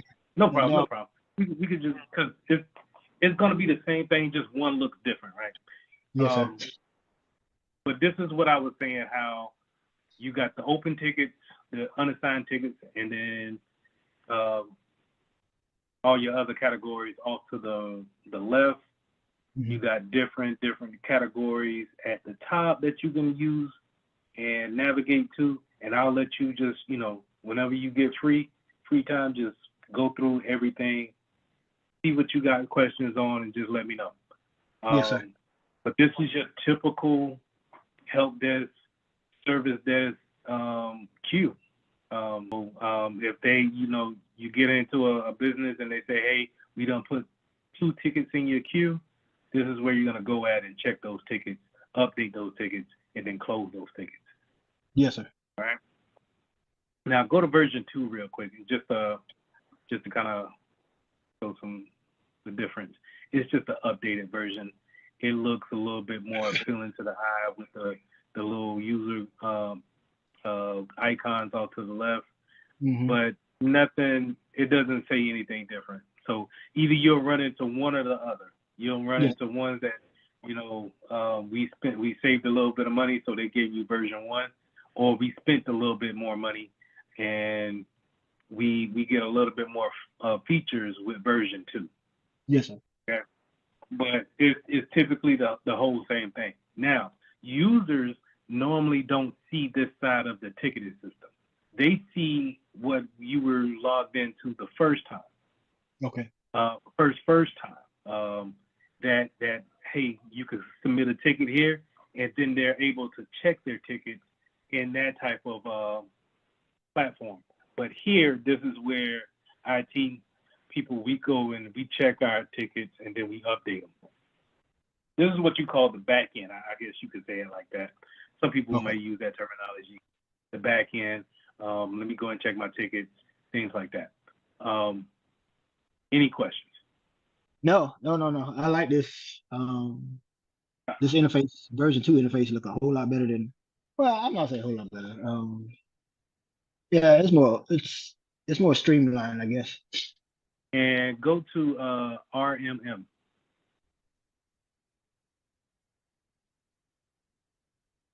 This is the work I've been doing. So I got some clients for us to look at, and these are the agents that I have out there that's actually on machines, and some are running, some of them are already reported issues. And we'll get into this as we go along with these sessions. But you can, I got these there, so now you can click on the ones that I highlighted and just look at it'll let you drill so far into like file locations. Yes, sir. It'll let you remote into them, which I would not suggest. But yes. This is not just me and my household. This is, I think, 2 other households. Yeah, oh yeah. This is real. Whenever I say, hey, we have an application out there, we need to make sure this application is off all PCs that's under our care. You can go in here and we can look in the application part of them and then tell that endpoint to take it off. Okay. So we'll get to that. Yes, sir. Yeah. Whenever those names, those computer names are highlighted, you can click in them and then, drill down into them to see the information that the endpoint has collected. Okay. So This is your typical dashboard. Well, this is my dashboard. Your dashboard is at the top, and I'll go over that in a minute. But this is what I go and look at my agent, see what's actually going on. All right, this is what I'm gonna check every morning to see who's out here wilding out, what I gotta do. I got some mobile devices. You see a couple of iPads in there. I even got a couple of Android tablets in there. And I got geofencing on them, so I know the locations of those tablets, those mobile devices. That's crucial for MDM management, mobile device management. So all those things we talked about in Security Plus, this is putting the rubber to the road here. I like this. All right. Now, if you want to put an endpoint on your machine, let me know, or you can just go ahead and download it. I did put this endpoint on some of my virtual machines as well. So, okay. Because remember, your virtual machines are, even though they're sitting on VirtualBox It may not be turned on. When they do turn on, they're connected to the internet, and they may be up to date and patched. They may not be. So it'll be good if you had an EDR system on it or an endpoint on it to be able to look at it from a high glance, from a high point to see what's going on with it. Okay. What I do then is I use the HP to spin up a virtual machine. Because the MacBook, I don't have enough memory of it. Even with a solid state hard drive, the extra one, I just don't have the extra memory. So I'm gonna spin it up on HP. I think I can create a server and a regular machine. And You as a security professional, you're gonna go through and see, okay, I got 10 alerts. What's going on here? And we'll get to this on why this is wilding out like that. okay. But this is when you look down into it. This is your threat hunting at a glance. This is how you dig into what's actually going on with the vulnerability. What is the hacker trying to do? Not saying that this is being actively hacked right now, but this is how you threat hunt. This is how you look through and you see what processes is happening on that computer to Yes, see sir. exactly what is the hacker trying to do. Okay. Okay. But you still get your, you get your little nice graphs or Yes, sir. whatnot. Things to print out to people, getting a overlay of the network overall. So in our network for Mitchell Technologies, we got 2 Androids, at least 5 iOSs. Not at least, but we have 5 iOSs, at least 2 iPhones. I'll say that, and mostly Windows machines. But I like this that it also breaks it down over into device types too. Yes, sir. When people ask you what's in your network, it's nice to say, hey, take a look at the dashboard and say, okay, yeah, man, no, we only got 1 server in the that we're tracking. So if you see another server that's out there on the network, then we need to take a look at that because we should only have 1. Yes, sir. I'll go over ownership whenever we get to that, but it's basically you could set up different types of ownerships as far as let's say if it belonged to the legal department, HR department, so on and so forth. Yes, sir. And then the all important, what versions are we on? A lot of IT directors, CISOs will want to know what versions that we're on. A key note to remember is that you probably want to be on the 1 version back than the latest version. Just because if we haven't tested out the new version, and let's say the new version is vulnerable, then and we already pushed it out to everybody, there's no way to really roll back until the new version comes back out. You get what I'm saying? Yeah, because you get hit with a 0-day exploit, and if you're on the new version, you have to wait till a patch comes through to try to fix it. Right. So we want to stay 1 behind, and then whenever that new one, because we know a new version is going to come, right? So yes, sir. Whenever that new version comes out, we'll make a way and make sure that we're not vulnerable for the one that we're going to jump to. Okay. At least have some type of mitigation in place that if we're going to move up, that we can have something in place just in case we become, that vulnerability makes us more risk aware to risk acceptable to what we're comfortable with. Yes, sir. Now, let me ask you a question. In that regard, that is for like operating system, iOS's or Windows operating systems. You what I'm looking at here is regarding Android, Windows, and Mac OS operating systems that you want to stay one version behind. Is that what you were referring to? No, no, not in regards to that.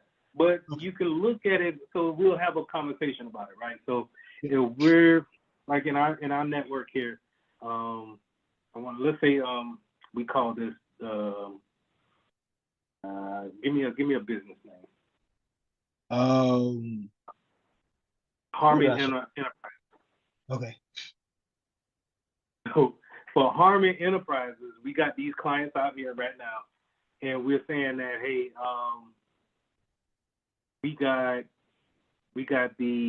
we're on Windows 10, but we know Windows 11 is out here, and they're talking about actually moving up after Windows 11 soon. Well, me and you will sit down and take a look at it and say, hey, all right, can we move up to 11 because 11 is more secure? You'll say, yeah, we can. Any applications that can't work with 11? No ally applications can. Okay, then it'll be better for us to just go ahead and eliminate the vulnerability of being on a later version of Windows and just move up to Windows 11. Yes, sir. Now, in certain cases where, like, I'm working for the industrial industry, a lot of our equipment, those conveyor belts, a lot of machinery can't work with anything but Windows XP. Yes, sir. So what do? We don't want to move up. Yeah, we can move up to Windows 10 or Windows 11 and leave XP up behind, but then we can't use the conveyor belts no more. Mm-hmm. So me and you will sit down and say, okay, all right, since we have to have XP, they can't be on the internet. All right, because the application could probably work without the internet. The application just needs to tell the conveyor belt just to move to the left, left. That's it. It doesn't need the internet for that. So we could just leave that computer on XP and, cut off the network card for it. Make sure it doesn't have any network connectivity. Or segment it on the network. Put it in its own VLAN. Make sure it can't get out. But you still run a risk of it being connected to the internet. Yes, sir. All right. So we'll go over all of this other stuff in upcoming sessions. We did the device list. Good stuff here that you can click through. User list. Everybody here. All right. Now the configuration templates. This is like GPOs. This is how we tell the device how we want them on our network. As you can see here, and the word of advice, if you're going to put one on your iPhone or something like that, yes, sir. To revise iOS. Don't do the first one that I had, which is down here. Okay. That's going to have you change the password like every 2 minutes. Feed me off. But you can't go in here and change them. You got to make a new one and then change it. So if you go here to revise, this is what I mean. We tell the device what to do. So you go to edit, and then you can find what things we want, but then we can go in here and we can edit these rules. These are rules that we set. So in Harmon Enterprises, if we don't trust our people, hey man, let's just make sure that we give them a minimum of 6 on the passcode. Okay. Things like that. And we can tailor our policy off of these configuration templates. And then once we're ready to, well, let me get some more stuff. We can even do this. Lock down if you really wanted to. No, you can't install nothing. No, you can't uninstall nothing. No, don't use the camera. No FaceTime, none of that. I don't want no hotspot or nothing. We can do all of that here by Oh, editing man. and pretty much just unclicking. Okay. But then once you do that, the way you get it to go to that computer, that iPhone, you have to download that app. No, you have to download this endpoint. We'll go over that in just a second. But anyway, you got to download that endpoint on that device, and then you have to tell that device to look for this profile. And once it goes under that profile, then it acts the way I want it to, because this is the configurations I want it to have. Okay. Okay. So if I didn't want anybody to download Netflix on a company phone, hey, I might have to say, is it just Netflix I don't want? Oh yeah. Well, okay, maybe I don't want to block any and every app from the App Store. Maybe I should go in there and have it look for a particular app in a different section. But maybe, this is a widespread profile here. So this is going to hit everybody. And so if we're just going to say is this certain things we want, we're going to probably manipulate this profile to show that. Okay. Yeah, this is how it works right here. This is MDM. I like this. Right. Yeah. And so what I would suggest to you, you can go in here to these profiles, and just like how I got this test here, highlight it, and then clone the profile. Clone it, and then you rename it so I know it's you. And then you build your own profile on how you want it. Then test it on a machine or test it on a device that you want to put it on. Okay. And see if that's the type of reaction that you want. So if you had a nephew or a niece or something like that you ain't want them to, have stuff on their phones and stuff like that, yeah, throw this on there. This is a great way to do that. Same thing when it comes to devices, Windows machines, Mac OS, same thing. And I can do this on virtual machines as well. That is correct. Okay. So let's jump to, go ahead. You can you go back one screen? I want to make sure I get the right profile that I'm supposed to use. You want me to use the revised iOS profile as the template? Or it could be any of those. You can do any. Once you clone it, it's yours. I don't care. Right. It doesn't matter, because what you're going to do is you're going to come in here and do this. Let's say we want to clone this Linux one, right? We're going to click this little, we're going to select it here in order to give us the options at the top. Okay. It's great out here. So we're going to select it. Then I say, okay, I clone it.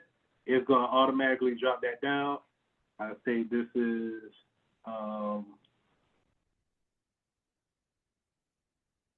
these tests.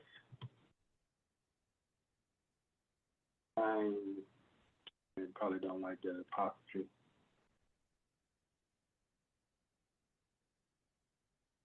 Testing out this new, clone it. Now it automatically throws me in, but now I can go through, and if I had me a Linux box that I wanted on this profile, I can go ahead and throw it in here. I can go ahead and configure my antivirus to scan whenever I feel like it. This is what I'm going to do. Schedule scan. Real nice stuff. Go to my updates. When do I want it to reach out for updates? Find access control so that we can do enable the password protection. This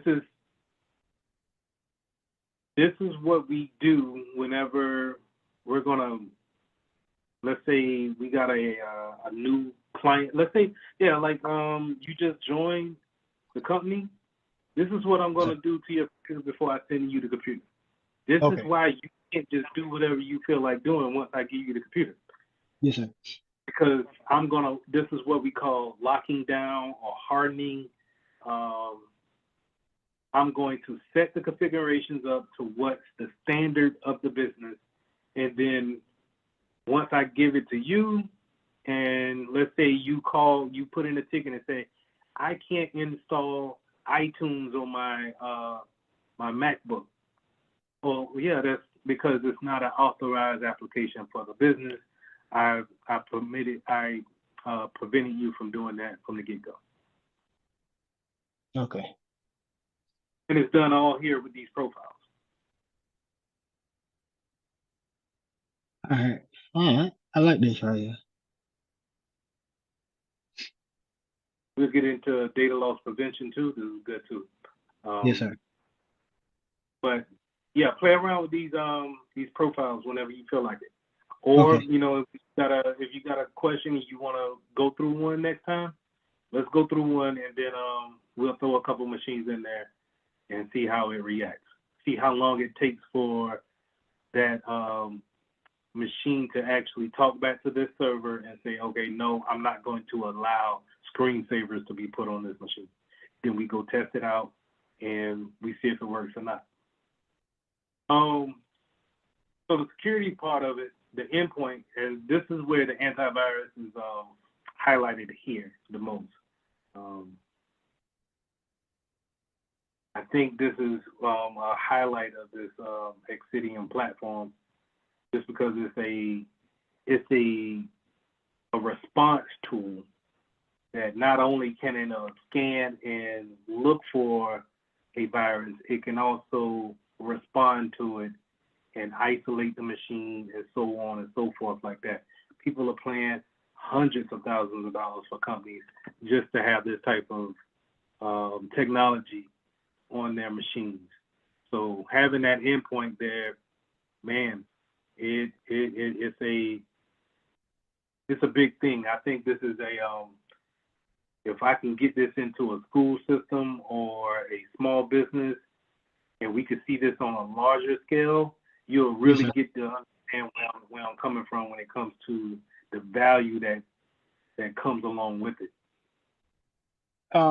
Let me ask you another question then.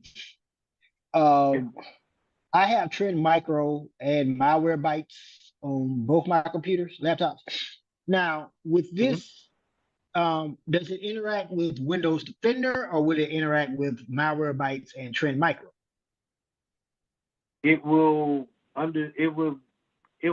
treat it as its own separate application. So it's not going to fight with those applications, but it's not going to work in conjunction with it. Okay. So those endpoints, a lot of endpoints can be on your computers at one time. So like here, I got Muninet on here, and it scans, right? But at the same time, it doesn't talk to Exidium. And then the reason why I don't like it is because I can't look at it from any place in the world. It's just like how you're logged into the platform and you could see the endpoint that's on this computer that I'm sharing with you right now. And say, hey, Mr. Mitchell, I think we need to take a look at it. Something's going on in the background. I can't get that much information out of here. It's just pretty much, hey, did you do a scan today? Did you find anything? No. All right. Well, this does that too. It does the scans, but I'm also able to dig like we seen in the earlier listing of it in the, what was it?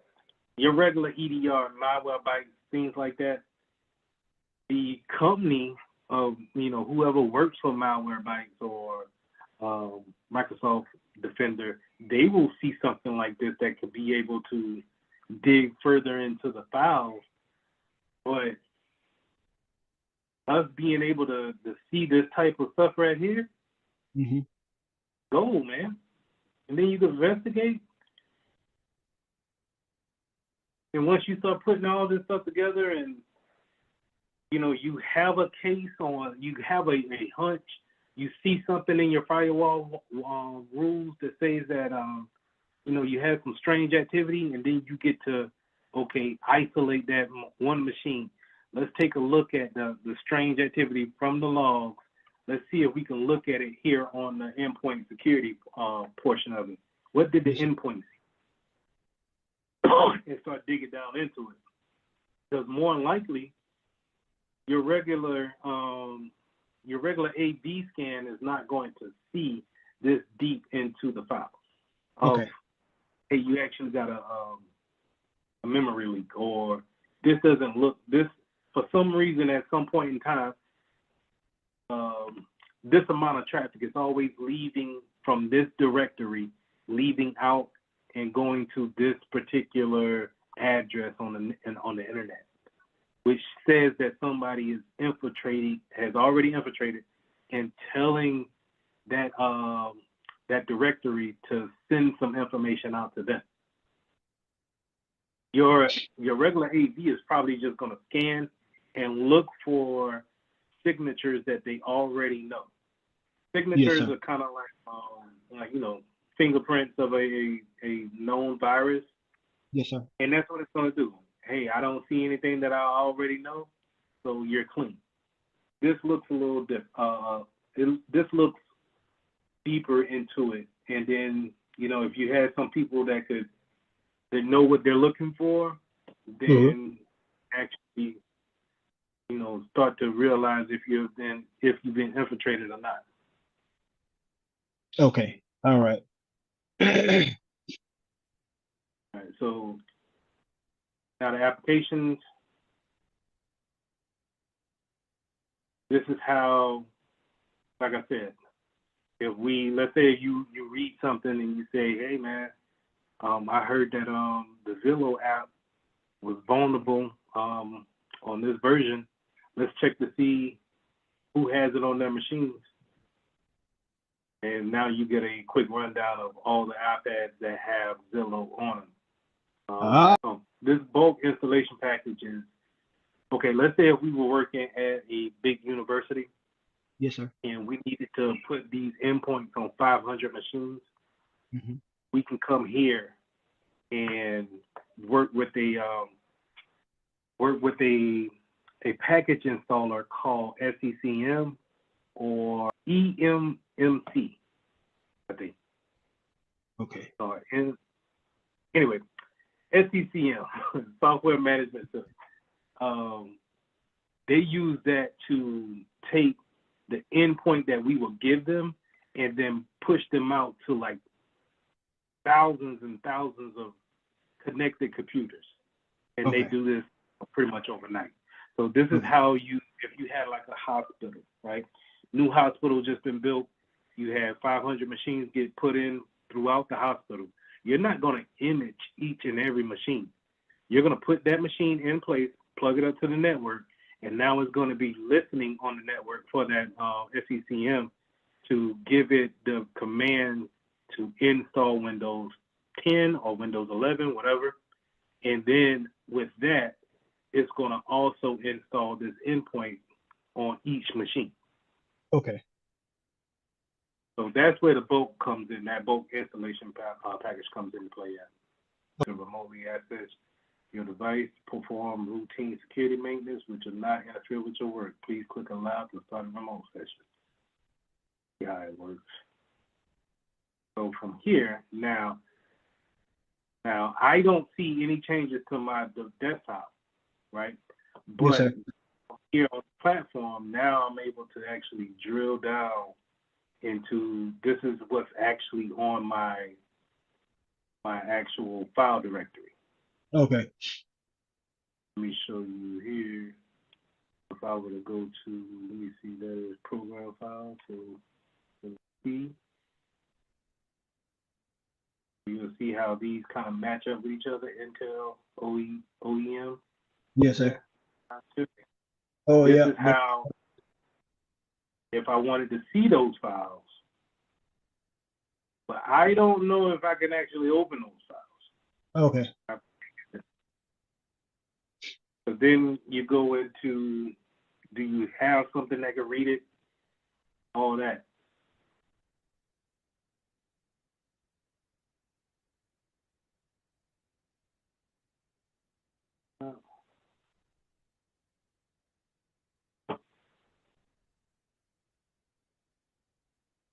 I can download the file.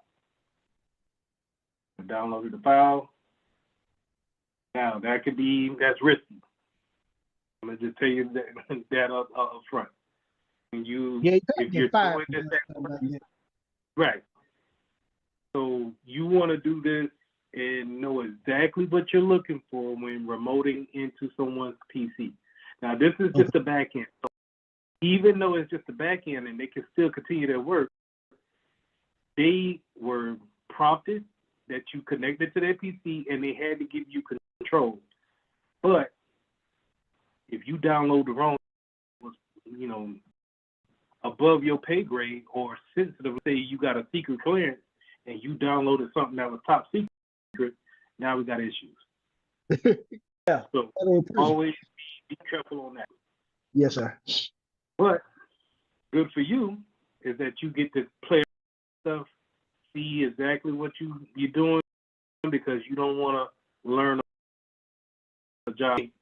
Yeah. Don't want to get started. Right. So you want, you know what I'm saying? And the funny thing is that a lot of companies that I've seen, they don't even have endpoints that can go that far in between, like the remote session of it. They might have what I use, TeamViewer, or they might use Microsoft Teams to share the screen and stuff like that, or Zoom. Yes, sir. But when it comes to like those type of applications, when it comes to executing, installing applications, you're going to need that user to help you along with actually getting things installed. So, yes, sir. But I think there's still good stuff to look at and to learn.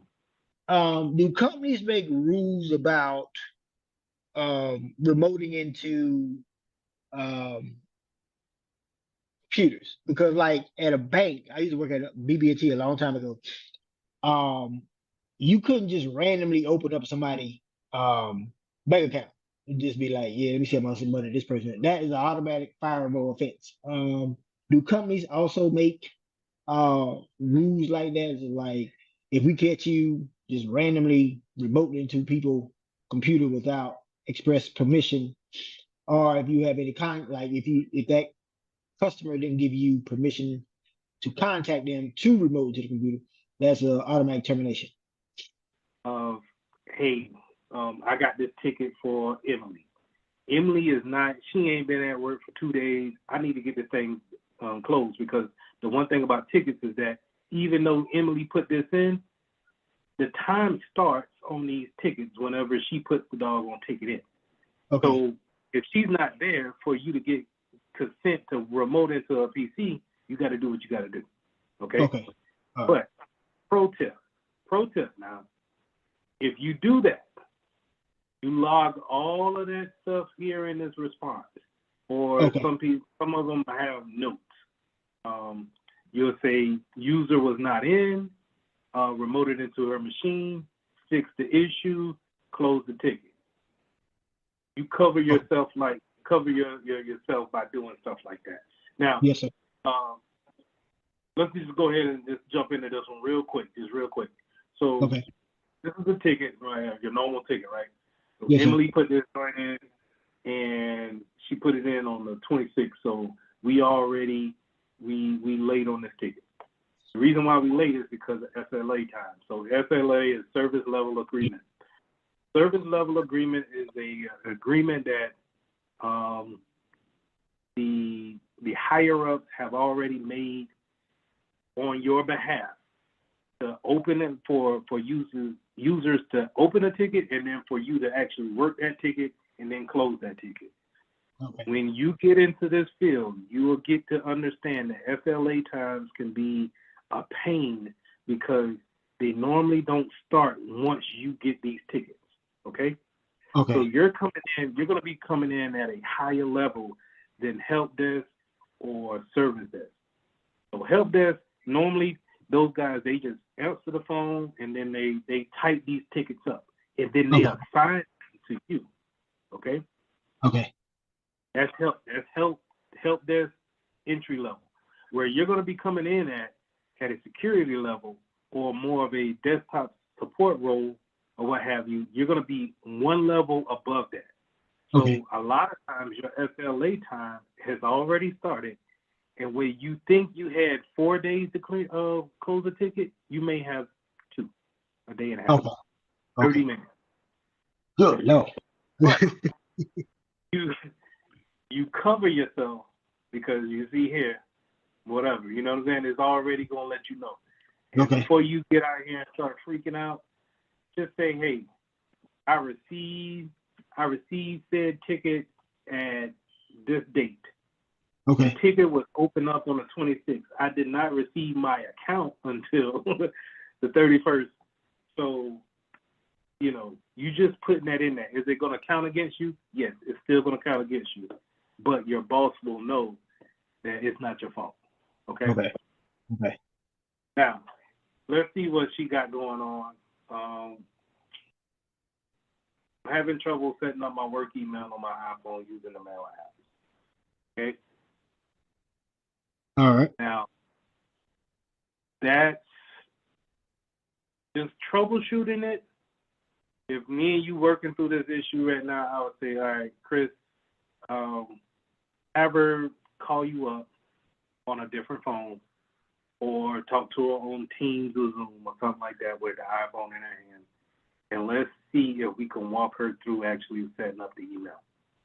Okay. But we also, before we call her up, we probably want to go over here to the platform and see if she has the right profile on her iPhone. Because remember, we can set them up with different profiles, right? Yes, sir. And so we may have a profile, let's say,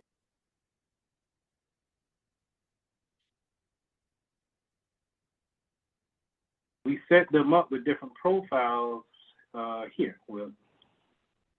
Right?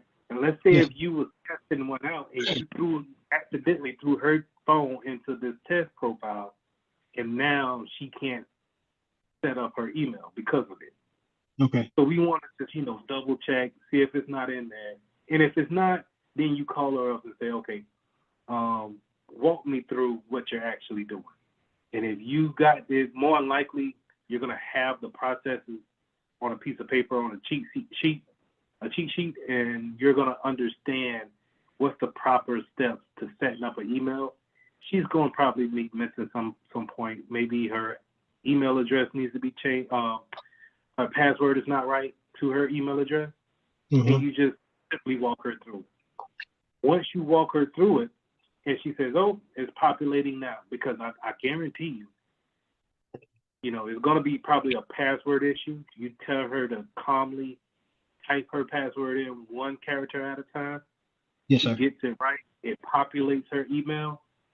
She'll probably say, oh, you know what? I don't know what happened, but it just started working, right? Yes, she sir. says that, hey, it's all good. You say, all right, if you got any more questions or any issues, just give me a call. Glad to help you out. Put it right here in your response. Close the ticket. Okay. You see here. Well, all right. So once again, you go and wait. Do you see if she's in that?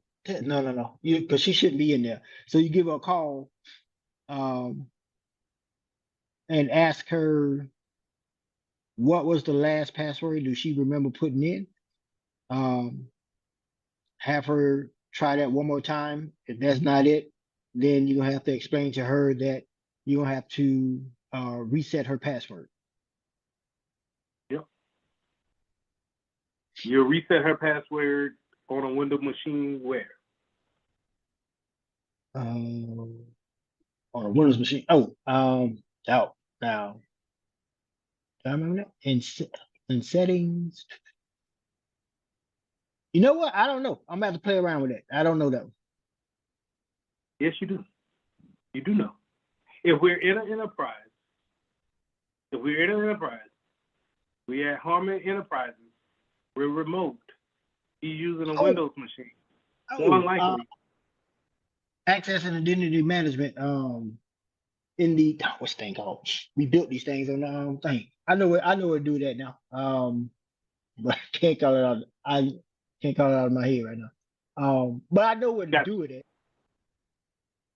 Yeah, if you know the application, then that's the only thing you got to do. Okay. Reset her there. You make sure she log in, update the ticket, close it out. I know what. It's on the tip of my tongue. That's gonna bug me right now. Active Directory. Yeah. Yeah. That's Yeah. it. Yeah. There you go.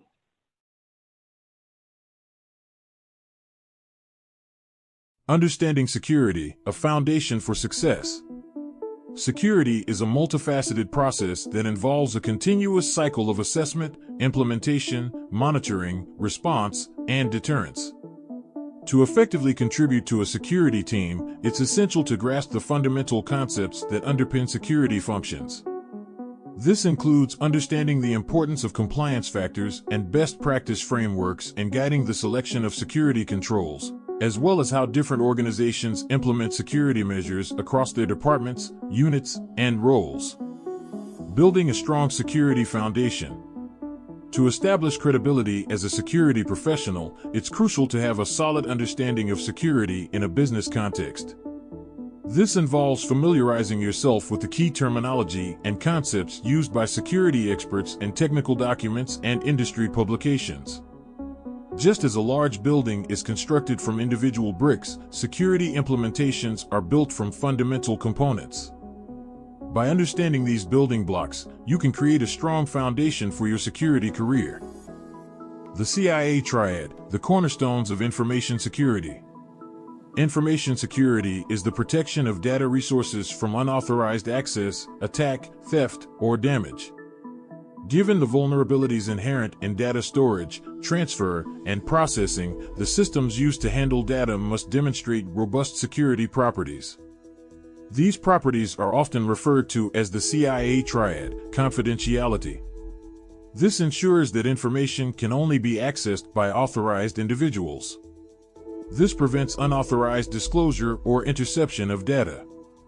Integrity guarantees that data is stored and transferred as intended, and any modifications are only made through authorized channels.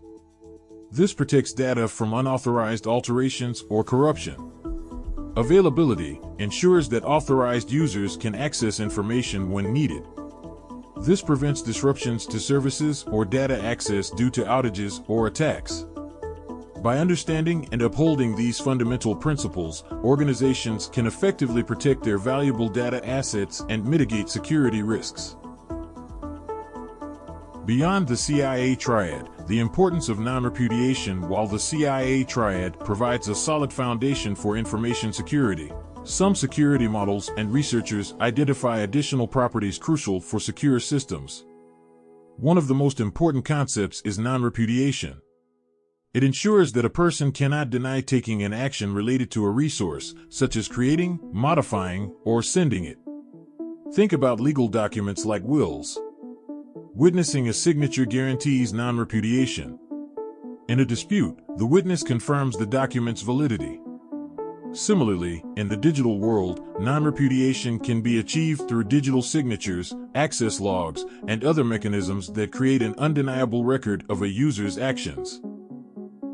A framework for action, the NIST cybersecurity framework within the broader information security realm. Cybersecurity specifically focuses on securing processing hardware and software. Security tasks can be categorized into 5 key functions based on the framework developed by the National Institute of Standards and Technology. 1. Identify. This function involves developing security policies and capabilities. It necessitates evaluating risks, threats, and vulnerabilities to recommend security controls that manage them. Essentially, this stage identifies what needs to be protected. 2. Protect. This function focuses on procuring, developing, installing, operating, and decommissioning IT hardware and software assets with security embedded in every step of the lifecycle.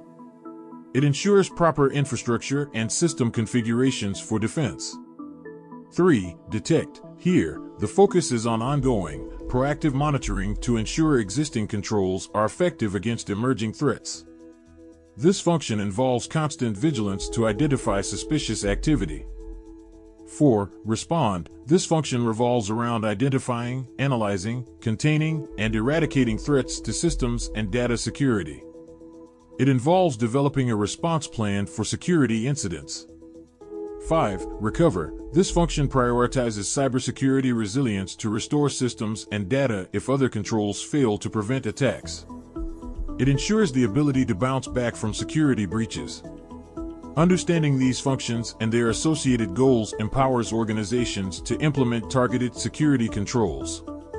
Importantly, due to the vast array of security control types, choosing the right ones can be challenging. This is where a cybersecurity framework comes in.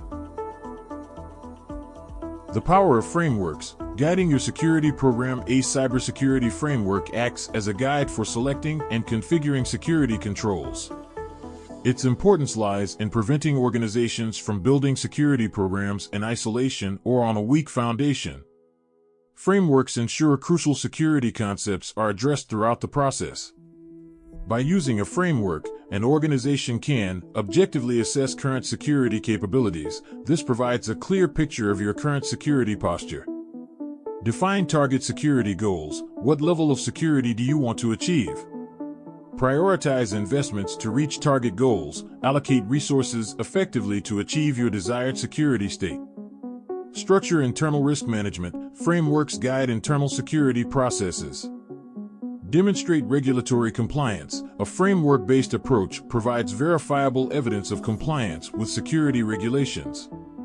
In conclusion, understanding additional security properties like non-repudiation and utilizing a structured security framework like NIST's offering empower organizations to develop robust and comprehensive security programs. Gap analysis is a crucial process that identifies discrepancies between an organization's existing security systems and the requirements or recommendations outlined in a security framework.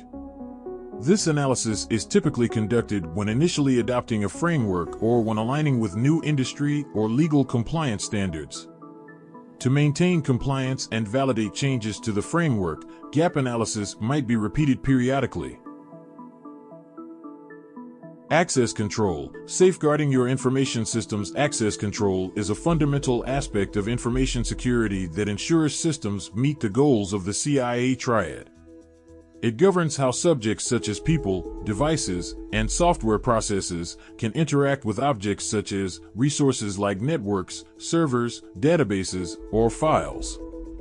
The IAM framework, a four-step approach modern access control, is often implemented through an identity and access management system, which consists of four key processes: identification, creating unique accounts or IDs to represent users, devices, or processes within the network.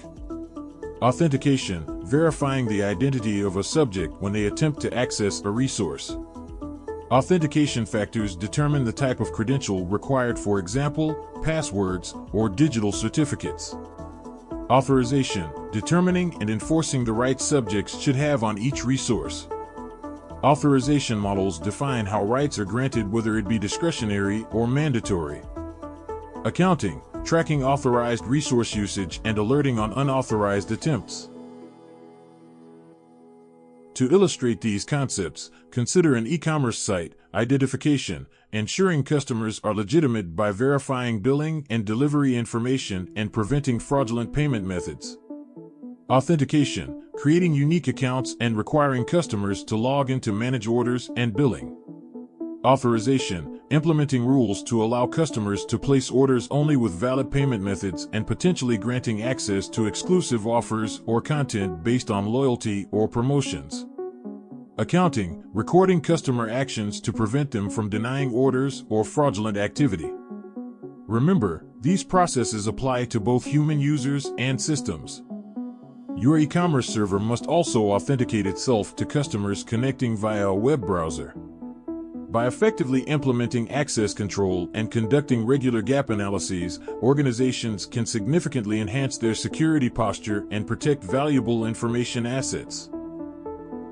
Lesson 2. Compare threat types. In this lesson, we're going to be suiting up and diving deep into the world of cyber threats. We'll crack open the case files on different threat actors, understanding what makes them tick, their goals, their methods. By the end of this lesson, you'll be able to identify the various types of threat actors and the tactics they use to infiltrate systems. We'll also be going over common threat vectors, which are basically the paths these actors take to launch their attacks. Think of them as the doorways they try to sneak through. And we'll explore attack surfaces, which are all the exposed points in a system that these actors can potentially target. The bigger the attack surface, the more opportunities there are for infiltration. Buckle up and get ready to learn how to recognize and defend against cyber threats of all shapes and sizes. Consider threat actors to be malicious agents, individual or collective, who actively seek to compromise systems. Their motivations can range from financial gain to disrupting operations or achieving political objectives. A vulnerability is a flaw or weakness within a system, application, or network. These weaknesses can be technical, such as software bugs or misconfigurations, or non-technical, like human error or lack of awareness. Vulnerabilities create openings that threat actors can exploit. The threat represents the potential for a threat actor to leverage a vulnerability and launch an attack. The existence of a vulnerability alone doesn't guarantee an attack, but it creates the possibility. Risk is the confluence of the likelihood of a threat occurring and the potential impact of a successful attack. Even with a vulnerability present, the risk might be low if the likelihood of exploitation is minimal. However, a skilled threat actor finding a critical vulnerability significantly elevates the risk of a successful and damaging attack. Threat actors continuously search for and identify vulnerabilities.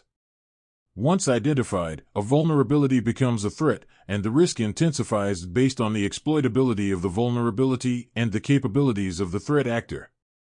By understanding these concepts and prioritizing vulnerability management, organizations can significantly reduce their cybersecurity risk posture. In the world of cybersecurity, understanding the why behind an attack is just as important as understanding the how. This lesson will delve into the motivations that drive threat actors and explore the methods they employ to achieve their goals through extortion, fraud, and political agendas. Threat actors come in all shapes and sizes, and their motivations can vary greatly. Here are some of the most common. Threat actors may target individuals or organizations to steal financial data or extort money through ransomware attacks. Deception is another key motivator. Threat actors may use stolen data to commit identity theft or create fake accounts for fraudulent purposes. Some attacks aim to cause chaos and disrupt operations. This could be motivated by revenge, competition, or a desire to sow discord. Nation-states may also use cyber attacks to sabotage critical infrastructure or cripple government services. Hacktivist groups use cyber attacks to promote a political or social cause. This could involve leaking sensitive information, defacing websites, or launching denial-of-service attacks to overwhelm a target's systems. Now, let's explore how threat actors achieve their goals through various means. Threat actors may exploit a vulnerability and steal sensitive data. They then threaten to expose this data publicly or sell it on the black market unless a ransom is paid. This is a common tactic in ransomware attacks, where attackers encrypt a victim's data and demand payment for the decryption key. Stolen data, such as credit card numbers or personal information, can be used to make unauthorized purchases or open fraudulent accounts. Phishing emails and social engineering tactics are common methods used to trick victims into revealing sensitive information. Political agendas. Hacktivists often use distributed denial-of-service attacks to overwhelm a target's website or server, making it inaccessible to legitimate users. They may also deface websites with propaganda or leak sensitive information to raise awareness about a cause. Understanding these motivations and methods is crucial for effective cybersecurity defense. By anticipating the why behind an attack, organizations can implement targeted security measures and mitigate the risks posed by different threat actors. Threat actors come in a range of skill sets, wielding varying degrees of sophistication in their attacks. Let's explore the spectrum, from the novice to the highly skilled, unskilled hackers, often teenagers or young adults with limited technical knowledge. Script kiddies rely on readily available tools and scripts found online. These tools often exploit known vulnerabilities, and script kiddies typically lack the understanding to customize attacks or evade sophisticated defenses. While the damage they cause might be limited, they can still disrupt systems and cause headaches. The hacker term encompasses a broader range of individuals with more technical prowess than script kiddies. Hackers can write their own scripts and exploit vulnerabilities, sometimes even discovering new ones. They may target specific organizations or individuals for financial gain, personal challenge, or ideological reasons. Their attacks can be more targeted and pose a significant risk. Nation-state actors are government-backed hacking groups with extensive resources and advanced capabilities. Nation-state actors often have access to zero-day exploits and employ highly skilled attackers. Their motivations can be political, military, or economic espionage. They target critical infrastructure, steal intellectual property, or disrupt operations of foreign governments or businesses. These attacks are often highly complex and pose the most significant threat to cybersecurity. By understanding the different skill levels of threat actors, organizations can tailor their cybersecurity defenses accordingly. Focusing on patching vulnerabilities and educating users can help mitigate script kiddie attacks. Cyber attacks have become a powerful tool for both organized crime and corporate competitors in today's digital landscape. Organized crime groups see cyberspace as a lucrative frontier. They can launch various attacks to steal financial data or extort money through ransomware. These attacks can target individuals, businesses, or even entire financial institutions. Cyber attacks can be used to disrupt critical infrastructure or businesses controlled by a rival. This can give them a competitive edge or weaken their rivals' operations. Businesses may use cyber attacks to steal intellectual property from their competitors. This stolen information can give them a significant advantage in the marketplace. Attacks can be used to disrupt a competitor's operations, hindering their ability to deliver products or services. This can damage their reputation and market share. Also, competitors may launch attacks to deface a rival's website or leak damaging information about their practices. This aims to tarnish their reputation and sway public opinion. Let's address the threats that can lurk within an organization itself, also known as internal threat actors. We'll explore how their actions, intentional or unintentional, can pose security risks, and delve into the concept of shadow IT, which can create vulnerabilities. Not all threats come from outside the organization. Internal threat actors are employees, contractors, or anyone with authorized access to an organization's systems and data who misuse that access. Some actors are malicious. These individuals deliberately misuse their access for personal gain or to harm the organization. Disgruntled employees or those facing financial difficulties might be more susceptible to malicious actions. Meanwhile, some employees who unknowingly compromise security due to negligence or lack of awareness. Clicking on phishing emails, falling victim to social engineering tactics, or using weak passwords are all examples of unintentional insider threats. Insider threats can be particularly damaging because they already have trusted access. They may have knowledge of security protocols and can bypass controls more easily than external attackers. Additionally, detecting malicious insiders can be challenging, as their actions may appear legitimate at first glance. Shadow IT refers to the unauthorized use of technology within an organization. This can include employees using personal devices for work purposes, downloading unauthorized software, or subscribing to cloud services without IT department approval. Shadow IT creates security vulnerabilities because these devices and services often lack the proper security controls in place. For instance, an employee using a personal device for work email might not have strong password protection or encryption, making it vulnerable to attack. Additionally, unauthorized cloud services may have lax security measures, putting sensitive data at risk. We can combat against this by regularly educating employees on cybersecurity best practices, including identifying phishing attempts, using strong passwords, and reporting suspicious activity. We can also implement strong access controls to limit access to sensitive data and systems based on the principle of least privilege. Data loss prevention solutions can help monitor and prevent the unauthorized transfer of sensitive data.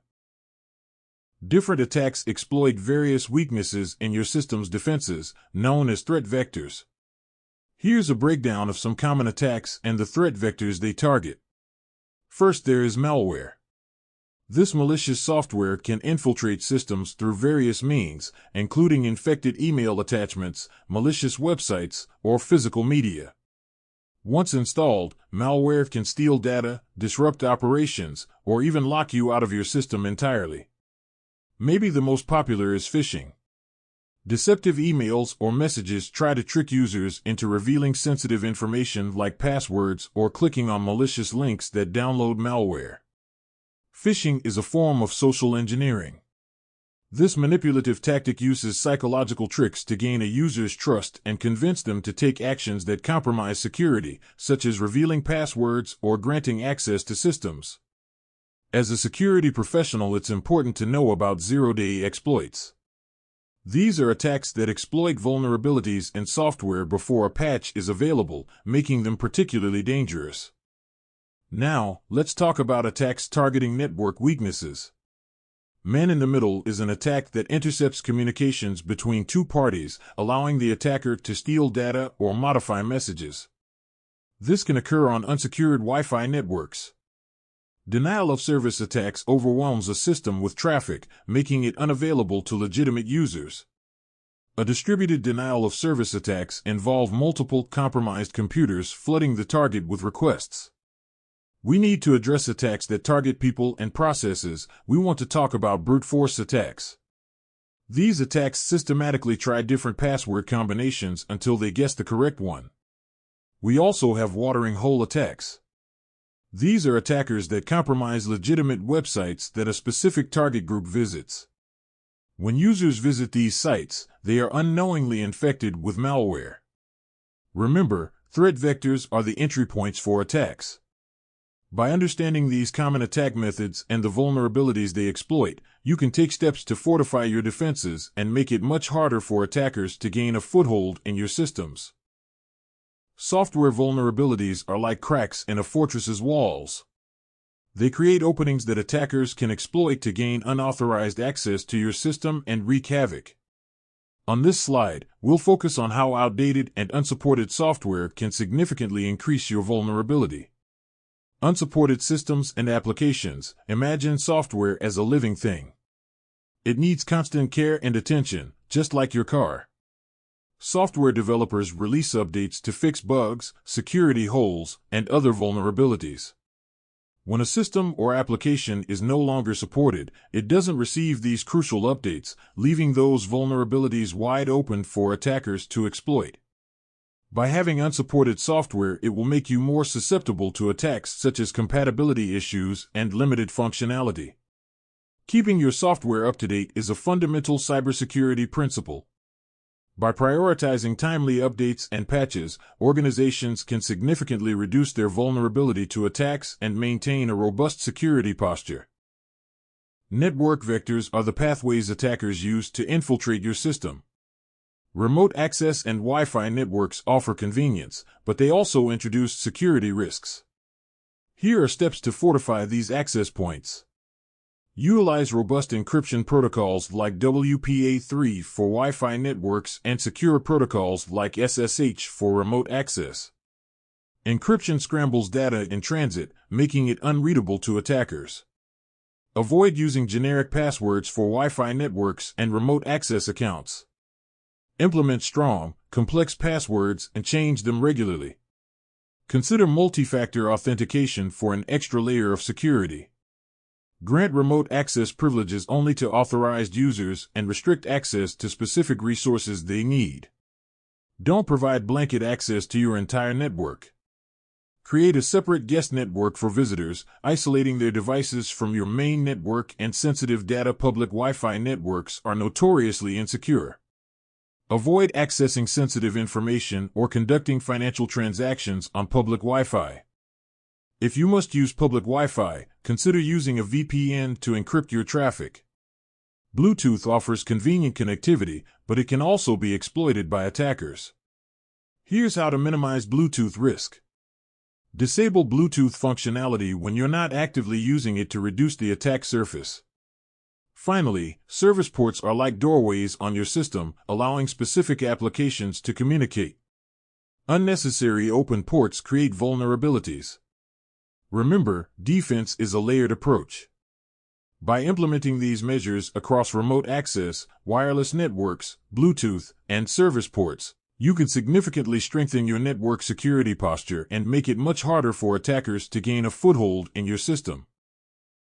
USB sticks and document files, seemingly harmless tools, can be cleverly weaponized by attackers to lure victims into compromising their systems. USB sticks offer a convenient way to transfer data.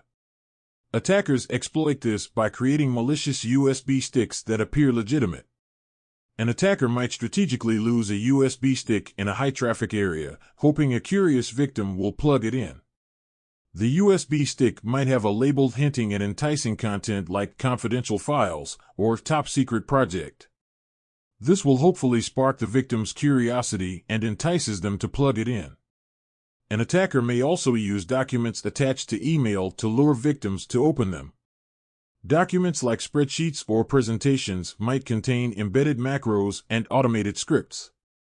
When the victim enables macros, these scripts can download malware, steal data, or manipulate the system. By understanding the tricks attackers use and remaining vigilant, you can significantly reduce the risk of falling victim to these deceptive ploys. Remember, a healthy dose of skepticism is key. If something seems too good to be true, it probably is. In cybersecurity, message-based vectors refer to communication channels that attackers exploit to deliver malicious content or manipulate victims. These messages can take various forms, but the core concept is that they act as a carrier for a cyber attack. Phishing and spam are both unwelcome intrusions in our inbox, but they have distinct purposes and techniques. Phishing is a targeted attempt to deceive victims into revealing sensitive information like passwords, credit card details, or personal data.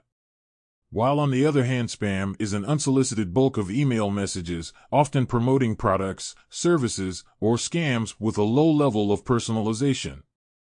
Phishing can be targeted or generic. Some phishing attempts personalize emails with your name or other information to appear more convincing. However, mass phishing campaigns might use generic greetings and templates. By understanding the key differences between phishing and spam, you can be more vigilant and protect yourself from these cyber threats. Always be cautious of unsolicited emails, don't click on suspicious links or attachments, and be wary of emails that create a sense of urgency or pressure you to act. A supply chain attack refers to the potential weaknesses in the various stages a product or service goes through before reaching the end user. Attackers can exploit these vulnerabilities to gain unauthorized access to a target organization's systems or data. Attackers can tamper with software during development or introduce malware into updates. A famous example of this is the SolarWinds supply chain attack of 2020. Attackers can infiltrate a vendor's system and inject malicious code into software updates, products, or even physically tamper with hardware. Once in the system, this code can then be used to launch attacks on the vendor's clients. Imagine a fortress of firewalls and encryption guarding our digital treasures. Social engineering, however, possesses a master key. It's our inherent desire to be helpful and our ingrained trust in authority. It exploits these chinks in our emotional armor, tricking unsuspecting users into granting access or spilling secrets that no firewall can prevent. Think of it this way: security is a chain, and social engineering preys on the weakest link, which is people. A single manipulated click on a poisoned link can render the most formidable security system powerless. Social engineers are the chameleons of the cyber realm, constantly adapting their tactics. They morph into familiar figures, donning the masks of IT personnel or colleagues to gain our trust. They weave urgency and scarcity into their tales, creating a sense of panic that clouds our judgment. Imagine frantic warnings of compromised accounts or fleeting offers that vanish like smoke. Fear itself becomes their tool, wielded like a serpent's hiss, threatening job security or legal retribution to force compliance. This ever-evolving serpent sheds its skin, constantly refining its methods. It devours current events and social trends, spinning them into believable narratives. It may target specific individuals or tailor its approach to the unique culture of an organization, like a master mimic blending into its surroundings. Typo squatting, also known as URL hijacking, is a deceptive trick in the digital world that preys on our misspelling mistakes. Imagine you're on a quest for buried treasure online, but instead of a map, you have a website address. Typo squatters take advantage of common typos and register domain names that are slightly misspelled versions of popular websites. Before setting sail on your online adventure, take a moment to double-check the website address you're entering. Make sure it matches the intended website exactly, letter for letter. While typos happen, being mindful of your typing can help avoid falling into the typo squatting trap. Slow down and pay attention to the letters you're hitting on the keyboard. By being aware of typo squatting and taking precautions, you can navigate the digital world with more confidence, ensuring you reach your intended online destinations and avoid any hidden dangers lurking behind misspelled addresses. Watering hole attacks present a cunning and targeted approach. Like a predator lying in wait near a watering hole frequented by specific prey, attackers exploit trusted websites to compromise targeted users. The initial phase involves meticulous reconnaissance. Attackers meticulously identify websites frequented by a designated user group. This could be an industry news site popular with a specific profession, a forum utilized by a particular organization's employees, or any website that fosters a sense of trust within a targeted demographic. Once the target website is identified, attackers leverage various techniques to compromise its security. This may involve exploiting existing vulnerabilities within the website software or employing social engineering tactics to manipulate website administrators. With the website compromised, attackers then introduce a malicious payload. This could be malicious code designed to exploit vulnerabilities on the user's device or phishing tactics disguised as legitimate downloads. When unsuspecting users visit the compromised website, the malicious payload is triggered. In some instances, a drive-by download infects the user's device without their knowledge. Alternatively, phishing tactics may lure users into downloading malware disguised as legitimate software. Organizations can bolster their defenses by educating employees on the risks associated with watering hole attacks. This empowers users to exercise caution regarding unexpected downloads, especially on websites they visit the most.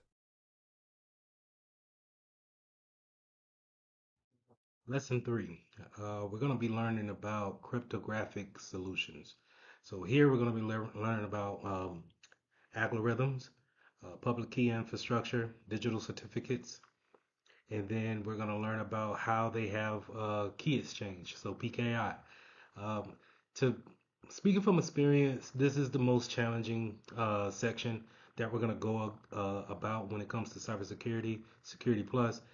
Just kind of, it's a lot to take in. So please rewatch this lesson if need be, and just take notes wherever you can. Please, if I'm not speaking directly towards that the slide there, pause the video, read the sections that I have in those slides, where I may be explaining it, but I may not be taking the exact note that I have written out in the slide. So please, if that helps you in any type of way, just pause at any time and then read the section that I have there, and then let's move forward with this section. It's a challenging section, but it's good to know, just to know that the whole internet is really based off of how we are communicating securely with each other. And we can't do really none of that without encryption, algorithms, and then how do we pass things back and forth using PKI. So let's jump into it. Before we get started, we need to go over a couple of things. You're going to hear me say some phrases over and over again. And so that we're clear and I don't lose anybody, let's go over those phrases. So you'll hear me say plain text and then ciphertext. So plain text is things that we can read. They are showing up whenever we sniff the network. They're not encrypted in any type of way. It's plain text. So that's how we're gonna pronounce that word, and then that's how the context that we'll use it in. Ciphertext being the opposite, it'll be encrypted, unreadable. So if we're sniffing the network, we're gonna get some gibberish back, and that gibberish that we see is going to be ciphertext because that's what encryption does to your data as you're moving it across the network. So to go back to plain text, if we're moving that same data across the network and it's plain text, then I should be able to sniff that network and then see it. So if you're moving your password across the network in plain text, I should be able to see that password. Same thing as if you were to move a certain message in plain text, I should be able to see that if I'm sniffing the network. Ciphertext, not. It has an encryption to it, and it's encrypted to the normal sniffer. All right. When I say normal, it is possible to take that same encryption, and then if I had the algorithm and then the key, then I can reverse engineer it and then change it from ciphertext to plain text. Okay. So I already said the word algorithm. Algorithm is a mathematically a mathematic problem that allows us to take plain text and change it into ciphertext. So the algorithm could be nothing like your algebra that you learned back in high school. It's more sophisticated than that, and it's already pre-done for you.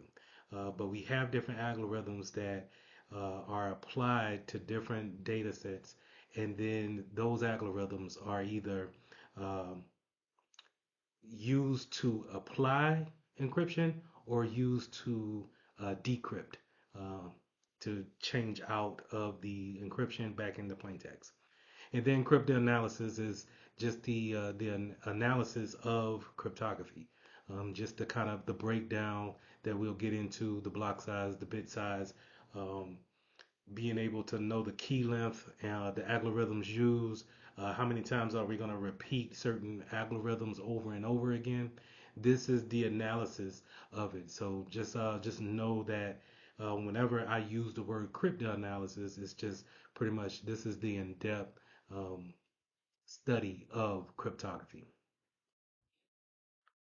In addition to those terminologies, um, in encryption, you also hear these characters brung up in a storyline, and they want to communicate securely to each other, but you have a adversary kind of sniffing the network, and I want to bring them to your attention as well.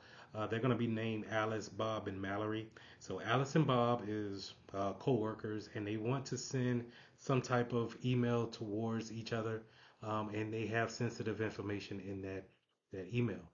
And in order to do that, they want to securely transport keys from one individual to the next.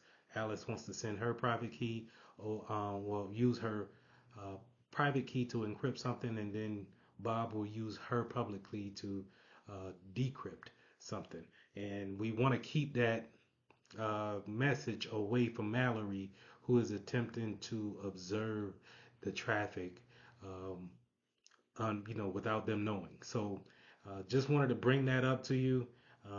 This will be a perfect time for you to pause the video and then read everything that I have there. But I just wanted to summarize those characters to you because even if you watch other videos, they may bring these characters up, and so that you're not lost and thinking that they have something to do too with cryptography. They're just kind of a well-known example that we use for day-to-day operations when it comes to PKI systems and sending encrypted messages back and forth.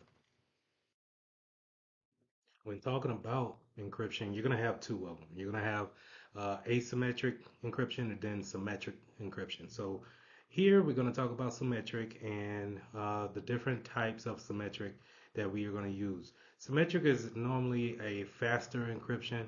So that process that we're going to use to take that plain text, turn it into an encrypted text, and then send it across the network, it's typically faster with a symmetric encryption.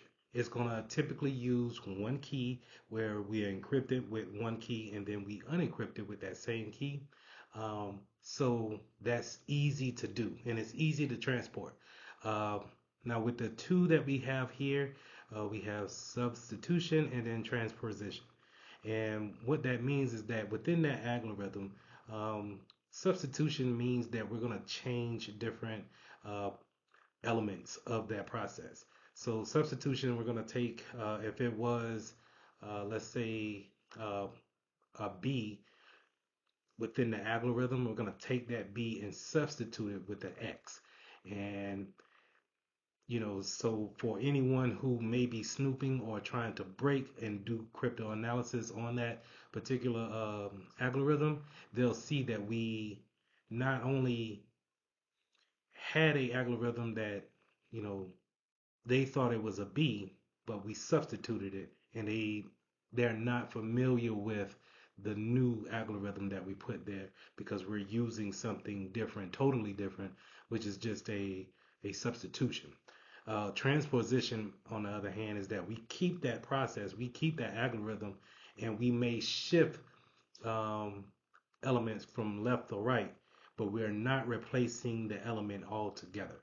So the best way I can really put this into a visual is when you think about I think about a algebra problem where it has a plus b equals c. In substitution, we're going to take that b out and we're going to say a plus d equals c. And so now it changes up that whole problem, right? Whereas transposition, we're going to say A plus B equals C, and we're going to use a transposition algorithm where they're just going to shift that A to the B and shift the B to the A, but it still equals C. Okay, so I hope that was a good breakdown of how we're using symmetrical encryption. Remember, symmetric encryption is going to be a faster encryption, something that we use for streaming in the real world, streaming videos, things of that nature, and over a encrypted network. So it's a quicker encryption versus asymmetric, and we'll get into asymmetric later. In this diagram here, you see what I was explaining in that last slide is that in symmetric algorithms, we're going to use that same key. It's just the problem is that when Alice wants to communicate with Bob, she's going to have to give him that key. And then when you think about it in the real world, how am I supposed to give you a key securely? You understand? So do I walk down to your office and give you that key? Yeah, that's possible. That's possible, right? But say if you live in a different city, a different county, do I call you over the phone and give you that key, and then encrypt it and then let you unencrypt it once I give you after the phone call? Is that so secure? Mallory may be listening on the outside of my office, copying down the phone call that we're having. So that could be it's feasible, right? It's just not efficient. And so when we're thinking about on a one-on-one scale, it's easy to have one key and then we share that key however we want to share that key. But a lot of times when we're working with um, hundreds of people, if not hundreds more of external people, we need to have more keys if we're going to and talk securely. Okay, so this is where asymmetric could come into play, where asymmetric is more secure and it's more scalable than symmetric keys. Symmetric algorithms. So just keep that in mind. That's going to be very, very. I'm pretty sure that's going to come up somewhere, somehow. That symmetric is good and fast, but it's not scalable. So it's not necessarily you don't want to use that for, let's say, 100 people, because when you think about it, everybody's going to need a key for every message that they will want to send out, and then you will need to make sure that you have a process to give those keys out in a secure manner as well. So every algorithm is going to use a key in order to make that algorithm more secure. So a lot of times you'll hear me say that we have algorithms, but then they have keys within them that make them unique. And that's an important part when it comes to making sure that we have some type of security and that other people know what type of algorithms that we're using, but they don't need to know the keys on which we are making those things secure. So think of it like, it's what makes your algorithm unique to your business. So it's it's a often practice that the key length be lengthened as well as salted, having a variety of things put into it in order to make it even more unique. And the reason why we want to make these things unique is because we want to increase the factor of it not being guessable. So whenever someone is trying to hack that encryption, that algorithm, they can know the algorithm. That's fine. If it's a RSA algorithm, that's fine. But if they don't know